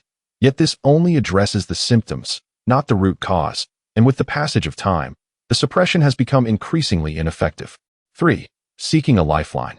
Sensing her condition declining, she heard from Lung Qinghua about a new disciple possessing extraordinary pure yang energy, which might offer a glimmer of hope. Thus, she ventured forth in person, determined to make one final attempt. Upon reading the panel information, Li Chongqing understood. This alluring, profoundly skilled woman in red was the old friend Lung Qinghua had spoken of, and a victim of the evil cold. Despite her perfected divine palace realm, she was compelled to seek assistance from a mere Qi-Si realm cultivator, indicating the severity of her plight due to the cold. Hong Dai noted the clarity in his gaze, and, finding no signs of unease beneath her scrutiny, felt a surge of respect for him. She slightly parted her crimson lips, her voice sultry and beguiling. "Little one, you possess remarkable composure. It seems my sister Qinghua has indeed found a worthy disciple." Her eyes sparkled as she directly addressed the matter at hand. "I believe my sister Qinghua has already informed you of my situation. This evil cold has caused me great suffering. I have heard your energy is quite extraordinary. Perhaps it can alleviate my torment." Leaning forward slightly, a fragrant allure wafted towards him, her tone infused with temptation. "If you are willing to assist me, regardless of the outcome, I shall owe you a favor. Moreover," she paused deliberately, her slender fingers playfully twirling a strand of hair, her eyes shimmering with allure. "I can promise you any request within my means, dear one. You may propose any demand." The implication in her words was unmistakable. "Oh, any request?"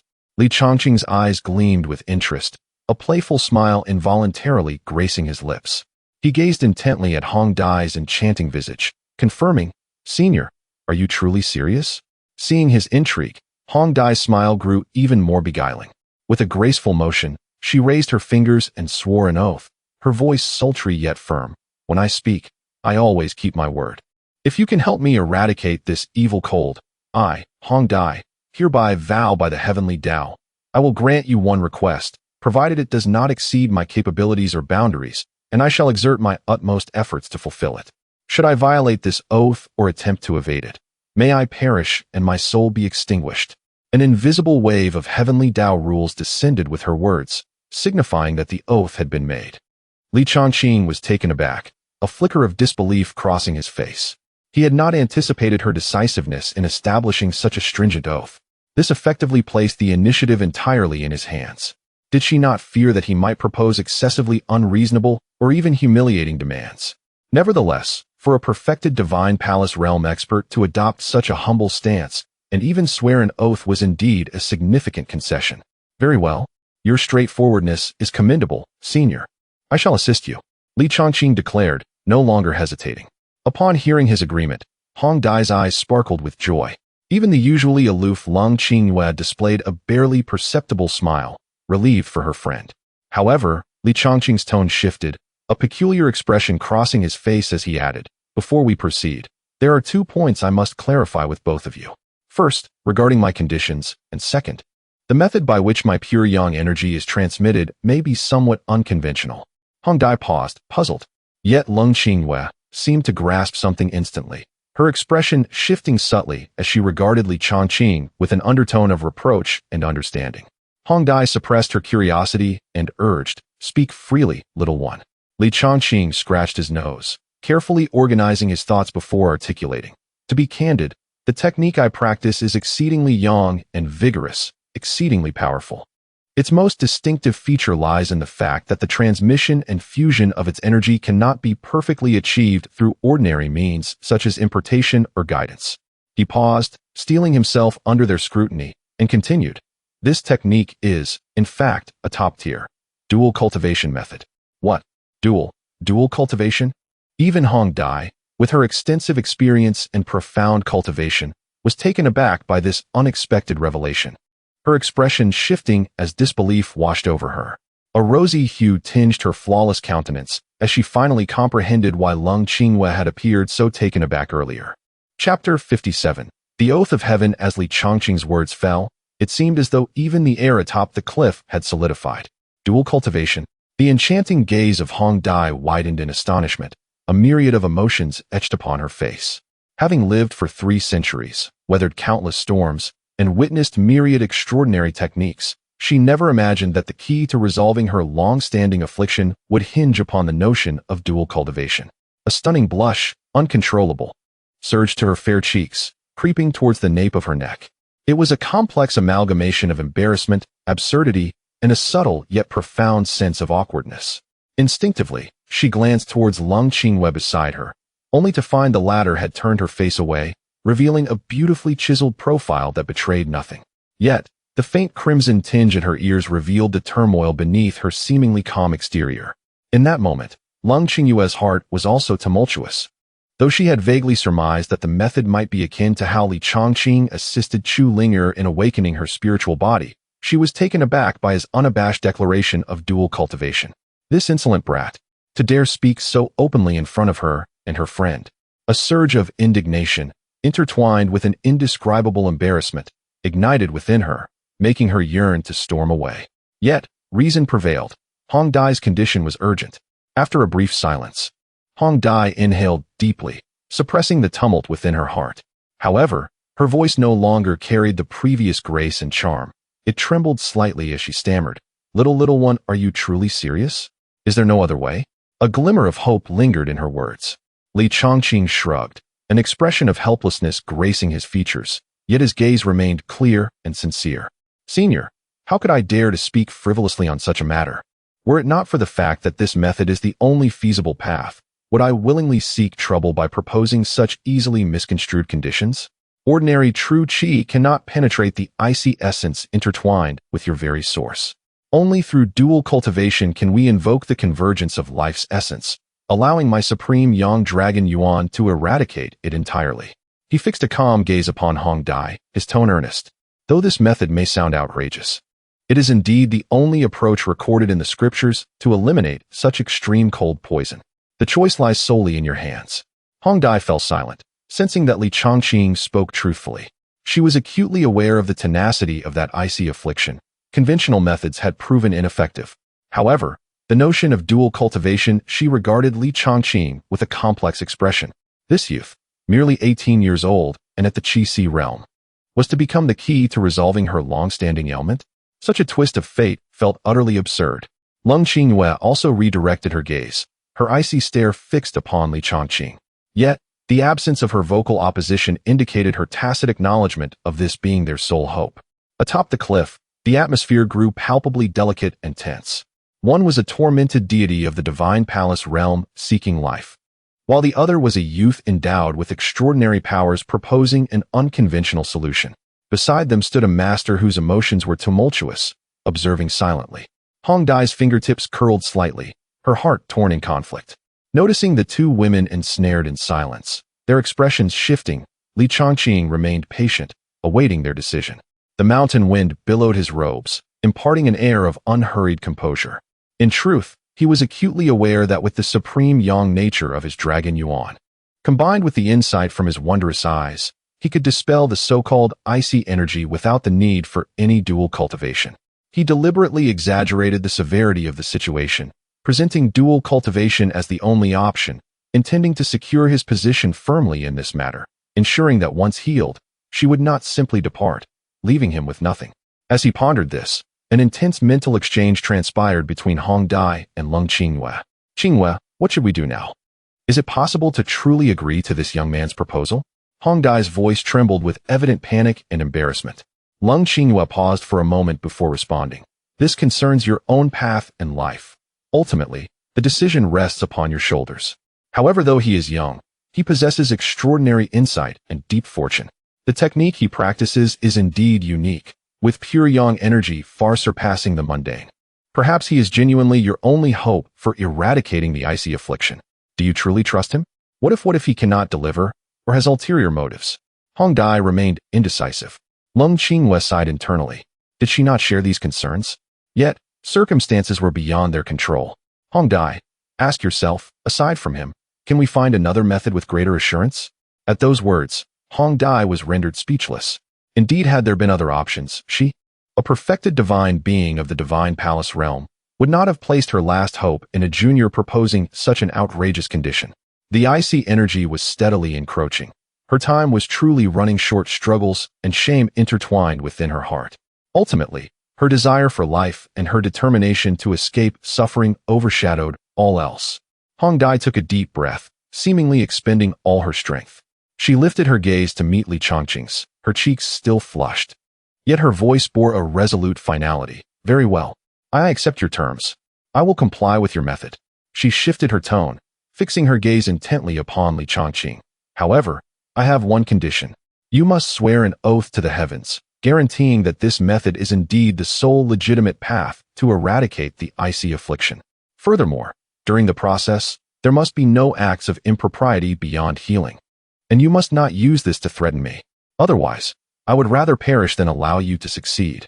Upon hearing her words, the victorious smile on Li Chongqing's lips was nearly impossible to conceal. Without hesitation, he raised his right hand, his expression solemn, declaring loudly, "By the will of heaven, I, disciple Li Chongqing, vow." The method of dual cultivation proposed to eliminate the icy affliction of Senior Hong Dai is indeed the only righteous path. Should I violate this oath, I willingly accept the punishment of heaven, perishing in body and spirit. A vow was established, and an imperceptible ripple of rules swept through, signifying the affirmation of the promise. His resolute and decisive demeanor unexpectedly stirred a twinge of surprise in both the anxious Hong Dai and the observing Lung Qingyu. This fellow, did he acquiesce too readily? Could it be that he possesses unwavering confidence? Or does he harbor ulterior motives? The gazes of the two women towards Li Chongqing grew increasingly intricate and inquisitive. Chapter 58. Are you testing the cadres with this? Excuse me, Senior, when can we commence? Li Chongqing inquired, his tone composed. At this moment, Hong Dai was in turmoil and almost instinctively blurted out, "The sooner, the better." As soon as the words escaped her lips, she realized how eager that sounded. Her entire delicate face flushed crimson. Hastily, she lowered her head and explained in a whisper, I simply cannot endure the torment of that chilling pain any longer, hence I understand," Li Chongqing replied with an empathetic smile, appearing to grasp her sentiment. "Since you are anxious, I can begin now. However, the treatment must be conducted in complete silence, without any disturbance." "I comprehend." Taking a deep breath, Hong Dai suppressed her embarrassment, raising her jade hand, and a gentle red glow enveloped Li Chongqing. "Follow me." In the next moment, a flash of light occurred, and their figures vanished from the summit of Qingyue Peak. Cold Qingyue, who had been silently observing, watched the spot where they disappeared, her icy gaze flashing with an exceedingly complex emotion. Ultimately, she sighed softly, and her form gradually faded away. Meanwhile, in a secluded depth of the forest, as the red light dissipated, Li Chongqing found himself standing before an entrance shrouded in vines. Without uttering a word, Hong Dai stepped inside the cave, with Li Chongqing following closely behind. Initially, the passageway within the cave was narrow, but it soon opened up to reveal a meticulously crafted cave dwelling. Hong Dai flicked her slender fingers, sending several strands of spiritual light into the surrounding stone walls, erecting an invisible barrier that completely isolated the interior from the exterior. She proceeded deeper into the cave, with Li Chongqing silently trailing behind. As they ventured further in, the light dimmed progressively until they were enveloped in an impenetrable darkness. Standing in the obscurity, Li Chongqing felt a surge of anticipation for what was to come. However, after waiting for a considerable time, the silence around him remained unbroken. Even Hongye's breath was barely audible. "Senior?" he called softly, his brow furrowing slightly. From the darkness came Hongye's voice, tinged with a hint of nervousness and embarrassment. "Do not rush. Just a moment." Li Chongqing understood she was preparing herself mentally. He chose not to speak further, sitting cross-legged on the cold ground, closing his eyes and awaiting silently. After a few minutes, an exquisitely subtle yet captivating fragrance quietly wafted into Li Chongqing's nostrils. He slowly opened his eyes, searching for the source of the aroma, yet it remained pitch black. "I am ready. We can begin." Hongye's voice emerged again, trembling and shy. Hearing this, Li Chongqing hesitated. "Senior, it is quite dark. I cannot even see where you are. How shall we commence the healing method?" "Humph, you ask too many questions," Hong Dai retorted playfully, her tone laden with embarrassment. Yet, she acknowledged the validity of his words. It seemed she lightly stomped her foot, and in the next moment, several moonlight stones embedded in the cave walls illuminated the entire interior. When Li Chongqing beheld the scene before him, even with his composure, his breath hitched. Hong Dai remained clad in her fiery red dress, but the sheer veil that had previously enveloped her had vanished, leaving only her form-fitting undergarments that accentuated her breathtaking curves. Even without seeing her face, Li Changqing could envision the alluring blush that surely adorned her mature visage. "What are you still waiting for?"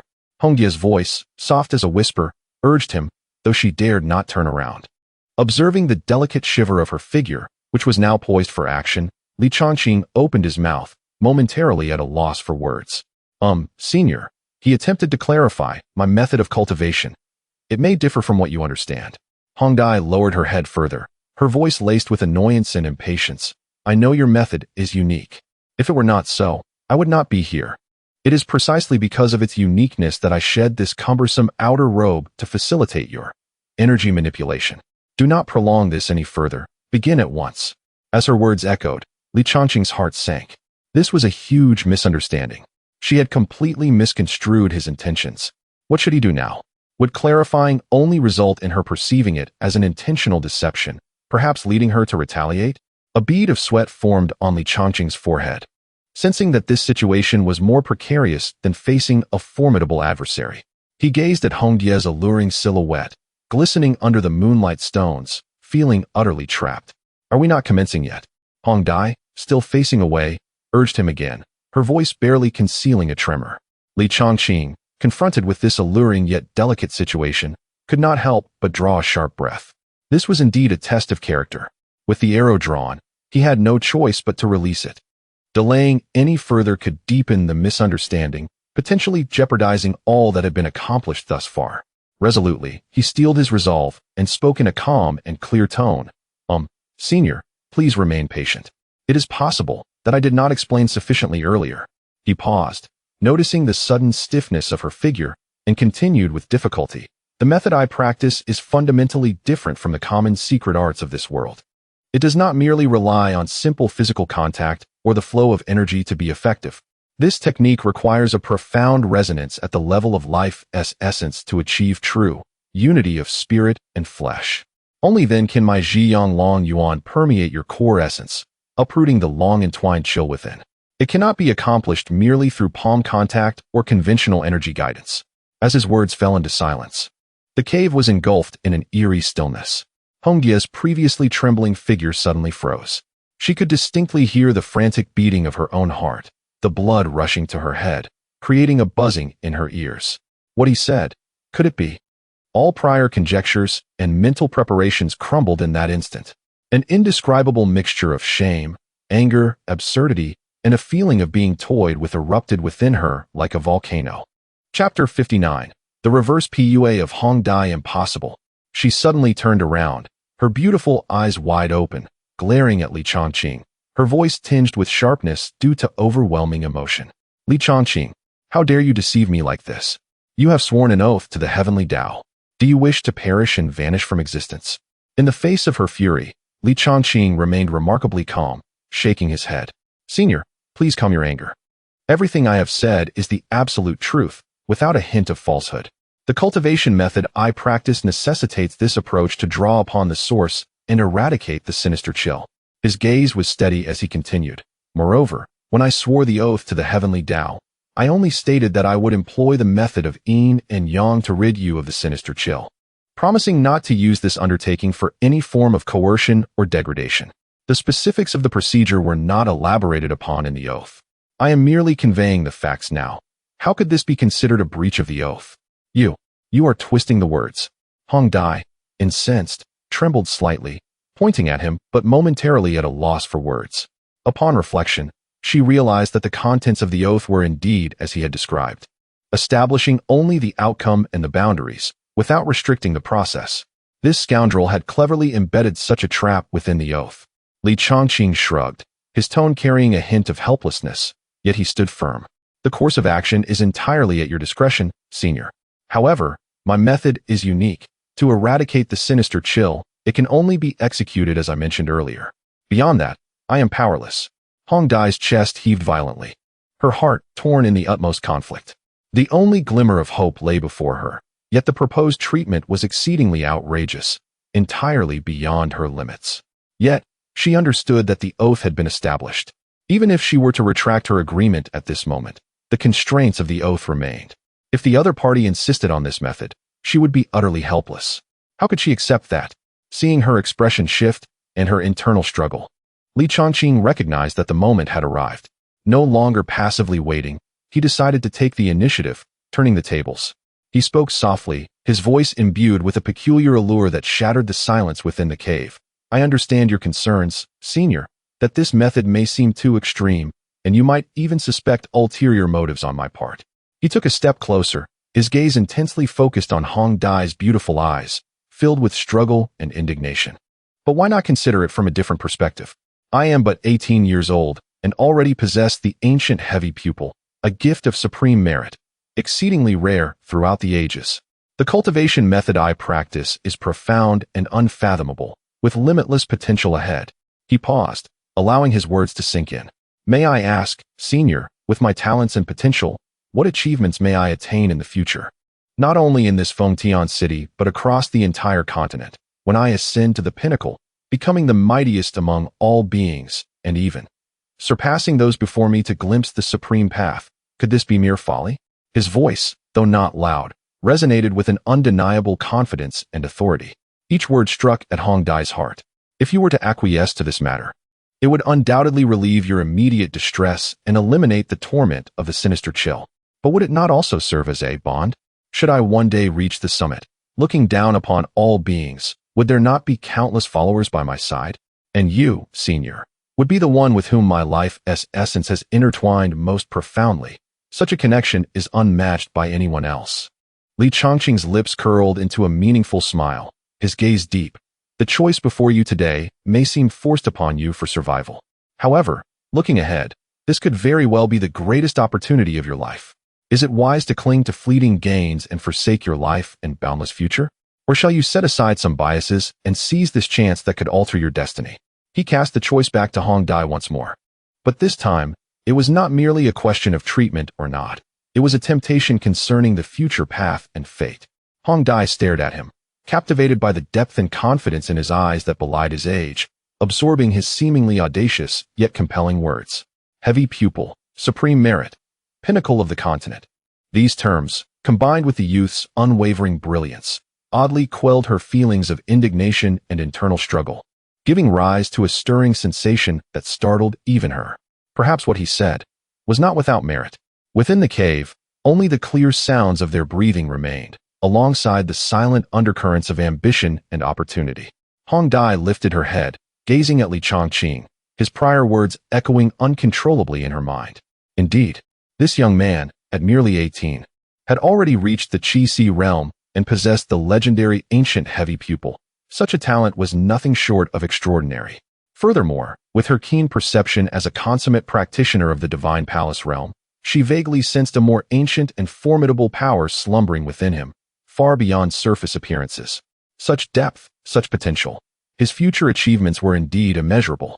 In contrast, while she had reached the pinnacle of the divine palace realm and was considered a formidable figure in Fengtian City and beyond, she was acutely aware of her own limitations. Without an immense opportunity, breaking through that barrier to attain the saintly path seemed exceedingly bleak, let alone reaching the distant imperial realm. After hundreds of years of arduous cultivation, was she to stop here? Now, an extraordinary opportunity lay before her, one that could forge the deepest connection with a future supreme being. As she pondered, the shame and struggle on Hong Dai's face gradually gave way to profound hesitation. Her furrowed brow relaxed slightly, her eyes flickering with complex emotions. Perhaps, following him might not be so bad. At the very least, it was far superior to fading away under the torment of the sinister chill or exhausting her lifespan only to perish someday. Li Chongqing observed the subtle changes in her expression, the curve of his lips becoming increasingly pronounced. It seems there is hope. His strategy of reverse PUA was indeed effective.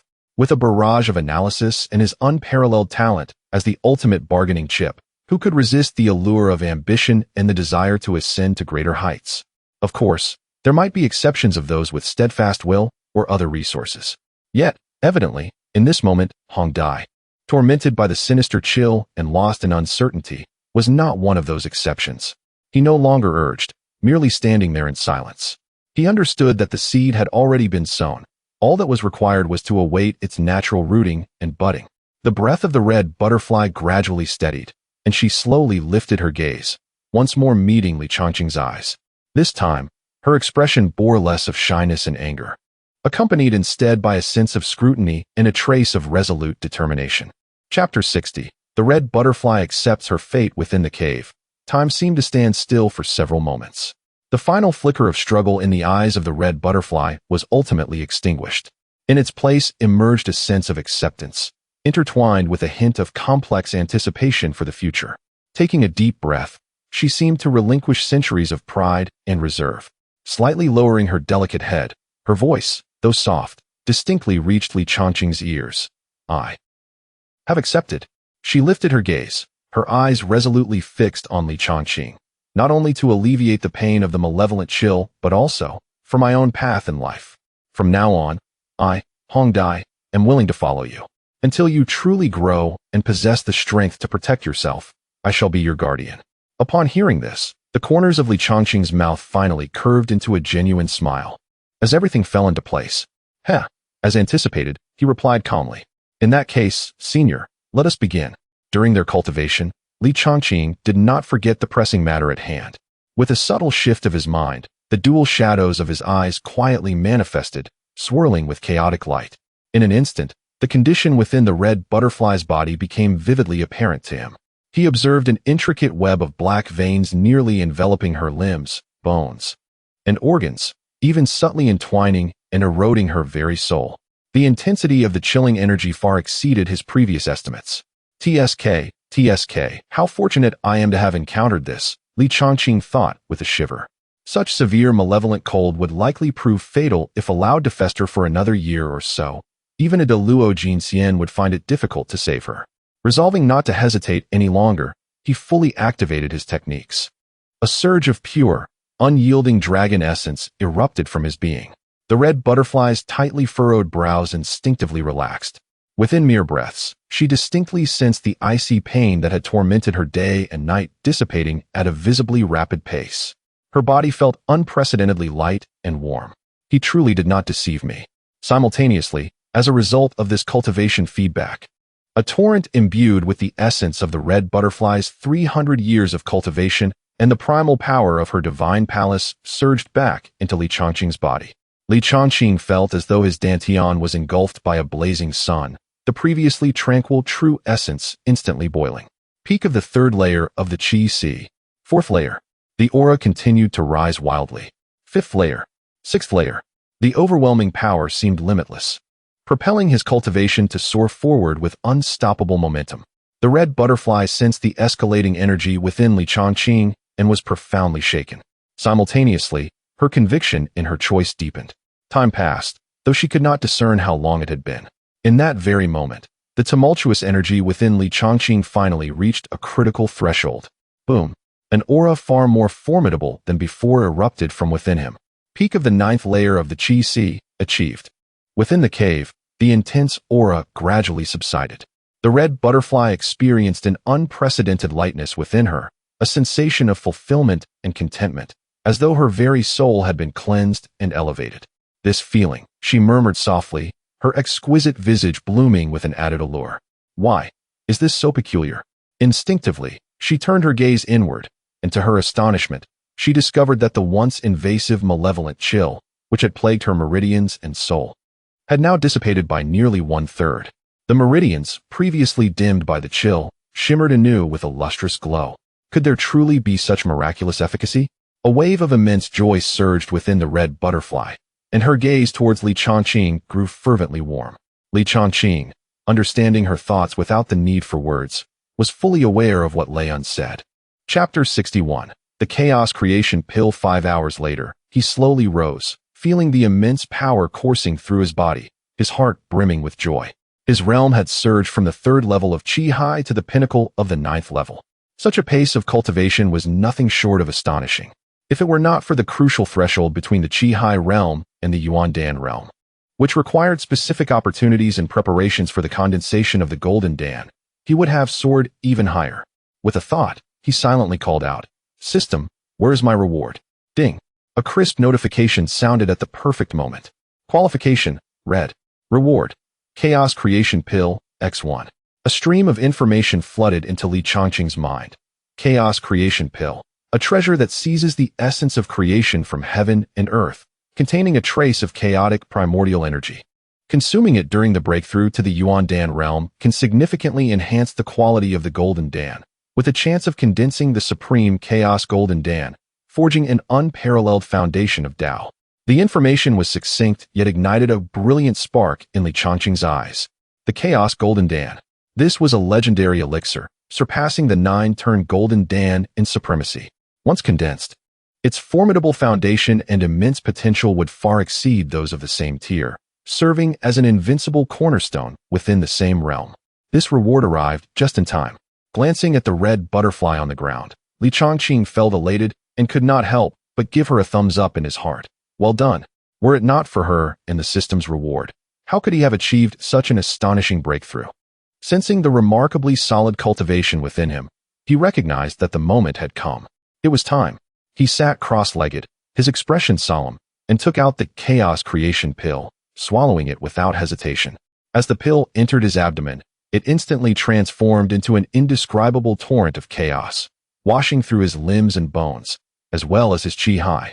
Simultaneously, he exerted his full effort to operate the Yin Long Jin Jing, guiding the overwhelming medicinal power and his own true dragon energy, compressing and condensing it toward the core of his qi hai. Buzz. His qi hai seemed to transform into a cosmic singularity of undivided chaos, where boundless energy collapsed, collided, and evolved. Time lost all meaning. It felt as if only an instant had passed, yet it could also have been millions of years. At the very center of this chaotic energy, a point of exquisite brilliance, imbued with endless profundities and the breath of supreme laws, suddenly ignited. That golden light swiftly expanded, ultimately condensing into a golden dan the size of a dragon's eye, perfectly round, with streams of chaotic energy and countless innate Tao patterns flowing across its surface. The Chaos Golden Dan was formed. In that moment of complete condensation, a resounding boom echoed. A tremendous Tao rhythm, originating from the essence of life, intertwined with the supreme aura of the primordial chaos, suddenly emanated from Li Changqing, piercing through the layers of barriers set by the red butterfly, violently breaking through the cave and soaring into the heavens. Above the cave, the once clear sky abruptly changed color. Endless auspicious clouds converged, a purple aura rising from the east for 30,000 miles. Rays of rosy light illuminated the sky, and celestial colors danced in abundance. Moreover, the phantoms of true dragons sang long, while divine phoenix illusions spiraled above. The sound of Tao resonated through the heavens and earth, as if celebrating the birth of some supreme existence. In the distant northern region, amidst the snow-covered Yaoqi sacred land, a beautiful woman in palace attire, seated on a millennium-old ice lotus platform, suddenly opened her eyes wide in shock. The aura of chaos? Someone has actually condensed the legendary Chaos Golden Dan. This world is about to be thrown into turmoil. In the central continent, within the scholarly halls permeated with righteous energy, an elder with white beard, whose fingers were poised over the strings of a guqin, abruptly halted, the music ceasing. He gazed toward the east, his expression grave. Chaos has emerged, the heavenly mandate restored. It seems this long-cherished era of peace is about to be shattered in the southern frontier, deep within the ancestral abode of myriad demons. A low growl reminiscent of primordial times echoed. The foundation of chaos belongs to the human race. Investigate. Spare no effort to find him. Either we seize control or annihilate. In the western desert, within the desolate ancient mine of the god burial, thick clouds of death surged, emanating a chilling whisper. Chaos, a delectable feast. The time is approaching deep within the endless ocean, in the lair of the true dragon. A commanding roar reverberated through the depths. Chaos Golden Dan? Humph. The fortunes of the human race have flourished to such an extent. Dispatch orders to closely monitor their movements. At this moment, the top forces across the continent, ancient forbidden lands, and hidden legacies were all stirred by this sudden manifestation of chaos. Countless formidable divine thoughts traversed the endless void, attempting to uncover the source of this anomaly. With the advent of chaos, a tumultuous era was about to unfold. A supreme being bearing the Chaos Golden Dan had embarked on his journey, destined to alter the very fabric of the world. On another side, Lung Qinghua stood at the precipice of Qinghua Peak. Her originally tranquil gaze suddenly froze, her beautiful eyes widening as she looked toward the source of the explosive phenomenon. It was the mountain forest where the red butterfly's hidden cave was located. Could it be him? A tempest of emotions surged within her. Li Changqing had only recently become her disciple. How could he stir up such earth-shattering commotion? The magnitude of this phenomenon far surpassed the typical breakthroughs of Yuan Dan cultivators, even causing her heart to race with trepidation. Chapter 62. Master, is it inappropriate to pry into a disciple's privacy? Just then, a tremendous and terrifying pressure emanated from the depths of the forbidden area within the Qingyun zone, resounding through the air. The entire Qingyun zone, with tens of thousands of disciples, felt their souls tremble, instinctively bowing towards the direction of the forbidden place. Their voices converged into a roaring sea, echoing through the heavens. We welcome the ancestor back from seclusion. A figure clad in a blue robe silently appeared atop the main peak of Qingyun zone. His countenance was ancient and ageless, with profound eyes, embodying the very foundation of Qingyun zone, Li Feiyu. It was rumored that he had reached the pinnacle of the divine palace realm 300 years ago, and now his cultivation was unfathomable. Some speculated that he may have stepped into the legendary heavenly realm. Li Feiyu's gaze did not linger within the sect, but rather pierced through the void, directing itself towards the forest where the chaotic phenomenon had not yet completely dissipated. His brow subtly furrowed. Then he turned to the equally startled Lung Qingyue, who had flown to his side. Xiao Qingyue, Li Feiyu's voice was calm, yet carried an undeniable authority. Come with me to investigate. With a heart full of trepidation, Lung Qingyue immediately bowed in response. Yes, ancestor. The two figures, one in blue and the other in white, transformed into streaks of light, racing towards the source of the disturbance that had shaken the continent. Meanwhile, within the cave, the chaotic aura had not yet fully settled. Li Changqing sat cross-legged, with chaotic Dao patterns flowing around him. The nascent chaotic golden elixir within his dantian slowly rotated, each turn inhaling vast amounts of celestial energy, transforming it into pure chaotic true essence. The moment the chaotic golden elixir was formed, his aura surged like a colossal beast breaking free from its shackles, escalating rapidly. Boom! The barrier of the Yuan Dan realm shattered like thin ice under the onslaught of the vast chaotic true essence. Yuan Dan realm first layer. Without pause, his energy continued to surge upward. Yuan Dan realm second layer. Yuan Dan realm third layer. It was only when he stabilized at the pinnacle of the third layer of the Yuan Dan realm that the tumultuous surge began to calm. Li Changqing slowly opened his eyes, and within their depths, it seemed as if chaotic light was opening up the world, evolving the cycle of creation and destruction. He gently clenched his fist, feeling the overwhelming power within him, far surpassing his previous cultivation. An unprecedented sense of strength filled his heart. This is the power of the chaotic golden elixir? He murmured to himself, his voice tinged with an uncontrollable excitement. He clearly sensed that with his current strength, he was invincible within the Yuan Dan realm. Even when facing a powerful adversary at the initial stage of the Divine Palace realm, he was confident he could hold his own, and this was merely his apparent strength. If he were to unleash all his hidden cards, combined with the 40-fold battle power enhancement of the Yao Shinjiu Bian, along with the terrifying physical prowess and strength granted by the Huang Guxing Ti, he had absolute confidence that he could confront even those at the 5th stage of the Divine Palace realm head-on. Even against those who had reached the pinnacle of the Divine Palace realm, he felt he could engage them without hesitation, even if he were to be outmatched. Retreating gracefully with his myriad of techniques would be no challenge. This was the chaotic golden elixir, a supreme foundation that bestowed upon him profound heritage and unwavering confidence. Li Changqing's lips curled into a smile. It seemed he must hasten the pace of his conquests. His gaze appeared to penetrate the stone walls of the cave, surveying the various directions of Qingyun zone. Cooperation would be ideal, but if there were resistance? A hint of undeniable dominance flashed in his eyes. If necessary, he would not shy away from force. As for sentiments that are tender and gentle, flowing like a stream, he scoffed internally. In the face of absolute power and the Tao, those were merely embellishments, even potential obstacles. He did not require such things now. Strength was the best foundation for any relationship. When he ascended to the pinnacle and commanded all beings, everything would naturally fall into place. What he needed now was power and all resources and individuals that could aid him in climbing to the summit. At that moment, suddenly, Li Changqing furrowed his brow. He sensed two exceedingly powerful auras swiftly approaching, arriving at the entrance of the cave in an instant. One aura was vast and unfathomable, sending a shiver through him, while the other carried a familiar chill. Is it the sect master? Why has she come? Li Changqing's thoughts raced. Did I not merely break through to the Yuan Dan realm? Even if the commotion was somewhat significant, it shouldn't warrant her personally coming here, should it? And the other presence.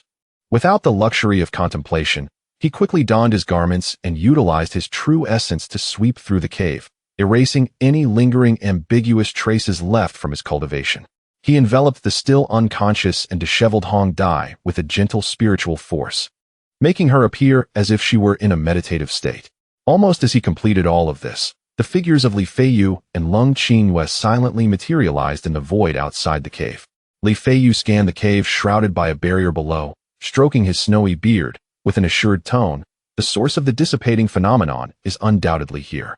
Having said that, his magnificent consciousness effortlessly penetrated the barrier set by Hong Dai, revealing the scene inside the cave clearly.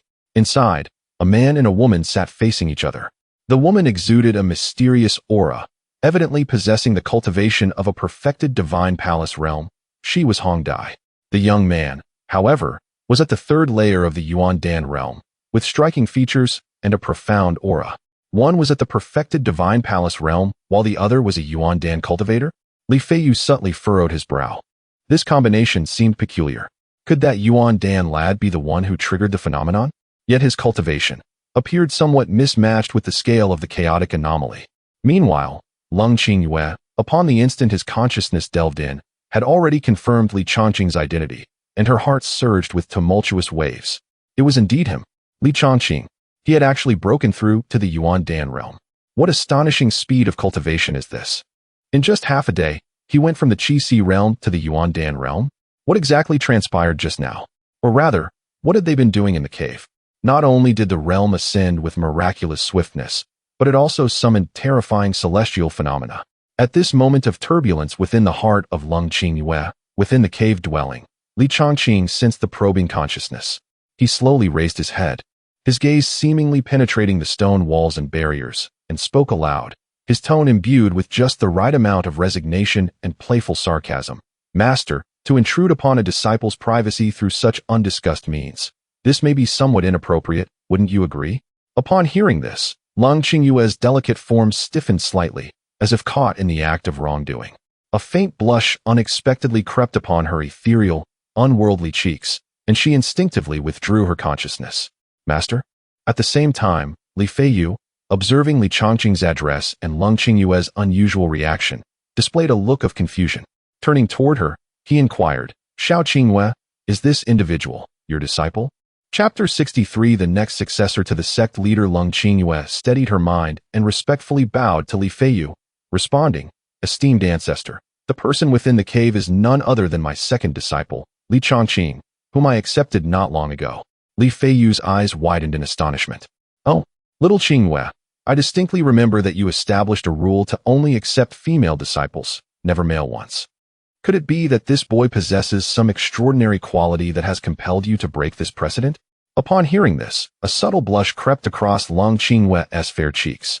She composed herself, knowing that this matter could no longer be concealed, and communicated telepathically, Esteemed ancestor, this child is indeed exceptional. He bears the legendary, ancient dual pupils. What? Dual pupils? Even with Li Feiyu's nearly 1,000 years of composure, his pupils constricted at the mere mention of those words. He abruptly shifted his gaze towards the cave, piercing through it with his sight. Ancient dual pupils, a gift of supreme potential, coupled with the earlier chaotic phenomena imbued with primal energy. An astonishing thought exploded in Li Feiyu's mind.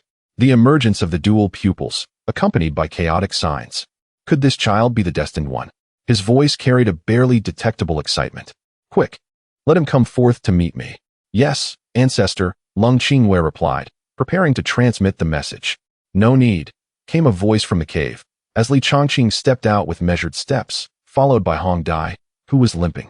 Lung Qingyue's gaze instinctively swept over Hong Dai's somewhat awkward posture, and she instantly guessed the reason. Certain images involuntarily flashed through her mind, causing her serene face to flush with a faint crimson, and she silently scolded, "Brute." Li Chongqing, however, appeared oblivious to the undercurrents, calmly bowing to the two figures in the void. Disciple Li Chongqing greets the ancestor and esteemed master. Li Feiyu's gaze fixed upon Li Chongqing as he scrutinized him intently. The more he observed, the more he was astonished. This boy was merely 18 years of age, yet his cultivation had already reached the third level of the Yuan Dan stage. Such a pace of advancement was nothing short of terrifying. Not to mention the faint aura of the dual pupils that resided deep within his eyes, which even Li Feiyu needed to carefully perceive to detect. Adding to this was the earth-shattering chaotic phenomenon witnessed earlier. Good, good, good. Li Feiyu stroked his beard, exclaiming 3 times in delight, his eyes gleaming with brilliance. A solid foundation like a deep abyss, a presence as restrained as the sea, and possessing fortuitous circumstances that defy the heavens. This child is indeed a prodigy of great fortune, a once-in-a-millennium Qilin of our Qingyun sect. He regained his composure, revealing a warm smile, his voice softening considerably. Little one, there is no need for excessive formalities. I am Li Feiyu, the former sect leader of Qingyun sect, and currently its ancestor. Li Feiyu regarded Li Chongqing with an unmistakable determination in his tone, which, though not loud, resonated like thunder in the hearts of those present. Li Chongqing, from this day forth, you shall be the next successor to the sect leader of Qingyun sect. All resources within the sect shall be directed towards you to assist in your cultivation. Do you accept? At these words, Lung Qingyue's beautiful eyes suddenly widened, a flicker of disbelief flashing across her features. The position of the next sect leader was of profound significance, representing the authority and responsibility for the sect's future. She had initially thought that the ancestor would at most grant Li Chongqing the highest level of core disciple status and resource allocation, but she never imagined he would directly appoint him as the successor. Yet, upon reflection, considering the extraordinary qualities exhibited by Li Chongqing, the dual pupils, the chaotic phenomena, and that astonishing rate of cultivation, such unparalleled potential seemed only fitting for the position of sect leader. However, she sighed softly in her heart, her gaze turning complex. In this case, it would be unfair to want her. As her eldest disciple, Nangong Wan's talent, temperament, and cultivation had originally made her the unquestionable candidate for succession. Now, on the other side, Li Chongqing was momentarily taken aback. Although confident, he had not anticipated such decisiveness from the ancestor, directly bestowing upon him the position of young sect leader. However, he quickly regained his composure, given the potential he had demonstrated. If he could not secure the position of a sect leader's successor, then the Qingyun sect's standards were indeed too low, and it would be better to leave early. He immediately bowed, his tone steady as he replied, "Esteemed ancestor, I am willing. I shall not disappoint the ancestor and the sect's lofty expectations." A subtle smile curved his lips.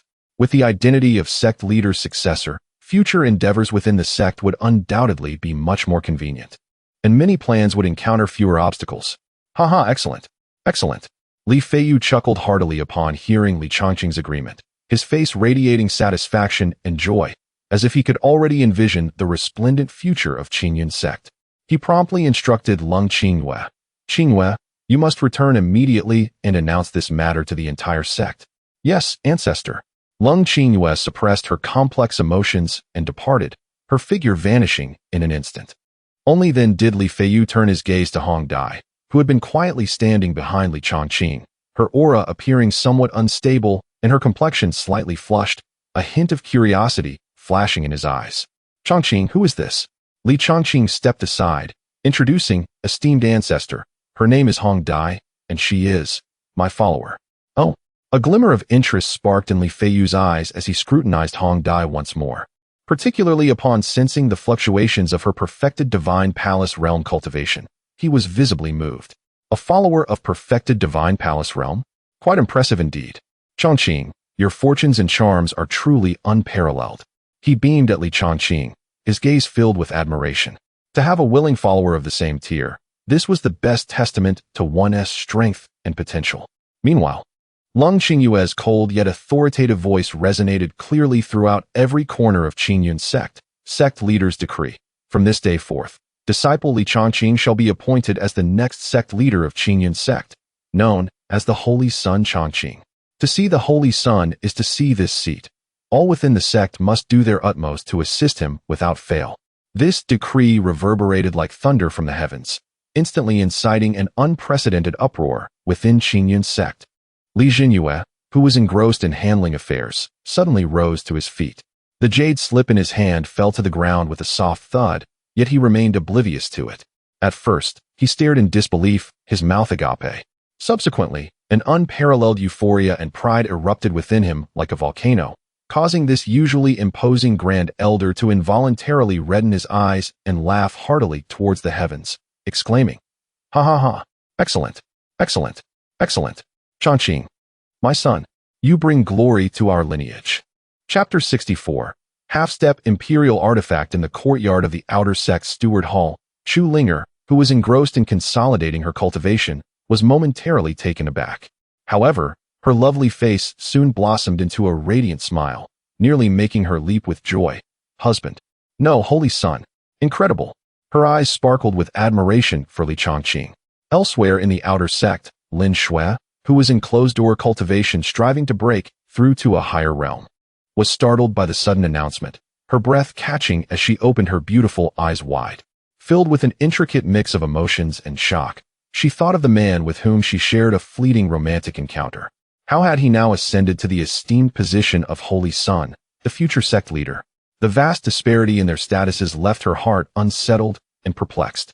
On another mountain peak within the inner sect, Huang Ying, who had previously faced defeat at the hands of Li Changqing, was discussing the earlier celestial phenomenon with a few friends. Upon hearing the announcement, her teacup nearly slipped from her grasp. A bittersweet expression crossed her face, yet it was accompanied by a sense of relief and reverence. So, he has reached such heights. My defeat at his hands was not in vain. As she spoke, her heart brimmed with anticipation for his words in the arena. Perhaps he truly can aid me. At Danding Peak, Chen Xian, who had previously introduced rewards to Li Changqing, was momentarily stunned before shaking his head with a wry smile. He sighed to his equally astonished junior brother. "I always knew this boy was extraordinary, but I never expected his transformation would occur so swiftly. The title of Holy Son suits him well." Beneath Qinghua Peak, the recently returned Lung Qinghua found her gaze involuntarily drawn towards the main peak, the guilt she felt towards Nangong Wan growing clearer. With a soft sigh, she recognized that this news would impact the proud senior disciple the most. Yet, she felt powerless. Firstly, it was the command of the ancestor. Although she was the sect leader, not everything was within her control. Secondly, Li Changqing's talent was simply too extraordinary, having surpassed Nangong Wan, who had diligently cultivated for a decade, in just a few days. At this moment, atop the main peak, in a meditation chamber infused with rich spiritual energy, Nangong Wan, clad in white and exuding an ethereal aura, slowly opened her cool eyes. The clear announcement from the outside world reached her ears without omission. For the first time, a subtle ripple of complex emotion passed through her calm gaze. It was neither jealousy nor resentment, but rather an acknowledgement of encountering a worthy adversary, perhaps even a presence deserving of admiration. Her cherry lips parted slightly, and her voice, tinged with an unexpected gravity, resonated softly within the chamber. "Li Changqing, Holy Son." The announcement from Lung Qinghua struck like a stone cast into water, creating ripples throughout Qingyun's sect. Various discussions erupted, nearly overwhelming the entire sect. What is happening? Did Brother Li Changqing not just become the second disciple of the sect leader? How did he suddenly become the heir to the next sect leader? This promotion is remarkably swift. Honestly, I find it quite normal. Think about it, brotherly. No, Holy Son. He has only just embarked on his cultivation journey, yet he has soared from being unable to cultivate to reaching the Qi-Si realm, shining brilliantly in the inner sect competition. He also possesses the legendary dual pupils. Such talent could easily designate him as a future emperor-level powerhouse. The position of sect leader seems almost beneath him. That makes perfect sense. The Holy Son is a prodigy, the embodiment of our sect's millennia of fortune. His elevation to Holy Son is only rightful. Indeed, with the Holy Son among us, how could our Qingyun sect not prosper? The day of our resurgence is imminent. After the initial shock, most disciples within the sect displayed expressions of excitement and pride. After all, the emergence of such an extraordinary talent was a momentous occasion for them all. Li Changqing, too, heard the voice of Lung Qinghua. However, he merely smiled faintly, not letting it weigh on his mind. These titles, for him, were merely tools to achieve his goals. In the void, Li Feiyu observed the calm and unperturbed Li Chongqing with increasing admiration. After a moment of contemplation, a radiant glow flashed from his hand. A long sword, exuding a blue luminescence and possessing an ancient and grand design, materialized before him. The sword's body bore subtle cloud patterns that emanated an intensely powerful aura. Chongqing, upon our first meeting, I have no particularly valuable gifts to offer you, Li Feiyu said gently as he extended the sword towards Li Chongqing.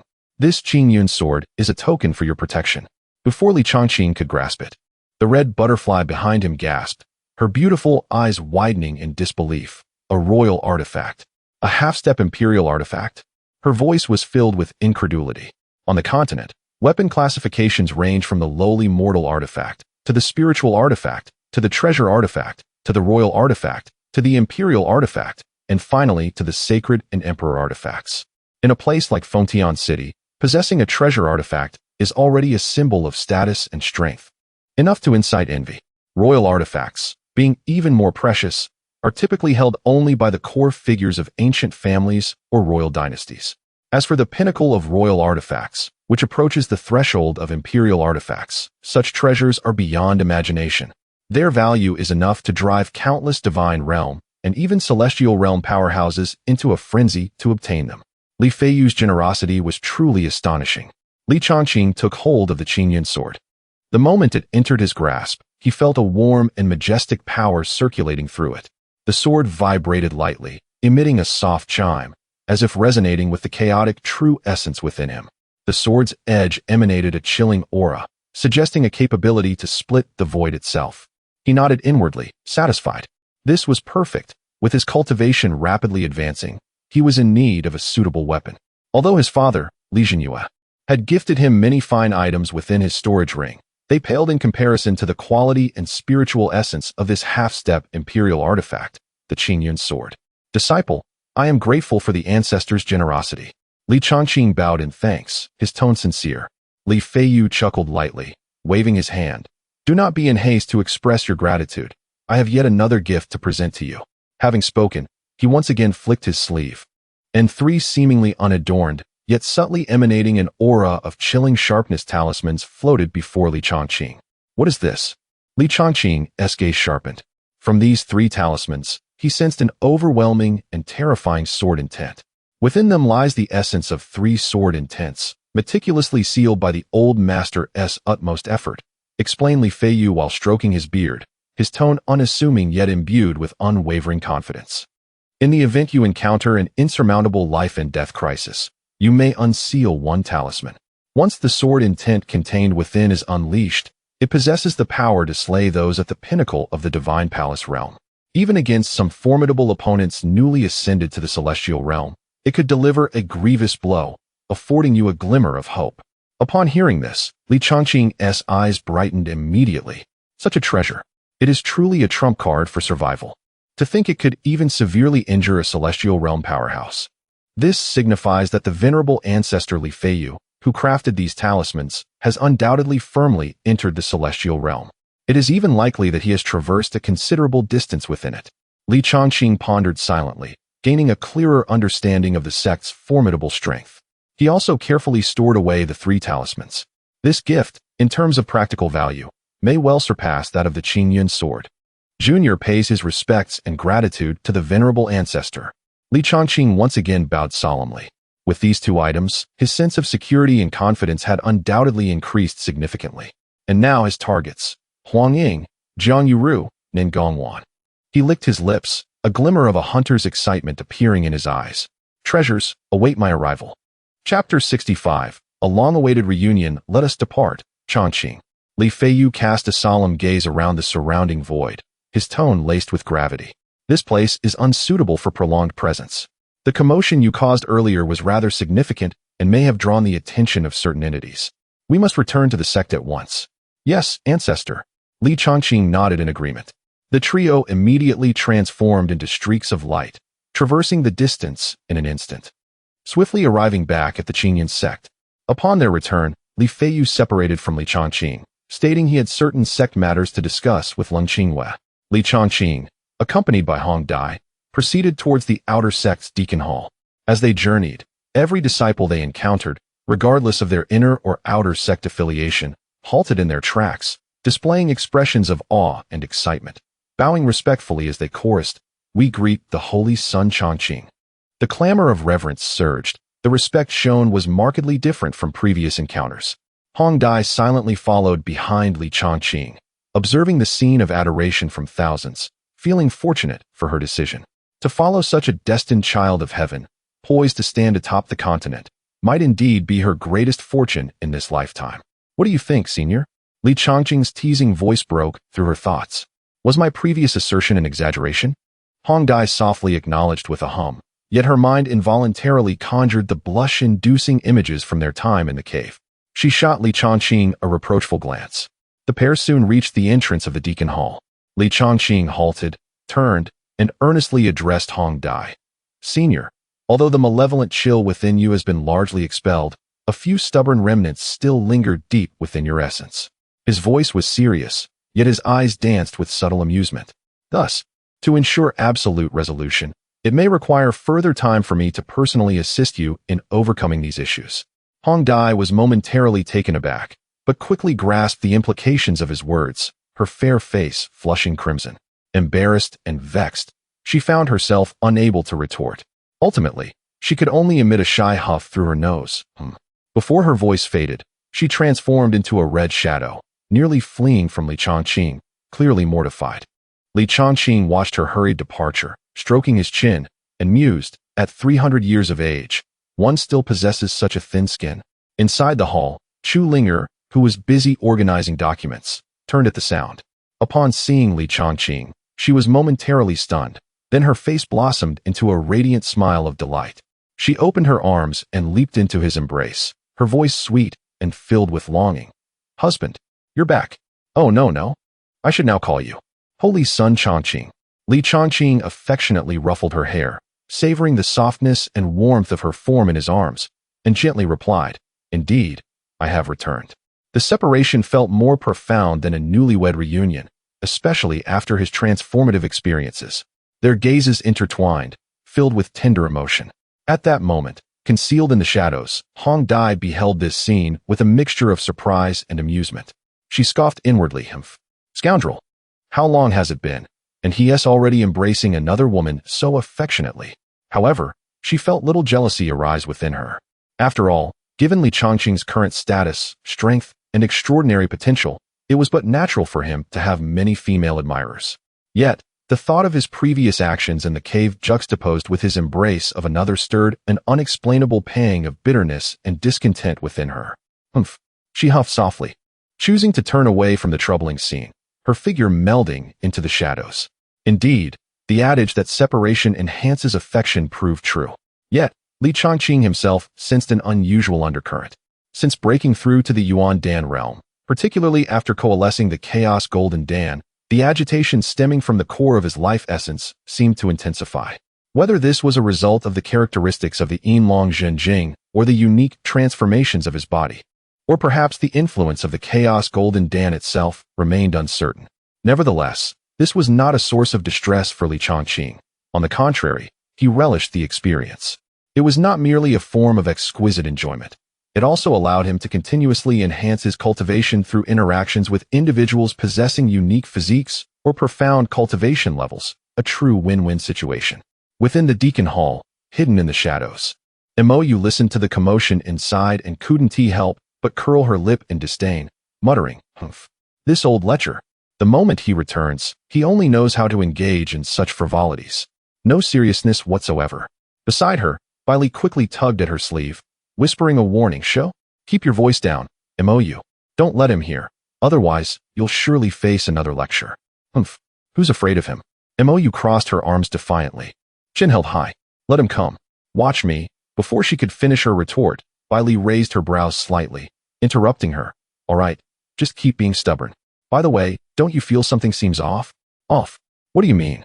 Mo's expression shifted to one of curiosity as she looked at Bailey. Bailey scanned the surrounding shadows warily, whispering, "I have a sense that another pair of eyes is watching us from the darkness. It's subtle, yet undeniably present." "Is there?" Mo concentrated for a moment, but sensed nothing, shaking her head. I didn't feel anything. Are you perhaps too anxious? Bailey sighed softly. I hope it's just my imagination. Let us focus on our cultivation and strive to regain our strength. Returning to the Shungong realm is our priority. Mo nodded, and the two figures silently vanished. Meanwhile, in another part of the void, the concealed Hong Dai slowly withdrew her gaze, a hint of surprise and intrigue flickering across her stunning visage. How could there be two Demon King-level beasts hidden here? She pondered. Observing their bone structures and residual essence, they seemed to be peak Demon Kings from the late stages of the Shungong realm. However, now her spirit was severely damaged, and her cultivation had plummeted to the pitiful 8th layer of the Ningqi realm. This stark contrast left her feeling quite perplexed. What on earth was happening? Did that little fellow realize that he was harboring two hidden dangers by his side? A glimmer of shrewdness and curiosity flickered in Hong Dai's eyes. She resolved to remain temporarily inactive, yet she would keep a close watch on these two anomalous demon kings. I shall observe what your intentions are while you lurk within the Qingyun sect and remain beside that little fellow. Chapter 66. I desire your assistance in cultivation. The battle continued until dawn, finally coming to a halt. Within the Zhishir Hall, as Li Chongqing observed the serene visage of Chu Linger, who had succumbed to exhaustion and fallen into a deep slumber, his mind was occupied with calm contemplation. With his cultivation having surged to the Yuan-Dan realm, the benefits he derived from Chu Linger's current qi condensation realm had diminished significantly. The enhancement to his cultivation had become almost negligible.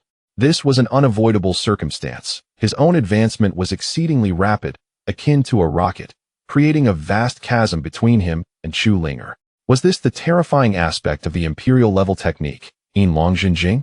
He pondered, further solidifying his resolve to swiftly pursue higher-tier prey. Gently rising, he tucked the blanket around Chu Linger. After dressing appropriately, Li Chongqing prepared to step out to attend to his affairs when a somewhat hesitant knock echoed from outside the door.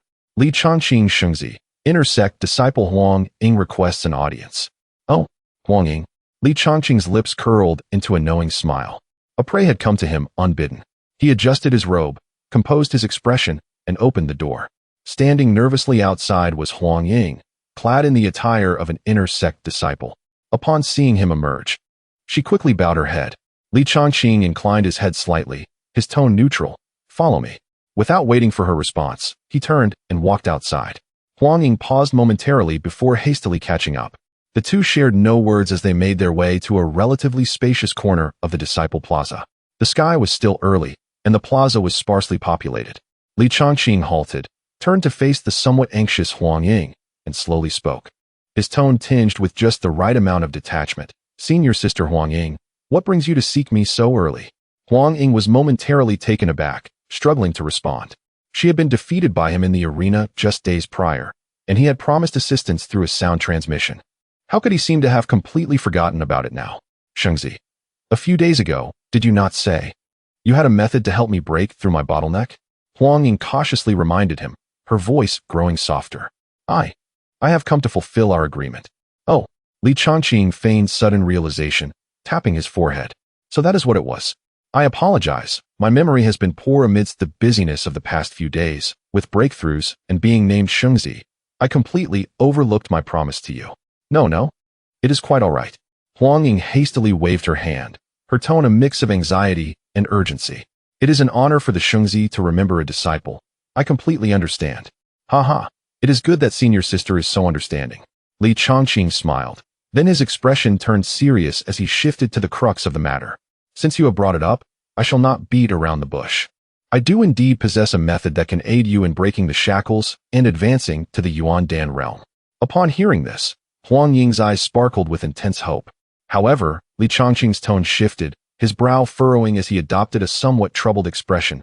However, the price I require for this method is not insignificant. He paused deliberately, gauging Huang Ying's reaction. As expected, she responded eagerly. As long as the Shengzi can assist me in breaking through to Yuan-Dan, I will accept any conditions, as long as I am capable of fulfilling them. Oh, Li Chongqing raised an eyebrow, a playful yet scrutinizing smile gracing his lips. He unabashedly appraised Huang Ying's graceful figure, genuinely. What conditions are acceptable? Under his penetrating gaze, Huang Ying felt a wave of discomfort wash over her, her cheeks flushing slightly. The ominous premonition within her heart intensified. His eyes burned as if they could consume her whole. "Shengzi, please, enlighten me." Her voice trembled, instinctively taking a half-step back. Li Changqing stepped closer, narrowing the distance between them. He lowered his voice, imbued with an undeniable authority, and stated plainly, "I require your assistance in cultivation." Huang Ying was utterly taken aback. "Cultivation?" she repeated, somewhat bewildered. "Indeed, cultivation." Li Changqing replied matter-of-factly. After a moment of hesitation, Huang Ying could not suppress her curiosity. How? How would you like me to assist you in cultivation?" Li Changqing gazed at her, the playful smile deepening as he leaned in to whisper two unmistakable words in her ear. Huang Ying felt as if struck by lightning, her mind blank. She had anticipated the need for precious resources, arduous tasks, or even the establishment of stringent oaths. Yet, she had never imagined that the condition would be of this nature. Li Changqing offered her no time to process or contemplate, his tone carrying an oppressive weight as he pressed on. "So, what say you? Will you or will you not? Think carefully." His voice was not loud, yet each word resonated deeply within Huang Ying's heart. "Currently, my status within the sect is unparalleled, second only to the sect master and the ancestor. Moreover, just yesterday, I ascended to the Yuan Dan realm." He deliberately lingered on the words Yuan Dan realm, allowing their impact to fully resonate. "For me, cultivation is as effortless as drinking water. The heights I may reach in the future are limitless." His gaze was keen, as if it could penetrate the very depths of Huang Ying's desires and fears. "Should you miss this opportunity, further progression in the future will be as difficult as ascending to the heavens." His words were starkly realistic. In this world, where the strong dominate, one must pay a price, even sacrifice, to gain. Furthermore, Huang Ying herself lacked a powerful background, being merely an ordinary inner sect disciple who had ascended through her own efforts. His discourse struck Huang Ying like a heavy hammer, rendering her frozen in place, her mind in turmoil. She had never expected that Li Changqing could achieve a breakthrough from the third layer of Qi Hai to Yuan Dan in just 2 or 3 days. What terrifying talent was this? Even the inner sect's top genius, Nangong Wan, paled in comparison. The immense shock intertwined with the brutality of reality led her to a profound internal struggle. Ultimately, the lingering modesty and hesitation compelled her to speak with difficulty. "Shengzi Darren, may I have a moment to contemplate?" Upon hearing this, Li Changqing offered a faint smile, yet it bore a trace of coldness. "Certainly." Huang Ying instantly felt a wave of relief wash over her. However, Li Changqing's subsequent remark plunged her from a fleeting sense of ease into the depths of despair. But only within a minute. He raised a finger, his tone leaving no room for dissent. "Once the time elapses, I shall depart from this place. You shall, as you desire, remain inconspicuous within the sect until the end of your days, with no further prospects for advancement." He stepped closer, nearly touching Huang Ying's nose with his own. His gaze burned intensely as he scrutinized her panicked eyes, presenting her with a final choice, an ultimatum. "Here lies your chance. Consider it carefully. Will you acquiesce to my terms? I shall assist you in breaking through to Yuan Dan, and from that moment on, you may bask in my glory, thriving within the sect, with the potential to illuminate the ancestral home in the future? Or will you refuse my terms?" Though he did not articulate the consequences explicitly, the frigid glint in his eyes and his posture, already turned to leave, clearly laid before Huang Ying the stark reality that rejecting his offer would signify the end of her path. Chapter 67. Huang Ying's agreement. A pang of anxiety gripped Huang Ying's heart as she realized how domineering Li Changqing was, offering her no respite or opportunity for hesitation. His prior discourse on status, strength, and the path to the future echoed in her mind like an incantation, shattering her last vestiges of hope. Ultimately, all her struggles, shame, and reluctance dissolved into a feeble whisper before the impending moment and the bleak future that loomed ahead. "All right." Li Changqing's face broke into a knowing smile. As anticipated, a wise choice. Huang Ying slowly lifted her gaze, her eyes darting away. Unable to meet his stare, her voice barely above a whisper. "But I have a condition. Might the Holy Sun assist me in breaking through first?" Before upon hearing this, Li Changqing's brows furrowed, a clear displeasure flickering across his countenance. Is it that you do not trust me? Or do you believe that my identity as the Holy Sun fails to assure you or provide the security you desire?" Huang Ying was taken aback by the chill in his tone, hastily shaking her head, and flailing her hands in a desperate explanation. No, it's not that. Holy Sun. I absolutely trust you. It's just I am not yet mentally prepared, I beseech you. Li Changqing interjected with a cold snort, his tone brooking no dissent. That is your concern, irrelevant to me. Once you have agreed, you must comply. Saying this, he deprived Huang Ying of any further opportunity to speak, seizing her wrist with such force that she gasped in pain. In the next moment, the Qing Yun sword materialized, and the two transformed into a streak of light, swiftly vanishing from the disciple's square. In but a fleeting moment, the flying sword descended. Huang Ying, still in a state of shock, glanced around and realized they had arrived in a desolate mountainous area, devoid of any human presence. Surrounding them were dense trees and wild grasses, with only the sounds of chirping insects and singing birds breaking the silence. Even if you wish to cultivate, at least find a better place? Huang Ying observed the rudimentary surroundings, feeling a swell of grievance, humiliation, and fear as various emotions surged within her. Tears threatened to spill from her eyes. Li Changqing was unfazed by her turmoil. In his view, since she had consented to the deal, her reluctance and bargaining were a mere waste of time. He silently communicated, "Senior, I kindly request your protection, ensuring no one approaches." Concealed in the shadows, the Hong Dai regarded the scene of the desolate wilderness and Li Changqing's impatience with a disdainful, yet slightly intrigued huff. Understood. Subsequently, Li Changqing led the bewildered Huang Ying to a massive tree with a trunk half a meter wide. He released her, observing her tense expression and slight tremble, before smiling faintly and commanding, "This will suffice." Huang Ying's heart sank. Gazing at her surroundings, her last flicker of hope extinguished. Despairing, she closed her eyes, gritting her teeth, well aware that she could not escape the fate that awaited her today. So be it was bound to happen eventually. I can only hope he truly keeps his word and aids my breakthrough suddenly. Li Changqing leaned in close to Huang Ying's ear and whispered a few words. Upon hearing this, Huang Ying's eyes shot open, as if struck by lightning, leaving her frozen in place.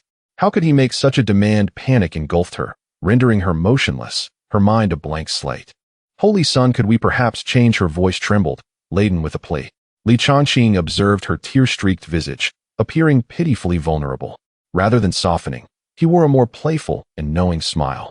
He reached out, gently grasping her smooth chin, compelling her to lift her tear-stained face to meet his gaze. "Sister Huang Ying, obey. Only those who are obedient can progress. Do you understand?" Chapter 68, Cultivation in the Shadows. On the other side, Li Changqing did not succumb entirely to the depths of his practice. He consistently allocated a portion of his mental focus to diligently operate his cultivation technique. Huang Ying, at the pinnacle of the 8th level of the Qi realm, although significantly inferior to Hong Dai, was nonetheless sufficient for his needs. Power was continuously absorbed and refined, steadily propelling his cultivation to new heights. The barrier of the 3rd level of the Yuandan realm was quietly breached. He ascended to the 4th level of Yuandan. His aura continued to grow steadily, reaching the mid-stage of the 4th level of Yuandan. Ultimately, he stabilized at the pinnacle of the 4th level of Yuandan. Li Changqing could distinctly sense that the remaining energy within Huang Ying was insufficient to support her breakthrough to the 5th level of Yuandan. He was always one to leave room for maneuver, never depleting resources recklessly.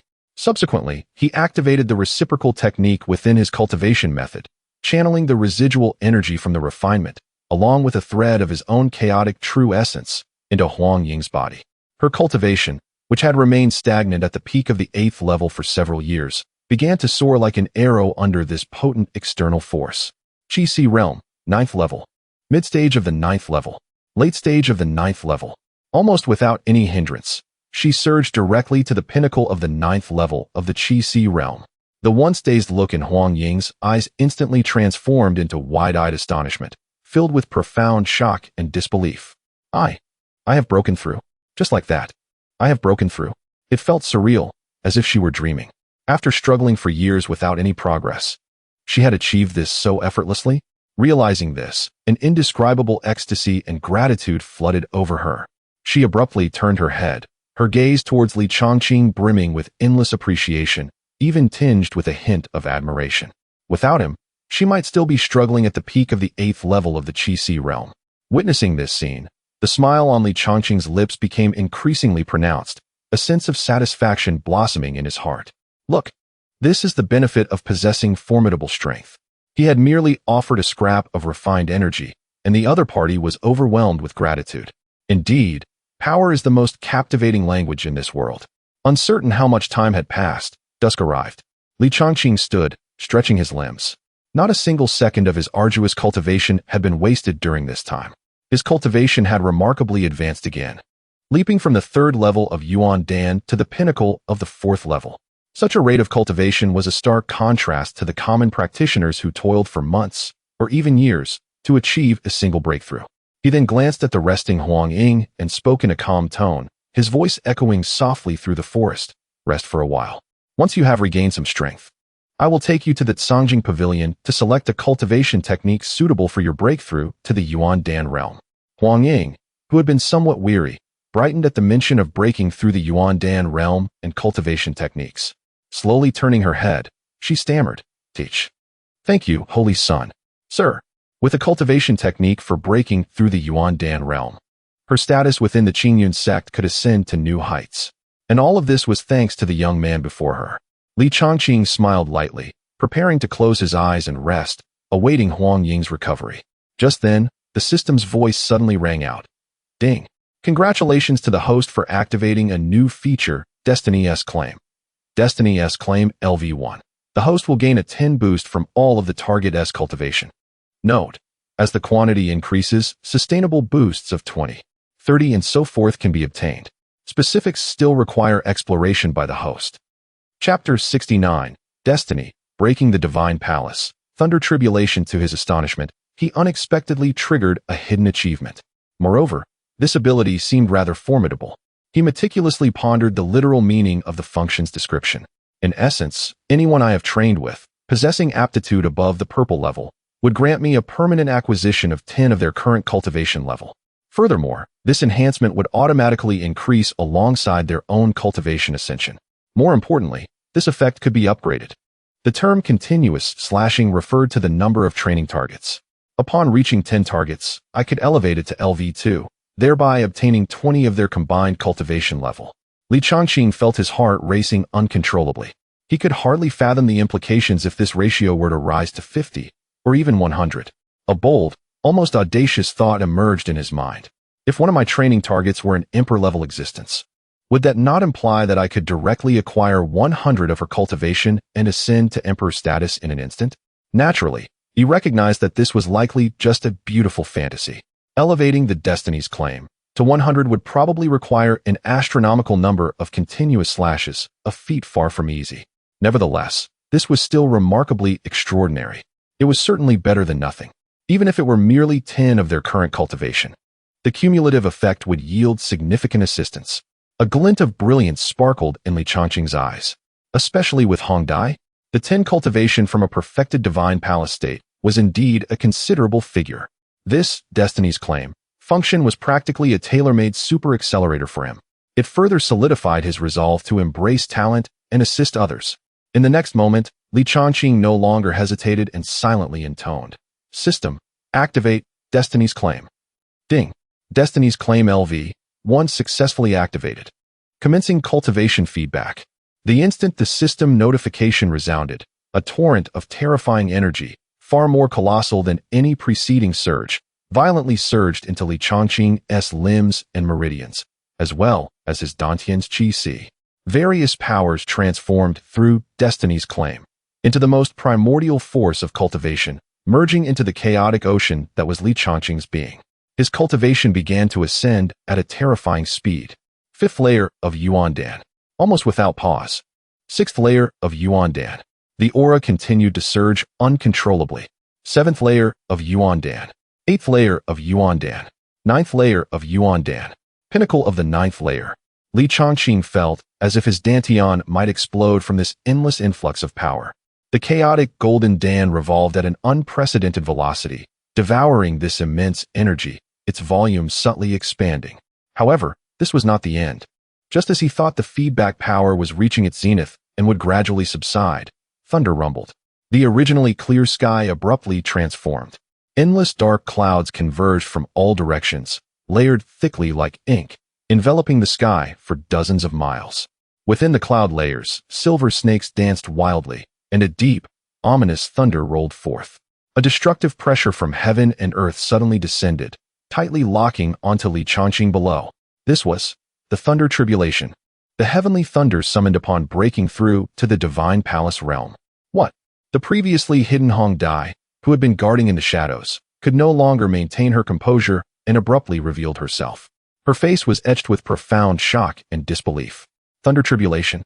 He was about to directly challenge the divine palace realm at this moment? How could this be possible? It had only been a brief while since he reached the pinnacle of the fourth layer of Yuan Dan to incite the divine palace's thunder tribulation. She felt her understanding completely shattered. Meanwhile, within the Qingyun sect, the sudden onset of terrifying celestial might, along with the rapidly gathering tribulation clouds in the distance, instantly stirred everyone within the sect. Look, is that the thunder tribulation? Someone is about to break through to the divine palace realm. Observe the direction. It is not far from our sect. Which elder of our Qingyun sect is breaking through outside? Such formidable power. This is no ordinary divine palace thunder tribulation. Disciples rushed out of their quarters, gazing skyward with expressions of awe and excitement. The divine palace realm is already a pinnacle of power in Fengtian City. Each additional member strengthens the sect. On the main peak, the figure of Lung Qingyue appeared in an instant. She gazed at the direction of the tribulation clouds, a hint of astonishment flashing in her icy eyes. Almost simultaneously, Li Feiyu appeared silently beside her. The rarely solemn and astonished expression on the old ancestor's face reflected the gravity of the situation. Such a thunder tribulation was indeed extraordinary. Observing the source of the aura incited, Li Feiyu's gaze pierced through the void, landing on the proud figure beneath the tribulation clouds, his tone laced with disbelief. It was that boy Changqing. He was actually about to undergo the divine palace tribulation. Even Li Feiyu, with his vast experience, was thoroughly stunned by Li Changqing's rocket-like ascent and the sudden emergence of the divine palace thunder tribulation. Chapter 70. The Nine-Colored Divine Thunder? Is that all? Li Changqing himself was momentarily taken aback. He felt the overwhelming power surging within him, pushing against the barriers of the divine palace realm, as well as the terrifying celestial might looming above him. He never anticipated that the benefits of destined return would be so immense, allowing him to touch the threshold of the divine palace realm. His heart was shaken. The effects surpassed even his most audacious expectations. However, there was no time for him to savor this moment. The roiling storm clouds above, intertwined with lightning, emanated a destructive aura that sent shivers down his spine. The intensity of this tribulation far exceeded any ordinary divine palace tribulation he had previously encountered. Beside him, Huang Ying, who had just regained some strength, was left utterly dumbfounded, her mind completely overwhelmed. Just a moment ago, had the Holy Sun not been in the Yuandan realm? How could the skies suddenly change, bringing forth a thunder tribulation? Was this a direct leap to the divine palace realm? Such a pace of ascension, was he even human? At that moment, a flash of red appeared. Hong Dai had materialized beside Li Changqing. Li Changqing, she exclaimed urgently, this thunder tribulation something is amiss. Its intensity far exceeds that of a typical divine palace tribulation. Li Changqing took a deep breath, forcing himself to calm down. He turned to Hong Dai and spoke with a steady voice. Senior, you must take her away from here, as far as possible. Within the range of the thunder tribulation, all will be affected, and in her current state, she cannot withstand even a stray bolt of lightning. Upon hearing this, Hong Dai's beautiful eyes flashed with concern. What about you? Do you have any treasures or formations to resist the thunder tribulation? How can you possibly face it in such haste? By conventional wisdom, cultivators preparing to break through the divine palace realm would start their preparations months or even years in advance, gathering various treasures to resist heavenly lightning, finding locations abundant in spiritual energy with protective formations to increase their chances of success. But Li Changqing's breakthrough came without warning, akin to an unprepared examination. Moreover, the power of this thunder tribulation even made her, a consummate expert in the divine palace realm, feel a sense of trepidation. More critically, during a tribulation, outsiders cannot intervene, lest they suffer the backlash of the heavenly laws, incurring even more terrifying punishments. Even if she wished to help, she would be powerless to change the outcome. Furthermore, she sensed that she might not be able to withstand even a few of the mightiest bolts of lightning unscathed. No matter. in response to Hong Dai's concerns. Li Chongqing merely smiled lightly. He raised his head, gazing directly at the brewing storm of destruction, his voice calm, yet imbued with an undeniable strength. It is merely a thunder tribulation. What is there to fear? Did you perhaps forget I am a wielder of the reincarnation eye? As his words fell, a tremendous aura erupted from him, chaos-infused essence soaring into the sky, actively provoking the tumultuous storm clouds. This defiant stance seemed to thoroughly enrage the celestial laws hidden in the void. Boom! The storm clouds churned violently, their colors shifting dramatically. Red, orange, yellow, green, blue, indigo, violet, black, white. 9 distinctly different, yet equally destructive bolts of thunderlight intertwined within the clouds, merging, and ultimately forming a horrifying arc of 9-colored divine thunder that spanned the horizon. Before the divine thunder even descended, the supreme power that seemed poised to judge all beings and annihilate all laws sent a shiver of fear through Li Feiyu, who was far away in the Qingyun sect. 9-colored divine thunder. How could this be possible? Li Feiyu gasped in shock, his face reflecting unprecedented terror. Ancient texts recorded that this was the highest judgment of the heavenly laws against those who defied destiny. Throughout history, those who provoked such tribulation faced certain death. What had Chongqing done to summon such an apocalyptic ordeal?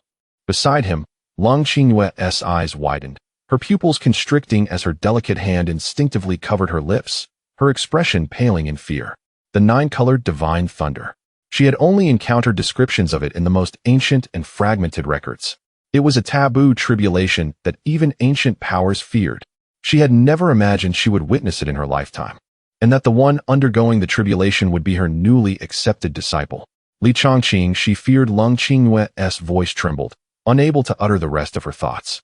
A profound sense of helplessness and desolation filled her heart. Under such celestial might, any struggle seemed futile.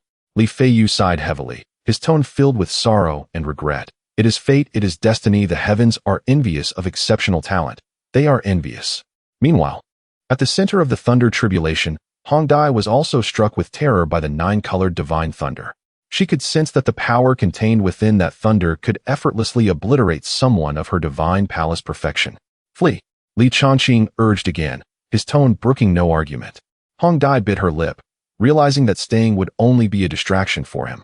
She swiftly grabbed Huang Ying and transformed into a streak of red light, fleeing at the fastest speed possible. Before departing, she cast a lingering gaze back at the figure illuminated by the 9-colored thunder, appearing exceedingly small yet remarkably upright, silently wishing, "Little one, you must survive." At this moment, the 9-colored divine thunder had coalesced to its utmost intensity, resembling a spear of the heavens, carrying the will to judge all things, and struck down with a thunderous roar. Wherever it passed, the very fabric of space twisted and shattered.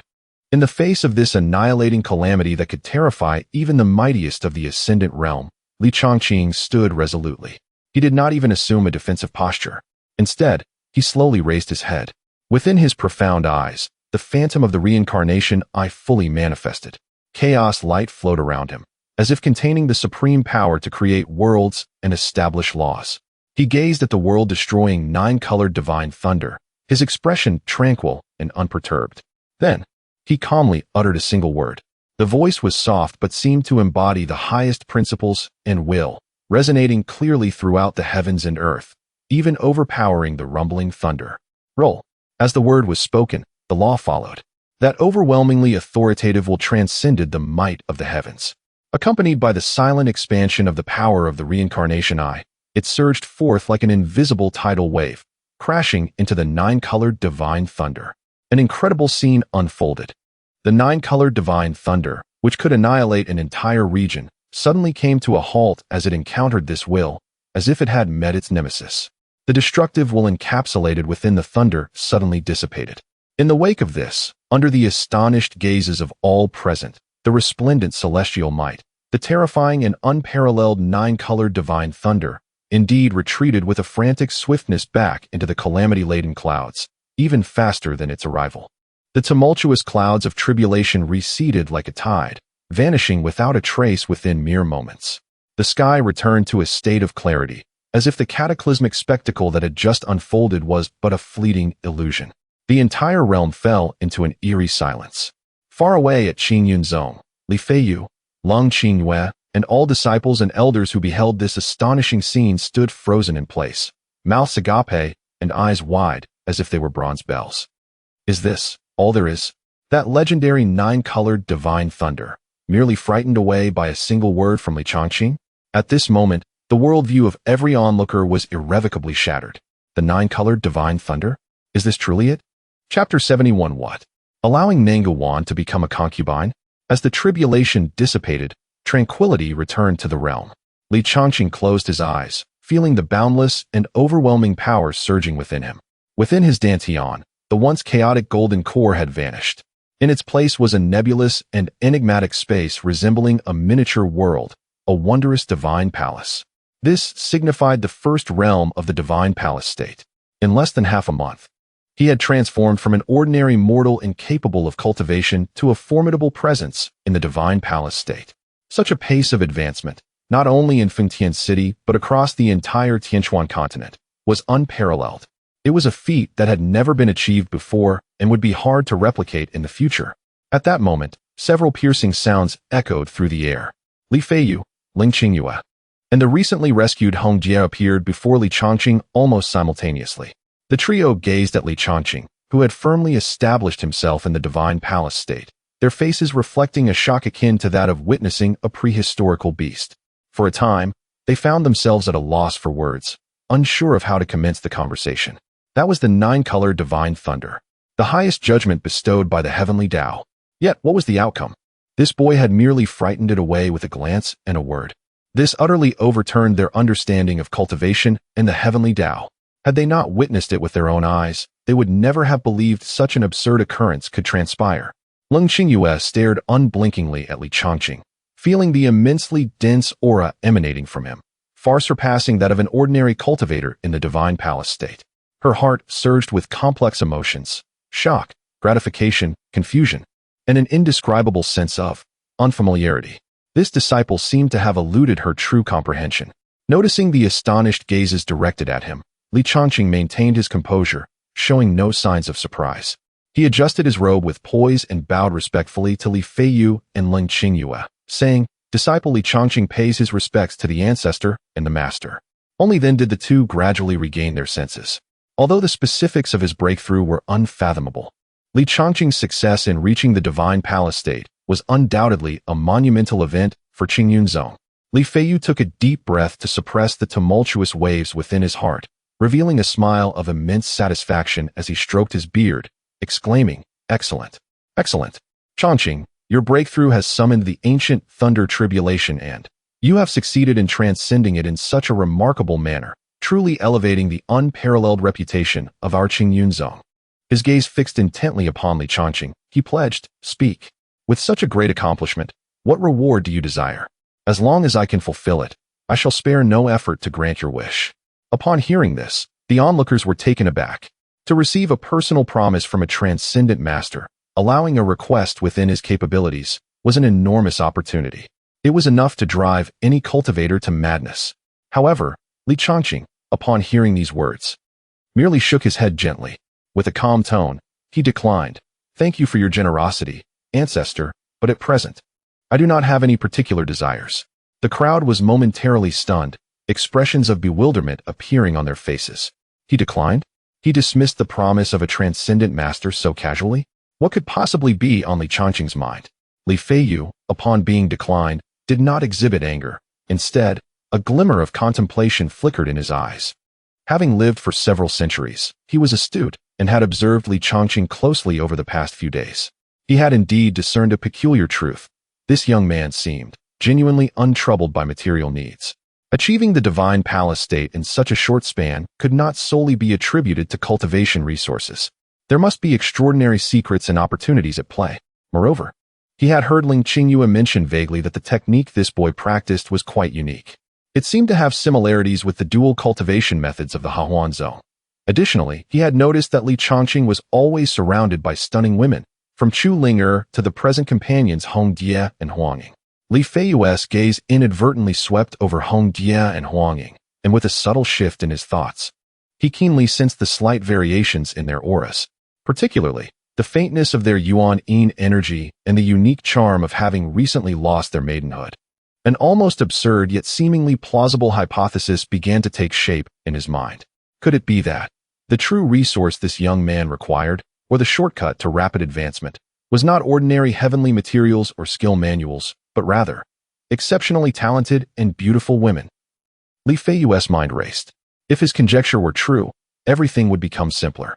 Given the extraordinary talent and the enigmatic double pupils displayed by this young man, as long as he did not encounter untimely demise, it was practically a certainty that he would become the strongest being in this realm.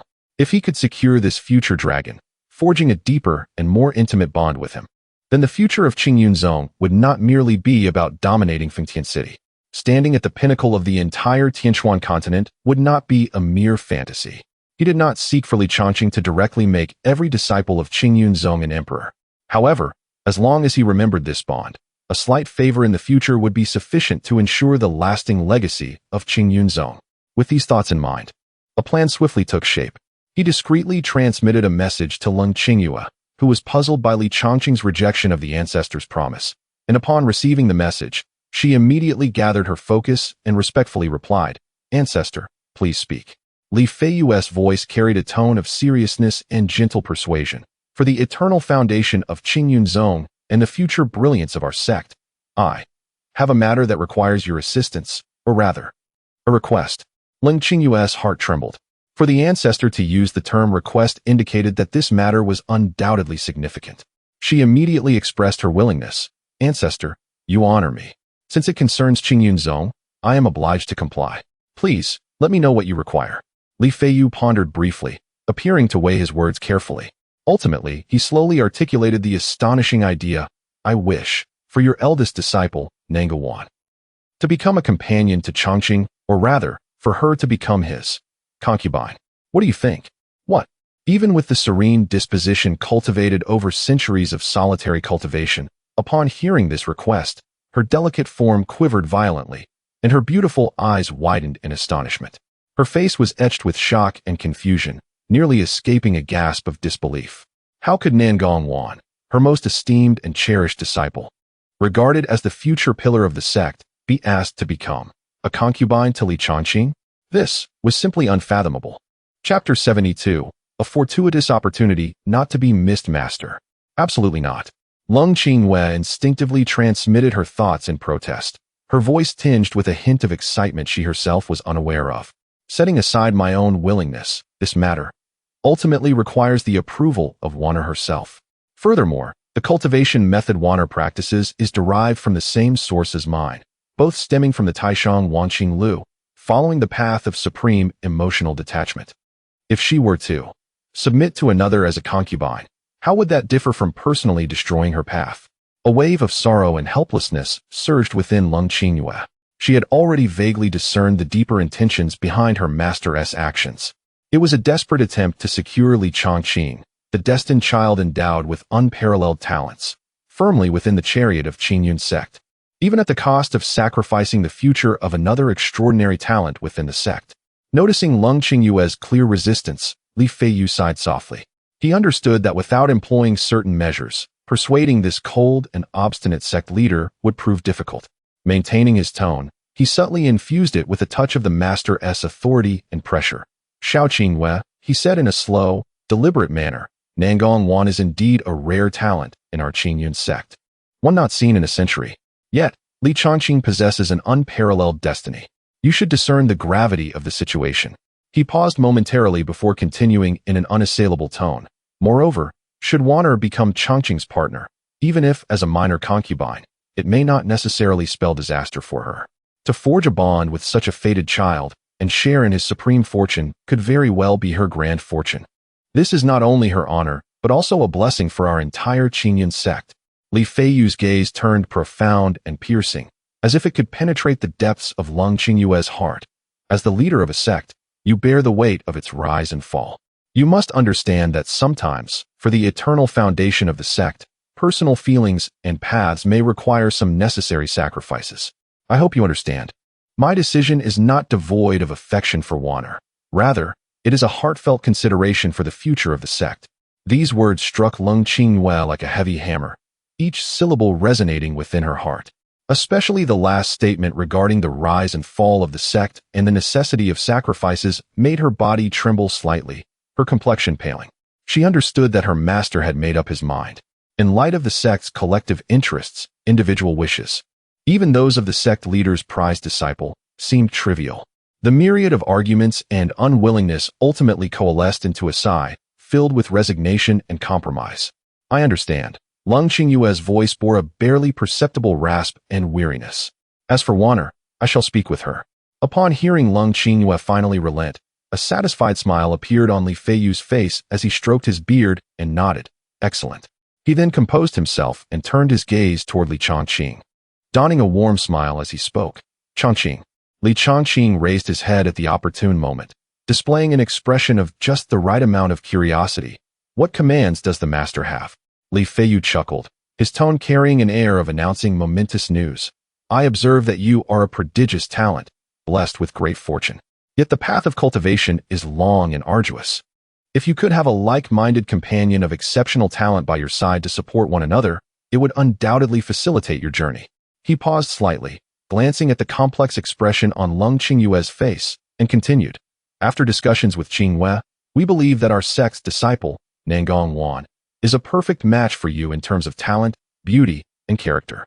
Therefore, I have decided today to betroth Nangong Wan to you as your minor concubine. What say you? The moment those words were uttered, not only did Li Changqing freeze in astonishment, but even Hong Dai and Huang Ying beside him displayed expressions of shock. Nangong Wan, the ethereal beauty hailed as the foremost talent of the inner sect, the sect leader's top disciple. Just like that, she was promised to Li Changqing? By the joint decision of the master and the sect leader? Li Changqing was also taken aback, feeling a sense of surprise. Indeed, Nangong Wan was one of the targets he had planned to pursue. Her cultivation at the third layer of Yuan Dan, along with her Xianbing spirit body and exceptional talent, made her immensely valuable. However, he never expected that Li Feiyu and Lung Qingyue would directly deliver such a fortuitous opportunity to him. This was entirely beyond his expectations.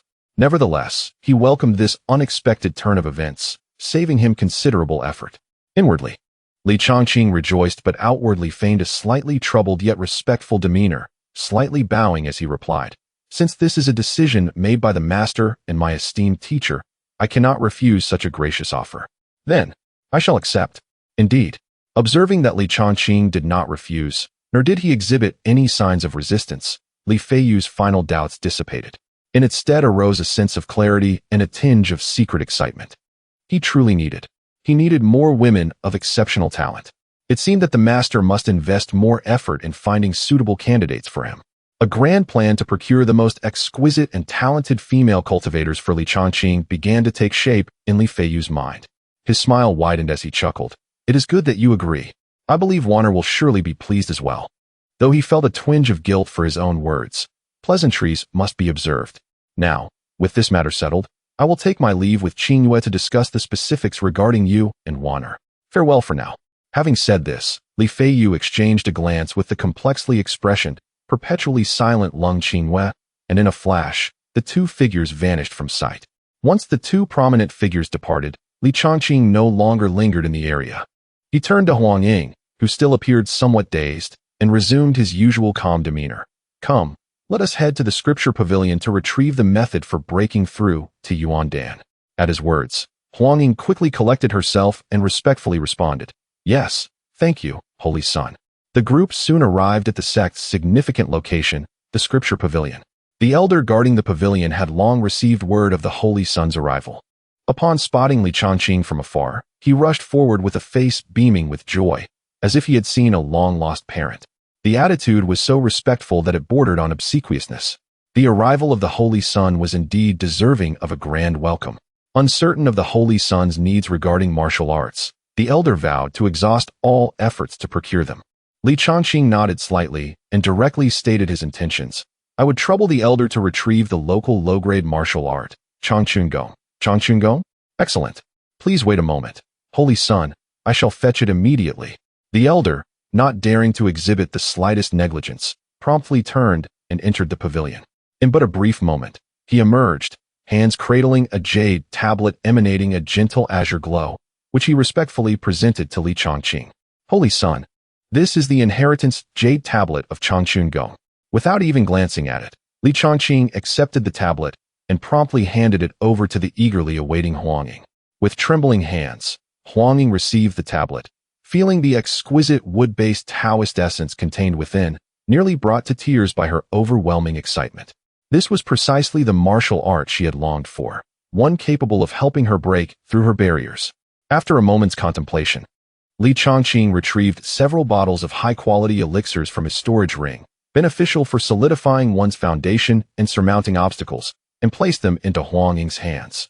Take these elixirs as well, combine them with the martial art, and diligently cultivate. His tone was calm, yet imbued with a reassuring authority. Should you require assistance in the future, feel free to seek me at the Outer Sect's service hall. Huangying clutched the martial art and elixirs tightly, as if they were rare treasures. She bowed deeply to Li Chongqing, her voice choked with emotion. Thank you, Holy Son. I, Huangying, shall not fail your expectations.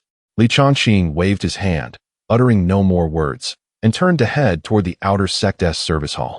Hong Dian naturally followed silently behind, leaving Huangying standing alone. Filled with boundless gratitude and an overwhelming sense of belonging that had already taken root in her heart as she gazed at his departing figure. Chapter 73. The Resistance of Nangong Wan. At the pinnacle of Qingyue Peak, Nangong Wan sat cross-legged, her form enveloped in swirling cold air, resembling a celestial being carved from ice. Boundless spiritual energy surged into her being, transforming into pure, Xianbing true energy, causing her aura to rise steadily, growing increasingly formidable. However, when this aura met the intangible barrier of the fourth layer of the Yuandan realm, no matter how fiercely she struck, it remained unyielding. Slowly, she opened her cool eyes, a hint of unmistakable disappointment flickering within their depths. Is it still futile? Sensing the stability of her peak cultivation at the third layer of the Yuandan, a wave of helplessness crept over her. She prided herself on her exceptional talent and relentless dedication to her practice. Yet, she had been trapped at this peak for a full year. With such slow progress, how could she ever hope to compare herself to Li Chongqing? It was nothing but a pipe dream. The image of that unfathomable figure on the arena flashed through her mind, stirring a bittersweet sensation within her. It seemed that during the expedition to the Qingyun secret realm in 3 days, she must locate the Dixin Yin Sui. Only by harnessing its supreme yang energy to harmonize the excess Xianbing energy within her could she hope to break free from this shackling stagnation. At that moment, a cool figure silently appeared beside her. Nangong Wan immediately collected her thoughts, rising to respectfully greet, Master. Lung Qingyuan nodded slightly, her gaze landing on Nangong Wan, keenly perceiving the stagnation in her aura. Has Wanner encountered difficulties in her cultivation? Nangong Wan gently nodded, not concealing her struggles. The disciple is dull-witted and has been unable to break through to the fourth layer of the Yuandan. Lung Qingyue looked at her proud disciple, sighing inwardly. Ah, is this the despondent chasm that exists between geniuses? That lad Li Chongqing cultivates with an ease akin to quenching thirst, swiftly advancing from the Qi Sea to the Divine Palace, summoning the 9-colored thunder tribulation in mere days. Yet Wanner has languished at this third layer for a whole year. Should I tell her about that matter? Would it be too cruel? Noticing her master's changing expressions and silence, Nangong Wan mistakenly assumed Lung Qingyue was displeased with her slow progress, thus bringing shame to the sect. She lowered her head, her voice tinged with barely perceptible melancholy. The disciple is dull-witted and has disappointed Master. No, Wanner. Lung Qingyue quickly returned to her senses. Hastily explaining, Master does not resent your slow progress. Your advancement has far surpassed your peers. It is merely that I was contemplating certain matters. A look of hesitation and struggle crossed her face.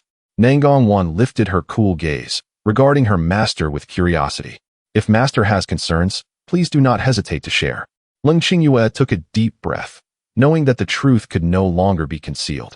She began to speak, revealing the first piece of news. Wanner, Li Chongqing has successfully broken through to the Divine Palace realm today. What? The Divine Palace realm?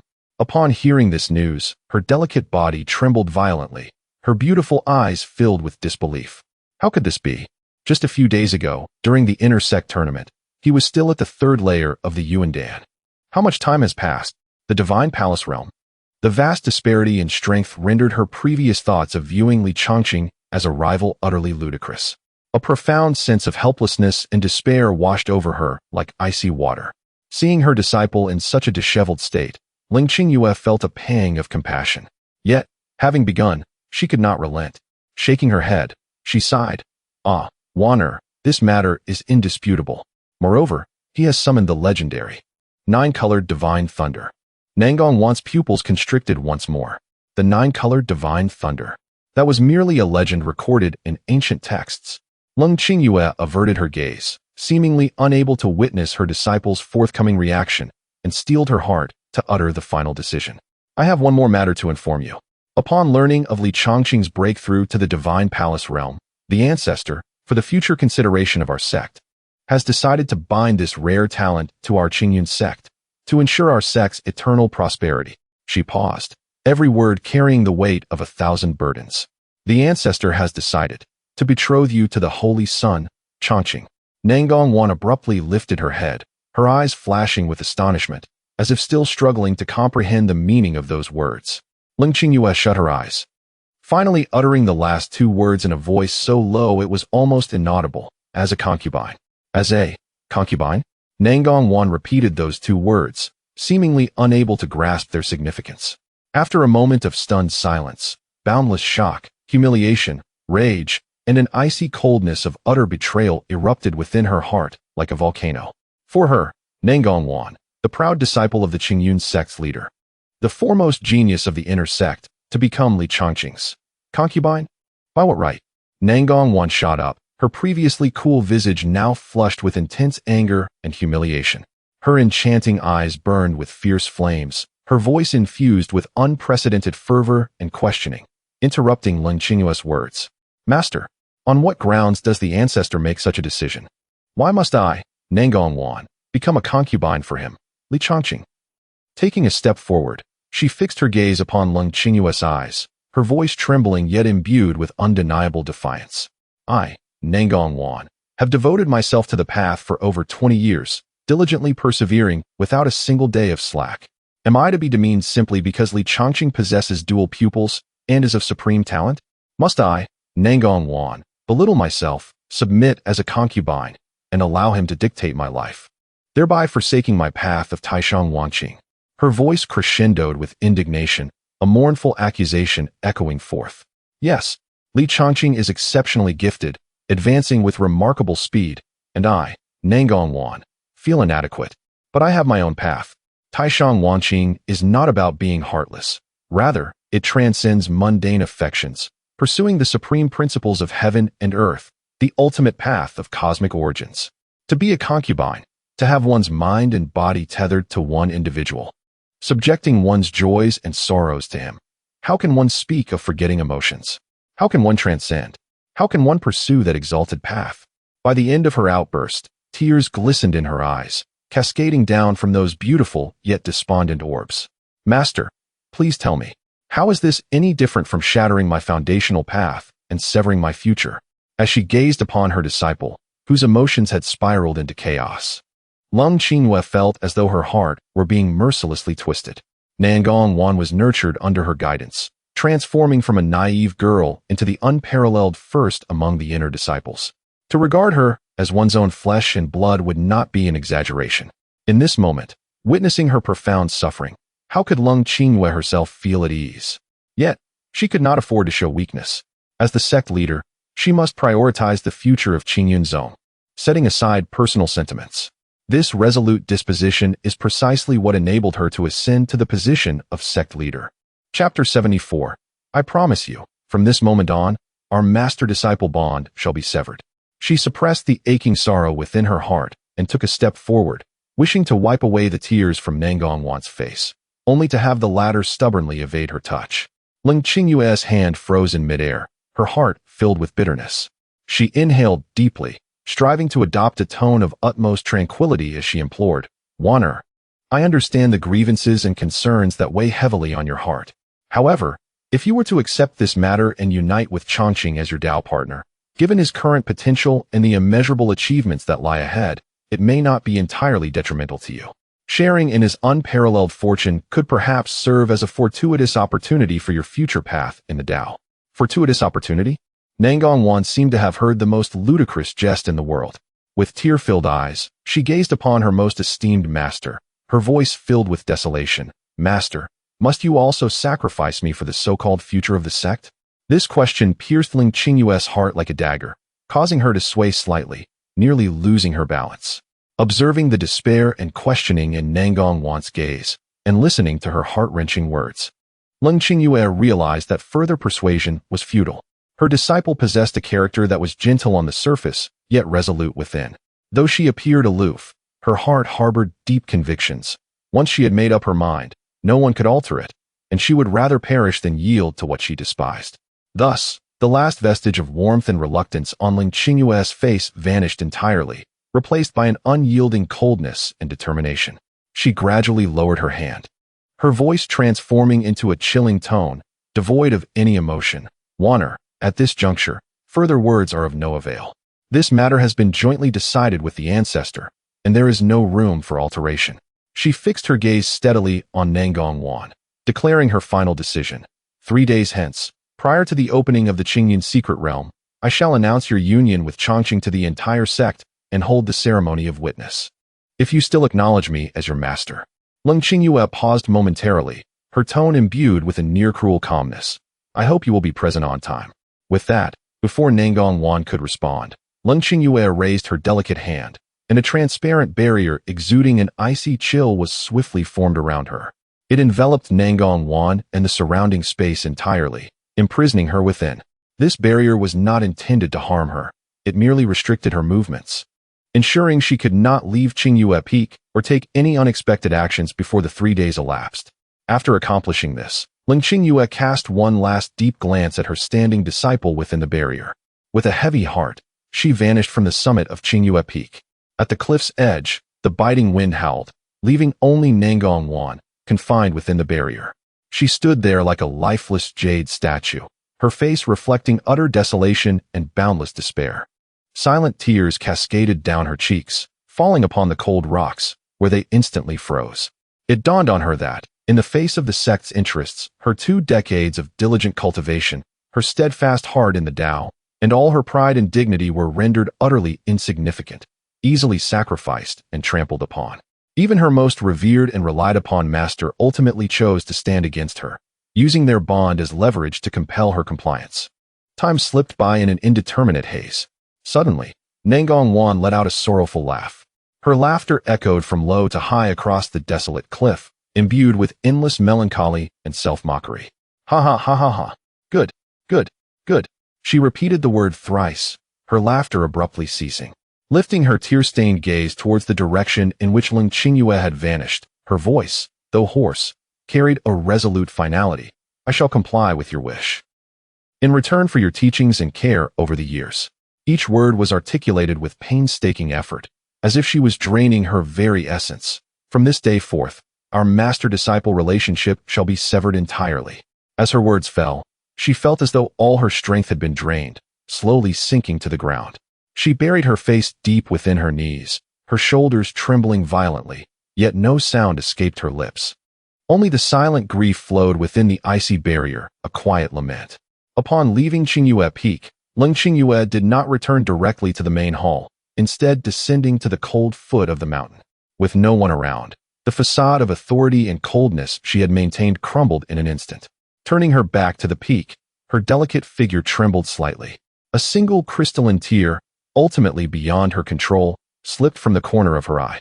"This world, in the end, reveres the strong," she whispered to herself, her voice tinged with an indescribable weariness and bitterness.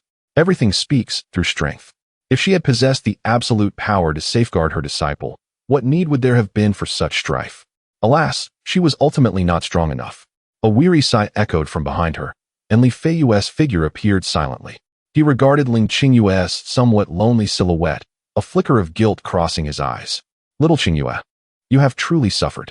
His tone bore an air of apology. "It is all the ancestors' fault, leading to this state between you and your disciple." Ling Qingyue did not turn around, nor did she wipe away the traces of her tears. Her voice regained its usual icy tone, yet it was colder than before. "This is not the ancestors' doing." She paused, her tone carrying a near-cruel resolve. Everything is for the future of Qingyun's sect. Not only my beloved disciple, but I would also willingly sacrifice myself, Lin Qingyue, if necessary. Li Feiyu fell silent for a moment, finally nodding slowly, his tone imbued with complex admiration and a hint of barely perceptible compassion. Your thoughts are commendable. I did not misjudge you in the past. Chapter 75. First came Nangongwan, and now Zhang Yuru? As night descended, the stars twinkled in the vast sky. Within the residence of the Grand Elder of the inner sect, a meticulously crafted pavilion glowed softly, the aroma of tea wafting gently through the air. Li Jinyue sat across from his wife, Yun Wangqing, and they leisurely savored the spiritual tea, both wearing expressions of uncontainable joy and wonder. My dear, Li Jinyue remarked, taking a sip of tea, his tone infused with a dreamlike astonishment. Isn't the transformation of our son, Zhang Qing, occurring a tad too swiftly? My heart can hardly keep pace. He began counting on his fingers. Just 10 days ago, he was but an ordinary mortal, incapable of cultivation, and in the blink of an eye, he has broken through to the condensation realm, subsequently dominating the outer sect competition with his 3-layered Qi-Si cultivation. Not to mention, he displayed his prowess in the inner sect competition, decisively securing 3rd place. But that is not all. He astonishingly possesses the legendary Heavy Eye.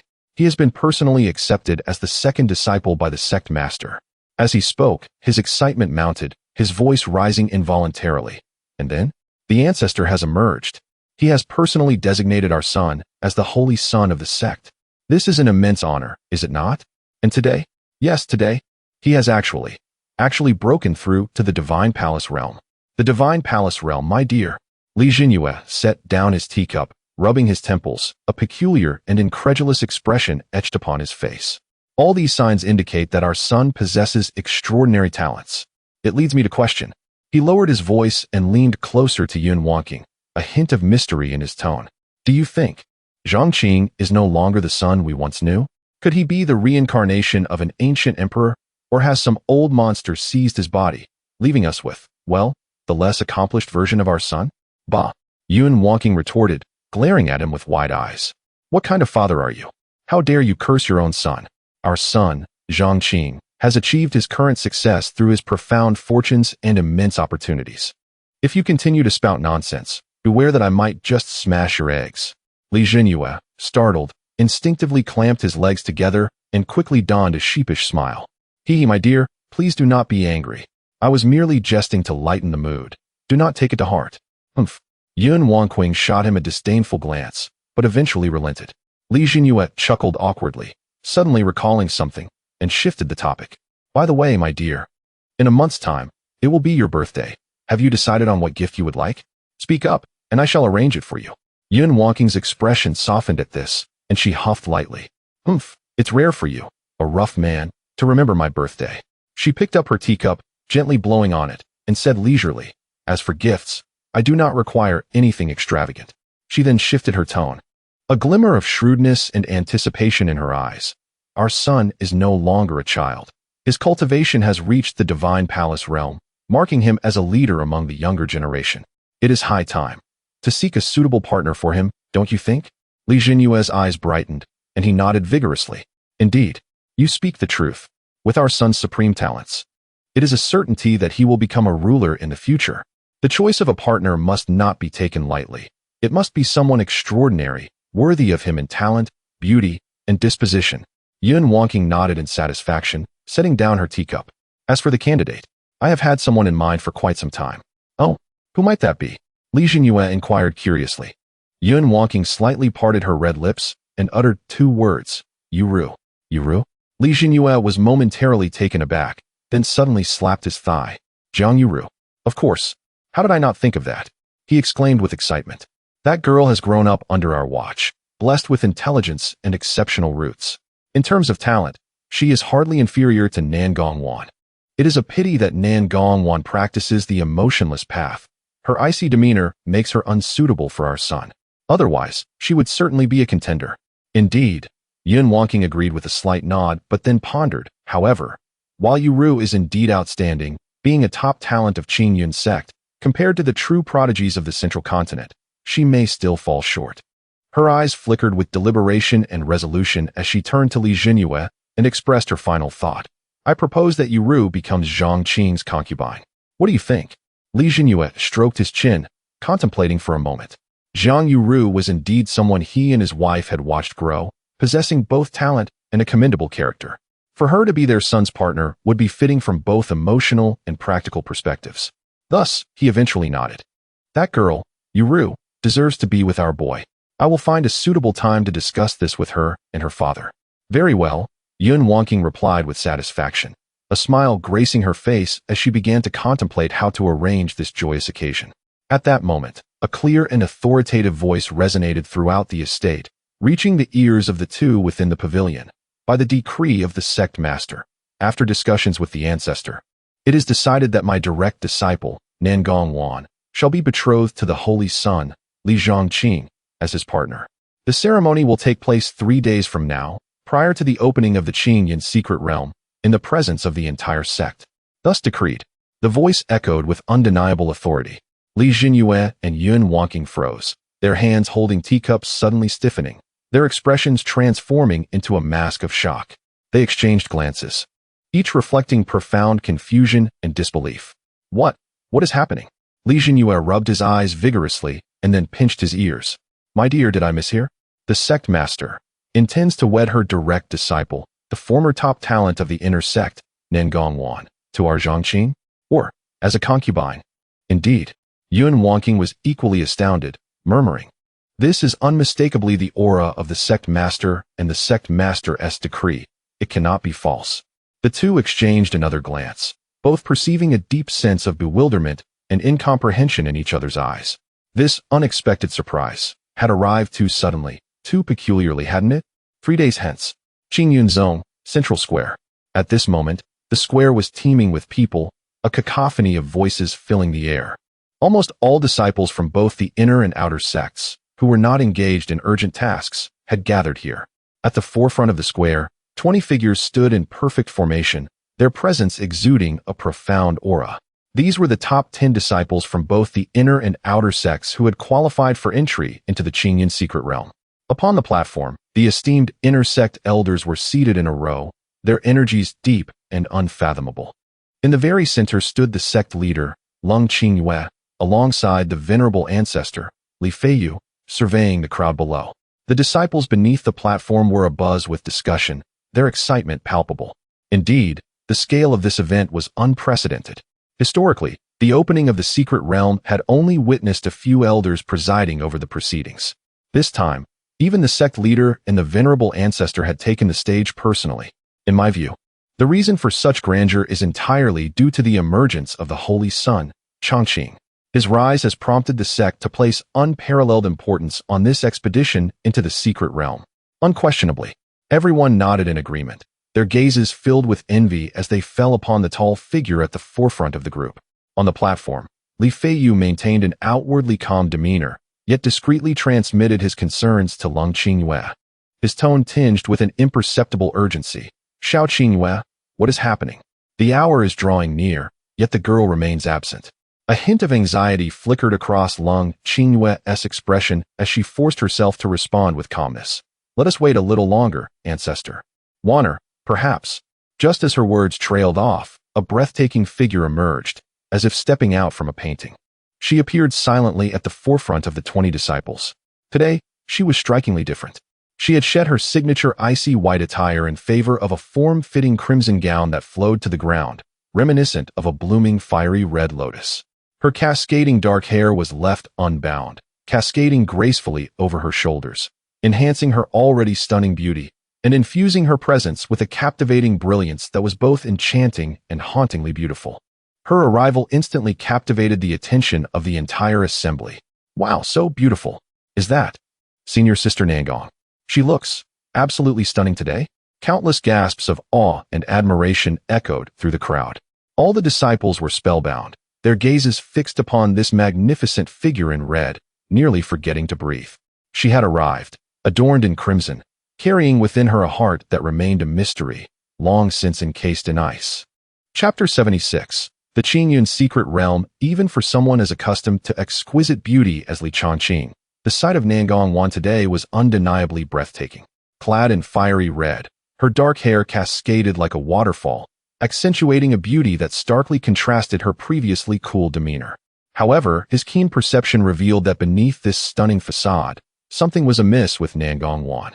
Her gaze was more hollow and frigid than ever, resembling a still pond, devoid of any ripples. It was a profound silence that followed the death of the heart. Li Changqing felt a stir in his heart, but chose not to delve deeper. To him, Nangong had always been a target within his plans, and now she was presented to him in such a manner, which he welcomed with open arms. Whether she was willing or not was beyond his consideration. Upon the high platform, as Nangong finally arrived as promised, the heavy weight in Li Feiyu and Lung Qingyue's hearts was finally lifted. "Qingyue, everyone is here. Let us commence," Li Feiyu conveyed telepathically. Lung Qingyue nodded slightly, suppressing the complex emotions within her, and stepped forward, her icy gaze sweeping across the assembly.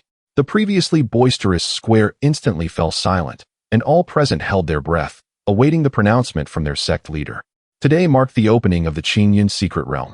Lung Qingyue's voice resonated clearly in every ear. Within the secret realm, opportunities and dangers coexisted. The 20 disciples who qualified could enter once the realm was opened. With a wave of her jade hand, 20 jade slips emanating a soft white light flew accurately towards the front row of disciples, hovering before them. These were the transmission slips for the secret realm.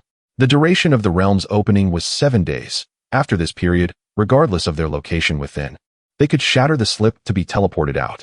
Naturally, in the face of danger, they could also break it to escape. She emphasized the importance of not missing the deadline, or else they would be trapped within the realm, with unpredictable consequences. Her tone shifted to one of gravity, bearing a warning.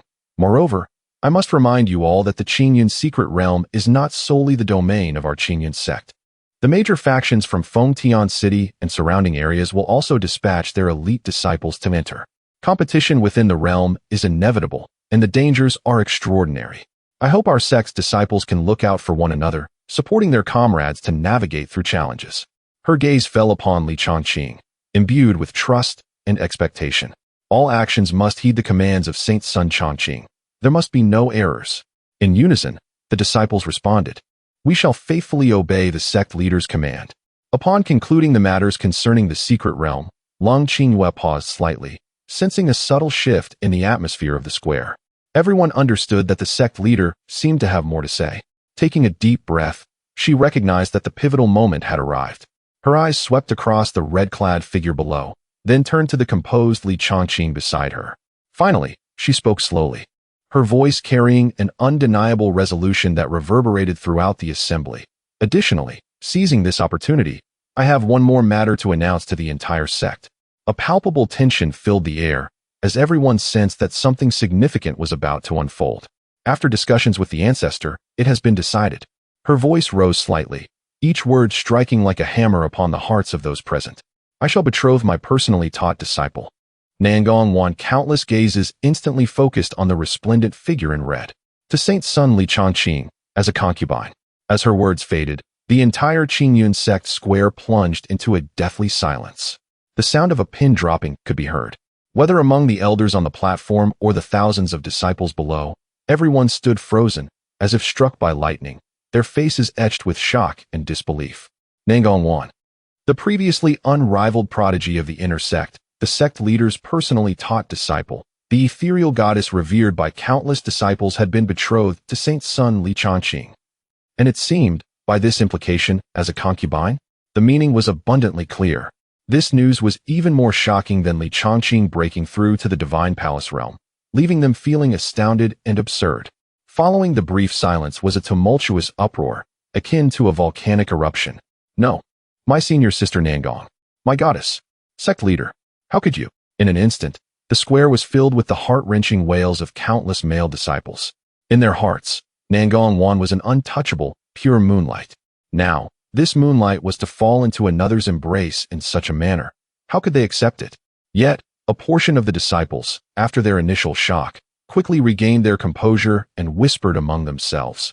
Alas, though difficult to accept, upon reflection, it seems somewhat reasonable. Indeed, what extraordinary talents the Saint Sun possesses. With the dual pupils of supremacy and a cultivation in the divine palace realm, he is destined to dominate the continent. Although senior sister Nangong is also a peerless genius, In comparison, to become a partner of the Saint Sun might not be a bad thing for her, however. The means of this union, the elders upon the platform wore complex expressions, seasoned and astute. They instantly comprehended the profound implications of the sect leaders' and ancestors' actions. This was a desperate measure to irrevocably bind the future behemoth, Li Changqing, to the Qingyun sect, even sacrificing their most outstanding personal disciple in the process. Some elders displayed shock, clearly not anticipating such an extreme decision. Others revealed sorrow in their eyes, lamenting the inevitable alteration of Nangongwan's path, while yet others, like the second elder Yang Xiao, harbored barely concealed jealousy and darkness. And many more chose silence, understanding that in the face of the sect's grand ambitions, personal desires held little significance, especially since this was the sect leader's own decree.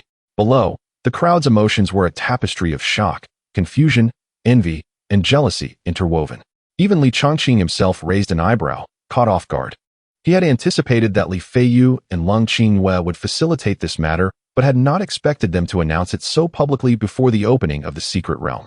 This effectively severed Nangongwan's retreat and thrust him into the eye of the storm. Conversely, standing a short distance away beside him, Chu Linger wore an expression of tranquility, even sporting a faint smile of pride. She seemed to have long since adapted to and accepted the undeniable truth that Li Changqing would never be her sole companion. Yet, at the heart of the matter, Nangongwan appeared to be an outsider. She remained standing there, draped in a crimson garment reminiscent of blood, her exquisite visage devoid of any emotion, her gaze hollow as it stared into the distance. She exhibited no response to the surrounding wails, the discussions, or even the words that would determine her fate. Leng Qingyue disregarded the commotion below.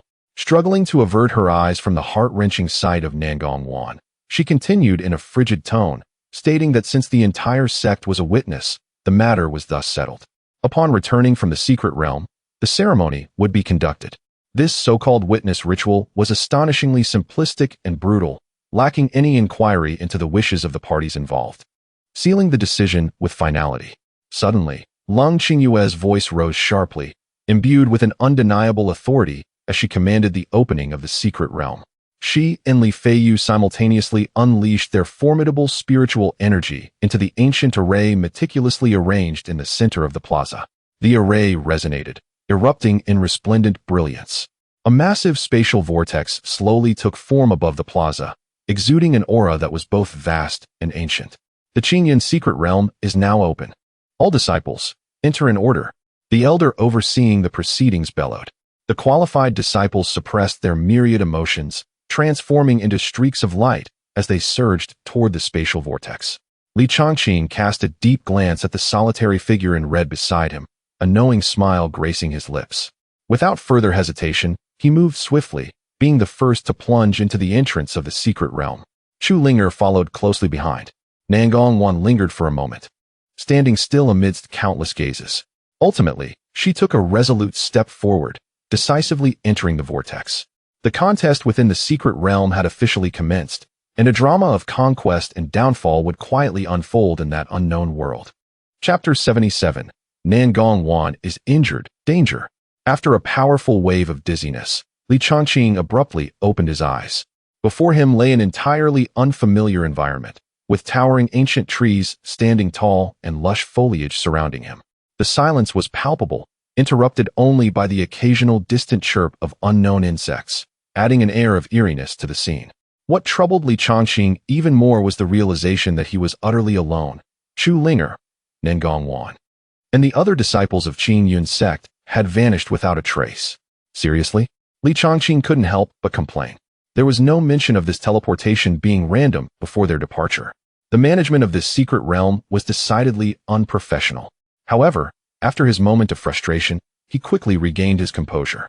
He had arrived here, so he must adapt. Complaining was futile. He had to move forward step by step, surveying his surroundings. He quietly expanded his consciousness to sense the environment. The immediate priority was to locate Linger. Resolute, Li Changqing chose a direction and began to make his way through the trees.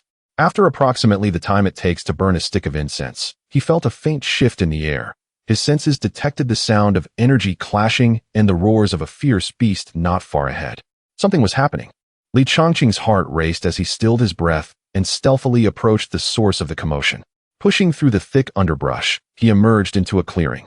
There, amidst an expanse of forest, stood an ancient giant tree covered in moss.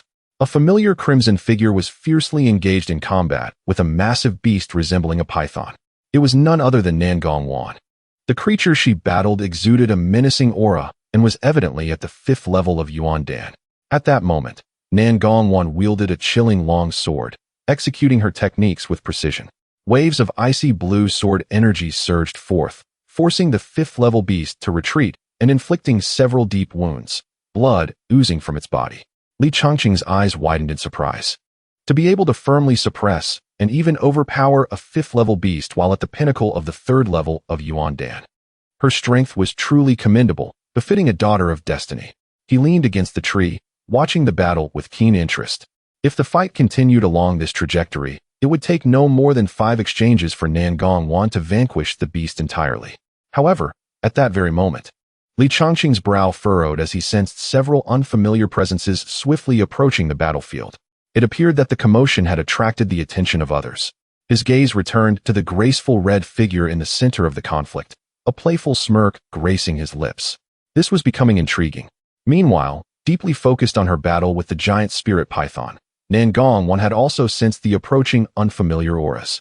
Her brows knitted in concern as her gaze darted to the ancient tree, where several glowing fruits emitted a radiant green light. A flicker of regret crossed her mind. The bilingua. Such a pity. She understood the peril of possessing something valuable. In her current state, facing the giant spirit python was already quite taxing. If she were to be ambushed by others, the situation would become dire. It seemed an arduous battle was inevitable. Her expression hardened as she increased her offensive, determined to resolve her immediate troubles swiftly. At the same time, hidden within the shadows of the nearby thicket, 3 figures lay in wait, their eyes intensely focused on the unfolding confrontation. Brother, that woman in red looks somewhat familiar. I think I saw her during the last Secret Realm opening. A strikingly beautiful girl whispered to the young man leading the group. The young man, whose demeanor bore a hint of ruthlessness, kept his gaze fixed on the bilingua atop the ancient tree, a greedy smile creeping onto his lips. Whoever she is, it matters not. Once she and the giant spirit python are both severely weakened, that will be our moment to strike. His eyes glimmered with excitement.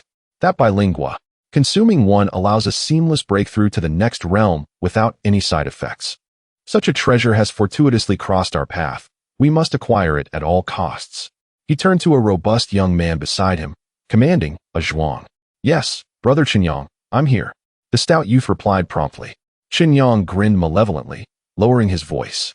In a moment, we will engage that woman and any others who may appear.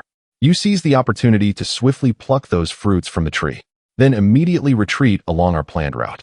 Remember to be discreet. Do not eat or hoard any for yourself. Understood? A zhuang scratched his head and chuckled. Got it, brother. You can count on me. I'm the most reliable. Just then, a sudden change erupted in the battlefield. The giant spirit python, seemingly enraged by Nangong Wan's relentless sword energy, let out a deafening roar. Its single horn erupted with a blinding yellow light, and its scales bristled as its power surged dramatically. Abandoning all defense, it charged at Nangong Wan with the ferocity of a cornered beast, intent on mutual destruction. The violent force collided with Nangong Wan's gathered ice sword energy, resulting in a thunderous explosion. Energy ripples radiated outward, forcing Nangong Wan to stagger back several steps.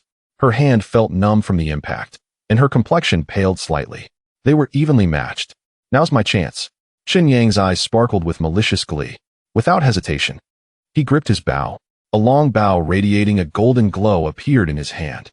He swiftly drew the string, and a golden arrow, infused with pure metal spiritual energy, shot forth with a piercing whistle, aimed directly at the exposed vulnerability in Nangong Wan's back.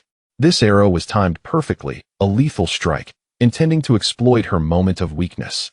Just as the arrow was on the verge of piercing her heart, Nangong Wan, acutely aware of murderous intent, snapped back to focus. Forcing down the tumultuous blood within her, she shouted, Xian Bing Jian Dan.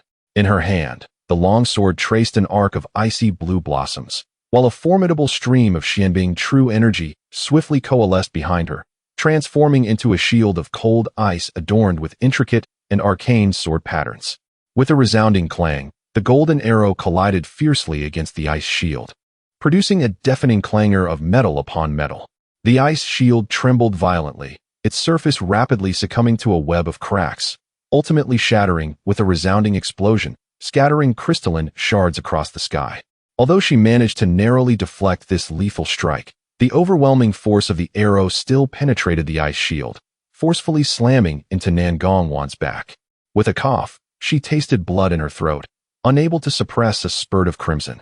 Her complexion turning as pale as a sheet, her breath faltering, clearly suffering from significant internal injuries. At that moment, the enraged giant spirit python seized this opportune moment, unleashing a bloodthirsty roar, opening its gaping maw, reeking of a nauseating stench, and lunged towards the staggering Nangongwan with intent to strike. Chapter 78. Wounded and wanting to flee?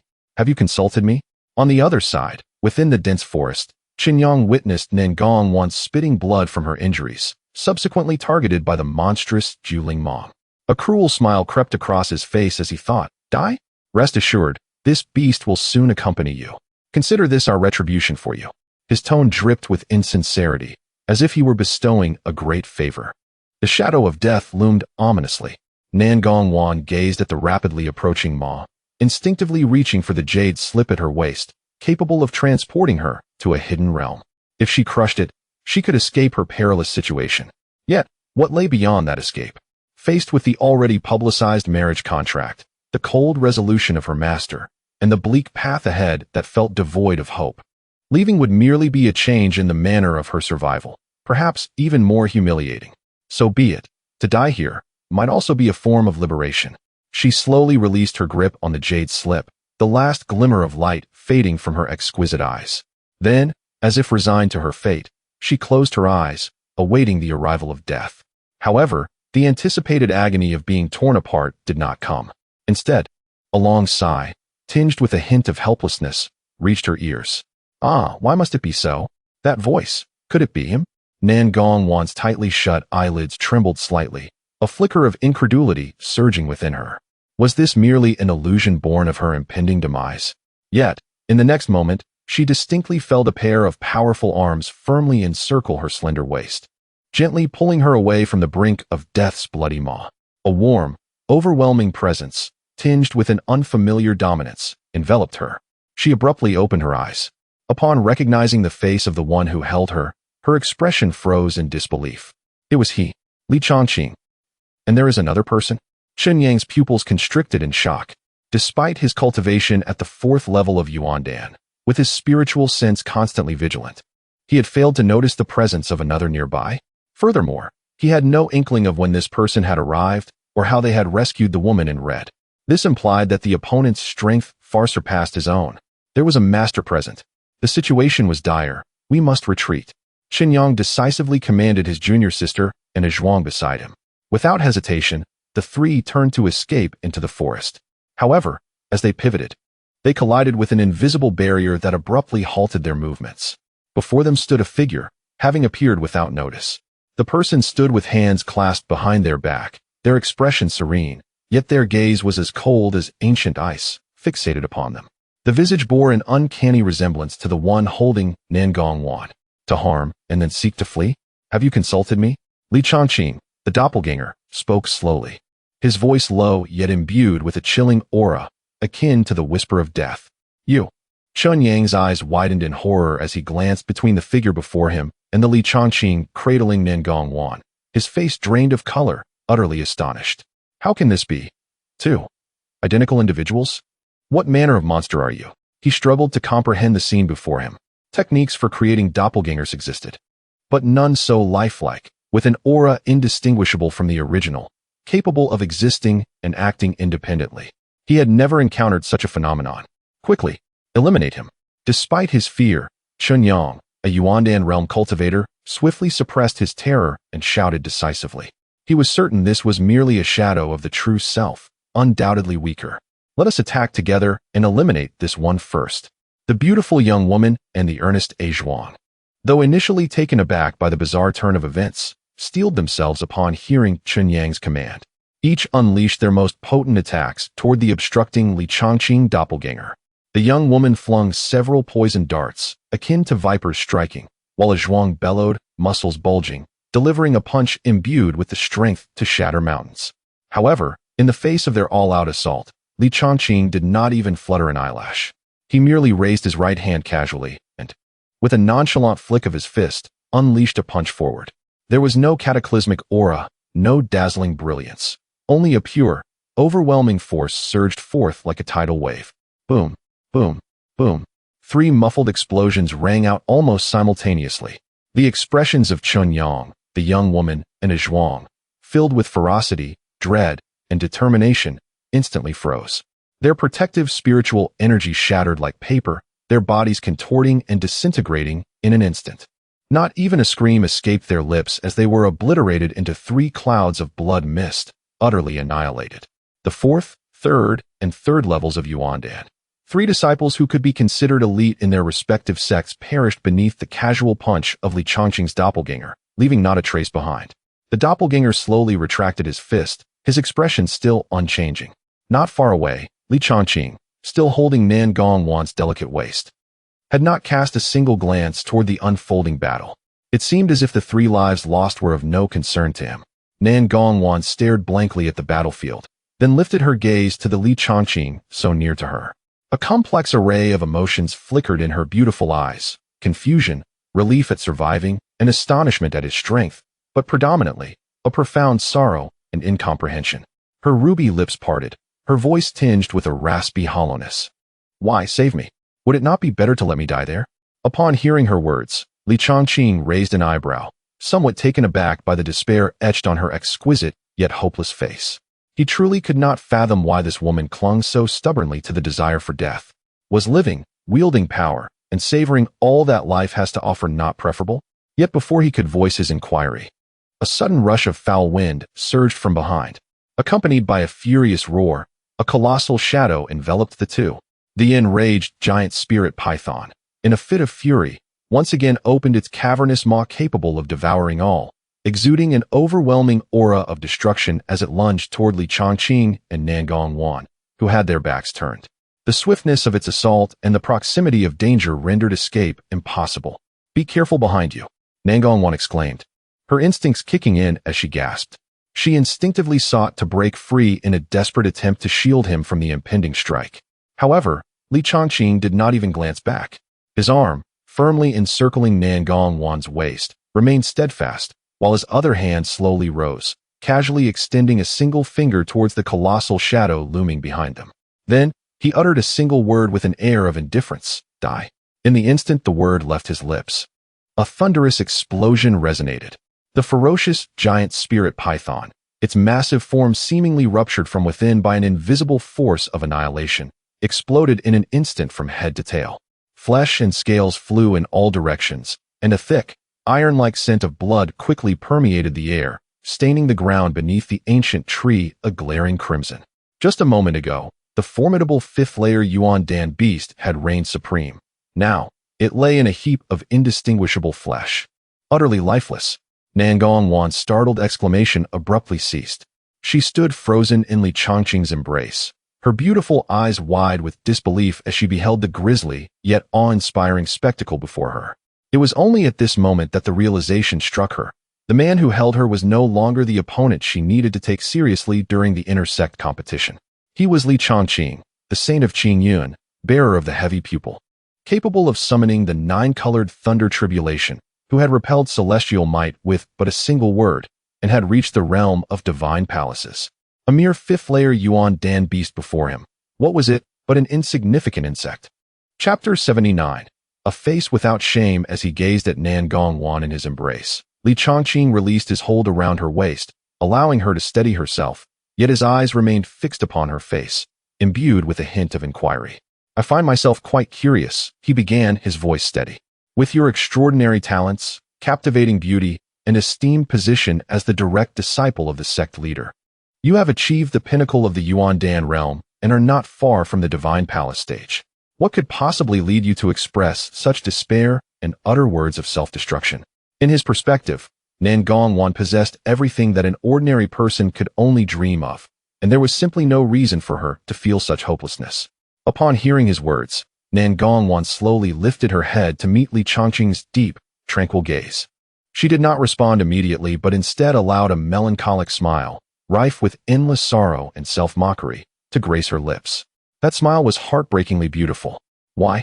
She whispered, her voice faint, as if it emanated from a distant realm.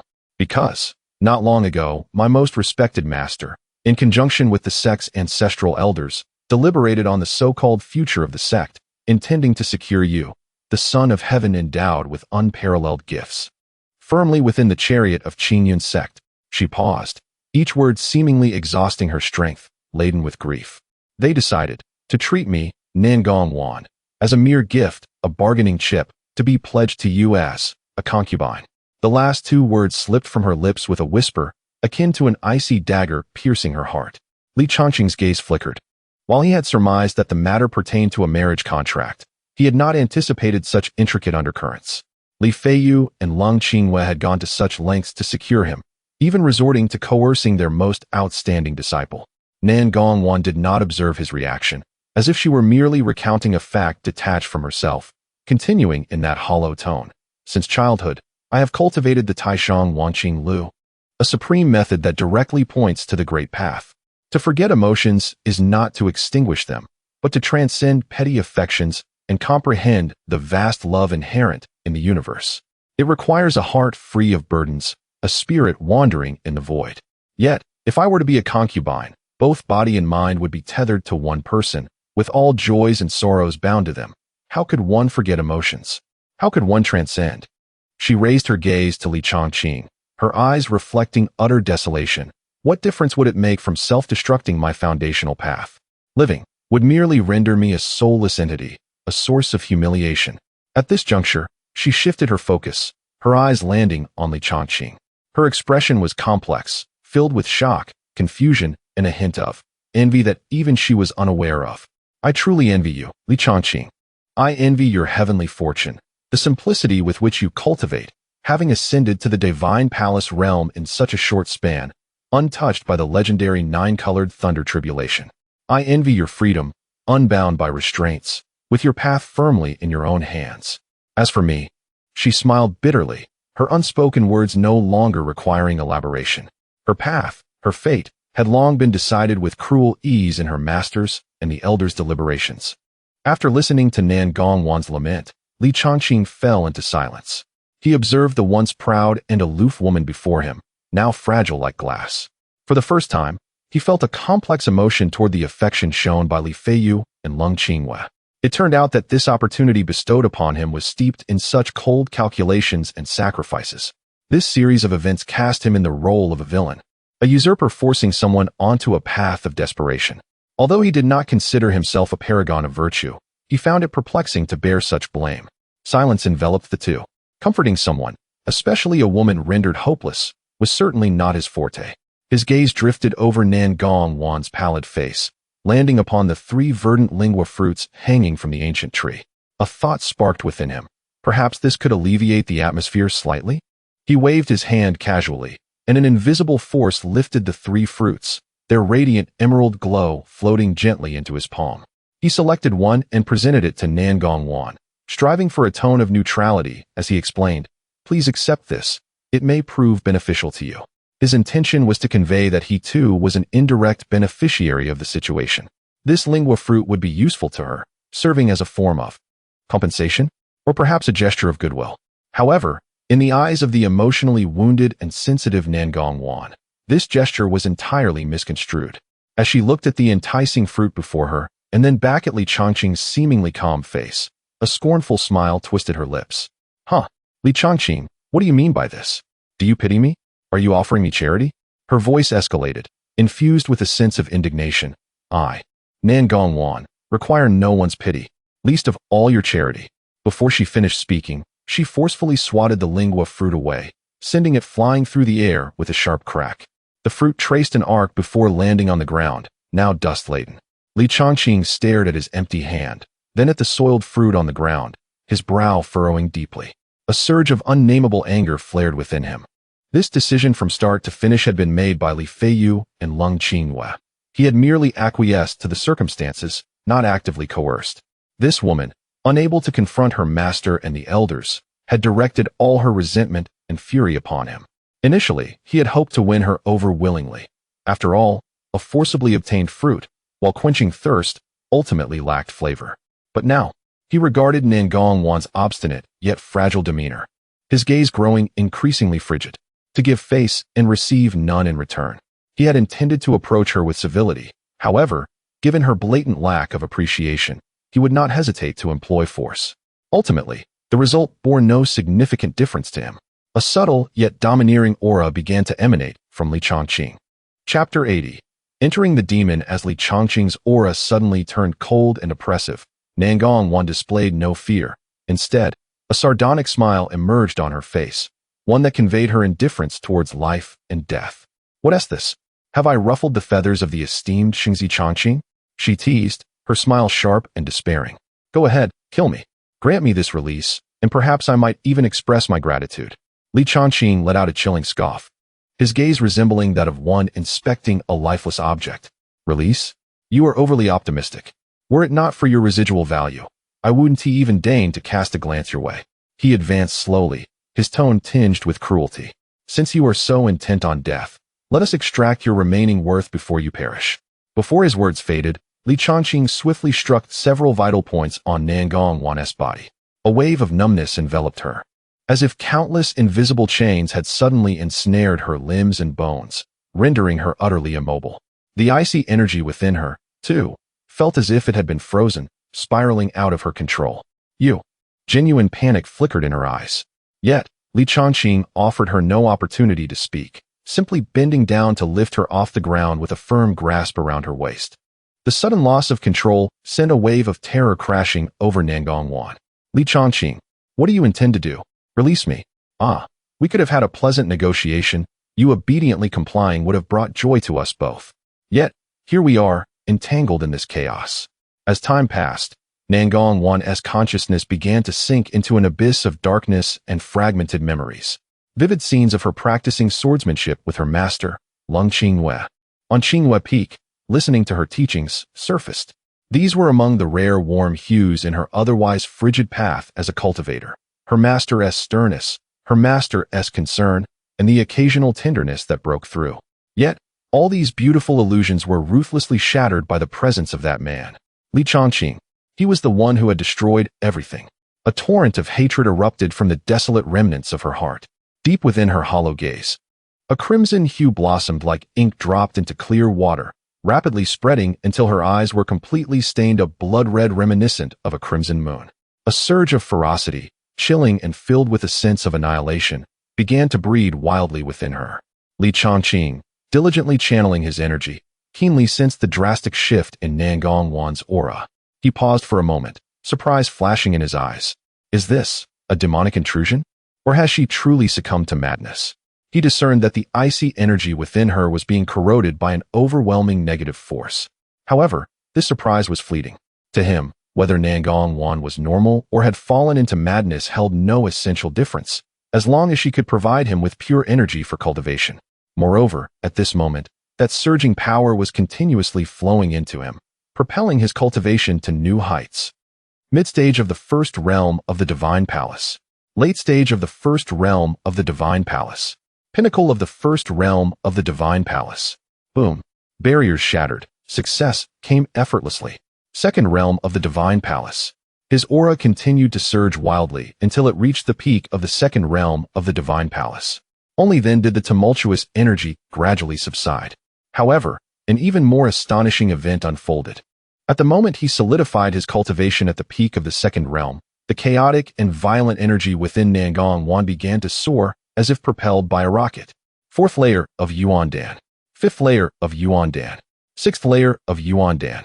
The momentum was unstoppable, effortlessly breaking through the layers of the Yuandan realm and reaching the pinnacle of the ninth layer of Yuandan. The threshold to the Divine Palace realm seemed merely a step away. This unexpected turn of events left Li Chongqing utterly bewildered. What is happening? His mind was filled with questions. Although his technique had a complementary effect, it primarily allowed him to absorb her energy, and he had not actively directed his cultivation back to her. Where did her sudden surge in power come from? Could it be due to her descent into madness? Demonic techniques often led to rapid advancements, but with an unstable foundation, they posed significant risks. Nangong Wan's current state was evidently abnormal. Yet, after a brief moment of astonishment, a greater joy replaced Li Changqing's confusion. Regardless of how she had broken through, her elevation in rank was tangible. The higher her realm, the more robust her essence, thus benefiting him immensely. With this thought, he ceased to ponder the bizarre changes occurring within Nangong Wan and devoted all his focus to the operation of his cultivation technique. Boom. Time passed, perhaps 3 hours or longer, accompanied by a resonating roar from the depths of his soul. Li Changqing's aura surged once more, imbued with a power far greater than before. Third realm of the divine palace, shattered. Meanwhile, within Nangong Wan's scarlet eyes, hatred and demonic energy intertwined, nearly coalescing into a tangible form. Her cultivation remained firmly at the peak of the 9th layer of Yuan Dan, yet her aura was rife with ominous and destructive energy. Chapter 81. Fortuitous Misfortune. Xianbing Majia body, gazing into the eyes of Nangong Wan, now filled solely with hatred, and sensing the unrestrained aura of malevolence surrounding her, Li Changqing's brow furrowed deeply. The situation was far more dire than he had anticipated. This was no mere imbalance of the mind. She had irrevocably descended into the demonic path. The dense malevolent energy enveloping her, should she leave this secret realm and manifest in the outside world, would undoubtedly incite the relentless pursuit of all self-proclaimed righteous cultivators. In her current state, there was no hope for salvation. He rose slowly, methodically adjusting his slightly disheveled attire. His gaze regained the previous chill and indifference, as if the several hours of cultivation had left no ripple upon his heart. He gestured lightly towards the crumpled form of Nangong Wan, dispelling the restraints binding her. Her body suddenly regained freedom. Nangong Wan sprang up from the ground, wholly ignoring the intense discomfort and pain coursing through her body. Her right hand, shrouded in thick black demonic energy, clawed toward Li Changqing's throat with a piercing howl and a tempest of wrath. Li Changqing, I will kill you. Her voice was hoarse and twisted, brimming with a madness bent on annihilation. Yet, Li Changqing did not even blink. A resonant hum filled the air as a golden dragon essence materialized, manifesting as an invisible barrier that steadfastly shielded him. Nangong Wan's claws, potent enough to rend apart a Yuan Dan realm cultivator, collided with the golden barrier, producing a muffled thud, yet failing to stir even the slightest ripple. All the malevolent energy was incinerated and purified upon contact with the pure dragon essence. Presumptuous, Li Changqing spoke softly, his voice unassuming, yet seemingly imbued with an intangible force of law. As his words fell, the golden barrier trembled slightly, unleashing a tremendous backlash of power. Nangong Wan was struck as if by a mighty blow, hurtling backward like a severed kite. In midair, she spewed forth a mouthful of blood, crashing violently to the ground several paces away and kicking up a cloud of dust. Struggling to lift her head, her face smeared with mud and blood, her crimson eyes fixated fiercely on Li Changqing. Kill. I will kill you. She pressed her hands against the ground, the malevolent energy surging once more as she attempted to rise again. However, this time, Li Changqing offered her no opportunity. He casually raised his right hand, directing it toward her, and pressed down gently. A thunderous, invisible weight descended upon her, enveloping Nangong Wan completely. Her recently arched form was brutally forced back to the earth, embedding her deeply within, creating a human-shaped indentation. Her bones groaned under the unbearable pressure, the malevolent energy nearly dissipating. Li Changqing looked down upon her, pinned to the ground as if nailed there, his voice cold and measured. Nangong Wan, you have utterly succumbed to the demon. Should you leave Qingyun's secret realm in your current state, you will be relentlessly hunted by righteous cultivators, with no hope for survival. He paused, his tone carrying an air of condescension. As a benevolent gesture, I, the Holy Sun, am willing to grant you one final opportunity. Recognizing that you still hold some value, submit to me, remain by my side like a docile dog, and I shall ensure your safety. Yet, at this moment, Nangong Wan appeared to be entirely consumed by her inner demons, devoid of reason or thought. In her eyes, only boundless hatred for Li Changqing remained. I will kill you. I will kill you. Like a cornered beast, she struggled desperately within the pit, her body thrumming with chaotic, malevolent energy, striving to break free from the mountain-like weight of his pressure. Even as her bones fractured, she persisted. Only one thought consumed her mind: to tear apart the man before her. Observing her frenzied state, Li Changqing's brow slightly furrowed, and then he focused his mind. System: display Nangong Wan's current attribute panel. Beep. Generating target attribute panel. Name: Nangong Wan. Realm: peak 9th layer of Yuan Dan realm, demonic Yuan. Physique: Xianbing Majiao body, transformed from Xianbing spirit body, merging the powers of extreme cold and demonic energy. Comprehensive talent: golden recent events, key. 1. Heart shattered, succumbed to the demonic path, due to her master and ancestor forcibly betrothing her to Li Changqing as a concubine. Her steadfast commitment to the path of forgetting emotions was utterly obliterated, leading to endless despair and hatred. Her original path now severed, she faced no possibility of transcending to the divine palace realm. 2. Forced union, unexpected transformation. During the involuntary union with Li Changqing, the extreme humiliation, pain, and hatred awakened the extreme negative energy hidden within her, inadvertently triggering a transformation of her Xianbing spirit body into the more formidable and bizarre Xianbing Majiao body. 3. Path of the Demon. Extraordinary talent. After successfully succumbing to the demonic path and undergoing a transformation of her physique, her cultivation is no longer confined by the Taishang Wanqing record, allowing her to freely absorb the malevolent energy and negative forces of heaven and earth. Her talent and potential have surpassed her previous self, with an accelerated cultivation speed. Upon reviewing the information on the system panel, a flicker of surprise crossed Li Changqing's eyes, followed by a wry smile curving his lips. So it is fortuitous misfortune? No, perhaps it is better described as rebirth through destruction? He had not anticipated that his forceful possession, combined with her own despair and hatred, would inadvertently forge a more powerful Nangong Wan. The Xianbing Majiao body, golden talent, no longer constrained by the trifling path of forgetting emotions. Her cultivation speed would indeed be swifter. This was truly a perfect cauldron tailored for him, brimming with infinite potential. As he observed the still frenzied Nangong Wan below, the coldness in his gaze softened slightly, replaced by an appraisal akin to that of a precious artifact, mingled with a sense of possessiveness. It seems I have spared myself the trouble of assisting her in changing her cultivation methods in the future. However, in this untamed state, she is far from suitable. What I require is a stable ally who can bolster my cultivation, not a frenzied entity constantly seeking to retaliate. Chapter 82. Emperor Tier Cultivation Method. 9 Netherworld devouring demon art. In her current state, no matter how high her innate talent, she was of no use to him. Instead, she was a bomb waiting to explode at any moment. Since her reason had already been lost, he would forcibly imprint her, making her submit from instinct. He pointed his fingers like a sword, and a point of chaotic light suddenly ignited at his fingertips, a fusion of the power of his dual pupil origin and his dragon essence true chi. He traced through the empty air, and one mysterious, profound dark golden rune after another condensed in the space before him, emanating an ancient and majestic aura, as if containing the laws that enslave souls. Go! Li Changqing flicked his fingers, and those dozens of dark gold runes, as if possessing life, instantly vanished into the center of Nangong Wan's brow. Arg!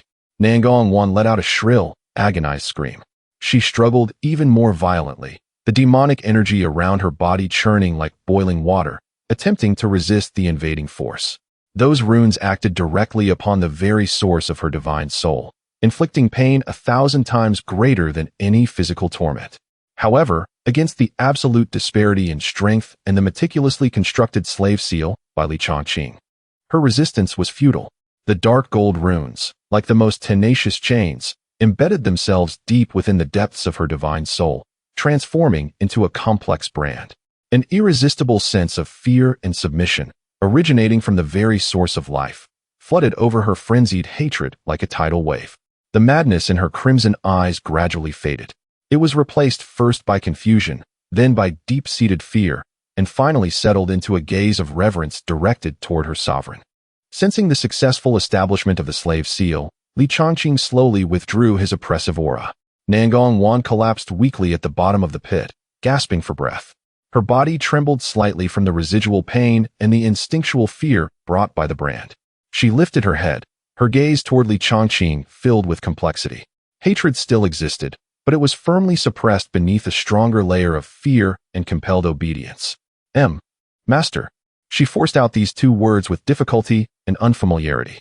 Her voice was hoarse, carrying humiliation, yet she could not defy the command etched deep within her soul.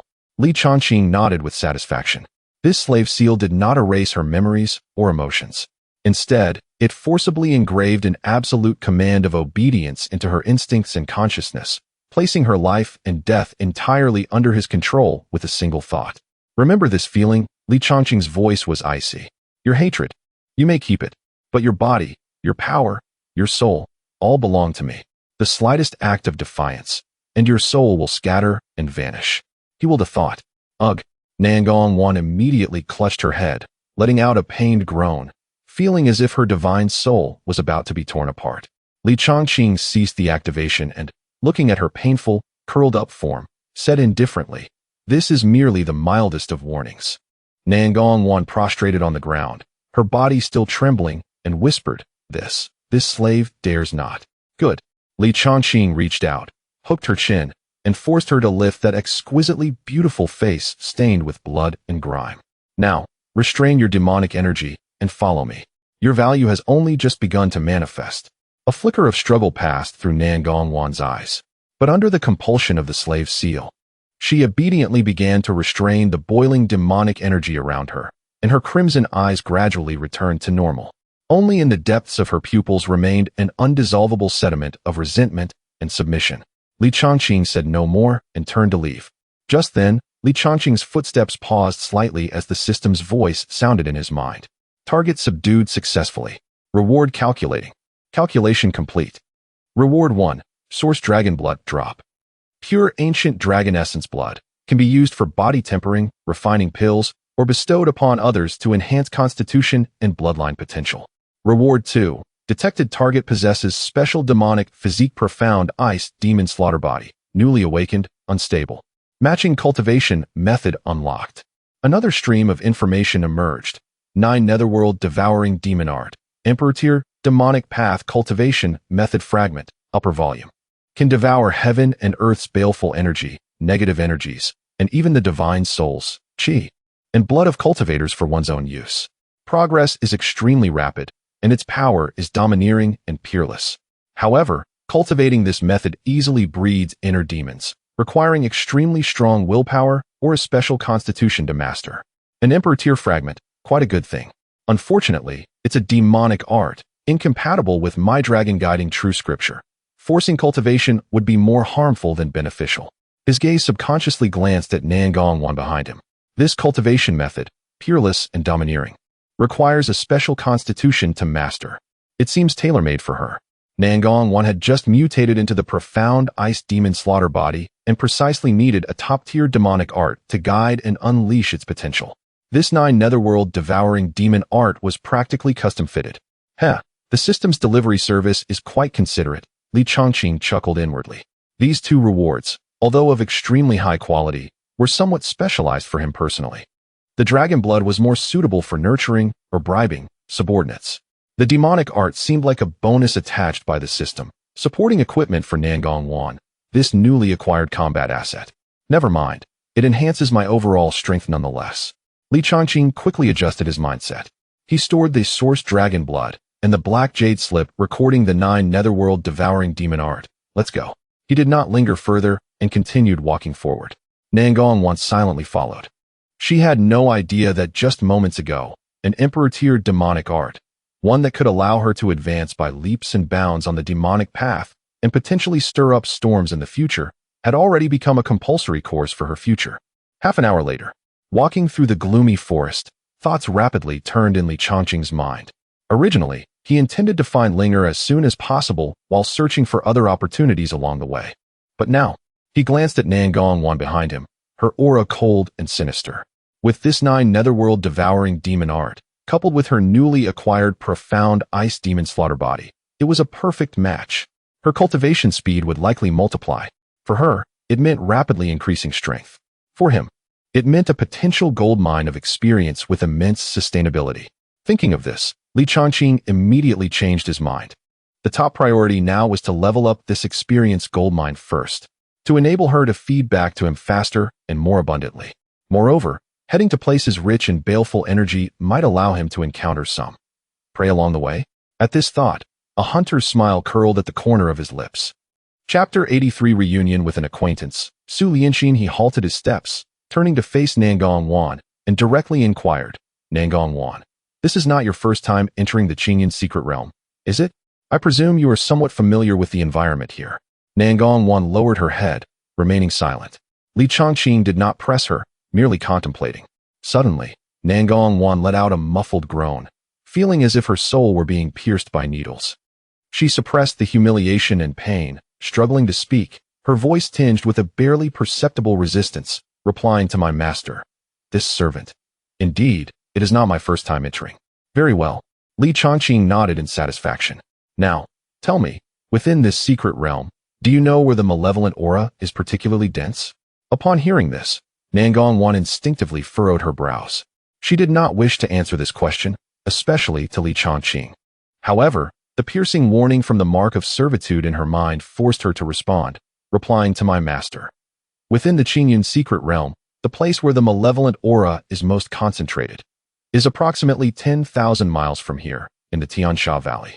She paused, seemingly recalling something, her tone becoming grave. It is said that the Tiansha Valley is an extremely ominous place, where the malevolent aura thickens into a tangible form, transforming into fierce winds that can erode one's soul.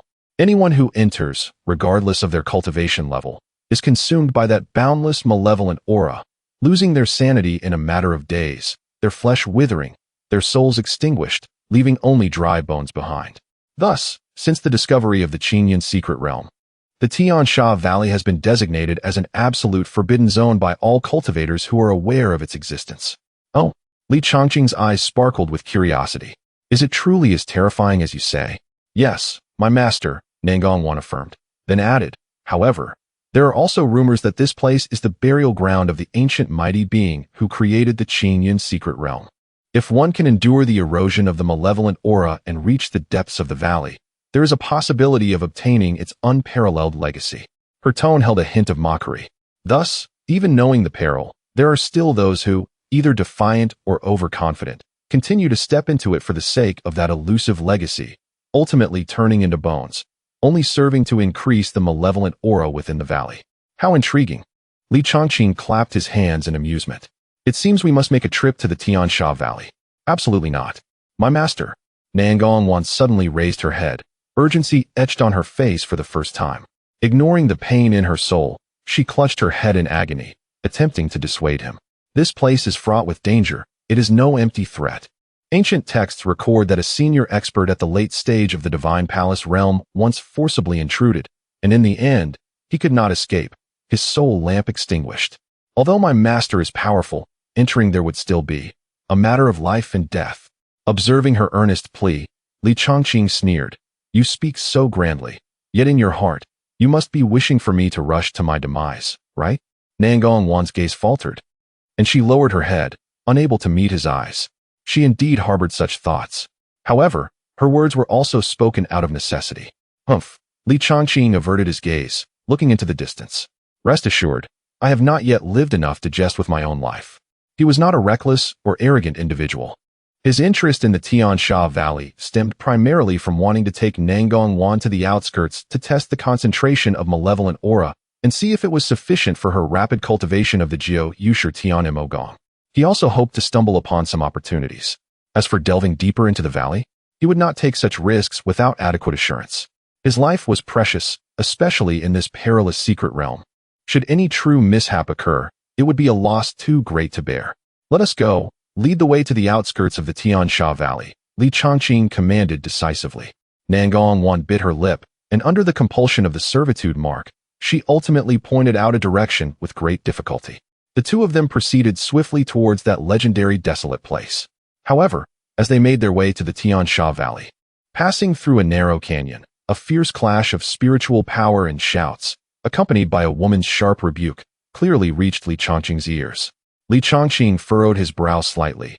He had no desire to meddle in others' affairs, and only wished to reach the Tiansha Valley as quickly as possible. Yet, just as he prepared to disregard the commotion, A vaguely familiar aura abruptly halted him in his tracks. This aura, with a thought. His vast consciousness silently spread like an invisible tide, instantly enveloping the entire canyon. The scene unfolded clearly in his mind.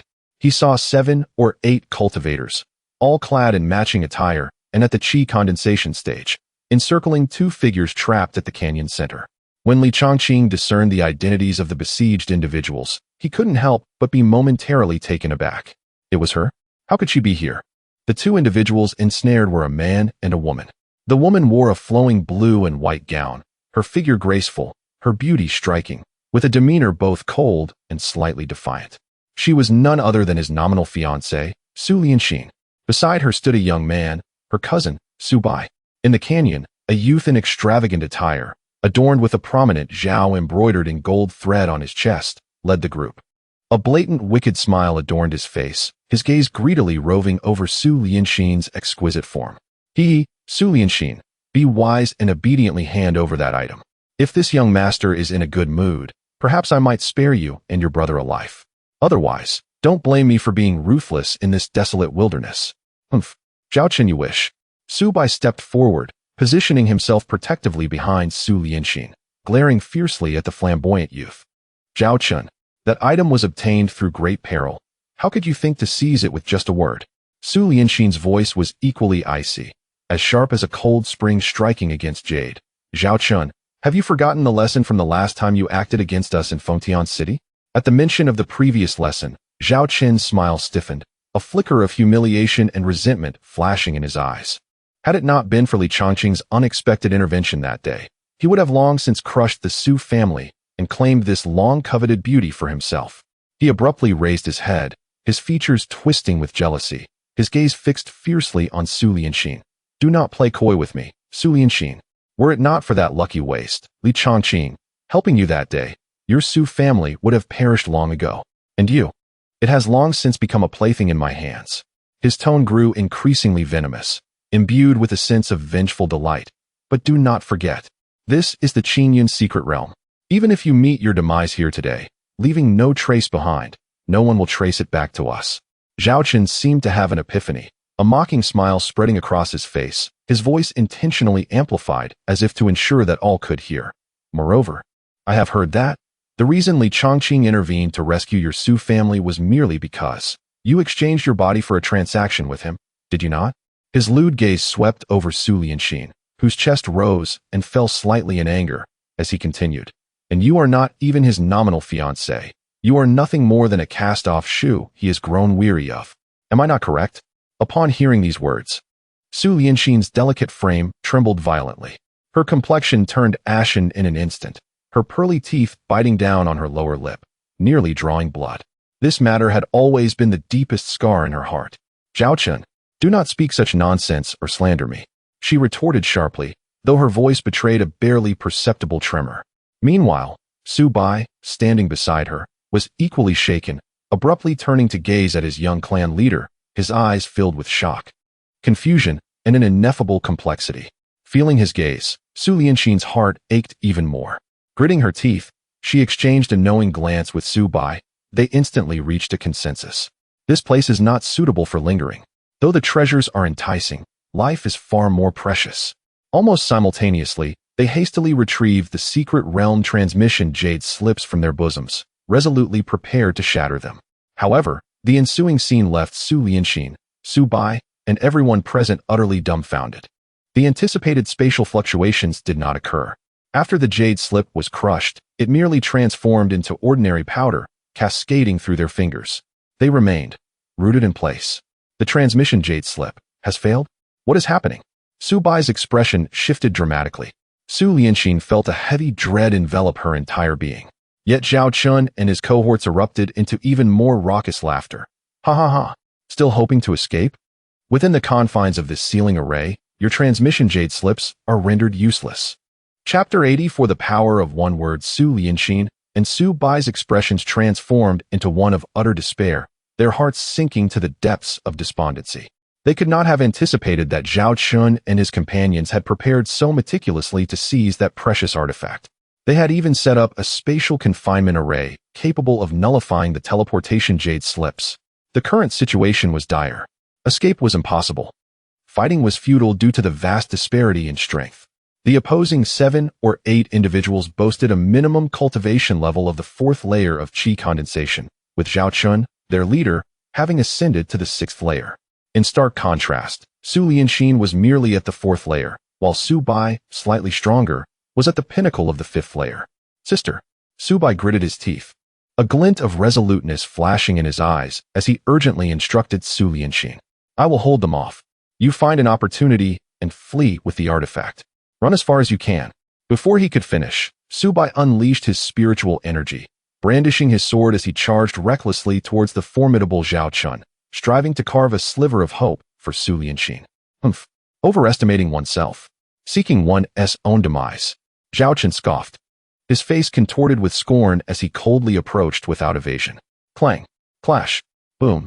In an instant, they collided, the clash of sword light and fist shadows producing a cacophony of noise. However, the difference between the 5th and 6th layers of qi condensation was stark, revealing a clear divide in power. Moreover, Zhao Chun hailed from a prominent family, his cultivation techniques, martial skills, and weapons far surpassing those of Su Bai. Within merely 2 or 3 exchanges, Zhao Chun struck Su Bai squarely in the chest with a brutal palm strike, sending him hurtling backward like a kite with a severed string. Blood spewed from his mouth as he crashed to the ground, his sword slipping from his grasp, evidently suffering serious internal injuries and temporarily incapacitated. Su Bai? Su Lianxin cried out in alarm, her heart racing. She attempted to rush to him, but was obstructed by 2 Zhao family disciples at the 5th layer of qi condensation, their malicious grins blocking her escape. Zhao Chun adjusted his robes and strolled over to where Su Bai struggled to rise, placing a foot on his back, pinning him firmly to the ground. He then lifted his gaze, casting a mocking and greedy glance at the encircled Su Lianxin. Su Lianxin, oh Su Lianxin, TSK. Today is your day of reckoning. Zhao Chun's tone dripped with mockery, brimming with the arrogance of a victor. Without that useless Li Chongqing to back you, do you truly believe you can escape my grasp? His gaze roamed lasciviously over Su Lianxin's trembling form, wrought with anger and fear, as he proposed an utterly shameless bargain. Hand over the treasure, and then accompany me for a night. If you serve me well and satisfy me, perhaps I shall show mercy and spare your lives. What say you? At his words, Zhao Chun's sycophants erupted into a cacophony of lewd and raucous laughter, their crude remarks echoing around them. Fury coursed through Su Lianxin's veins, her exquisite face drained of color, leaving only a profound sense of humiliation and resolve. She clenched her teeth, enunciating each word with determination. Zhao Chun, you shall not. Even if I perish, I will never let you succeed. Nor will I allow you to defile me in any way. You refuse my hospitality? Then it shall be your undoing. Zhao Chun's expression darkened as he barked, seize her. Remember, alive. Do not let her die. As he spoke, the Zhao family disciples, who had long been poised for action, surged towards Su Lianxin from all directions. Spiritual energy swiftly sealed off all her possible escape routes. Seeing no hope for survival, and with Su Bai gravely injured on the ground, facing the imminent clutches of her foes and the threat of humiliation, a flicker of utter despair crossed Su Lianxin's eyes, which swiftly morphed into a frenzied resolve to perish alongside her enemies. A poignant and resolute smile graced her lips as she gazed at the approaching assailants, her voice as cold as iron. You wish to capture me? Then you shall accompany me to the grave. As her words fell, a bead the size of a longan, deep purple with threads of silver lightning entwined around it, materialized in her hand. The moment the bead appeared, an overwhelming wave of destructive energy surged forth. The Tianleizhu, Zhao Chun, once brimming with confidence, felt the wave of annihilation wash over him, his sinister smile freezing instantly, replaced by sheer terror and disbelief. This Tianleizhu was a one-time-use ultimate weapon, its power equivalent to the full-force strike of a Yuan Dan realm cultivator. If detonated, everyone in this confined valley would be reduced to ashes. Not good. Quickly, stop her. Zhao Chun's voice trembled with fear as he retreated frantically, shouting at the top of his lungs. However, Su Lianxin, resolute in her death wish, was not one they could deter. A tragic smile adorned her face as she prepared to detonate the Tianleizhu without hesitation. In that critical moment, an uncontrollable figure emerged in Su Lianxin's mind. It was Li Chongqing, the one who had descended like a deity during her family's darkest hour, forcefully repelling the Zhao family to her aid. Despite the external rumors and the nature of their transaction, at that moment, he had indeed been the only light illuminating her dark world. Alas, she would never see him again. A single tear, mingled with complex emotions, silently slipped from her eye. She closed her eyes, bracing herself for the impending destruction. Yet, the cataclysmic explosion she anticipated did not occur. A calm, indifferent word, imbued with an overwhelming majesty, resonated deeply within each soul present, bearing an undeniable suppressive force. Jean. Merely a single word. Time seemed to freeze in that instant. The Tianlai Zhu, on the brink of unleashing its devastating energy, saw its violent flickering lightning extinguished abruptly. The wave of destruction dissipating into nothingness, reducing it to an ordinary glass bead. The Zhao family disciples, lunging towards Su Lianxin, including the frantically retreating Zhao Chun, found themselves frozen in place as if ensnared by a binding spell. Their expressions were petrified, filled with shock and disbelief. Who was it? A single word wielded such divine power. Even the impending explosion of the Tianlai Zhu could be forcibly suppressed. Su Lianxin sensed the anomaly as well. She abruptly opened her tear-filled eyes, gazing blankly at the now silent Tianlai Zhu in her hand, as well as the enemies around her who resembled lifeless clay sculptures. She suddenly felt a stirring within her. She abruptly lifted her head to glance towards the entrance of the valley. There, at an unknown moment, a figure had appeared, clad in a blue robe and standing with hands clasped behind. He wore an expression of tranquil indifference, as if he were merely taking a leisurely stroll through the garden. If not Li Changqing, then who else could it be? Chapter 85. Is this my hand? It is him. Su Lianxin's beautiful eyes widened in an instant, gazing incredulously at the calm and solitary figure at the entrance of the valley. Within her heart, which was engulfed in despair, it felt as though a massive stone had been cast into the depths, stirring up monstrous waves. How did he arrive? Is it mere coincidence? Similarly, upon recognizing the visitor, Zhao Qin's shock far surpassed that of Su Lianxin's by 100-fold. How? How is this possible? Li Changqing. Why has he come again? Zhao Qin's pupils contracted sharply, a chill ascending from his feet to the crown of his head. Could it be that the information the ancestor conveyed to me was all a fabrication? His mind instantly recalled the words of the family elder. The relationship between the Su family and Li Changqing was merely a transaction. Once the storm has passed, we can strike to annihilate the Su family without delay. No, the ancestor could not possibly deceive me. Zhao Qin's heart roared in protest. Yet the living, breathing Li Changqing before him, along with the terrifying display of power that had just subdued the Tianlai Pearl, relentlessly battered his understanding. Could it be he came for Su Lianxin? A more horrifying thought emerged. However, at this moment, Zhao Chun had no time to delve into why Li Changqing was present. He was no fool. The ease with which Li Changqing quelled the Tianlai Pearl indicated a strength far beyond his imagination. It might even surpass that of his family elder by several folds. Escape.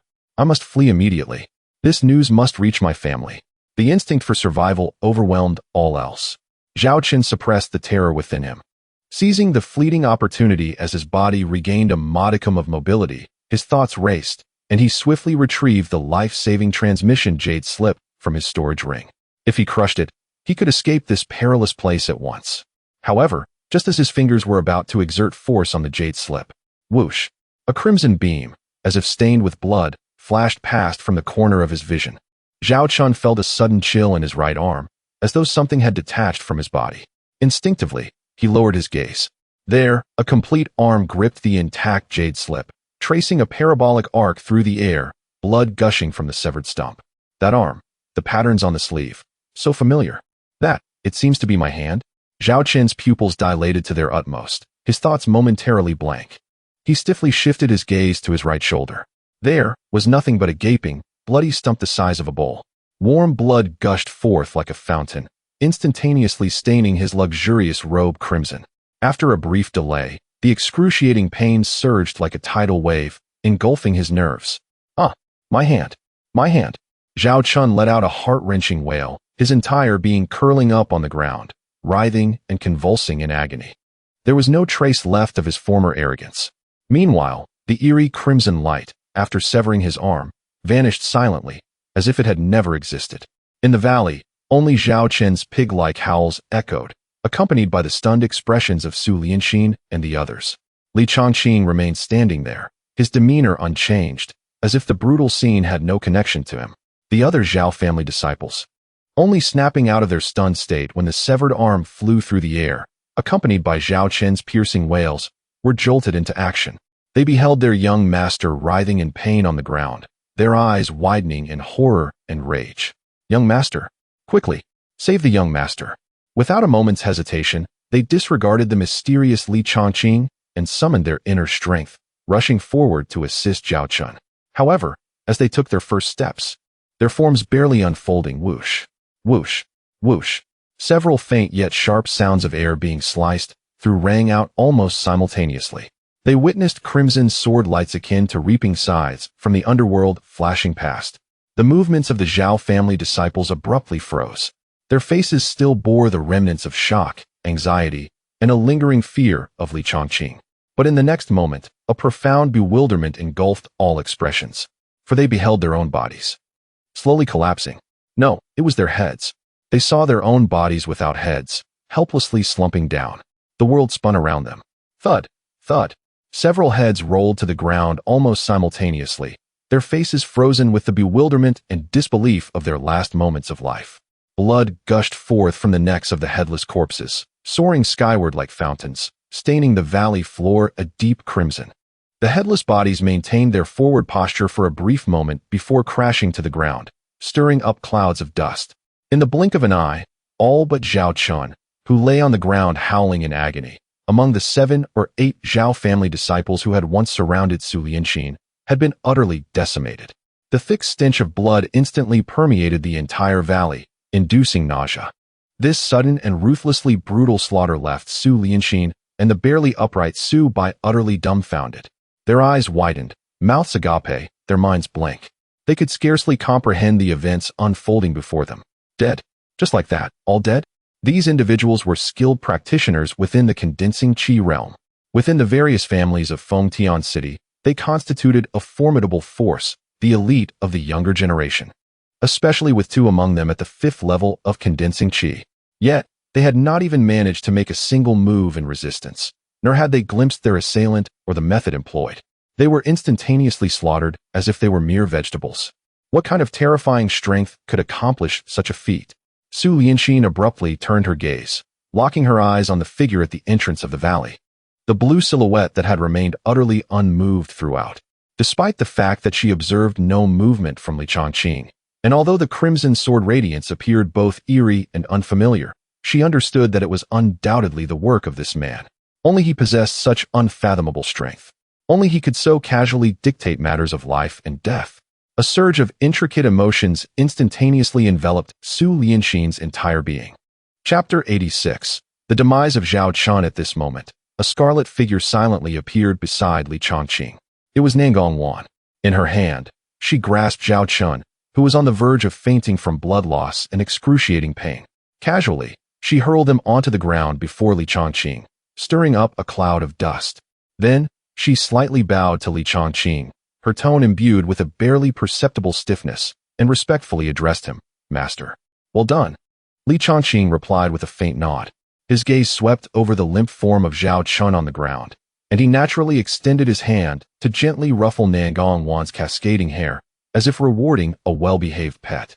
A barely noticeable shudder ran through her delicate frame, her eyes flickering with suppressed disdain and humiliation. Yet, she bit her lip tightly, neither flinching nor resisting. For she understood better than anyone the excruciating fate that awaited those who defied this man. This scene was vividly etched in Su Lianxin's vision from a distance. Her heart felt as though it had been violently twisted, stirring up an indescribable bitterness and complexity. "Master?" She dares to call him master? And his actions are so intimate and natural. What is the nature of their relationship? Su Lianxin's thoughts became increasingly muddled. "I was wrong. Li Chongqing, I was wrong. I beg you, spare my life. Let me go." At that moment, driven by the instinct for survival, Zhao Qin struggled to prop himself up with his remaining left arm. Ignoring his dignity, he knelt before Li Chongqing, tears streaming down his face, his voice trembling violently with fear and pain. "I will never dare again. I will never provoke Su Lianxin again. I beseech you, for the sake of the Zhao family. Spare my life." Once I return, I will ensure that my father and ancestors reward you handsomely." Li Chongqing regarded Zhao Chun, who was now begging like a pitiful creature, with a cold indifference, his eyes betraying no emotion. In truth, he paid little heed to how Zhao Chun had once been arrogant and oppressive. The law of the jungle, after all, governs this world. What truly irked him was Zhao Chun's audacity to lay a hand on Su Lianxin, a woman who, regardless of their relationship being transactional or otherwise, had once held significance in his life. In Li Chongqing's worldview, any item or person that had come into contact with him bore his mark, and he would not allow others to interfere. This was a nearly obsessive possessiveness and cleanliness. To intervene and eliminate a bothersome ant was merely a trivial matter, not worthy of much time. He spoke coldly, his voice as frigid as ancient ice. "In the past, in Fengtian City, I granted you an opportunity. Yet, you still refuse to repent. In your next life, remember to be more content and live as an ordinary person." Upon hearing this, Zhao Chen's eyes filled with boundless despair, his mouth agape as he attempted a final plea. "I was wrong." However, Li Chongqing had no interest in listening further. He simply directed his hand toward Zhao Chun and lightly clenched his fingers. Bang! With a muffled sound, Zhao Chun, kneeling on the ground, did not even have time to utter a complete scream before his entire body exploded like a watermelon crushed by an invisible giant hand, leaving only a blinding scarlet and a puddle of indistinguishable flesh. A young master of a prominent family, with a cultivation of the 6th layer of qi condensation, was thus annihilated. Yet, a strange occurrence ensued. At the moment Zhao Chen's body shattered, a golden streak of light shot forth from the blood mist with astonishing speed, tearing through space as it attempted to escape into the void. "Oh," Li Chongqing raised an eyebrow, revealing a hint of surprise. "The Zhao family's ancestor truly valued you, having planted a tracking talisman on you. This talisman could record the killer's aura and image at the moment of the host's death, attempting to flee and relay the information back to the caster." Unfortunately, Li Chongqing shook his head, his tone laced with mockery. He raised his hand again and pointed toward the golden light that was about to disappear into the void. Great wilderness prisoning heaven finger. An ancient and overwhelming sealing force enveloped the space in an instant. The ripples in the space that had been torn apart by the golden light abruptly froze, as if caught in time. The once rapid golden light seemed to collide with an invisible barrier of divine iron, abruptly halting, unable to advance any further. "Shatter," Li Chongqing uttered calmly. The golden streak of light, trapped in midair, let out a soft pop before completely disintegrating into countless golden specks, slowly dissipating into the air, leaving no trace behind. Zhao Chen's final remnant in this world, along with any potential troubles it might bring, was effortlessly erased by Li Chongqing. Even if the Zhao family's ancestor were to learn of this, what could he possibly do? It was merely a matter of wanting to avoid complications and maintain tranquility, lest some overreaching flies come knocking. Inside the valley, a profound silence enveloped the surroundings, thick with the lingering scent of blood, accompanied only by the heavy and oppressive breaths of Su Lianxin and her brother. As the dust settled and the stench of blood pervaded the valley, Li Chongqing slowly turned his gaze towards the pale figure of Su Lianxin, who stood quietly, her expression complex as she regarded him. Since their parting in Fengtian City, when he had intervened to resolve the Su family's predicament and taken her as compensation, he had thought their fates were intertwined no more. Little did he expect that they would meet again so swiftly within the Qingyan secret realm. Was it fate or mere coincidence? Li Chongqing felt little turbulence within his heart. To him, Su Lianxin possessed decent aptitude, making her a suitable furnace and tool, yet he preferred to avoid emotional entanglements with such instruments, as they would only serve as burdens. However, since their paths had crossed again, and he had inadvertently saved her once more, some matters seemed unavoidable. After a moment of silence, he produced one of the 3 life-saving talismans gifted to him by Li Feiyu. This talisman contained the sword intent of the heavenly realm. While it served as one of his trump cards, it was not indispensable. It would be fitting to use it to sever the remaining ties between him and Su Lianxin. He flicked his fingers, and the seemingly unassuming pouch floated gracefully before Su Lianxin, hovering in midair. Within this object lies the essence of a sword intent from a transcendent master. Should you ever encounter an insurmountable life-threatening peril in the future, you may open this pouch, which could potentially save your life. His voice was calm and devoid of emotion.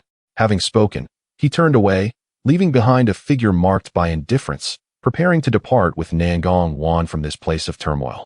The secret realm is fraught with danger. It is best to leave this place as soon as possible. Take care. The final two words, though lightly spoken, carried a deliberate sense of distance.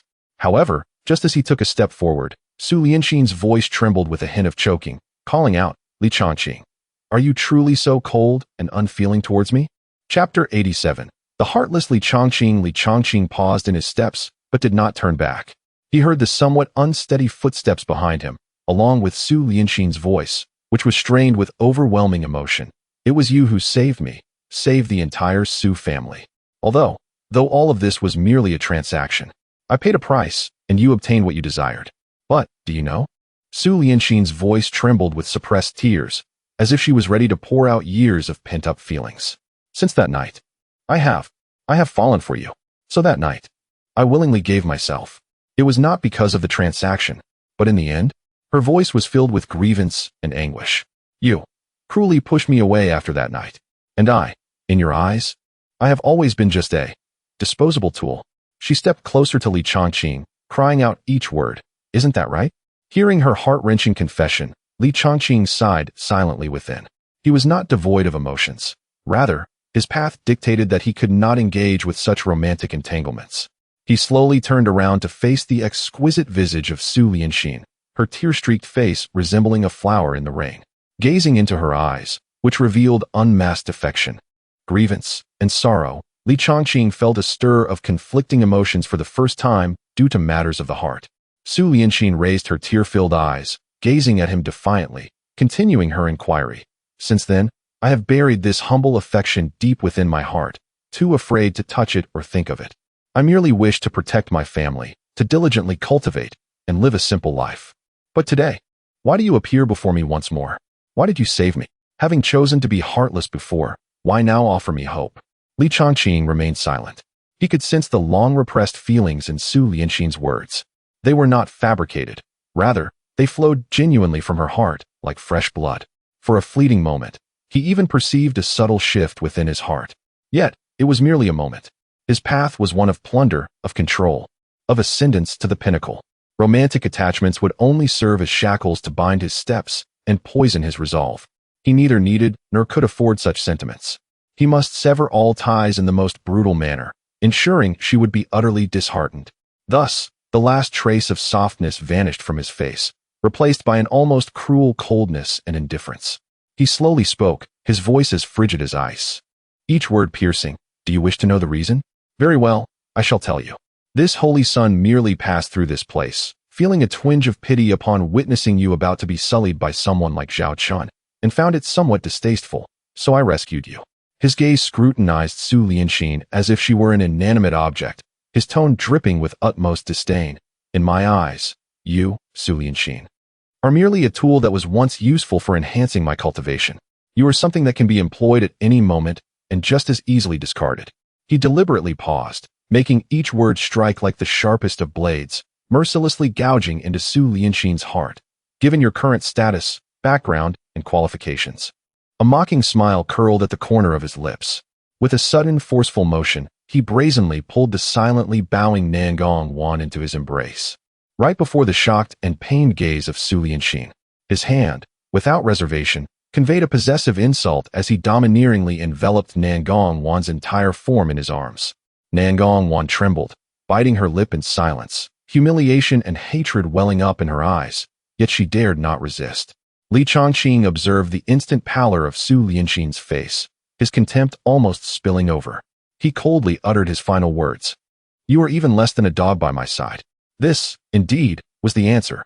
He fixed his gaze upon Su Lianxin's now dulled eyes and inquired slowly, "Now are you satisfied?" Su Lianxin stood dazed, as if her very soul had been extracted. Each of Li Changqing's words felt like a scorching iron clamp searing into her heart, inflicting indescribable agony. She could distinctly hear the sound of her heart, which had just begun to ripple with his return, shattering at that moment. Pain, such excruciating pain. After what felt like an eternity, a sorrowful, hollow smile gradually surfaced on her face. That smile bore no love, no hatred, no grievances, nor any sense of unwillingness. It was merely a profound silence after all hope had been extinguished. "Heh, Ha ha ha. She laughed softly, her laughter echoing through the silent valley, laden with heart-wrenching desolation. Ultimately, all the myriad words, all the loves and hates, all the grievances and questions, coalesced into a single word. A word so light, yet seemingly drawn from the depths of her being, expending all her strength and emotion. Good. As her words fell, she no longer cast a glance at Li Chongqing. Quietly, she turned away, her steps somewhat faltering, making her way toward her struggling brother, Su Bai, not far off. Her silhouette was resolute yet solitary. In the end, with Su Lianxin's support, the two figures vanished entirely at the valley's exit. Within the valley, only Li Chongqing, Nangong Wan, and the still floating pouch remained. Li Chongqing silently watched the direction they departed, his profound gaze revealing no trace of joy or anger, simply standing still for a moment. The wind in the valley, carrying the scent of blood, rustled his robe with a haunting sound. After a long while, he murmured almost inaudibly, as if to convince himself, or perhaps to put a cold period on this unintended entanglement. This is also acceptable. He turned away, his expression reverting to its habitual indifference, and commanded Nangong Wan, who stood like a puppet beside him, with a terse order, "Let us depart." On the other side, within a concealed cavern, Su Lianxin gently laid the severely injured Su Bai upon the dry ground, meticulously retrieving her healing elixirs to administer to him. Once she accomplished this task, she seemed to have exhausted all her strength, seeking refuge in a corner where she gradually sank down, leaning against the cold stone wall. Observing his elder cousin's disheartened demeanor, Su Bai felt a tumult of emotions within him. He opened his mouth to speak, yet found himself at a loss for words to offer solace. Ultimately, all that escaped his lips was a heavy and resigned sigh. He closed his eyes and began to silently cultivate, refining the medicinal essence to heal his internal wounds. The cave was enveloped in silence. Chapter 88. The Mysterious Figure? Claiming to be the Emperor?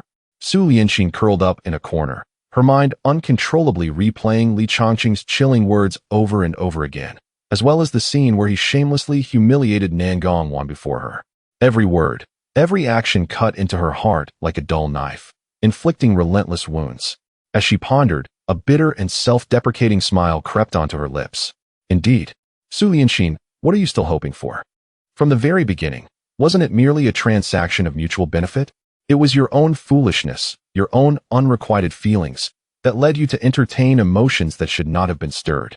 A person like him, a chosen one of heaven, destined to be supreme. What reason could he possibly have to like you, to be with you? It was a chasm of disparity. She understood all of this. She was not the kind of woman who clung to unreciprocated love. Yet, hearing those cruel words and witnessing him belittle her so openly made her heart ache uncontrollably, causing her profound pain. Taking a deep breath, she exhaled slowly. With clarity emerging from her thoughts, she felt a sense of relief. That hopeless infatuation perhaps should have ended long ago. However, concluding it in such a brutal manner was undeniably humiliating. At that moment, her gaze inadvertently fell upon an object she had drawn from her bosom. It was a stone about the size of a fist, displaying a mesmerizing array of colors that shimmered and danced like a dream. Its surface was smooth and warm, as if a nebula flowed gently within, exuding an air of mystery and antiquity. This was the coveted treasure that Zhao Chun and others had gone to great lengths to seize by setting up the locking void array. In truth, after unexpectedly acquiring this extraordinary stone, Su Lianxin and Su Bai had studied it for a long time without uncovering its true nature or purpose. They only knew that to obtain it, they had risked their lives by venturing into a forbidden realm, narrowly escaping with it. However, just previously in the valley, when Zhao Chun had cornered her and she had resolved to detonate the Thunder Pearl to perish alongside him, a commanding and majestic voice, seemingly from the primordial chaos, erupted within her mind, promised to merge your soul with this emperor. This emperor can rescue you from peril and bestow upon you unparalleled power, aiding you in ascending to the pinnacle and becoming one of the strongest in this world. At that moment, in the midst of crisis and emotional turmoil, Su Lianxin had thought it merely a delusion conjured by her near-death experience and had remained resolute in her decision to die. Subsequently, Li Chongqing's sudden appearance had quelled everything with a mere wave of his hand. Now, gazing once more at the mysterious stone, recalling that authoritative voice from her mind, her heart began to race uncontrollably. She grasped the stone tightly, feeling the immense power and ancient will contained within. Hesitation, struggle, and uncertainty for the future intertwined in her eyes. Ultimately, a surge of determination replaced all doubt. She yearned for strength. She did not wish to remain like today, like a fish on a chopping board, at the mercy of others. She did not want to rely on the faintest of coincidences to save her in dire situations. She needed enough power to take control of her own destiny. Taking a deep breath, she looked at the colorful stone in her hand and, with a voice tinged with a tremor yet filled with unwavering resolve, softly declared, "Senior, I accept your conditions. I want to become strong." As her words fell, the stone suddenly erupted with dazzling brilliance, illuminating the dim cave as if it were broad daylight. A voice, clearer and more commanding than before, resonated within her soul like a mighty bell, echoing deeply. "Very well." In the next moment, the colorful stone transformed into a flowing arc of light, swiftly detaching from Su Lianxin's grasp and merging directly into her brow's sea of consciousness. An indescribable agony erupted from the depths of her consciousness. Su Lianxin felt as if her awareness were a fragile boat caught in a tempest, instantly swept into a violent whirlpool. Countless shards of memories and essence belonging to another entity surged in, forcefully merging. Her body trembled violently, veins bulging on her forehead, cold sweat soaking her garments as she curled on the ground, unable to suppress her cries of torment. This soul-level integration inflicted a pain far beyond the limits of her physical endurance. Beside her, Su Bai stood in shock, unable to comprehend the sudden turn of events. He disregarded his own injuries, anxiously watching his anguished elder sister, feeling utterly helpless. "Elder sister, what has happened to you? Was that radiant light from that stone?" He was completely at a loss, only able to sense the terrifying and unstable energy emanating from Su Lianxin. This agonizing process did not last long. Yet for Su Lianxin, it felt as if an eternity had passed. When the searing pain receded like a tide, she slowly opened her eyes. Her once clear and lively gaze now bore a profound depth, reflecting a regal disdain for the world. Her aura underwent a dramatic transformation. No longer was she the stubborn and fragile girl. She now possessed the demeanor of an emperor, wielding life and death. She slowly raised her hand, scrutinizing her new form, her brow slightly furrowed, a hint of disdain unmasked as she murmured to herself, "Weak, utterly too weak. Why would the five-colored stone choose her?" The foundation of this body, in her eyes, was simply appalling.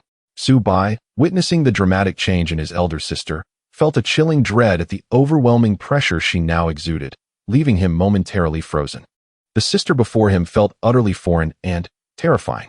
At that moment, the weariness and authority in Su Lianxin's gaze receded like a tide, restoring her original clarity, now imbued with a touch of steadiness. In her heart, she respectfully inquired, "Senior, may I know, how should I address you?"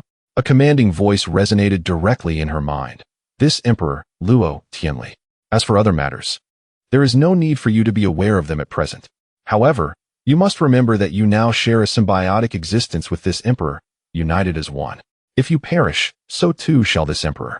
Therefore, from this moment forth, this Emperor shall devote great effort to your cultivation, aiding you in reaching the pinnacle of excellence." Su Lianxin, resolute in her heart, responded earnestly, "Yes, esteemed senior. I comprehend. Excellent." The voice of Luo Tianli carried a hint of satisfaction. "Henceforth, I shall impart to you a technique. You must immerse yourself in its comprehension." A vast and profound stream of information surged instantaneously into Su Lianxin's consciousness, transforming into an exceedingly intricate compendium of cultivation methods. Its rank was undeniably above the celestial tier. The imperial tier. Chapter 89. The Nine Turns Reincarnation Divine Body. Su Lianxin felt an overwhelming surge of energy as she absorbed the vast and profound essence of the imperial-grade cultivation method in her mind. The realization struck her, an imperial-grade technique.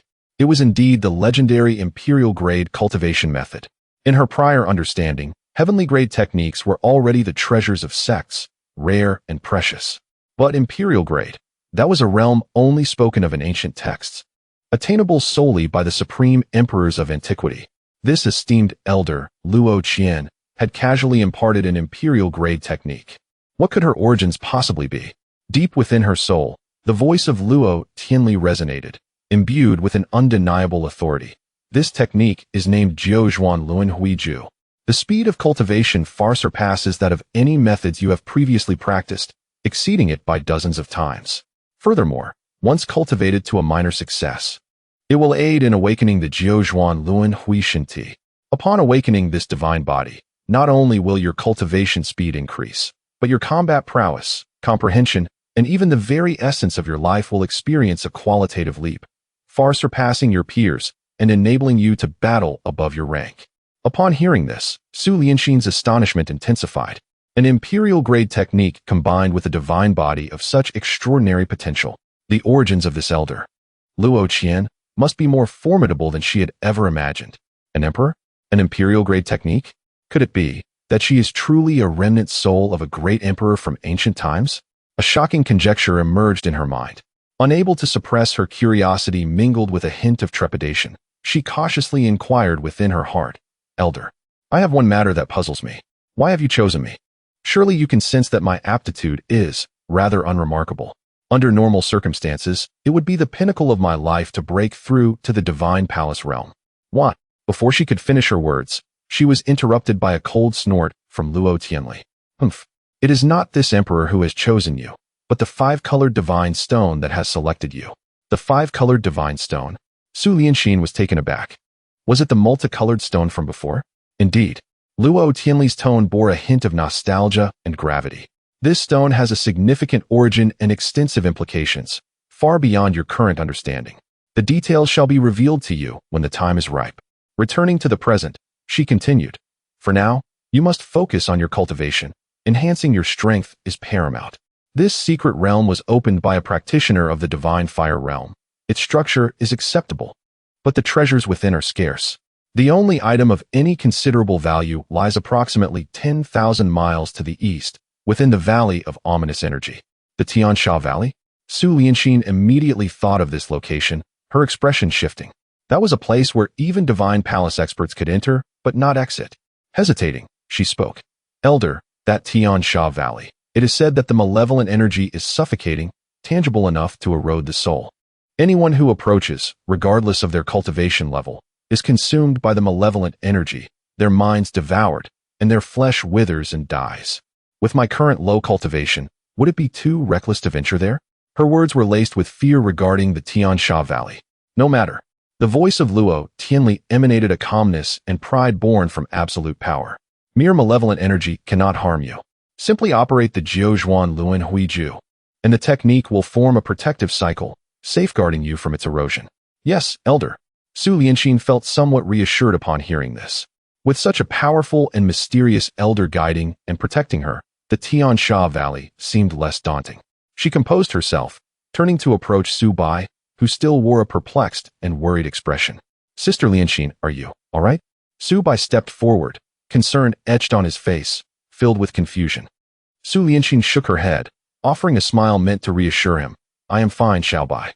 There was merely a slight issue while refining that treasure, but it is resolved now." As she spoke, she produced a jade slip, slightly different in style from those distributed by the Qingyun sect, and handed it to Su Bai. This jade slip was something she had previously obtained from Zhao Chen's severed arm. "Xiao Bai, this is Zhao Chen's teleportation jade slip. Your injuries are severe, and remaining in this secret realm is far too dangerous. It is not suitable for you to continue your training here." Su Bai was momentarily stunned, then quickly grasped her intent. He gazed at the jade slip she offered, then at her eyes, which seemed somewhat altered from before, and hesitated. "What about you, cousin? Aren't you coming back with me?" Su Lianxin firmly shook her head. "I have certain matters that I must attend to. Therefore, you should return first and inform the family of the situation here, to reassure our kin." "What? Sister Lianxin, no?" Su Bai's expression changed as he urgently protested. "It is far too dangerous for you to remain alone in this secret realm. Although the Zhao family members are dead, the realm itself is fraught with peril, and there are many powerful forces lurking. Come back with me. Do not worry, Xiao Bai." Su Lianxin looked at him, her tone calm, yet imbued with an undeniable strength. "I am no longer the Su Lianxin who needs your constant protection." She gently patted Su Bai's shoulder. "I have my own reasons to grow stronger and matters I must face. Trust me." Su Bai gazed into his cousin's eyes, which radiated a newfound determination and confidence. He opened his mouth, wanting to persuade her further, But upon feeling the lingering pain from his own injuries and realizing that remaining would only burden her, coupled with the strange multicolored light and the change in her demeanor, he ultimately swallowed his concerns and nodded heavily. "All right, then, cousin, take care. You must return safely." Subai bit his lip, his eyes filled with trust and reluctance. "I will." Su Lianxin smiled and nodded. Subai no longer hesitated. He accepted the jade slip, gave Su Lianxin one last deep look, and then decisively crushed it. A gentle wave of spatial energy enveloped him. The next moment, his figure vanished from the cave, teleported out of the Qingyun's secret realm. Watching Subai leave safely, Su Lianxin exhaled softly. She stepped outside the cave, gazing towards the distant eastern horizon, where a faint sense of oppression and foreboding lingered. At your current pace, reaching the Tiansha Valley would be excessively slow, merely wasting time. The voice of Luo Tianli resonated in her mind once more. The Emperor imparted to you a secret technique of flight. It is essential for you to comprehend it thoroughly. A surge of new information flooded into Su Lianxin's consciousness, manifesting as an enigmatic technique titled Jiutian Dunning Ju. This technique does not merely pursue speed. It emphasizes the fusion of body and nature, allowing one to move unseen and with minimal energy consumption, yet as swift as lightning, perfectly suited for her current level of cultivation. Thank you, esteemed senior. Su Lianxin felt a surge of gratitude within her heart and immediately began to comprehend the technique. Moments later, a faint luminescence enveloped her entire being, and with a slight shift, she appeared to merge with the wind. Subsequently, at a speed several times greater than before, she silently sped towards the direction of Tiansha-gu, her target fixed upon that perilous abyss that instilled fear in all who heard of it. Chapter 90. Nangong Wan's Cultivation, Realm Skyrockets at Tiansha Valley. As its name suggests, this is a desolate land shrouded in death and misfortune. The vast valley appears to have been cleaved by a colossal axe, flanked by steep, ink-black cliffs devoid of any vegetation. Throughout the year, a thick, grayish-black malevolent energy pervades the valley, writhing and surging as if alive. This malevolent energy is not static. At times, it coalesces into contorted, agonized human faces, emitting silent wails. While at other times, it morphs into grotesque claws attempting to tear apart any living being that dares to approach. Scattered across the ground at the valley's entrance lie ancient, weathered bones, some human, others belonging to various demonic beasts. The air is permeated with a chilling and suffocating silence that sends shivers through the soul. Ordinary cultivators, not to mention venturing deep within, would feel their minds sway and their blood boil merely by approaching the valley's mouth. It is as if countless negative emotions and murderous thoughts burgeon within their minds. Those with slightly weaker cultivation would likely succumb immediately, their spirits eroded, transforming into mindless killers, ultimately becoming just another part of the accumulated bones. Yet, amidst this forbidden realm of life, two figures materialize without warning as the space slightly distorts. Li Changqing still holds Nangong Wan's slender waist, standing suspended in the air. His robes billow in the malevolent wind. Yet he remains entirely unaffected by the encroaching power that seeks to corrupt the mind. Enveloped in a layer of golden dragon essence, true qi, he wards off all negative energy. With his current cultivation at the third layer of the Divine Palace realm, he can traverse thousands of miles in mere breaths. He gazes down upon the surging malevolent energy of the valley, akin to the entrance of a demonic abyss, his expression calm, even tinged with a hint of scrutiny and disappointment. Is this truly Tiansha Valley? He speaks in a tone devoid of emotion. Besides the slightly denser malevolent energy, it seems rather unremarkable. To him, this energy, which would instill fear in Divine Palace realm cultivators, is merely a slightly more concentrated form of energy, failing to pose any threat. In his embrace, Nangong Wan senses the terrifying malevolent energy emanating from below, causing her newly formed demonic body to stir uneasily. Upon hearing Li Changqing's nonchalant assessment, a chill creeps into her heart. Just where does this man's strength truly lie? Subsequently, Li Changqing averted his gaze, losing interest in Tiansha Valley. His attention returned to the soft, yet rigid form in his arms. Observing the side of Nangong Wan's face, which concealed hatred and submission, a barely perceptible smile tugged at the corners of his mouth as he inquired, "Do you know why I brought you here?" At his words, Nangong Wan mechanically shook her head, her voice devoid of emotion. "I do not know, master." Li Changqing chuckled softly, stating, I brought you here to assist in your cultivation. Assist my cultivation? A cold sneer formed within Nangongwan. Such grandiloquence. Yet ultimately, is it not for your own benefit? However, Li Changqing's subsequent actions completely took her by surprise. He did not treat her roughly as he had before, nor did he issue any humiliating commands. Instead, he raised another hand, extending his index finger, which shimmered with a hint of chaotic energy, and gently tapped her smooth brow. The action could even be described as tender. Yet this sudden display of gentleness sent shivers down Nangongwan's spine. A deeper sense of unease gripped her heart, one far more profound than that induced by violence.